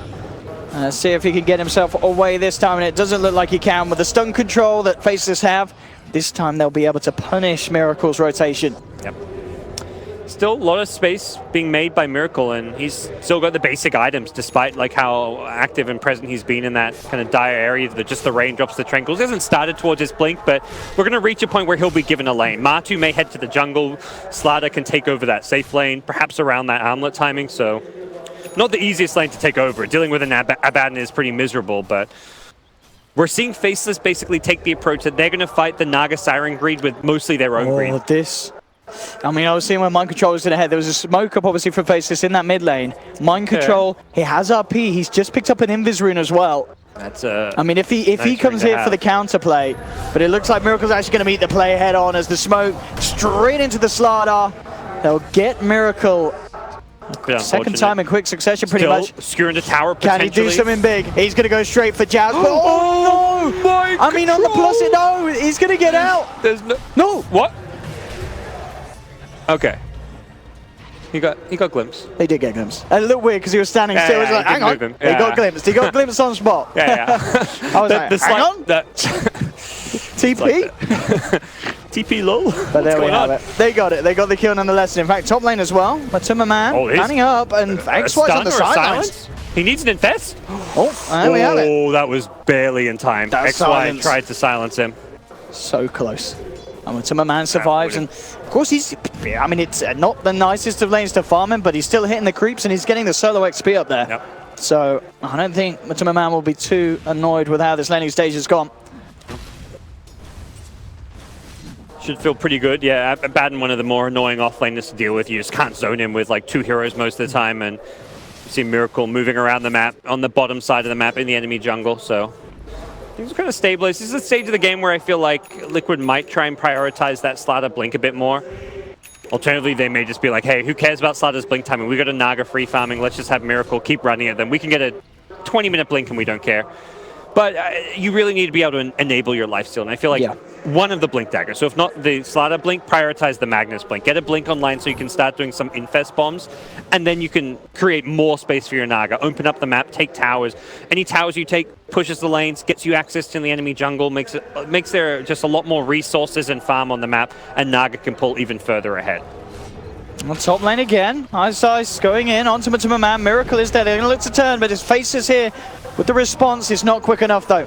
They lose the Abaddon. Liquid again, getting away with these players up top. Matuma now on the killing spree. With that armlet done as well, he's going to get harder and harder for Faces to punish. It's a very, very annoying hero to verse in the offlane because how tanky he is, and that's like suits Ice, but don't feel like he's played all over Abaddon because he's died now 3-4 times. It has been a bit of a rough lane for him with these rotations coming in, and Matu getting these kills on him. These add up. These is getting Matu a lot of farm, and Abaddon is still farming. Like, Ice is not just dying and getting nothing out of this lane. He's getting good farm out of the lane. He's out farming the Magnus, but it's more the fact that he's accelerating Matu's progression.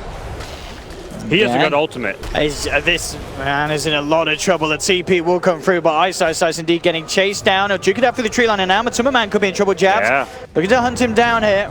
And with the burst there off the ultimates, bringing him low, Matuma Man's got to get himself out of range and go off with the armlet toggling.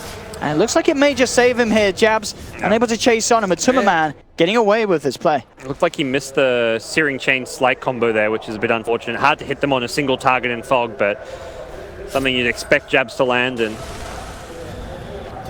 Faceless making room though. Black wanting this tower. This will get him very close to the Shadow Blade, but needs to really respect the Disruptor ultimate. It looks like the ping's coming suggests Faceless are not going to die for this tower.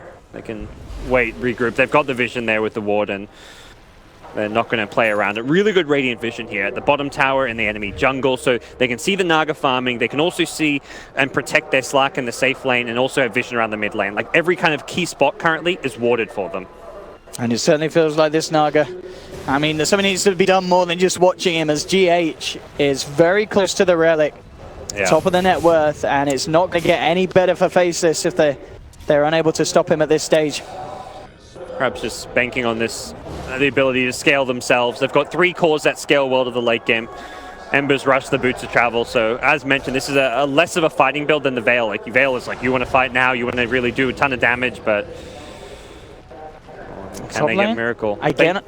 They know he's likely alone up here. This is the stage of the game where you're like, all right, Liquid are sending their full position to take the safe lane to get his blink. Let's punish this. Well, if XY can get the connection, which indeed he can, they should be able to find this one. Miracle has one crush to hold them, but here we have the follow through from Jabs.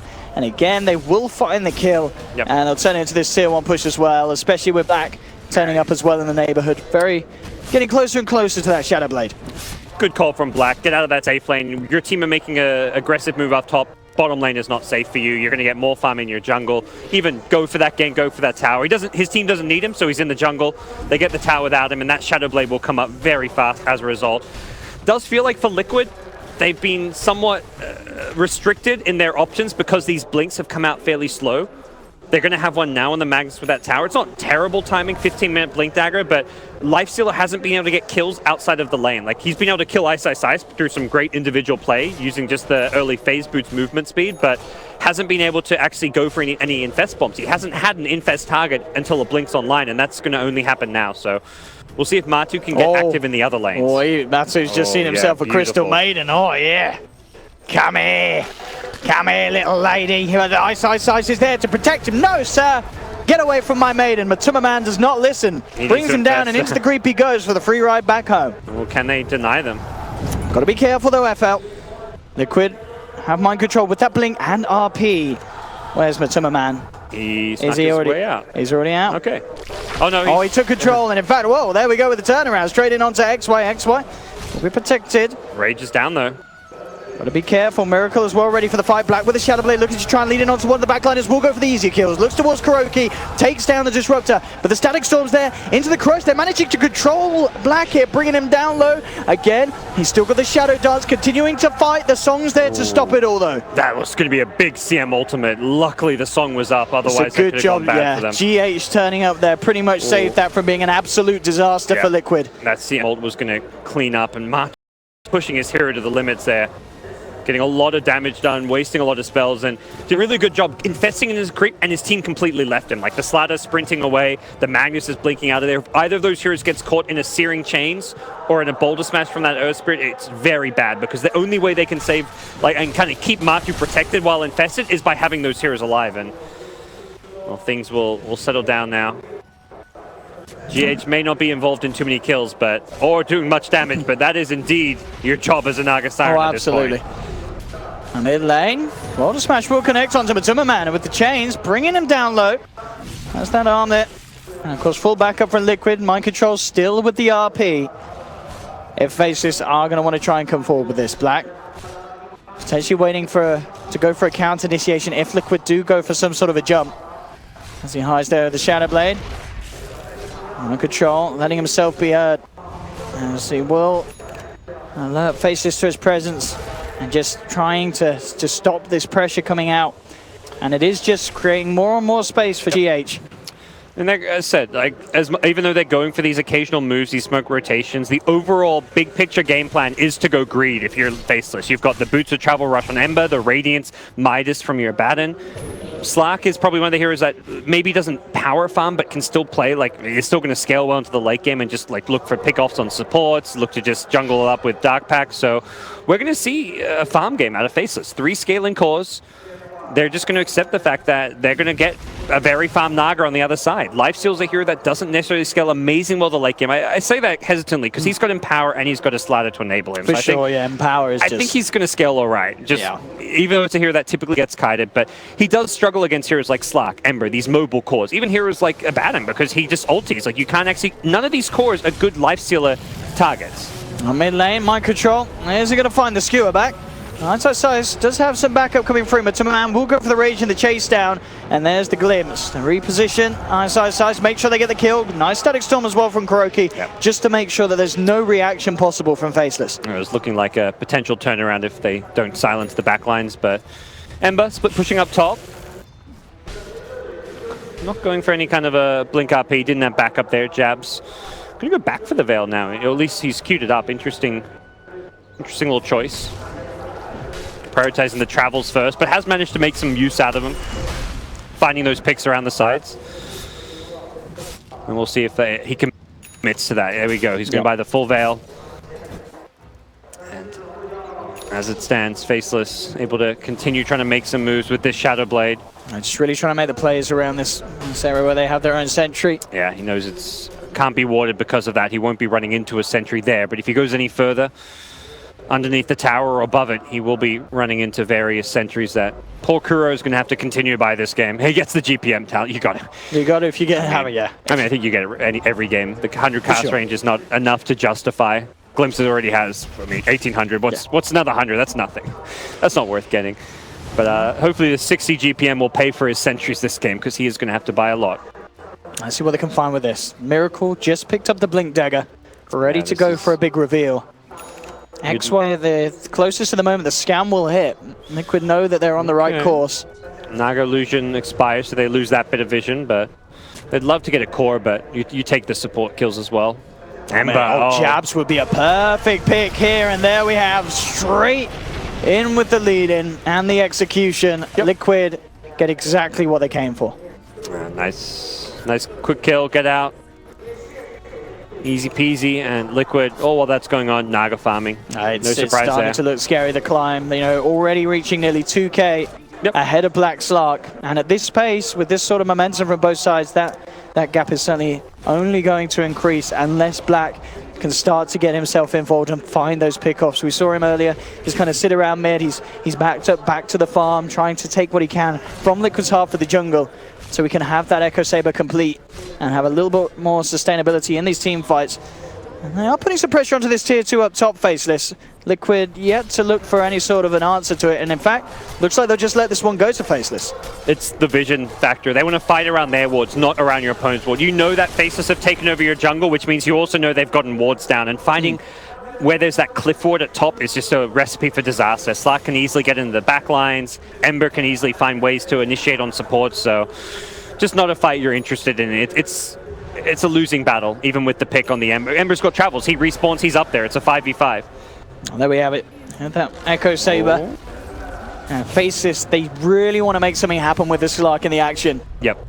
Yeah, now they've pushed out that top lane. They're not going to get any more up there. Black's returned, and he's got to be so careful, though. I mean, Miracle's catch, Static Storm, RP, having to play around these two huge AoE ultimates that can cause absolute havoc for him. And Black now with the chase down, taking out Kuroki first. Could be big. The sentry will be dropped.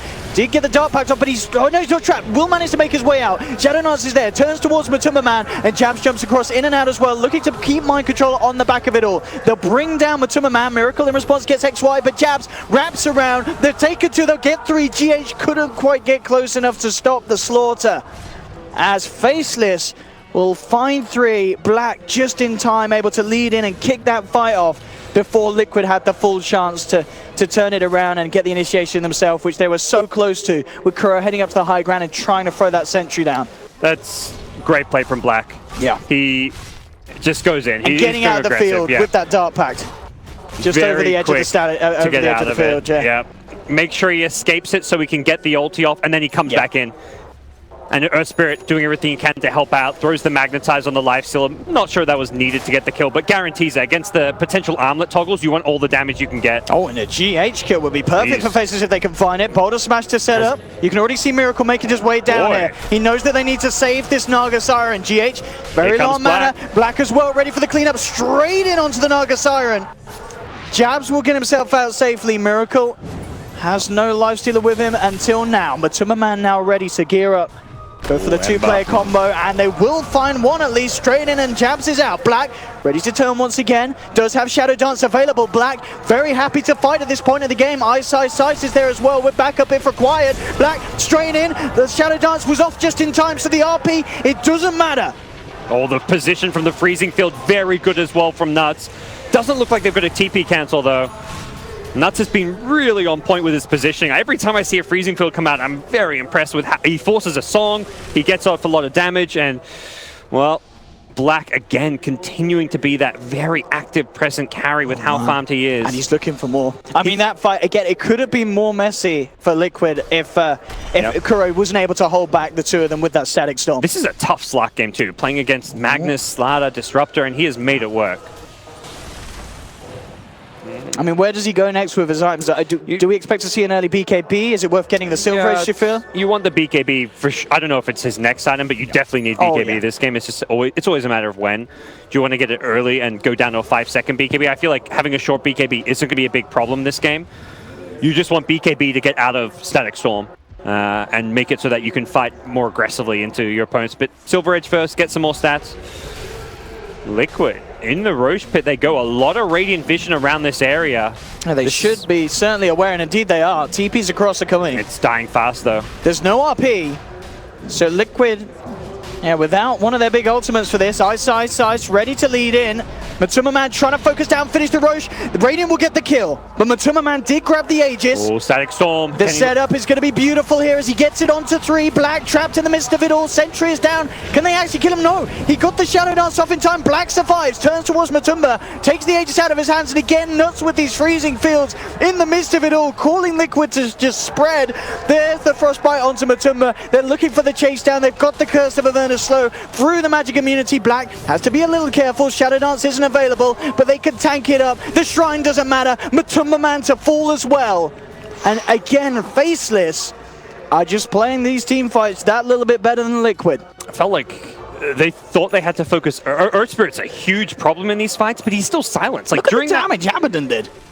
5k damage. Well, okay, that's Radiance for you. I mean, yeah, I guess with prolonged fights, it does add up. And we saw that earlier with ROTK on the high ground hold against NP. Yeah, Abaddon having a Radiance actually wins this fight. He just sits there and is, you know, doing the work. But I mean, this setup here. Oh, I mean, again, don't Black. see the Slark. They drop a sentry now. They drop a sentry now. Okay, but it's too late. The shield was already out. I'm wondering, like, why did they focus Earth Spirit, not Slark, in the silence? And yeah, they didn't have detection. The sentry was just out of range. If they saw the Slark there, they focus him, they kill him. That's a guaranteed Slark kill in that silence. And the fact he's invis and there's no sentries, that wins Liquid. It may have been close. It may have been like a 50-50 fight because Abaddon's Radiance is a really strong power point for him to be fighting at. But man, that was clutch, that Black is invis. He's been amazing this game on his Slark. He's stepping it up. But at the same time, we've got to remember, this is still a game where GH, top of the net worth. We've seen games, it feels like, that have been in a very bad situation for Liquid when they have this Naga. It's just so hard to write Liquid out of a game when GH is playing the Naga Siren. You know, for Faceless, they've still got a hell of a lot to go through if they wish to take this best of one. Top lane. Oh, we're going to see a little bit of a solo kill. It looks like we are. Black finding Miracle out on his lonesome. And another kill to add to his tally. 7-0-5 on this Slark so far. Yeah. Ice will continue to get his items up. Going for an Ags, which is not conventional, or at least right now. Like, the current Abaddon build is more Octarines, Solar Crest, Lotus Orbs. Like, everything else up until this point is pretty normal, but the Ags is going to look to help out his team. If 2 or 3 of his teams get caught in this, RP'd, yeah, you can save the Slark. The damage block is really, really nice. This is much more about protecting the Ember or the Slark if they get jumped on by an Infest Bomb combo or get caught in a Static Storm. If you're in the area, you just pop that ultimate, soak up a lot of the damage. Ice. Just making some solo pushes down here. Why not? He's about to hit level 20 is a... Speaking of peaks for Abaddon, that's definitely one of them. That cooldown reduction is crazy. That's a free tier 2 as well. Yeah, he's... okay, backdoor protection kicking back in. Just kidding. Very, very low. Liquid... Well, they want to come around here. I mean, Faceless, they do have 4 of them. Now, just deny the tower, but of course now, Faceless taking all outer towers off the map of Liquid. I'm seeing Naga Illusions placed in such annoying spots. Like, there was one between the tier 1, tier 2 top, one by the tier 3 mid. GH, watching his splits has definitely been great. Have to song TP away from this. Do have the boulder smash. Oh my goodness, XY from the laning stage onwards. Been pulling off the plays that have really cemented this momentum that Faceless have built upon. And maybe not be done yet. Matuma Man will jump out, look towards Jabs, but Jabs, he's got the backup of Ice. The boulder smashes there onto Miracle. Matumba will try for the TP out. Do they have the damage? They don't. He'll get back. I believe he got changed in the base there. Yeah, he's taking damage. Yeah. Oh my gosh. Kura dies. That was over there. We'll see that life stealer. TP'd while he got changed, I guess. They're ready to try and push up for the high ground. I mean, 3 heroes dead on Liquid. 10 Essence Shift, not the greatest, but it's something. And there's 3 cores dead. You've got the curse. You don't really want to buy back. Naga doesn't have sleep. That's a level 2 song, so it's quite a long cooldown.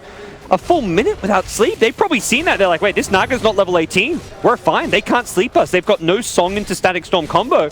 My goodness. That boulder smash from XY pretty much allowing the sequence of events to happen. Where was this Faceless in the group stage? They have stepped it up here in the main event.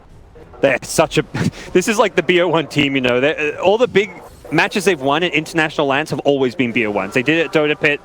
They haven't won this game, as you mentioned. Yeah. It's the Naga game. There's a Naga Siren. It's looking good right now. Yeah, it really is. This is certainly what the place that I feel Faceless would have wanted to be. They're 29 minutes in to have this sort of control, as we can see, as we keep mentioning, obviously GH at the top, but then, bam, you've got Black, Ice, and Jabs quickly behind. I mean, Black as well. You've got to consider we're 30 minutes into a game, and this is a Slark that's only 500 gold behind a Naga Siren who had a very good Radiance timing. That was the key thing. It's 3 cores all getting a lot of farm on the side of Faceless. For Liquid, GH soaks up farm in all 3 lanes. Like, Magnus is dirt poor, 9.5k net worth. Matu is under farm. Like, this is the result of having a Naga in your team, is that your cores do not get as farm. They've also tried to be focused like on going for these rotations, trying to create space for Naga, but at some point you're just going to say, like, we don't need to create space for Naga. She can create space for us. Let Naga create room for Lifestealer, from Mag to actually get some items. They need items for this game to go into the late game. It can't just be the Naga.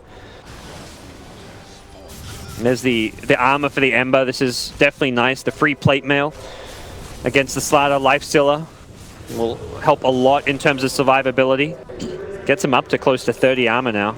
So Liquid will be able to get themselves an objective with this push down onto the tier 2. Ice Search though, Aghanims is now complete. He's just going to run in. Doesn't really have to be afraid of all too much. The next team fight could be very hard for them. I mean, how do you play around this Aghanims Abaddon? Kind of got to ignore him. Try catch him in the silence with a +1. Like, you don't want to focus him in the silence, but you want to catch him and then like some other core hero, ideally. Oh, baited. Fake TP cancel there. Not sure. There wasn't really any Radiant Vision. Yeah, didn't have any vision. I guess it was just. Okay. I probably shouldn't TP here into the darkness. Yeah, it's. I mean, Liquid have held control over this Radiant jungle for some time. Ember at bottom. There's no silence for him, so yeah, Jabs will. Yeah, he slides, he gets out. He's not messing around.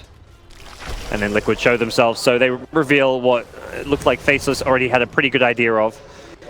Faceless could try and force them to back up. I mean, these racks are exposed. Yeah. And Jabs seeping in with the boosted travel, yeah. They're going to get a bit of pressure back onto the racks. Look for the permanent range racks damage to at least try and take something. Going for the range, knowing that they know they're going to get a response here. A song setup is pretty scary, and they're expecting to be repelled, so they're going for the reliable damage. Get a range racks if possible. If not, who cares? It's permanent damage. Back off, farm. Yeah, they're already drawing lines. Push out this bottom lane. Ice is telling his team, and they're circling the jungle, like probably saying, let's deward this, let's farm it. Like right now, I think Faceless don't care if this goes late game, and they should. Yes, Naga is a good late game carry, very annoying. Split pushes the whole map, but if you've got 3 cores against a Naga, you will beat the Naga in late game, and that probably is what it feels like right now. Lifestealer would, if he was on par with Slark and farm, he'd be fine late game. He gets empowered, he gets the Slatter amp damage to work with him, but he's struggling. He's struggling to keep up. He's getting a lot of farm taken away because Naga illusions are pushing every lane. That's your job as a Naga, but the end result is that Matu is not finding the farm he needs. Oh, GH with that Octarine completion. Picks it straight up as well out of hand, 6k gold in the bank. So, I mean, this game, the ultimate test for Faceless, beating this Naga Siren.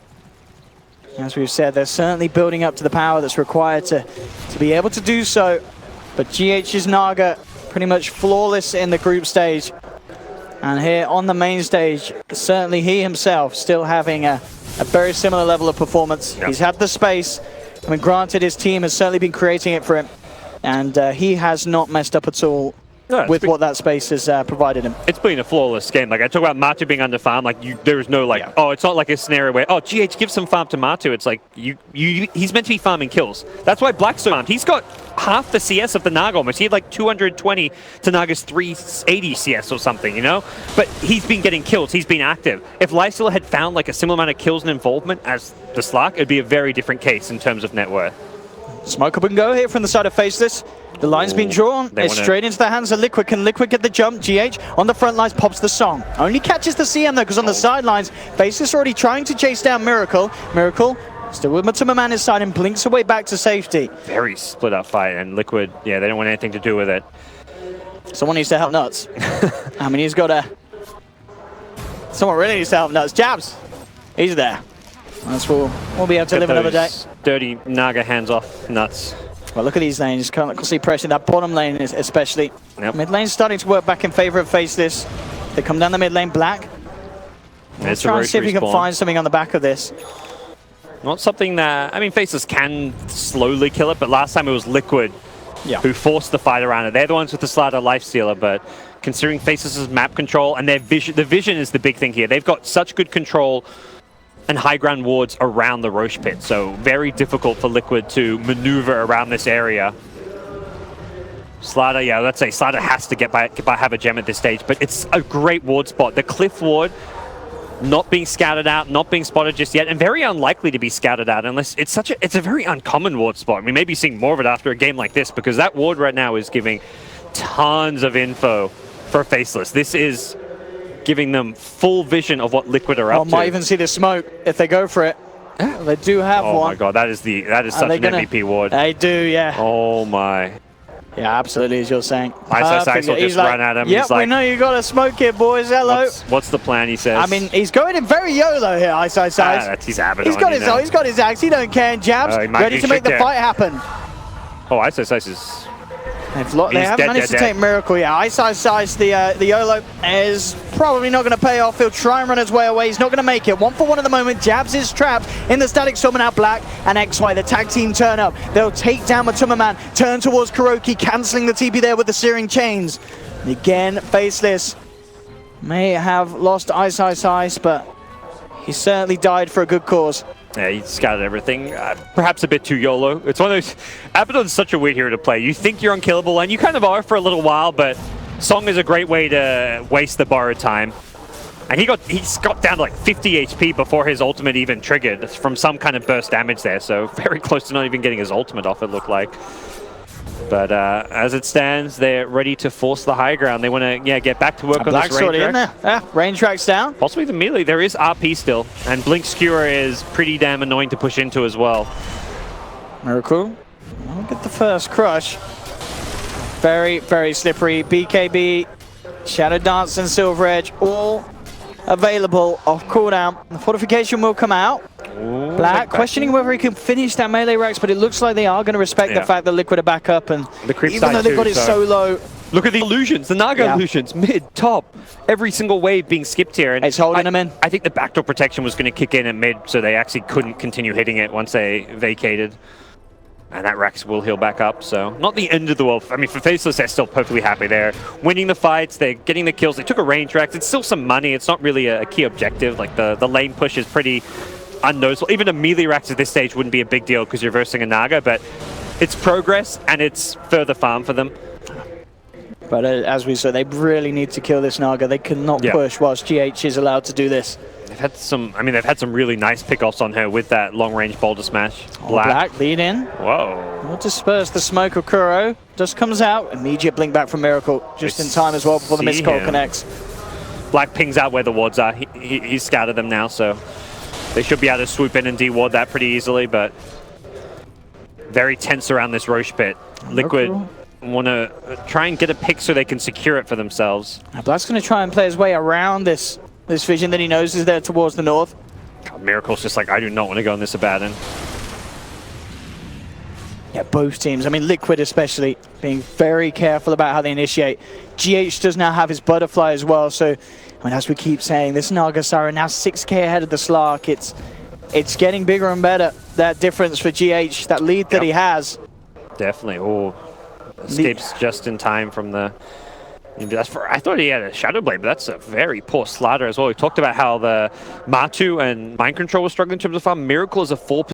This is where you'd normally see like a Blink Midas. He can't even... One thing, he doesn't have money for a Midas, but for another, it's like... He can't get Force, he can't get like a Shadow... You want a Shadow Blade this game so you can actually catch heroes like Ember and Slark with a Shadow Blade initiation.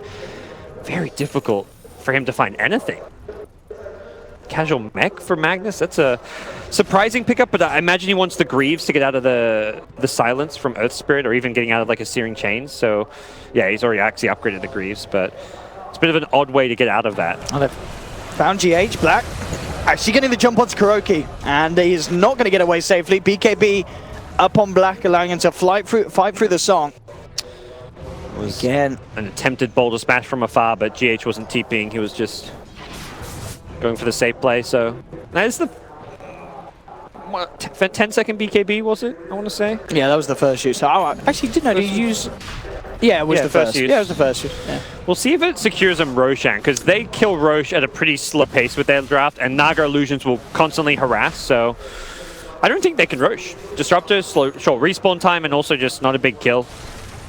Not really a worthy pick-off, but you take it. I guess you're just saying, like, my BKB duration this game doesn't matter so much, but I think Black may have some slight regrets about that, but not the biggest deal. Level 25 approaching for him at a pretty fast rate. We'll be looking at probably the stats. Not the biggest here to be hitting level 25. Not a bad game for the Pounce Leash, but Lifestealer can always rage out of it. Oh, and Abaddon actually already hit level 25. This is such a scary timing. Abaddon in the front lines. On that field. It's 500 HP barrier that you can just constantly reapply. Again, Black looking for the backlines. Will find Miracle. God, that shield damage is just insane. He's actually going to get a glimpse back here. They don't have the control though. Black again. It's too slippery for them to deal with straight up. Trying to bait a BKB, I think, with that glimpse, because he didn't even Static Storm. Perhaps he was thinking that he might waste a BKB again. Back in they go. Ice, straight onto the Rex. Will get skewed away from his team. And they'll use the slip. I mean, this should secure the Abaddon kill. They may just let him die. What's Black's play here? Yeah. Yep. He turns. Sack him. He runs. You're on your own, Ice. This is what's going to be the story of this game. The Liquid ability to defend high ground. Magnus, his skewer, the RP potential. Yes, your Abaddon is invincible in ultimate, but Song is being constantly used for it. And I think it's with good reason. You don't need to use the Song as a setup anymore. You've got plenty of stuns to set up Static Storm with the Slaughter Crush, the Ensnare, the Magnus RP. Use that Song purely to waste the borrowed time. Black. That's a gem, so he's got to be a little wary of this. Miracle and Matsuma. Are they going to gear up for a pick?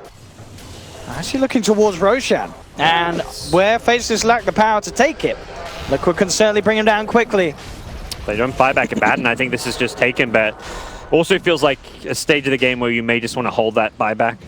Black questioning if he can go for some sort of a play here. Just go for the D ward, and he himself's not going to head towards the pit. Jab's thinking about going in though. Very, very close. Jumps in. Is he going to make it? Dire take Roshan, Matsuma with the Aegis, and Jabs is going to be caught and almost certainly taken down. Can they get him out? They cannot. Liquid will take the kill. And maybe even move forward for more here. Nuts hiding behind that tree. What a sneaky little depth. Nuts is just such a good support player. His positioning and like map sense and awareness is just insane, but ultimately, great individual play aside, that's a big win for Liquid.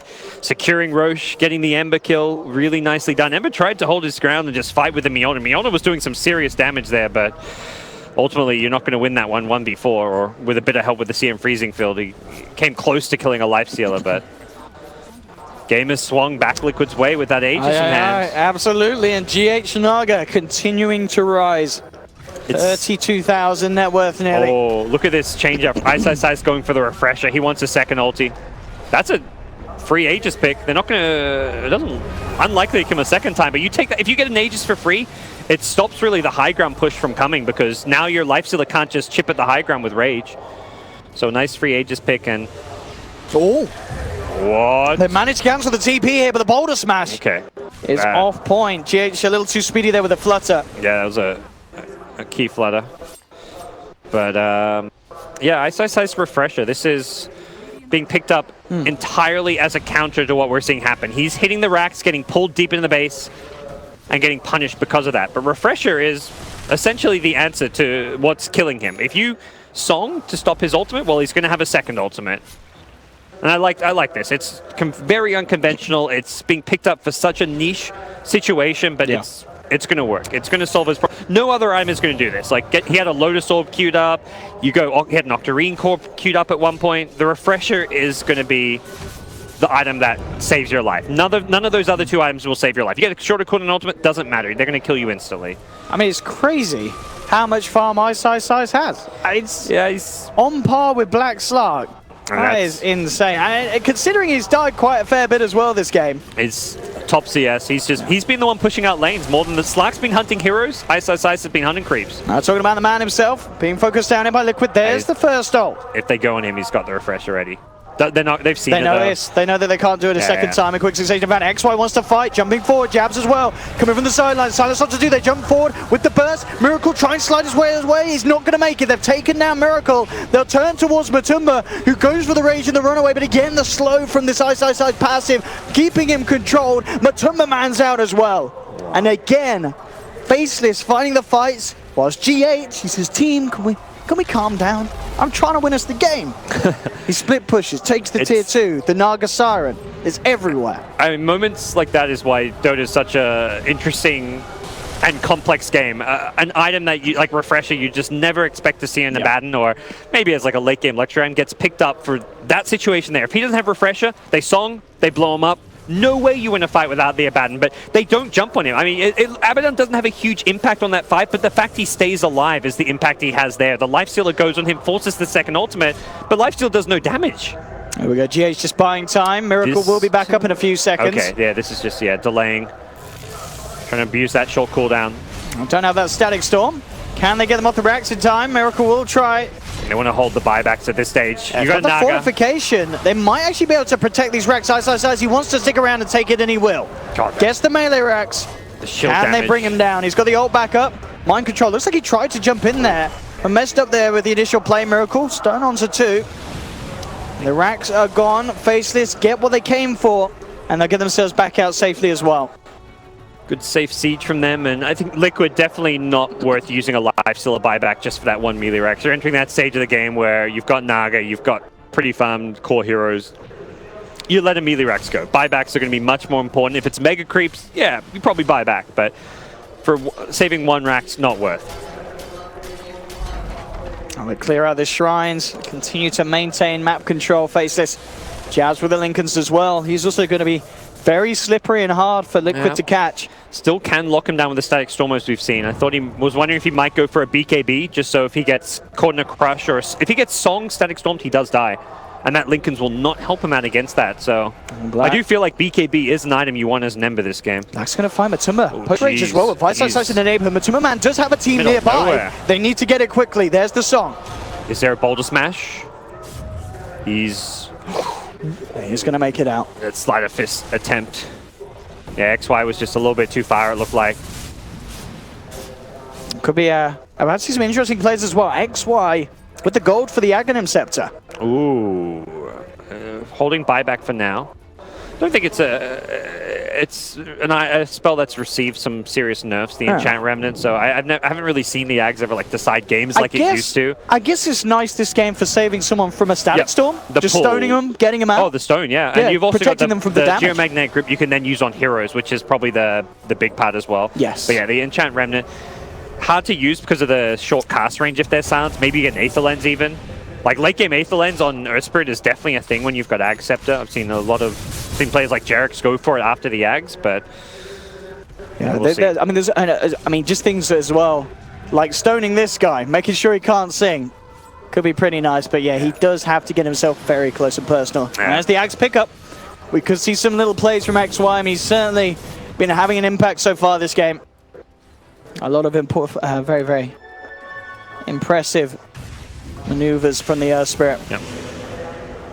Definitely feels like that Rax does not change the state of this game. I mean, it's fine not to say Faces are behind. I think this game, considering they've got 3 cores who've scaled well, is still looking alright for them, but that Naga though. I think it's more the Naga at 6 slot. I think it's more about the fact now Magnus and Lifestealer have caught up. They were kind of struggling to keep up and farm. They're still a little bit behind, but being 2,000, 3,000 gold behind cores at 25, 30 minutes is bad. Being 3,000 gold behind cores at this stage, 50 minutes in, not a big deal. The farm difference is being reduced. Oh, Black leading on the front. Actually going to go with a jump in on Miracle. Matumba man's there to block it. BKB popped by Black. Manning up, has to be careful, falling very low now with the Shadow Dance, continuing to chase down Matuma Man. There's going to be a song from GH, he's just out of range. Matuma Man will manage to run away though. Jabs, now getting the route onto GH. GH trying to play his way out, looks for the TP. Is he going to make it? He is. What a TP! The balls on GH! Those are some fucking ginormous balls. Like, how does he get out? He just TPs around 4 heroes. Jabs, can he kill him though? How did he even knows there's no stuns left? They use Searing Chains, Frostbite, every stun had been used. Jabs, it might kill him. He's got a remnant in a second. Oh, nah, okay, yeah, miracle life control there. Okay, he's not willing to risk it. He hasn't got BKB. That. Oh boy. This Naga. Unkillable. Apart from the 3 times he's died. Same with the bad. Unkillable. You know, I've called Ice unkillable a few times, and yeah, he's got a few deaths to his name. With the refresher, he's unkillable. Don't know about that, but. I mean, yeah, I don't think we've seen him. Have we seen him gone down since he brought the refresher? No, he hasn't. Yeah. Moonshots kick in. Definitely nice playing this super late game Naga. You can give moonshots to your teammates who it's like, all right, sorry I took all the farm. Here's a moonshot to make up for it. Well, Matuma Man has the Heart of Tarask complete here on his lifesteal build. So very tanky indeed with that AC and the amount of HP he has. Synergizes well with the Empower since it's bonus damage based off your primary attribute. So more strength, more Empower damage. Definitely a nice pickup. And of course, HP, get tanky. But it's nice to be able to go for a super tanky HP on like hard and also get damage out of it, which is a rare case with the Magnus Empower. Roshan not quite up yet. It will be the longer respawn. Size. He'll come around, won't quite get eyes on Liquid, who were clearing out some of Faceless's half of the map. Orchid picked up for mind control, so again, looking for any extra lockdown they can build into. They're going to start looking for answers to the late game map pattern, which is the Silver Edge silences. If you Silver Edge him, you silence him, you can potentially kill him. But it seems Ice can probably see that coming. He's got Manta queued up. He could go Lotus Orb. If you get something to get out of silence, you can still get your ultimate off. So the big thing is not getting stunned. If you get stunned, Silver Edged, and silenced, you're dead. I mean, that's 3 things. That's a lot that has to happen, but it's definitely possible. You Static Storm him out of sleep. You Silver Edge him. Like he's gonna die because he can't get out of that. So. Smoke from Liquid. What can they get with this one? Ice, not really the guy you want to be jumping on first. And Black, in fact, heading straight into the mist. He makes a beeline immediately into the center of Liquid, jumps forward onto Kurokin with a BKB pop. He'll take one. Turns towards Matuma Man, but the Black Shadow Dance is there, and he'll continue to chase down this lifesteal as much as he can. GH, last few seconds off the song, but mind control's been caught. They've got the vision, they'll bring in Black for the kill. And they find themselves a second once again. GH will be able to get out, but Faceless continuing to win the team fights. And Liquid just can't seem to find an opening to get in and initiate them themselves. It's still Naga, you're still not going to get a lane of racks off of that. It's like we won a team fight, but your team fight win was killing a Magnus, really. I mean, Disruptor dies, but Disruptor's already back alive. The Magnus is really the only big kill you get out of that, and no big ultimates used. Like the song is used, yes, but it's got like a 30-40 second cooldown, whatever it is, and it's gonna be back up. Yeah, it's already back up. 45 seconds, you're good to go. Magnus will have RP on the high ground defense, and hey, Naga Illusion's pushing top, pushing mid. You can't push out any of these lanes.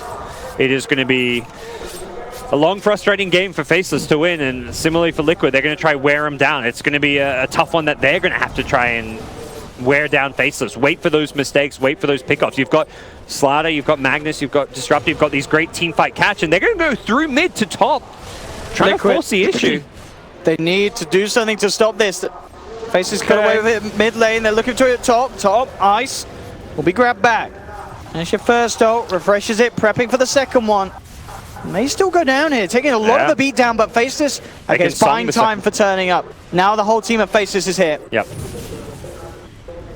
GH may have to solve. He's going to need to solve. Back getting bursted there by Jabs. He's out. And now with the jump in Liquid, they need something big. RP's there. They've brought down Black. That may be enough, taking the Slark out of the fight, but GH having to use the buyback there. What can they get out of this, though? Slark's dead. Can you get a follow-up kill? Can you get objectives? That's what Liquid are going to be asking themselves. Let's try and force this Slark to buy back. And now it's up to people like Jabs to split push, to cut waves. I mean, Miracle's desperately trying to chase down Nuts, but he keeps holding him back with the damage, making sure that that Blink Dagger can't come through. Now it finally does. And they will, at the least, bring down the CM. Yeah. And does open up the space for Roche. So this, good news for Liquid. Yep. Taking down Black, absolutely essential there in getting this momentum to find Roche, pick up that Aegis on Matumba, and maybe themselves. I mean, can they got 50 forcing seconds. Out that buyback would be brilliant. So a little bit of time to try and do that. But bottom lane, look who it is, Jabs. I mean, Naga's pretty good at defending lanes with the 20-30 second cooldown boot to travel, but it's not just Naga TPing back, so that suggests Liquid are happy with this game slowing down. They're not going to try and force those buybacks. You do put yourself at risk. Like, you get jumped while you're pushing high ground, the buyback comes out, you get team wiped, and suddenly, well, you're in a bad spot. And who was it that got the Aegis? Matumba. That's the thing. Naga doesn't have buyback, so you're in a very risky spot. You can't really give Naga Aegis. She's not a good Aegis carrier. She's 6-slotted. Yeah, so she needs those slots. Using a Naga buyback hurts a lot at this stage because it is a hero. You can't just chuck an Aegis on to compensate for the lack of buyback. Can start pulling some more moon shards potentially. BKB picked up on Jabs now as well. So that song potentially going to be played around even more by the two cores of Faceless. Yep. This game 31-20, another long one. We've had a couple of them here in the best of ones. 56 minutes coming up on the clock. Oh, yeah. And definitely still with the potential to fall either way this match. Faceless with the overall stronger team that they've managed to mount to. But Liquid relying on the GH Naga that has been able to climb them out of very difficult positions already in the group stages here at DAC. Yeah, this is about as tough as it gets, but they've held on for now. At this point, you kind of talk about Faceless, like how much stronger can they get? Abaddon's peaking. He's queued up an Octarine, but he's going to have to be juggling items. Well, silence immediately onto Matumba. The boulder smash as well actually managed to clip Miracle as well across the tree line. It clipped 3. Oh. It clipped both heroes across the tree line. XY setting up the plays here for the Faceless side to finish through. Have they got any way to stop this? They have not. Matumba will be able to get himself back. But again, losing 2. And Faceless ready to push this top lane around. GH has been unable to deal with this pressure on this top lane. Great support play today. Like the blinding light in the Roche pit earlier today, that boulder smash was absolutely crazy. And here we go. What's Liquid's answer? They will have Kuroki back, but still 40 seconds without mind control. Oh, sorry, without Miracle. On the Slaughter, yeah. He does have that buyback. Oh, not asleep during what? What's that song? Question mark? It stuns, but it doesn't silence. Yeah, but you don't need it. I'm just surprised they used his ulti there. Oh, true. That's the question mark. Matumba, focus first, Black. BKB, GH trying to save something with the song, but the Rack's falling very, very low. And Faceless will almost certainly take a second melee. They're jumping in. Jabs. Bursting down Matumba. GH. Oh, there's no buyback. There's no buyback. What a play from Jabs getting on the back lines. They tried to buy time for the Slaughter respawn. No Naga for 100 seconds. This is the dream for Faceless. They may regret just not buying back there. It's just a Slaughter buyback. It's not worth using a double song and getting caught out for that. I mean, they will force Faceless out of the base for the time being, but they've lost a second full set of racks. And no Naga for 80 seconds. Very dangerous territory. They want to end this game likely. They only have like the Magnus skewered deep into the base may be the response and the way to hold your high ground. I mean, if they can survive these 70 seconds, then they could be a 2 minutes and a half for that buyback cooldown. So if they can go past this point, Liquid, they may be okay. But as you said, Faceless very surely want to do as much as they can. Yeah, very hesitant to go high ground though. 55. They've got a DD and 21 essence ship. It's the dream. Just backdoor that tier 3. I guess you're going to fight backdoor protection, but you may as well. Fight backdoor protection. Yeah, Ice is like, come on, guys. Let's do this. This DD rune is going to make short work on this bottom lane. As Faceless are cleaning up the base of Liquid, Mega Creeps will be out. And Jabs just forcing the side back to the fountain, keeping them away from this push as Black straight onto the tier 4s. 25 seconds without GH, 25 seconds without 40,000 net worth of their team. And with these Essence Shift stacks and the DD, they're going for the game Faceless. Can Liquid stop them? They'll hit the RP, bringing Black down low, but is it low enough? It's not. Shadow Dance is there. The buyback from Kuroki. The Ancient is falling. Black is actually looking for kills here. In fact, they're backing away a little bit. Jesus swallowed by Mind Control. The Static Storm, it will jabs, but they've lost Matuma Man. Black comes in onto Kuroki for the second time. Miracle is out and down. Mass buybacks coming out from Liquid. Can they hold? They need something huge. They need GH to be able to force these guys back. He's being rooted, silenced up, jabs back in, Black as well. The Naga's out. Liquid are going home here from this best of one, and Faceless have done it. They've beaten the GH Naga gods. Absolutely brutal start. Best of one Dota. Faceless pull out a hell of a game, and goodbye Naga pickers. You got to feel good if you're Faceless. You've had a rough group stage. You let a lot of good early games and should be wins, I think, slip away from them. Their group stage, they finished last place. They look like one of the weaker teams, but you look back at a lot of those games, I think a lot of them they felt like they should have won. So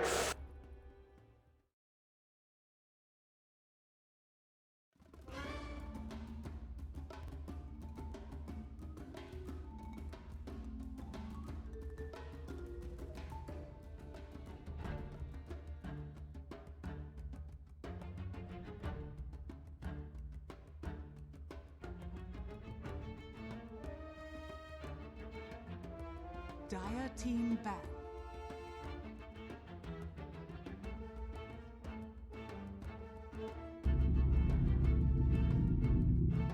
EG's turn to ban.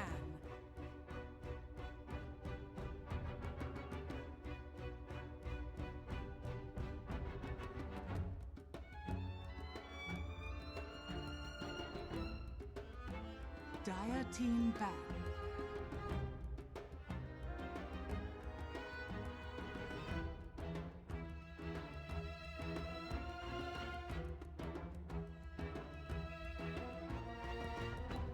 EG's turn to ban.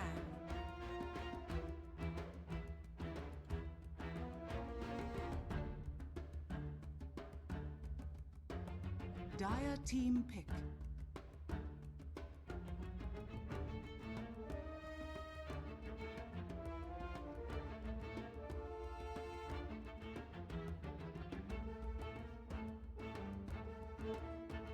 Ten seconds remaining. 5 seconds remaining. Earth Spirit. EG's turn to pick.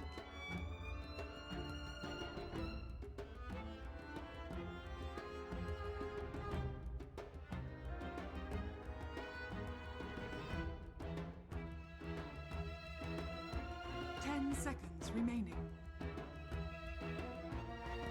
Lifesteal. Warlock. Dire team pick.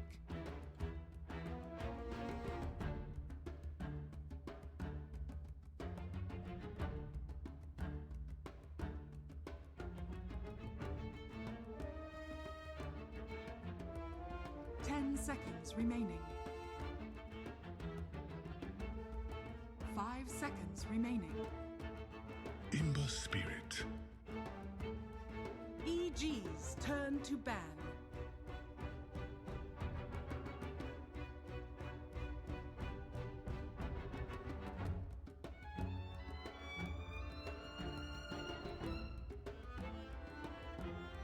Ten seconds remaining. 5 seconds remaining.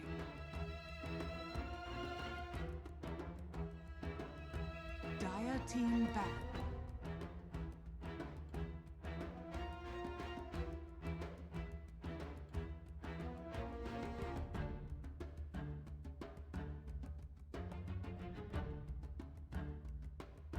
Ten seconds remaining. 5 seconds remaining.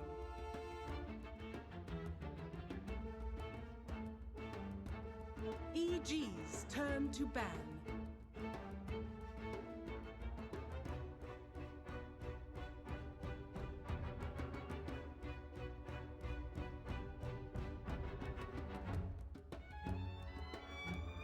10 seconds remaining.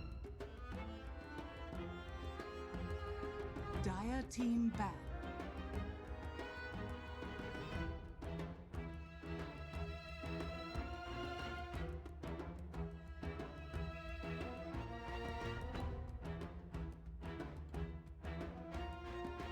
Seconds remaining.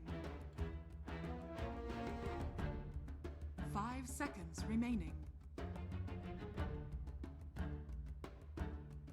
Reserve time. EG's turn to pick.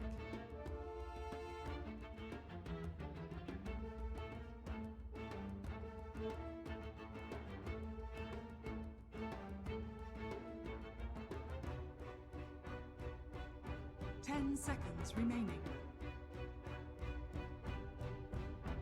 5 seconds remaining. Reserve time.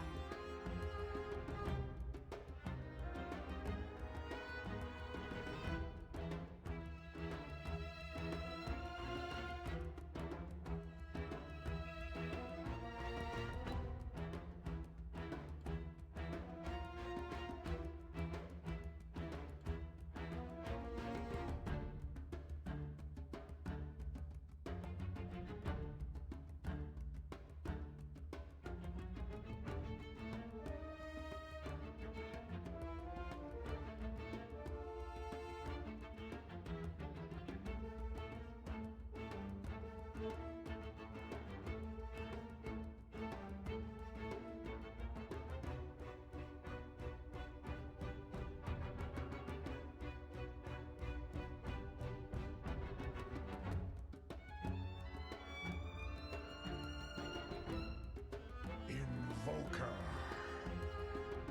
Dire team pick.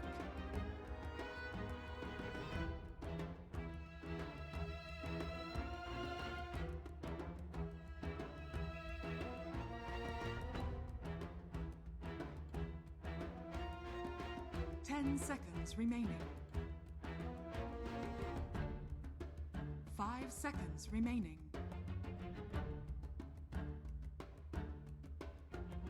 Reserve time.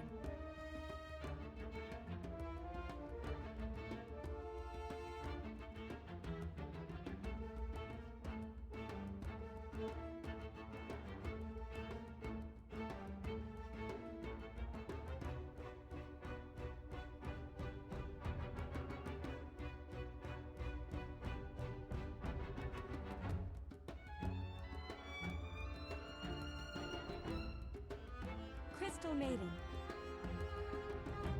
EG's turn to pick.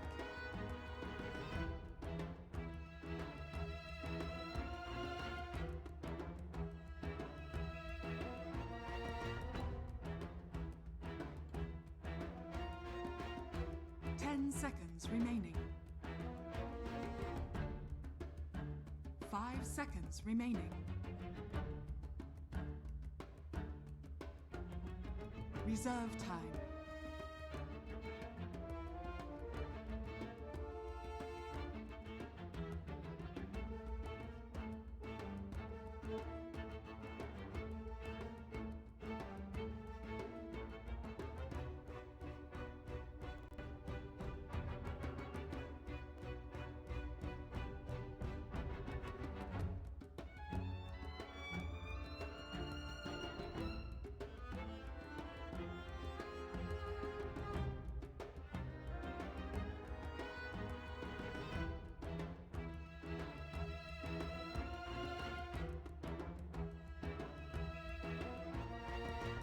Admiral Conquer. Dire team pick.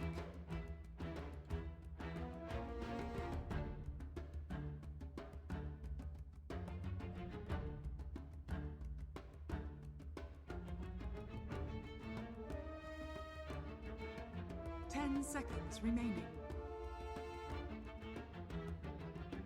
5 seconds remaining.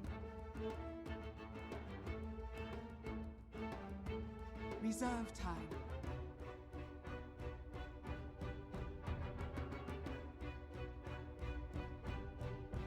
Place. EG EG's turn to ban.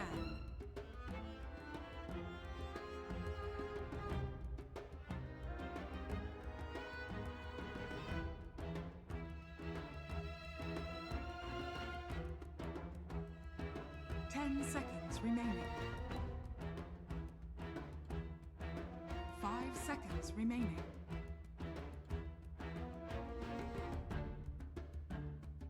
Reserve time.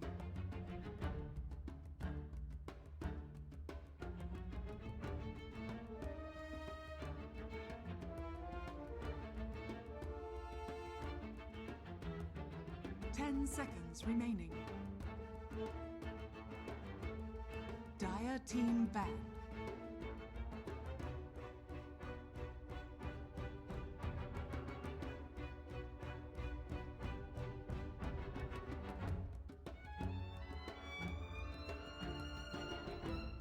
Ten seconds remaining. 5 seconds remaining.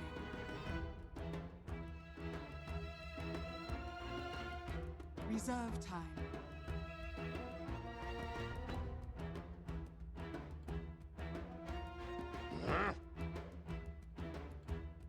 Dire team pick.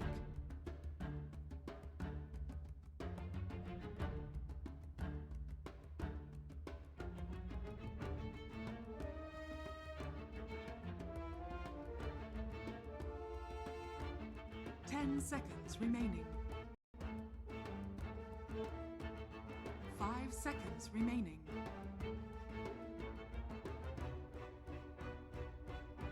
Reserve time.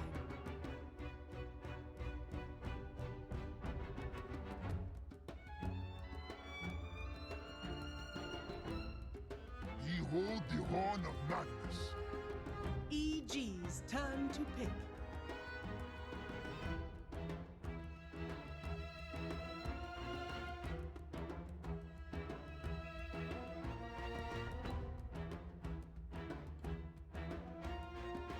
Ten seconds remaining.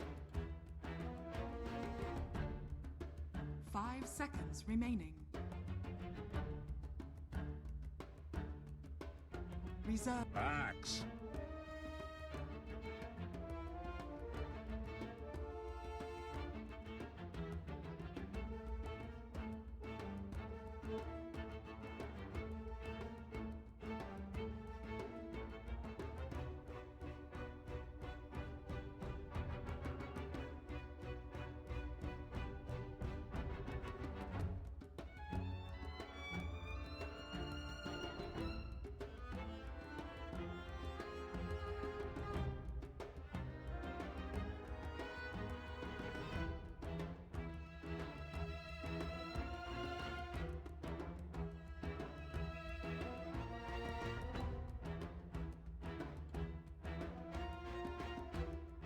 Ten seconds remaining.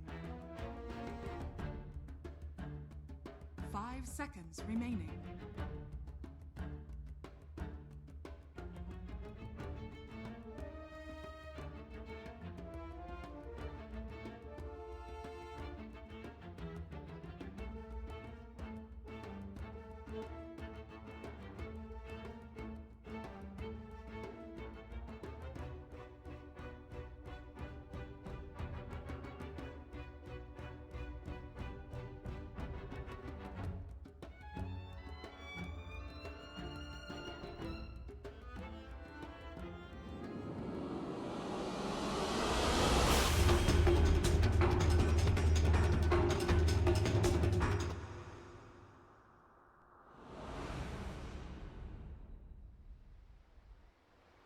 And a lot of doubts regarding the Clinks. I mean, well, why is that? Why is Clinks not seen to be the hero to have as your carry at the moment? It's got a weak laning stage, so he can be pressured a lot early on. And even if he has a good early game stage, if he gets caught roaming around with sentries, he can be very ineffective. So you've got to be very clever with where you roam. Make sure you're not running the sentries. Heroes like Axe can be very good against him. The Blade Mail Blink can just turn Clinks' damage against him. It's a very good catch. Kunkka can be a good catch. So it's a hero that struggles a lot against disables and kind of hits this strong timing. It's similar to like the PA or something where you get Deso and BKB, then you're quite strong. But you've got to get those two items at a pretty decent time.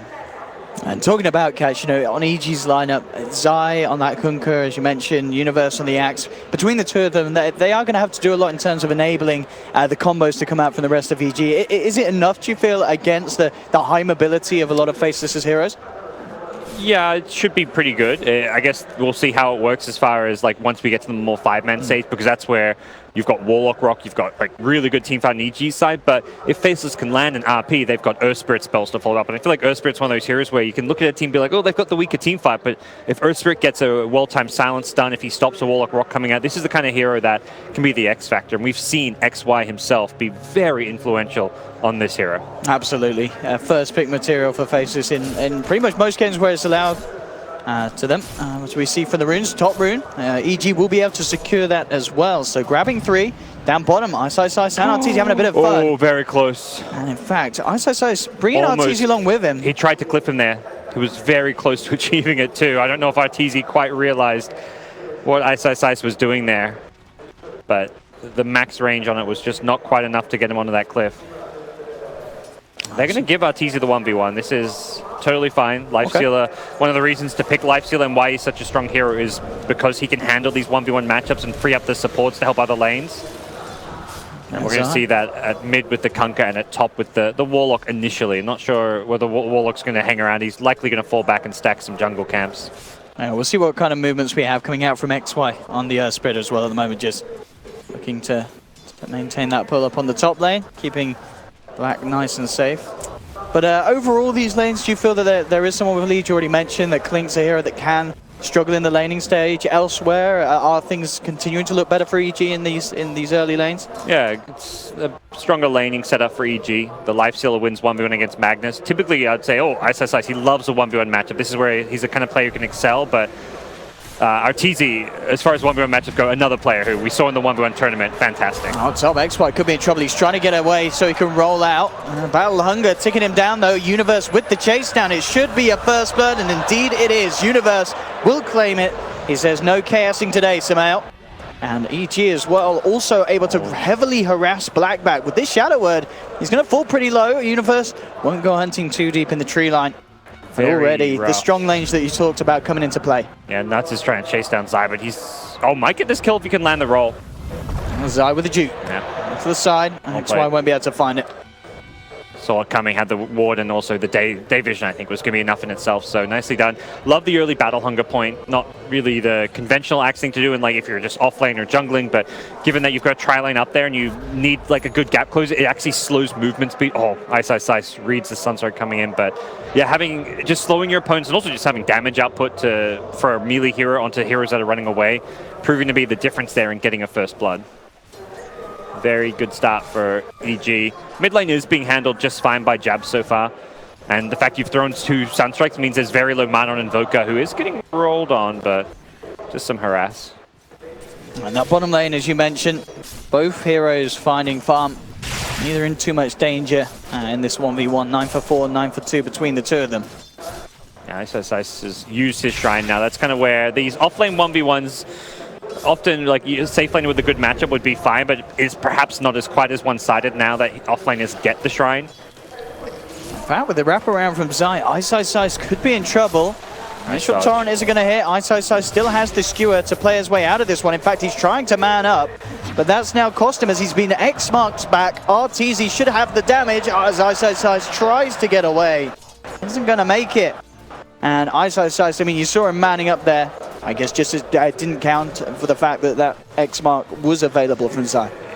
Probably knows that the X, if he tries to skewer away, he's going to get X back anyway. So he's thinking, I may as well just hold my ground and fight, hope they back off and wait for the last second to use the skewer away, which almost works. If Arteezy doesn't block him there, it does in fact perhaps get him away. Seeing the top lane, not the easiest lane for Klinks. He's got CS and all, but he's had to use a lot of regen in this lane. I'm going to try for this kill. XY has the Boulder Smash, and Universe will be taken down. The Shadow Word heal from Crit. Not enough to save him. Yeah. And yeah, no way to hold back that TP. So Crit gets out. Faceless getting themselves on the board. Yep. Good start for Faceless to secure that safe lane. Feels very important that they get Klink's good early farm and don't let Universe do too much in that off lane. So they are doing a dedicated tri lane. We're seeing some rolls towards the mid lane, but very quickly XY return top. I think recognizing that if Klink doesn't get support in lane, they're going to be in trouble. Not to mention this Axe is probably one of the more reliable kills to go for. You're not going to kill the Invoker unless he pushes up really far in lane. We see on the top lane again, Zai with the Invis rune. Maybe seeing if they can set something up onto Black Universe. And Crit in position to get ready to dive. Zai trying to close in, but will reveal himself under the tower. They know what's up. EG nonetheless just using this to put some pressure in on the tier 1. And keeping Black on his toes. Mid lane jabs. It's going to get caught by the Sunstrike. Top lane, the plays being made here by EG as they close in onto Nuts. And looks like there'll be no escape for the Crystal Maiden. TP reactions will come through from Faceless. XY looking to set up onto Universe with the first roll. Has to be careful with Zai still in the neighborhood. And these spins bringing XY down low. Black looked towards Crit but didn't have the damage to bring down the Warlock. So EG once again getting away with a kill on this top lane and forcing rotations. Yeah, the support kill is fine in itself. It's just meaning that Axe gets at least a decent laning stage. Looks like Universe is going to go into the Vanguard first. Perhaps going to opt to just farm up the jungle. Like he may just decide, okay, I've done enough to contest the Klink's farm. Time to focus on my own farm a bit. As the 3-man shrine will likely lead to them to continue at least some amount of pressure additionally on that lane. Definitely with an Invoker in your team, you want to try and bully the lanes as much as possible since you can set up those Sunstrike kills. Mid lane, EG once again getting in close and personal. This time Faces want to hit back. Nice bottle smash onto 2. Yeah. Zai falling low. The Shadow Word heal will keep him A-OK, and Faceless again. Just not enough firepower to really fight into this 3-man. A wild Searing Chains into thin air. Jab's got the early point in Slight, trying to use that for the Searing Chains, but it's got a very short cast range, so he just slightly probably pushed the Sleight of Fist button, but it didn't actually go off because he wasn't in range to use it and then messed up the combo. Level 1 Searing Chains pretty lackluster. So as a result, they missed that kill. Not the end of the world getting the early Sleight of Fist point, but it does seem like they're going to give mid lane elsewhere. Oh, realizing he was low, they hit the scan and Sumail does go for a bit of an attempt. Pretty heads up play. 3-1 to EG at the moment. CS is certainly still there though for the members of Faceless. Sice continuing to get a lot from this bottom lane. Yep. As RTZ doing his best to zone out the Magnus. It's going to be a very farm-oriented game, it looks like. I mean, PPD mentioned on the panel, the EG players really liking to buy their Midases. We're going to see another Midas rush from RTZ in the safe lane. Very likely even see some support Midases. Heroes like Kunkka Warlock can easily get away with Midas purchases if they want to. Maybe not both, but one definitely getting Midas on one of your supports is fine, while the other perhaps goes for the utility item. But as it stands, Universe not rushing a blink suggests a slower pace of game from EG. They've done well to win the lanes, have strong laning setup, and often you see teams try and back up a strong lane setup with taking towers objectives. EG have always been a team that prioritizes farming and just farming efficiency, using all the resources on the map to try and starve their opponents, and that's going to be much more the approach here. Win the lanes and use that to play greedy, rather than win the lanes to take objectives. XY getting the vision control back here for the side around that mid lane. A lot of movement was happening around there a couple of minutes ago. But now back towards the bottom, Zai having eyes onto Sice, but as soon as he gets a glimpse of him, gets himself back out to safety with the skewer. And will, of course, be looking for that blink dagger. And we'll see what kind of a timing he can get on it. Obviously, with the opening that he's had, it could be some good, a good pace for Sice to hit if he can clear up these camps in safety and not have to worry too much about EG coming that deep across that bit of the map. Warlock off a bit too far, perhaps. Crit. The level 2 Shadow Word heal. Is it going to be enough to keep him alive? No, it's not indeed. But the Boulder Smash flying through. They'll lose Crit. EG are going to look to react. They've got the lockdown onto the CM. Torrent are holding back XY and slowing him down for the time being as well with a follow-up X mark. Can they get themselves anything more? And it doesn't look like they can. EG will hold back. At least finding something in return for losing the Warlock. Yep. Not really, the win Faces were hoping for with the free support kill. Will slow down Warlock's level 6, but ultimately doesn't help Faceless that much. Right now, Faceless are being beat at the farming, the greed game, and that's something they're going to have to address. You see the top 3 heroes in terms of net worth are on EG's side. Not a huge margin, but when you're pre-10 minutes, effectively winning all 3 lanes is a big deal, even if it is by a small margin. So Faceless, the response to this normally comes from like mid-game smoke rotations, but it's not going to be the fast, like it's still a decent time blink, but they don't have a blink yet. So they can't address it from, in terms of Ice until he has a blink. Perhaps what the response is going to come from Ember. Ember's a hero who can smoke rotate. He's got the gap closed from the Fire Remnant, so if they want to try and contest EG's farm right now, it's got to come from jabs. But alternatively, they may just say, look, we're slightly behind. We're going to stay behind until we get this Magnus blink. So Faceless kind of have 2 options here. Set the tempo, get Ember active, or just play from behind with the Magnus blink. And they have started stacking those Ancients up, of course, as well here on Faceless. Is half the map to get Ice, that cash boost when he's able to take it. I imagine they will allow him to get the gold from that camp, do you think? Or do they give it to like the Ember once they empower him up? Probably the cause. He can't really farm it by himself. True, yeah. No, even with max power, yeah. he hasn't gone like a Treads build. Treads Echo Saber he perhaps could, but with his build he's not farming Ancients. He'll have a Blink Dagger, but by the time they even go for like the Ancient stack, so at that point your Magnus's Blink, you'd rather give farm to the Ember or the Clinks. Just kind of efficiency, just stack it. Someone will farm it eventually, you know? If you're walking by the area and you have a chance to stack, you may as well do it. Hopefully for Faceless, not Universe on the axe, because he's halfway towards his blink, and when he starts to move around the map, if they get wind of it, EG would love to take that bit of a kind of storage your cash away from Faceless. May incentivize like some early EG aggression around this bottom lane, but I think EG's timing is going to come from like the Blink Axe. That's where, at that point, our TZ should have perhaps Midas Armlet with even just like a Midas Phase. Like even Midas Phase, he can still do some early rotations, but we'll see what the call is going to be. Excellent lane. Crit continuing to find his way towards that level 6. Yep. He doesn't mind if he gets ganked. If you get 3-man ganked as a Warlock, seeing in the offlane as a 5-position player, it's not the end of the world. Playing 5-position support is often not very flashy. Often you put yourself in these spots where you know you're going to die. Mid lane, Samel being gone on a quick tornado to hold back jabs and Nuts. Now the turnaround as Universe turning up. They have the X marks onto the Crystal Maiden. They'll bring Nuts back. They'll take the CM. The rest will manage to get themselves away. To go for a Sunstrike onto Jabs. Jabs will be able to walk it off. EG responding very well to every bit of aggression. Like while they are playing the passive farm game, they're also accepting that they can fight if they're around their towers. They can play the numbers game, which is Faceless going for a 3-man gank, we fight them. Mid lane again, they do manage to get Jabs with the X mark deep, but the Torrent combo not able to lock him down now.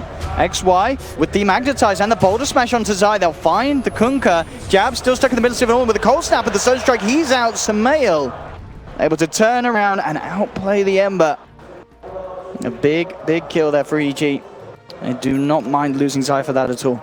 That was nicely placed with the Sunstrike there. Sumail's good start continues.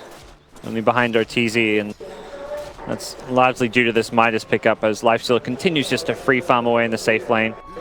We're seeing EG have a very different approach to most teams with their drafts and just overall game understanding of the patch right now. A lot of Midases, a lot of greed. Strong lanes into greed is kind of the philosophy, at least from what we're seeing in the main stage games so far from EG. Their best of 1 against Wings, and here in game 1 of their best of 3. We'll see now the Ancients being attempted.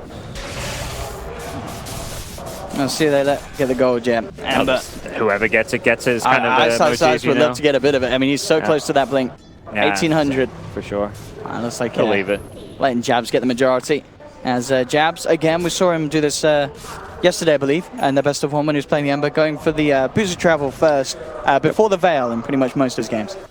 The TP increased cooldowns, making Boots of Travel a better item in comparison, and heroes like Clinks want to rotate and get active on the map, and that's where if he rotates bottom, you want your Ember farming, pushing out a lane, and then TPing in for a team fight. So the early Boots of Travel allow you to play more aggressive in certain ways. Like you can be greedy while being involved in the fights.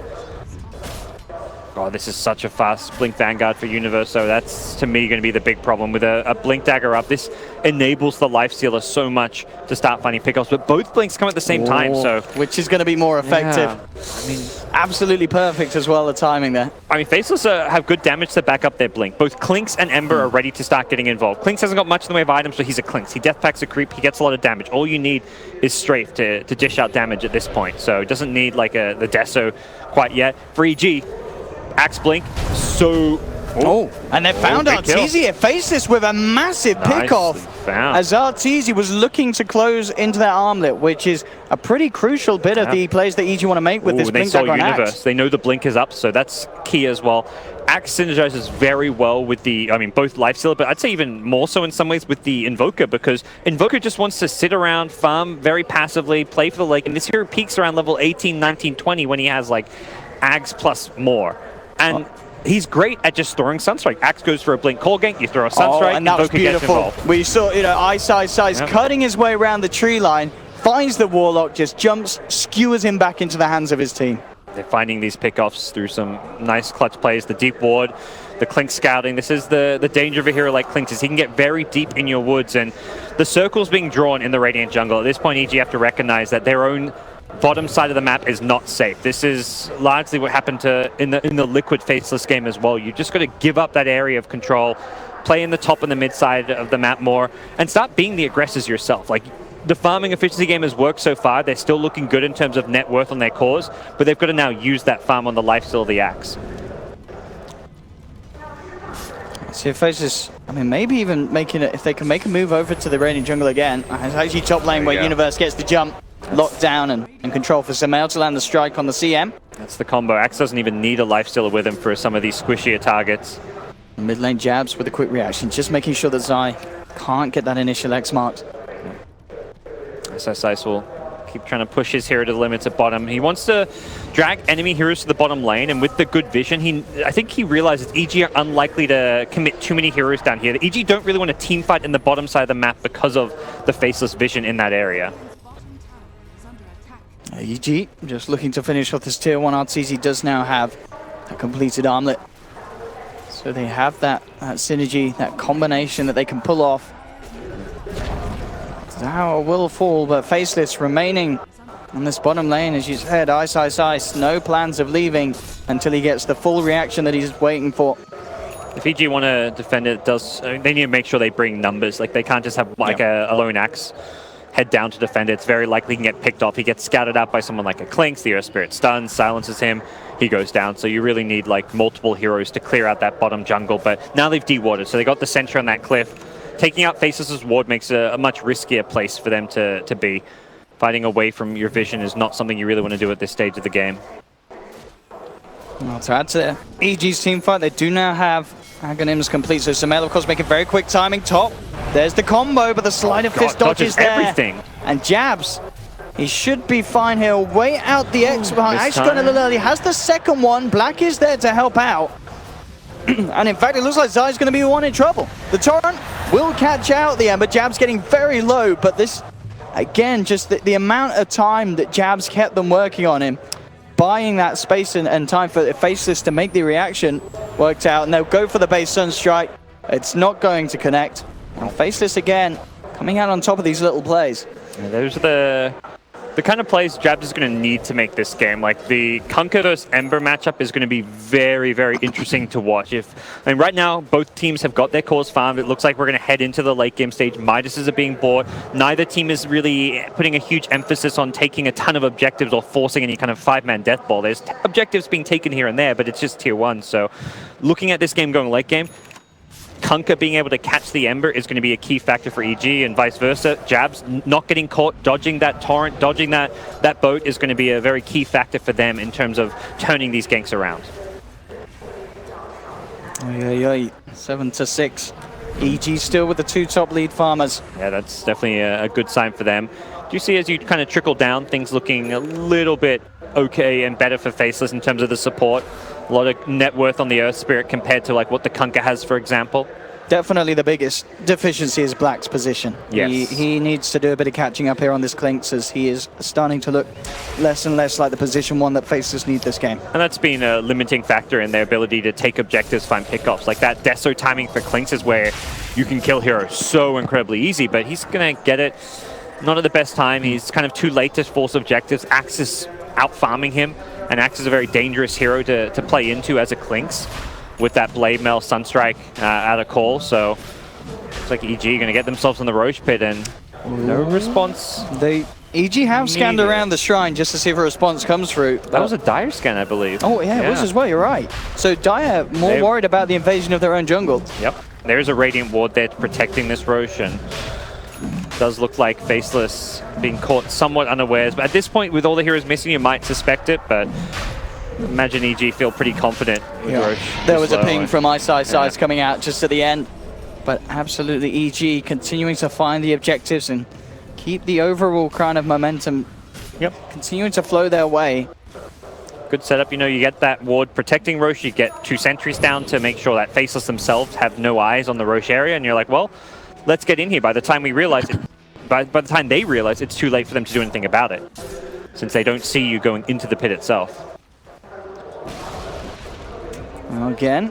Got that bot tier 2 tower. It's been a slow, steady job working away at that one. It was the creeps that got it in the end, but ultimately not an objective EG even cared or really attempted to defend at any point. They sent like a Warlock down there at some point just to get some CS and XP, but wasn't really EG's heart, wasn't it? They didn't care about that tower.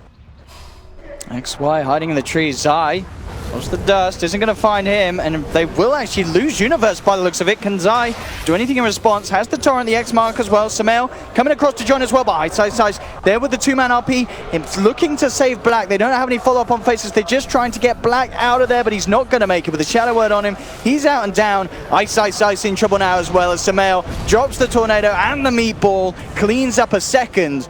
They may have lost Universe, but this time it's EG with the quick reactions to make sure that Faces pay heavily for that movement. They're just responding to the aggression always very well with numbers in force. Like, they don't even... That RP was great. Like, it stopped the Torrent from landing. He caught the Kunkka, so Kunkka couldn't get the X Torrent on Clinks, but it didn't matter because Kunkka misses his Torrent. Well, hey, Warlock's also there. He's got a Rock. That's even better. So all it takes from EG is to just... Anytime Faceless gets aggressive on their side of the map, Faceless gets the initial pick. They have the Clinks vision. They have the Earth Spirit roll in with the Stun Silence. They're going to get the kill, but EG make sure they're getting 1, 2, 3 kills in return every single time.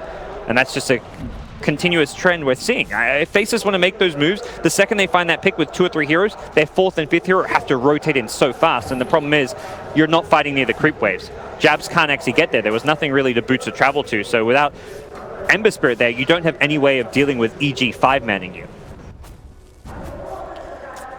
Especially with this Desolator now on Arteezy. He's getting even scarier for Faceless. They really need to... They need to find that team fight. They need to be able to get Black involved in one of these successful rotations. It's costing them time and it's costing them money. See how important the mobility is this game. Talking about Jabs being unable to get to like fights in that area. Well, he buys a Blink. He wants to try and add some extra mobility for his team. Be a hero to kind of initiate and start fights. Blink in, use your spells, Remnant away before you get caught by something like an X. And it is Faceless once again going the aggressive. Got that ward there. They do see movement around that mid lane. Hey, RP, what are we looking like for Ice? How soon till we've got that back? 6 seconds. Enough, Can he do something all big? Smoke on smoke. They're so grouped up. They can find the jump. They're on the high ground here, Faceless, but they're already trying to get themselves the hell away from EG. And in fact, TP's out. They don't want to fight into the Aegis. Yeah, they want to get out of there. Nuts will try and hide in the tree line. It looks like he'll be the one left as the sacrifice, as the rest of Faceless just separate. And still, there's 2 members still around in the neighborhood. Ice hiding in the tree line. His TP's still on cooldown. Jabs will be able to Remnant away, and Ice should be fine as he hides in the tree.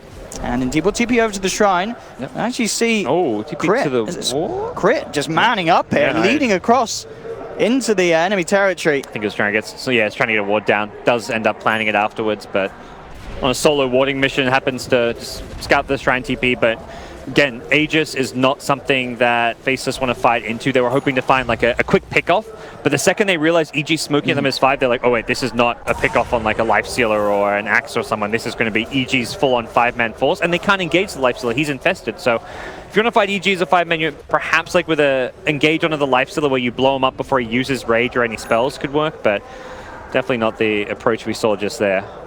And I think, well, good call from Faceless just to get the hell out. That was going to be a fight that went pretty ugly. Oh dear, XY comes across, but that ward gives them the vision. EG, see his exact movements and take him out.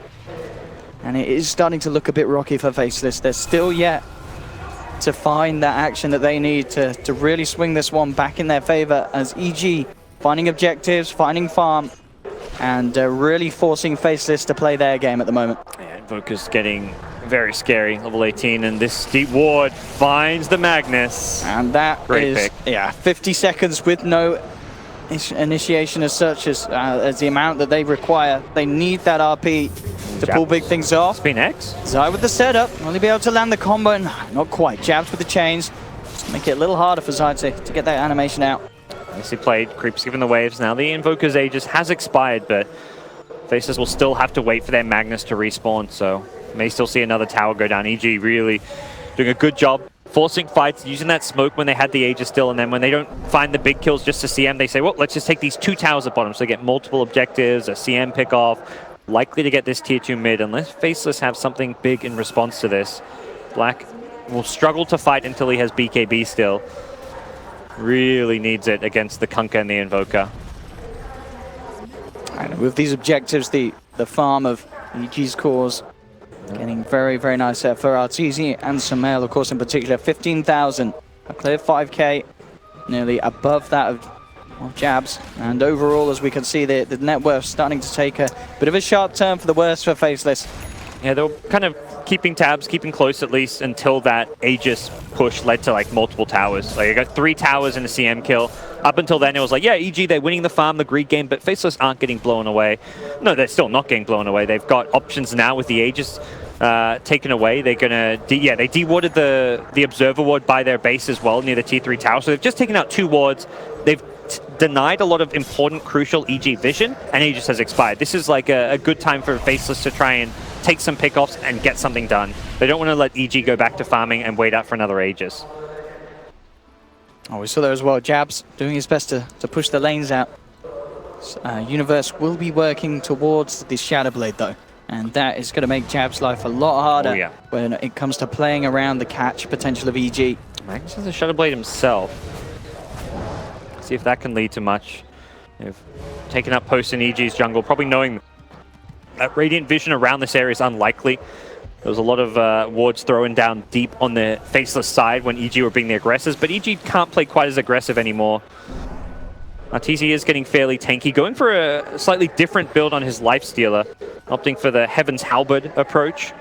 Very much just an item looking to survive against the Clink's damage if he gets RP'd. If he gets hit by an Earth Spirit stun silence combo and he's being pelted away by the Clinks, he wants to just be able to survive it.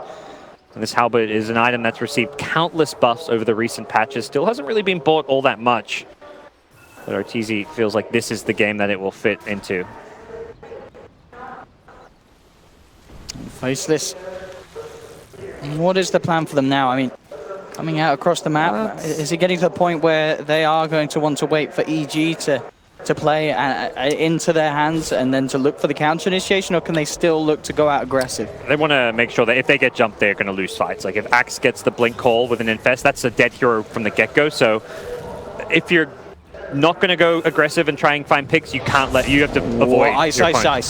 And it's just the RP onto one. Will skewer Sumail into the hands of Black, and Sumail, he's out and down. Big way to start the fight here for Faces, but EG all ready to try and set up with the turnaround. They get the call onto Black. Black trying to get himself away, but a boat hits him smack in the face. Artur looking at Jabs. Jabs, has he got another remnant to go? He has one more, gets himself back up to the high ground. Universe though in again with the 2-man call. It's a double kill for the Axe, nearly getting a triple.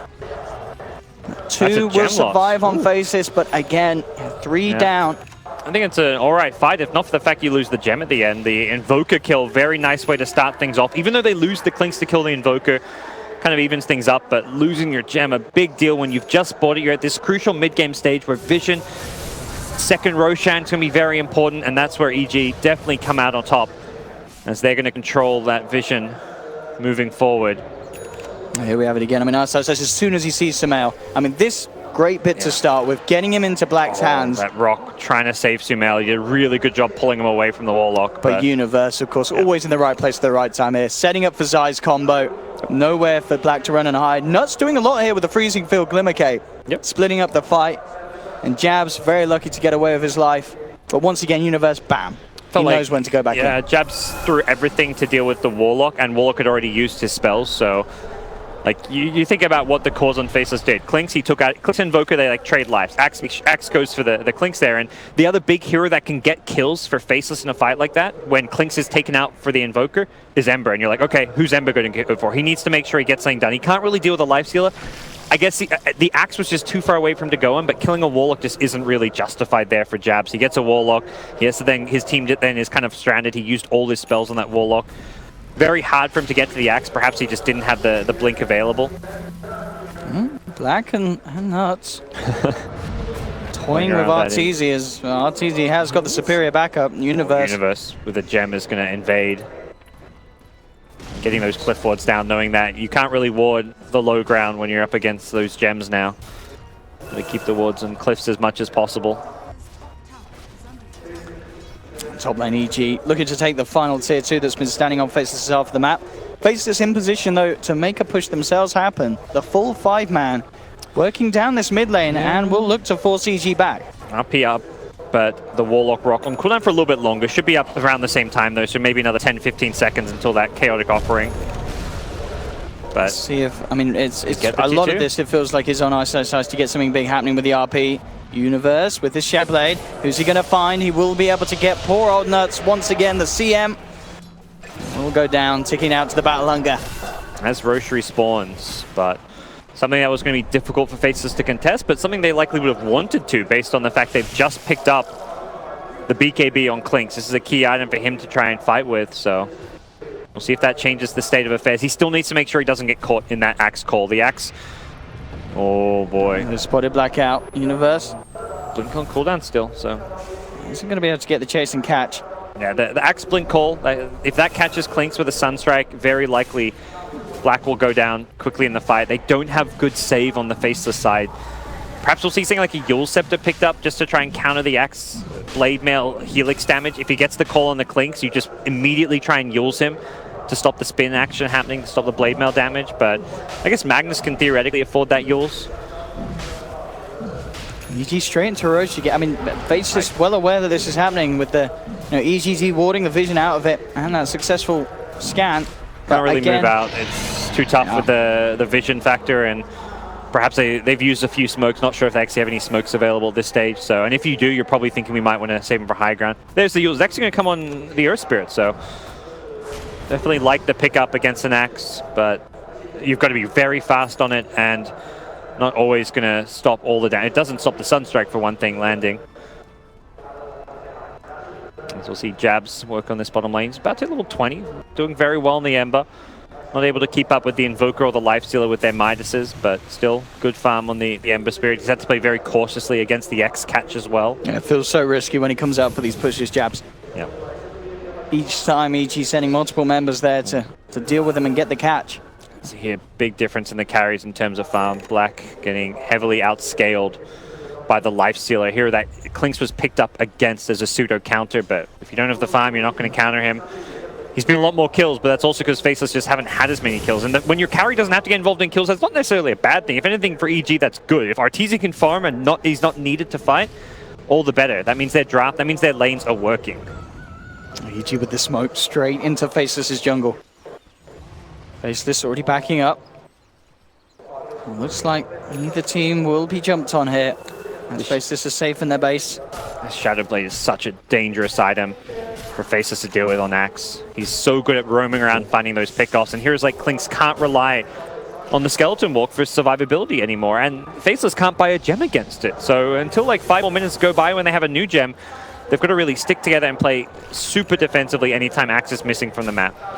He can probably solo kill the Clinks with a Sunstrike. That's very, very difficult for Faceless to get anything done as a result.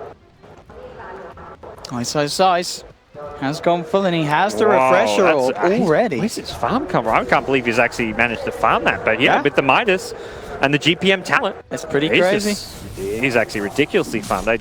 He spent a lot of time bottom lane split pushing. He was the one that was really the reason for that fast tier 2 going down, and that's some incredible fun. That's the kind of item that can turn this game in Faceless' way. You can, like last fight, he solo RPs the Invoker. He now would have a second RP for the Axe, for example, and then you actually win that fight. 2 different lockdowns, and now he's level 20.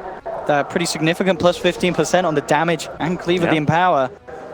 If they're fighting with this water spell, there's the jump. Ice, he's grabbed 2 jabs with the damage as well, bringing them down low. They've bursted 2 out of the fight already. Looking for the control onto RTZ, but Ice out of mana, chunked down by Artur. They'll lose to Magnus, but Samael's chased down by XY and Black. They'll turn their attention towards side Faceless. They've found 3 so far. Can they get more? They can. They'll bring down the Admiral. RTZ looking for Black. Skeleton Walk still on cooldown for 7 seconds. Black trying to eat a creep to keep alive. Nuts comes in with the Glimmer Cape. Makes sure that Black survives. Black should be fine. He has been disarmed, but he's still got the distance. And RTZ being bullied around here as he goes from target to target at Faceless. Oh, no. They laugh at the poor child. RTZ has been bullied, and Black, oh no, the bully becomes, no, it's fine, the bullying is successful. Poor old Artur. They can't get him. Oh no. He's toggling. Somebody, oh my goodness, right. They've triggered him now. He's angry. RTZ. He's going for He's more. out. He's back for vengeance. You bullied me once. Now I'll rip your skin off and eat your flesh. As he takes down a double. Oh, that 4-man surrounded. Well, there we have it. A bit of a lesson to the bullies out there. One day that kid will sort you out. But all in all, still, obviously, not too great for EG. They lose a lot. But RTZ surviving, that's got to be worrying for Faceless. You can't kill the carry. Invoker's got travel, so he can immediately TP to this top push. They've, got an Aegis. Yeah, that's the big thing here. RTZ can They've got an RP though still. Yeah. Second RP. Did refresh immediately. 100 seconds till that refresher comes back up, but 1 RP likely enough. Probably doesn't want to go for the lifesteal. He wants to make sure he gets like an Invoker or Axe type hero. Since the lifesteal does have the Aegis, he would happily soak up an RP here. And that's going to be a free tier 3 tower. Straight here onto the racks here. RTZ. Someone needs to stop him. I don't think they're going to be able to before these racks. Melee's down. Faceless. Very, very aware of the power of this lifestealer now, as RTZ has just blossomed that.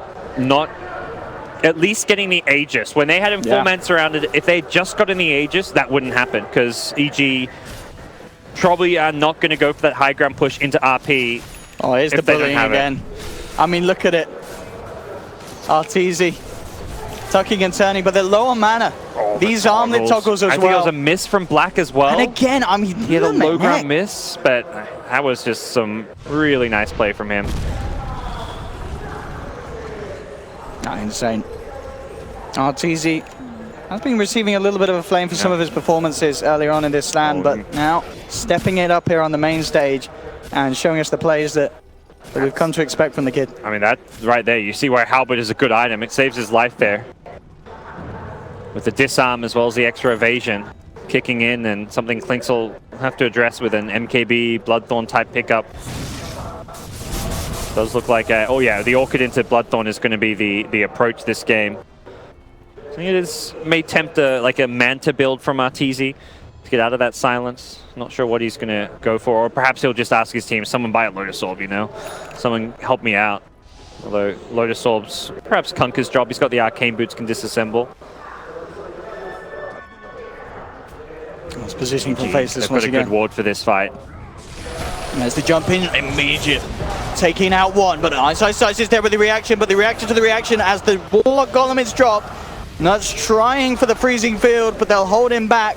Already looking to chase for more. Warlock's been left on the back lines. Crit will go down. This plus 60 damage doing work there for Nuts. Yeah. Black only just getting himself away under the cover of Skeleton Walk. It's EG, in fact, that are the losers here. They've lost 2. Sunstrike won't connect. Zai looking to try and make this trade better, but there, again's another RP. Ice will set up a 3rd kill for Black to get himself involved in Samael. Oh, he's angry. BKB Pop, he wants this CM. He'll get the CM. Very hectic fights. Both RPs used may lead to EG trying to press their advantage. Can Jabs finish this, Samael? 1v1 me, son. Here we go. Samael will gladly accept the challenge as he turns around, drops a meteor. Jabs has to duke it out. Black. Samael in trouble. He's got a blink. Can he clean up the kill? And Samael, with that, out to safety. They search for him in the tree line. He's up towards the left. There's no vision on Samael's going back for the kill. Okay, that Jabs has got the gem. It's a risky kill attempt for Samael, and Samael realizes he's out. He won't play around with fire for too long. He ran through the Clinks, and I think Ember's like, oh, he's over here. Let's go head back that way. But take the regen. No. Take that regen, little boy. Happens Halberd. Can he armlet? Oh, he cannot armlet toggle his way out of that. You can have the regen. We'll just kill you right out. The bullies are back. Oh, that time they get the job done. Faceless have managed to... It feels similar to the Liquid game in some ways where they're like, yeah there's one carry. Well, this game there's two. That game there was just a Naga, but they make sure all three of their core players go late game. And this seems to be a recipe for success with Faceless. I mean, it always has been with Ice. He's a player when he's got a lot of fun, when he's having a good game. Faceless are winning games. They can't just get Black and Jabs farm. They need to have three good late game scaling players. Ice with Refresher on Magnus is the kind of player you want to be seeing in the late game have a huge impact. And for EG, we're not seeing that kind of item progression on the late game Axe. He had a fantastic start. It is just like a two-core lineup. Lifestealer is going to get kited, and things are at least progressing in a way where it doesn't feel like EG have shored up their late game, even with a Rax advantage. They need that next big team fight. Next Roche is going to be crucial for them. XY, unfortunately for himself, sitting under the ward. Or is it? The boat comes through Universe as well with the call just to make sure that they can find him. Can Faceless do anything in return? Black trying to go in on the Axe, takes a huge amount of the blame, but Ice is there with the RP. He's grabbed Universe, he's caught Samael as well. Black backs up with the Skeleton Walk. Jab's already coming in from the side, looking to cut off EG. Remnant Burst, one, bam, two. He manages to chain it beautifully to pick up the double, and Jabs may not be done yet. Samael isn't going to be chased down. Beautiful Ember play. Very nicely done from Jabs. We can see why this is one of the mids that Faceless love to grab their hands on for him. 6-1-6 this game. Nearly having the money pretty much for that Octarine as well. They've drafted around the strength of their players. First stage picking an Ember, the only team in this tournament who really do that at this point in the event, but with good reason with how Jabs has played it and things going Faceless' way in that fight. They commit a lot of heroes for that Earth Spirit. That Yules forces the Axe to blink in for a call. If not for that Yules, Invoker perhaps just solo kills the Earth Spirit. But by getting that full commitment, Clinks is able to get the return kill on the Axe. He slightly mistimed his strafe there. He tried to wait till the Blade Mail was... I mean, it was where... Ice. He just refreshes straight up, gets that RP onto Arteezy. The damage just ripping through the Lifestealer, and Faceless maybe seeing if they can get more. They look towards Samael, but the BKB's out. Will wear off. He needs to be careful. This is just backing off. The Sunstrike, not enough damage. Black survives because he had a hearty meal just before that fight. That was such a well-played Sunstrike, and Black managing to barely survive. That is, I mean, Sumail's playing a hell of a game. He's doing everything he can. They want to secure Roche. Yeah. Okay. So they want to try and secure Roche while RP is down. They know RP was just used. Roche is up. They basically trade the buyback for having an Aegis on Lifestealer here, which is basically like, well, either way, you've got a second life on Lifestealer. The difference is your opponents don't get the Aegis. If Faceless got the Aegis, you could find yourselves in some trouble, and Faceless aren't even going to contest this. They're like, we haven't got RP. We've just chewed through a lot of our spells. Black is still pretty low. No way can we stop Roche from happening. So I like that buyback. It gets Arteezy a guaranteed Aegis and negates the fact that he doesn't have buyback because of that. And as you said, they didn't have the RP for the Roche, and they're not going to have RP for the high ground defense. Still about, what, 40 seconds, I believe, at least on that Magnus RP. Jabs is approaching level 25, though. See what he can do. The Refresher being in the back. Well, sometimes you don't need RP if you can hit the skewer, but Ice won't quite get it onto Artur. He's got the Refresh in the backpack, making it cool down a lot slower on the Magnus. Something that could come into play. Feel like he should try and swap that out, even just for his magic wand, but... That's easy. Looking to man up, disarm onto the Clinks on the sidelines. Universe keeping eyes on Jabs. Looks like EG. Has Jabs got 25? Not yet. That would be a big level to get. Although it does look like EG are going to back off for a little bit, go for the Shrine, so that will perhaps give Jabs the room to hit that crucial level 25. Likely going for the cooldown reduction. You're against a Lifestealer who can easily get out of the Searing Chains, and we're seeing teams just get a lot of like Lotus Orbs and stuff against the Searing Chains if need be, so I feel like the cooldown reduction is more likely going to be the way he approaches this game. Axe TPing top. Didn't bring the Lifestealer, so I don't think he finds his kill. Tries for the call, but Jabs again. He's out. I mean, a little coincidental that juke, but it works. He got rid of the gem then, or is it still on the Ember? Oh yeah, he doesn't have the gem anymore. That was a bit coincidental, but he'll take it. Oh, mid lane. Arteezy. Can be careful here. They may be able to kill him once here with the Bloodthorn damage is enough. He's down once. That's the Aegis gone, and now in that 5 minutes, he's got no you've got to be careful. You've got to be careful if you're Arto. Ice has an RP as well. Arteezy, he better run. The Hex Great is Hex. there. They go for the bait. They catch out Ice.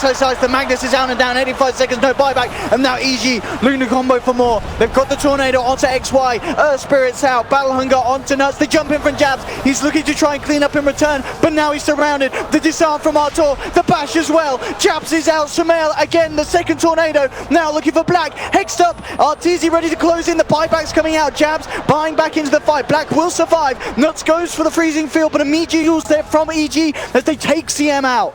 EG, they're not done yet. Universe seeing if he could have the potential to catch more. Black on the side. What a clutch Hex onto the Magnus. They baited that so incredibly well. They saw Ice coming in, looking for the RP on the Lifestealer to try and seal the deal on a dieback, but just wasn't able to anticipate, perhaps not even seeing the Hex pick up just yet.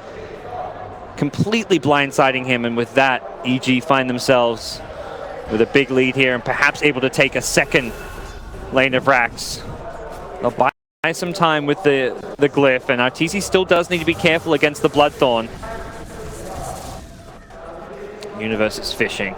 15 seconds for that Magnus. They've got to get something done before Ice is back. Arteezy straight in with the rage. The Hedge Universe on the back lines, catching out Black on the Clinks. The Clinks is out, buys back immediately. XY is down. 80 seconds without the Earth Spirit, and at the same time, on the back, crit was gone on by Jabs, but Jabs couldn't quite finish the job as he has to back up. They've lost the melee Rex in the middle lane. And EG getting a lot done as they continue to just amp up the pressure ever since that Arteezy buyback and making sure that they find these objectives. Preemptive spell use paying off. We saw it at top where the Ember, he just remnants away before the Axe calls. We saw it at mid with the pre-Hex before the Blink, and we see it there. Arteezy just rages. He knows that he might get jumped by an Earth Spirit. Earth Spirit blinks as he rages. Tried to just get like a stun silence off. Perhaps they kill him. I don't think they do, but it would at least stop him hitting the racks. And it baits the entire team. Earth Spirit suddenly finds himself right on top of a raged lifesteal. That is the worst possible position for him to be. And as a result, we'll see another melee racks going down. Faceless will have to play from behind. They have got the double RP in the late game to do so with Ember Spirit. Fantastic late game hero as well, but on the Radiant side, that Hex catch, we've seen how effective it can be. Not to mention the fact that Sumail's Invoker has just been phenomenal this game. And here we go, EG. Now with the strong position by quite a mile. 2 minutes only left on Arteezy's cooldown. For buyback over on the side of Faceless, as we can see. Black, Jabs, and XY still having at least 4 minutes to wait. If they go down in this window, it could be all over for Faceless here in this game one. And it seems something that EG want to play around without forcing it too much. They have to be wary of their Lifestealer, who doesn't have buyback for a much smaller window, It's nearly there. It's nearly there. They couldn't look to wait that out and then try and get there. Arteezy just rages. He knows that he might get jumped by an Earth Spirit. Earth Spirit blinks as he rages. Tried to just get like a stun silence off. Perhaps they kill him. I don't think they do, but it would at least stop him hitting the racks. And it baits the entire team. Earth Spirit suddenly finds himself right on top of a raged lifesteal. That is the worst possible position for him to be. And as a result, we'll see another melee racks going down. Faceless will have to play from behind. They have got the double RP in the late game to do so with Ember Spirit. Fantastic late game hero as well, but on the Radiant side, that Hex catch, we've seen how effective it can be. Not to mention the fact that Sumail's Invoker has just been phenomenal this game. And here we go, EG. Now with the strong position by quite a mile. 2 minutes only left on Arteezy's cooldown. For buyback over on the side of Faceless, as we can see. Black, Jabs, and XY still having at least 4 minutes to wait. If they go down in this window, it could be all over for Faceless here in this game one. And it seems something that EG want to play around without forcing it too much. They have to be wary of their Lifestealer, who doesn't have buyback for a much smaller window. It's nearly there. It's nearly there. They couldn't look to wait that out and then try and jump onto Faceless, but fighting near the Faceless base is always going to be very difficult. Faceless, they don't care that their buyback's on cooldown. They want to go for something big. They smoke out, but EG have this high ground advantage. Go on to. XY's been spotted by this ward. EG know that something's up. Jabs will get the jump in. Finds one, but then Ice immediately comes in with two. They've managed to catch out the two backline supports. They'll take one. Universe coming in with the reaction, but the second RP is there to hold back the axe. Sumail gets taken down. Black has just too much damage. They'll turn towards Universe, and Faceless with that movement, with that play. Once again, Artor, the last man surviving, is out as well as Faceless. Team wipe EG. A massive, massive fight there. And an incredible, we saw that they, EG saw XY, but as soon as they saw him jabs, in immediately with a slight, and then the Ice just blindly going in, knows that he's going to get multiple heroes. Ice Dota. He missed the second RP onto the Lifestealer with the axe. He went for 2, but even so, he got the initial start. And look at this damage for Black. Black finding Sumail. That's the other key thing is there. Sumail didn't have the support to fight into Black. Black's BKB was just used to snipe the Invoker. Invoker without, I don't think he has a Shiver's Guard or anything like that because he went for this Hex, so he doesn't have much armor to fight against the Clinks, and he melts to that physical damage. Yeah, we see he's got the plate mail in his backpack. He's now going back for the Shivers. He recognizes what's crushing him in these fights, and it's that single target damage output. Let's see what they can get done though. 10 seconds and Arteezy will have buyback available. Well, I'm not sure if you want to use an Invoker buyback at this point. You may just give up a lane of racks, but they'll use the Lifestealer one, trying to hold jabs. on. Oh, God. Straight in deep here, looking for crit. Getting himself back out, just creating space to make sure the Faceless can finish off the racks in the middle. Bit lack, not messing around, just BKBs and runs out. They don't get the range. They bring it down to pretty much dead, but they get that melee racks that they were after and force out Arteezy's buyback. Yeah, good calls on both sides. If you don't buy back like the Lifestealer there, they can use that window with 3 heroes dead to do some, perhaps get a second lane of racks. And by buying back the Lifestealer, Faceless can't commit as many heroes, and they're able to preserve the Invoker buyback as well as the Axe buyback. Ice, as we can see, not only been having just a great game today, yesterday as well, pulling out some massive plays for Faceless. This Lincoln's will help a lot against that counter initiation we've seen from the Hex. Not going to be quite the same solution. What's he got? Minus 35 respawn time. Oh, you got to take that, surely. That's Shockwave cooldown. So good. Yes. No, not much thought into that one. Yeah. And EG again looking to fight around the spot. Be so careful. Dire have maintained some decent vision around that area. They can try and pop these smokes with either an invis or a blink hero, and then use that vision advantage. And they know EG's there. They saw that ward get planted, so they know they were on that left side of the cliff and likely smoked up. Roshan would be lovely for EG. This is the minimum respawn time now, so Faceless only now have to start worrying about Roche, and they're probably like, all right, surely it's going to be at least like a minute till Roche. It's one of those things where in your head, you normally wait like 30 seconds to a minute before you go push out and check out Roche, but it will be a very fast respawn. Straight up, there we have it. That definitely helps EG. They're kind of already in position. They've got one decent ward in the area. Very hard to maintain vision against Gem, and all of Faceless's vision was set up for that last fight, so they've got nothing around this Roche pit.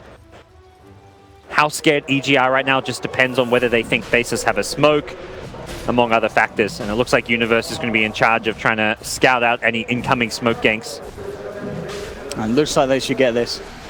Huge, of course. Again, a bit of a repeat of the portion of the game we saw, about 10 minutes ago, where we have this Arteezy's buyback on cooldown for a fair few minutes still. But they get himself the Aegis. Last time they had that, they were able to, get away with the melee racks in the middle lane that they took down. Maybe we'll see a repeat towards the bottom lane, and that's going to push, of course, Faceless closer and closer to being mega creeped. We'll see how they respond to this one. On the Faceless side, may have to start considering just RPing that Lifestealer, even though he's got an Aegis. If he goes onto the high ground and just starts rage hitting your buildings, you can't just let them get mega creeps without contesting, so... I mean, that is the nice thing about Ice this game. We are seeing a Magnus that he's not waiting for the flashiest of RPs. He goes in immediately, Sumail or even just the supports on the backline. He knows that as long as they're the team that gets the jump, there's a high chance that the fight overall will go their way. Last time he took out the 2 supports, and because of that, Invoker was a free kill for Black. Black was able to isolate Invoker. There was no Axe Call, there was no Kunkka Ghost Ship, there was no Warlock Rock. Probably most importantly, no Warlock Rock. Warlock was positioned in fogged in the trees, but he got scouted by a beautiful Slider Fist from the Ember Spirit. That chains onto the Warlock really set up Faceless perfectly, but Faceless need more of that. They're still on the back foot. They're still up against Aegis Cheese, and EG still have all the tools they need to try and break high ground. It's just going to be how they play around the Magnus RP, and how they manage to make sure that these supports don't get caught on the backlines, for example. Interesting, Crit has the cheese. Perhaps just, I mean, the other, like the cores don't have many item slots for it more than anything. And perhaps thinking that he might get caught in like a spell and be able to survive like a Ember combo if he has cheese. You cheese up against the Ember to guarantee you get your rock off. EG looking to get the ward down. They are underneath the eyes here. Up faces Ice again, jumping in. He's grabbed the 2 supports. Refreshes. It looks like he's waiting, holding back for the second one to follow through. It's actually at the front of it all. The Samaels has found Jabs. Jabs low, there's your second RP. Again, Ice looking for the lockdown. Universe is in with the counterplay. Gets the call off onto Ice from the sideline. Black trying to bring down Arteezy, but he hasn't quite got enough damage to do so. This time, EG, they'll turn towards Black. The Battle Hunger should indeed take him down, and he's out. No Black for 2 minutes. This is EG this time round, claiming the superior fight. They just looked a little awkward. We saw Ice get the RP onto the 2 supports, but then it just seemed like he realized the damage dealers weren't there. He was focused on the fact that up towards the top, Jabs was having his work cut out by the rest of the side. Yeah, he held off on the second RP, I think, recognizing that his cores weren't there to dish out damage, so I think it was the right call, but the problem was the fact you went for that first RP and your cores weren't on top of them. And Ember getting controlled there by Sumail, really deciding things, and now the Clink's it looked like it just came back up. Clink's is back, Magnus is not, and they also know Magnus doesn't have RP, so even if Magnus respawns, he won't have that RP for at least a good minute or so. An incredibly disjointed fight there from Faceless, heavily costing them. EG still with that Aegis on Arteezy as well. Black alone, as we saw, just not enough damage to cut through this lifestealer at this stage. As they'll find the racks, EG only needing to take that one from the mid to claim those megas. May just go for it with the Rage, knowing that there's a window still with RP on cooldown. Back up in 35. Feels like they can just walk in Rage and take it for free. There's no real response there. It maybe just comes down to whether or not they're quite wary of the exact cooldown of that RP. Even without the Rage lifesteal, they can just send forward Spirit's Eye and just chip away on this one. Yeah, Arteezy is just likely going to try and Rage from the low ground. He's actually being X'd even.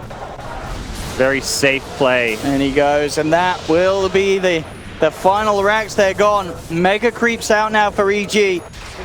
Once he faces this, they do have the Empower and such to help push these lanes back out, but it's not an ideal position for them to be in whatsoever, as EG, after a bit of a rocky kind of late game, getting themselves back in firm control and certainly looking to be the side to take this game. Daedalus Ember Spirit coming out, so has transitioned into the physical damage. I was about to say, is it time for the Rapier? We'll get the Daedalus first, and then likely, if time goes on, he'll love a Rapier, but he's not going to have money for that anytime soon without a team fight victory or two, so we'll see if he can get there. Likely at that point of the game where you just say, let's replace this Veil, get Rapiers, and hope for the best, but it's EG in firm control. Likely to shore up perhaps even another Roshan before they try and take any kind of a risky fight in the enemy base. If Faceless try and leave the base, then yeah, you take those pickoffs that you can. Axe is going to be fishing around. Same for the Invoker with the Scythe of Vice. Find the pickoffs where possible, and Jabs is definitely a good target. Hasn't got the Lincoln Sphere. That was kind of maybe his downfall in that last fight. He got hexed up and controlled, and as a result, didn't dish out any damage onto the RP targets. It was hard to fully tell what happened in that fight because it really was 2 different fights. It was straight up like by where the tier 2 was and down where the tier 1 would have been. And if it was 2 fights that were close together, then I think that's okay for Faceless. So at least Ember's in the neighborhood. They can try and help him out when when the Hex wears off. He can dish out some damage, but it was miles away from the RP. There was not a point of damage dealt in that RP. Here we have it, EG closing in again around that mid lane.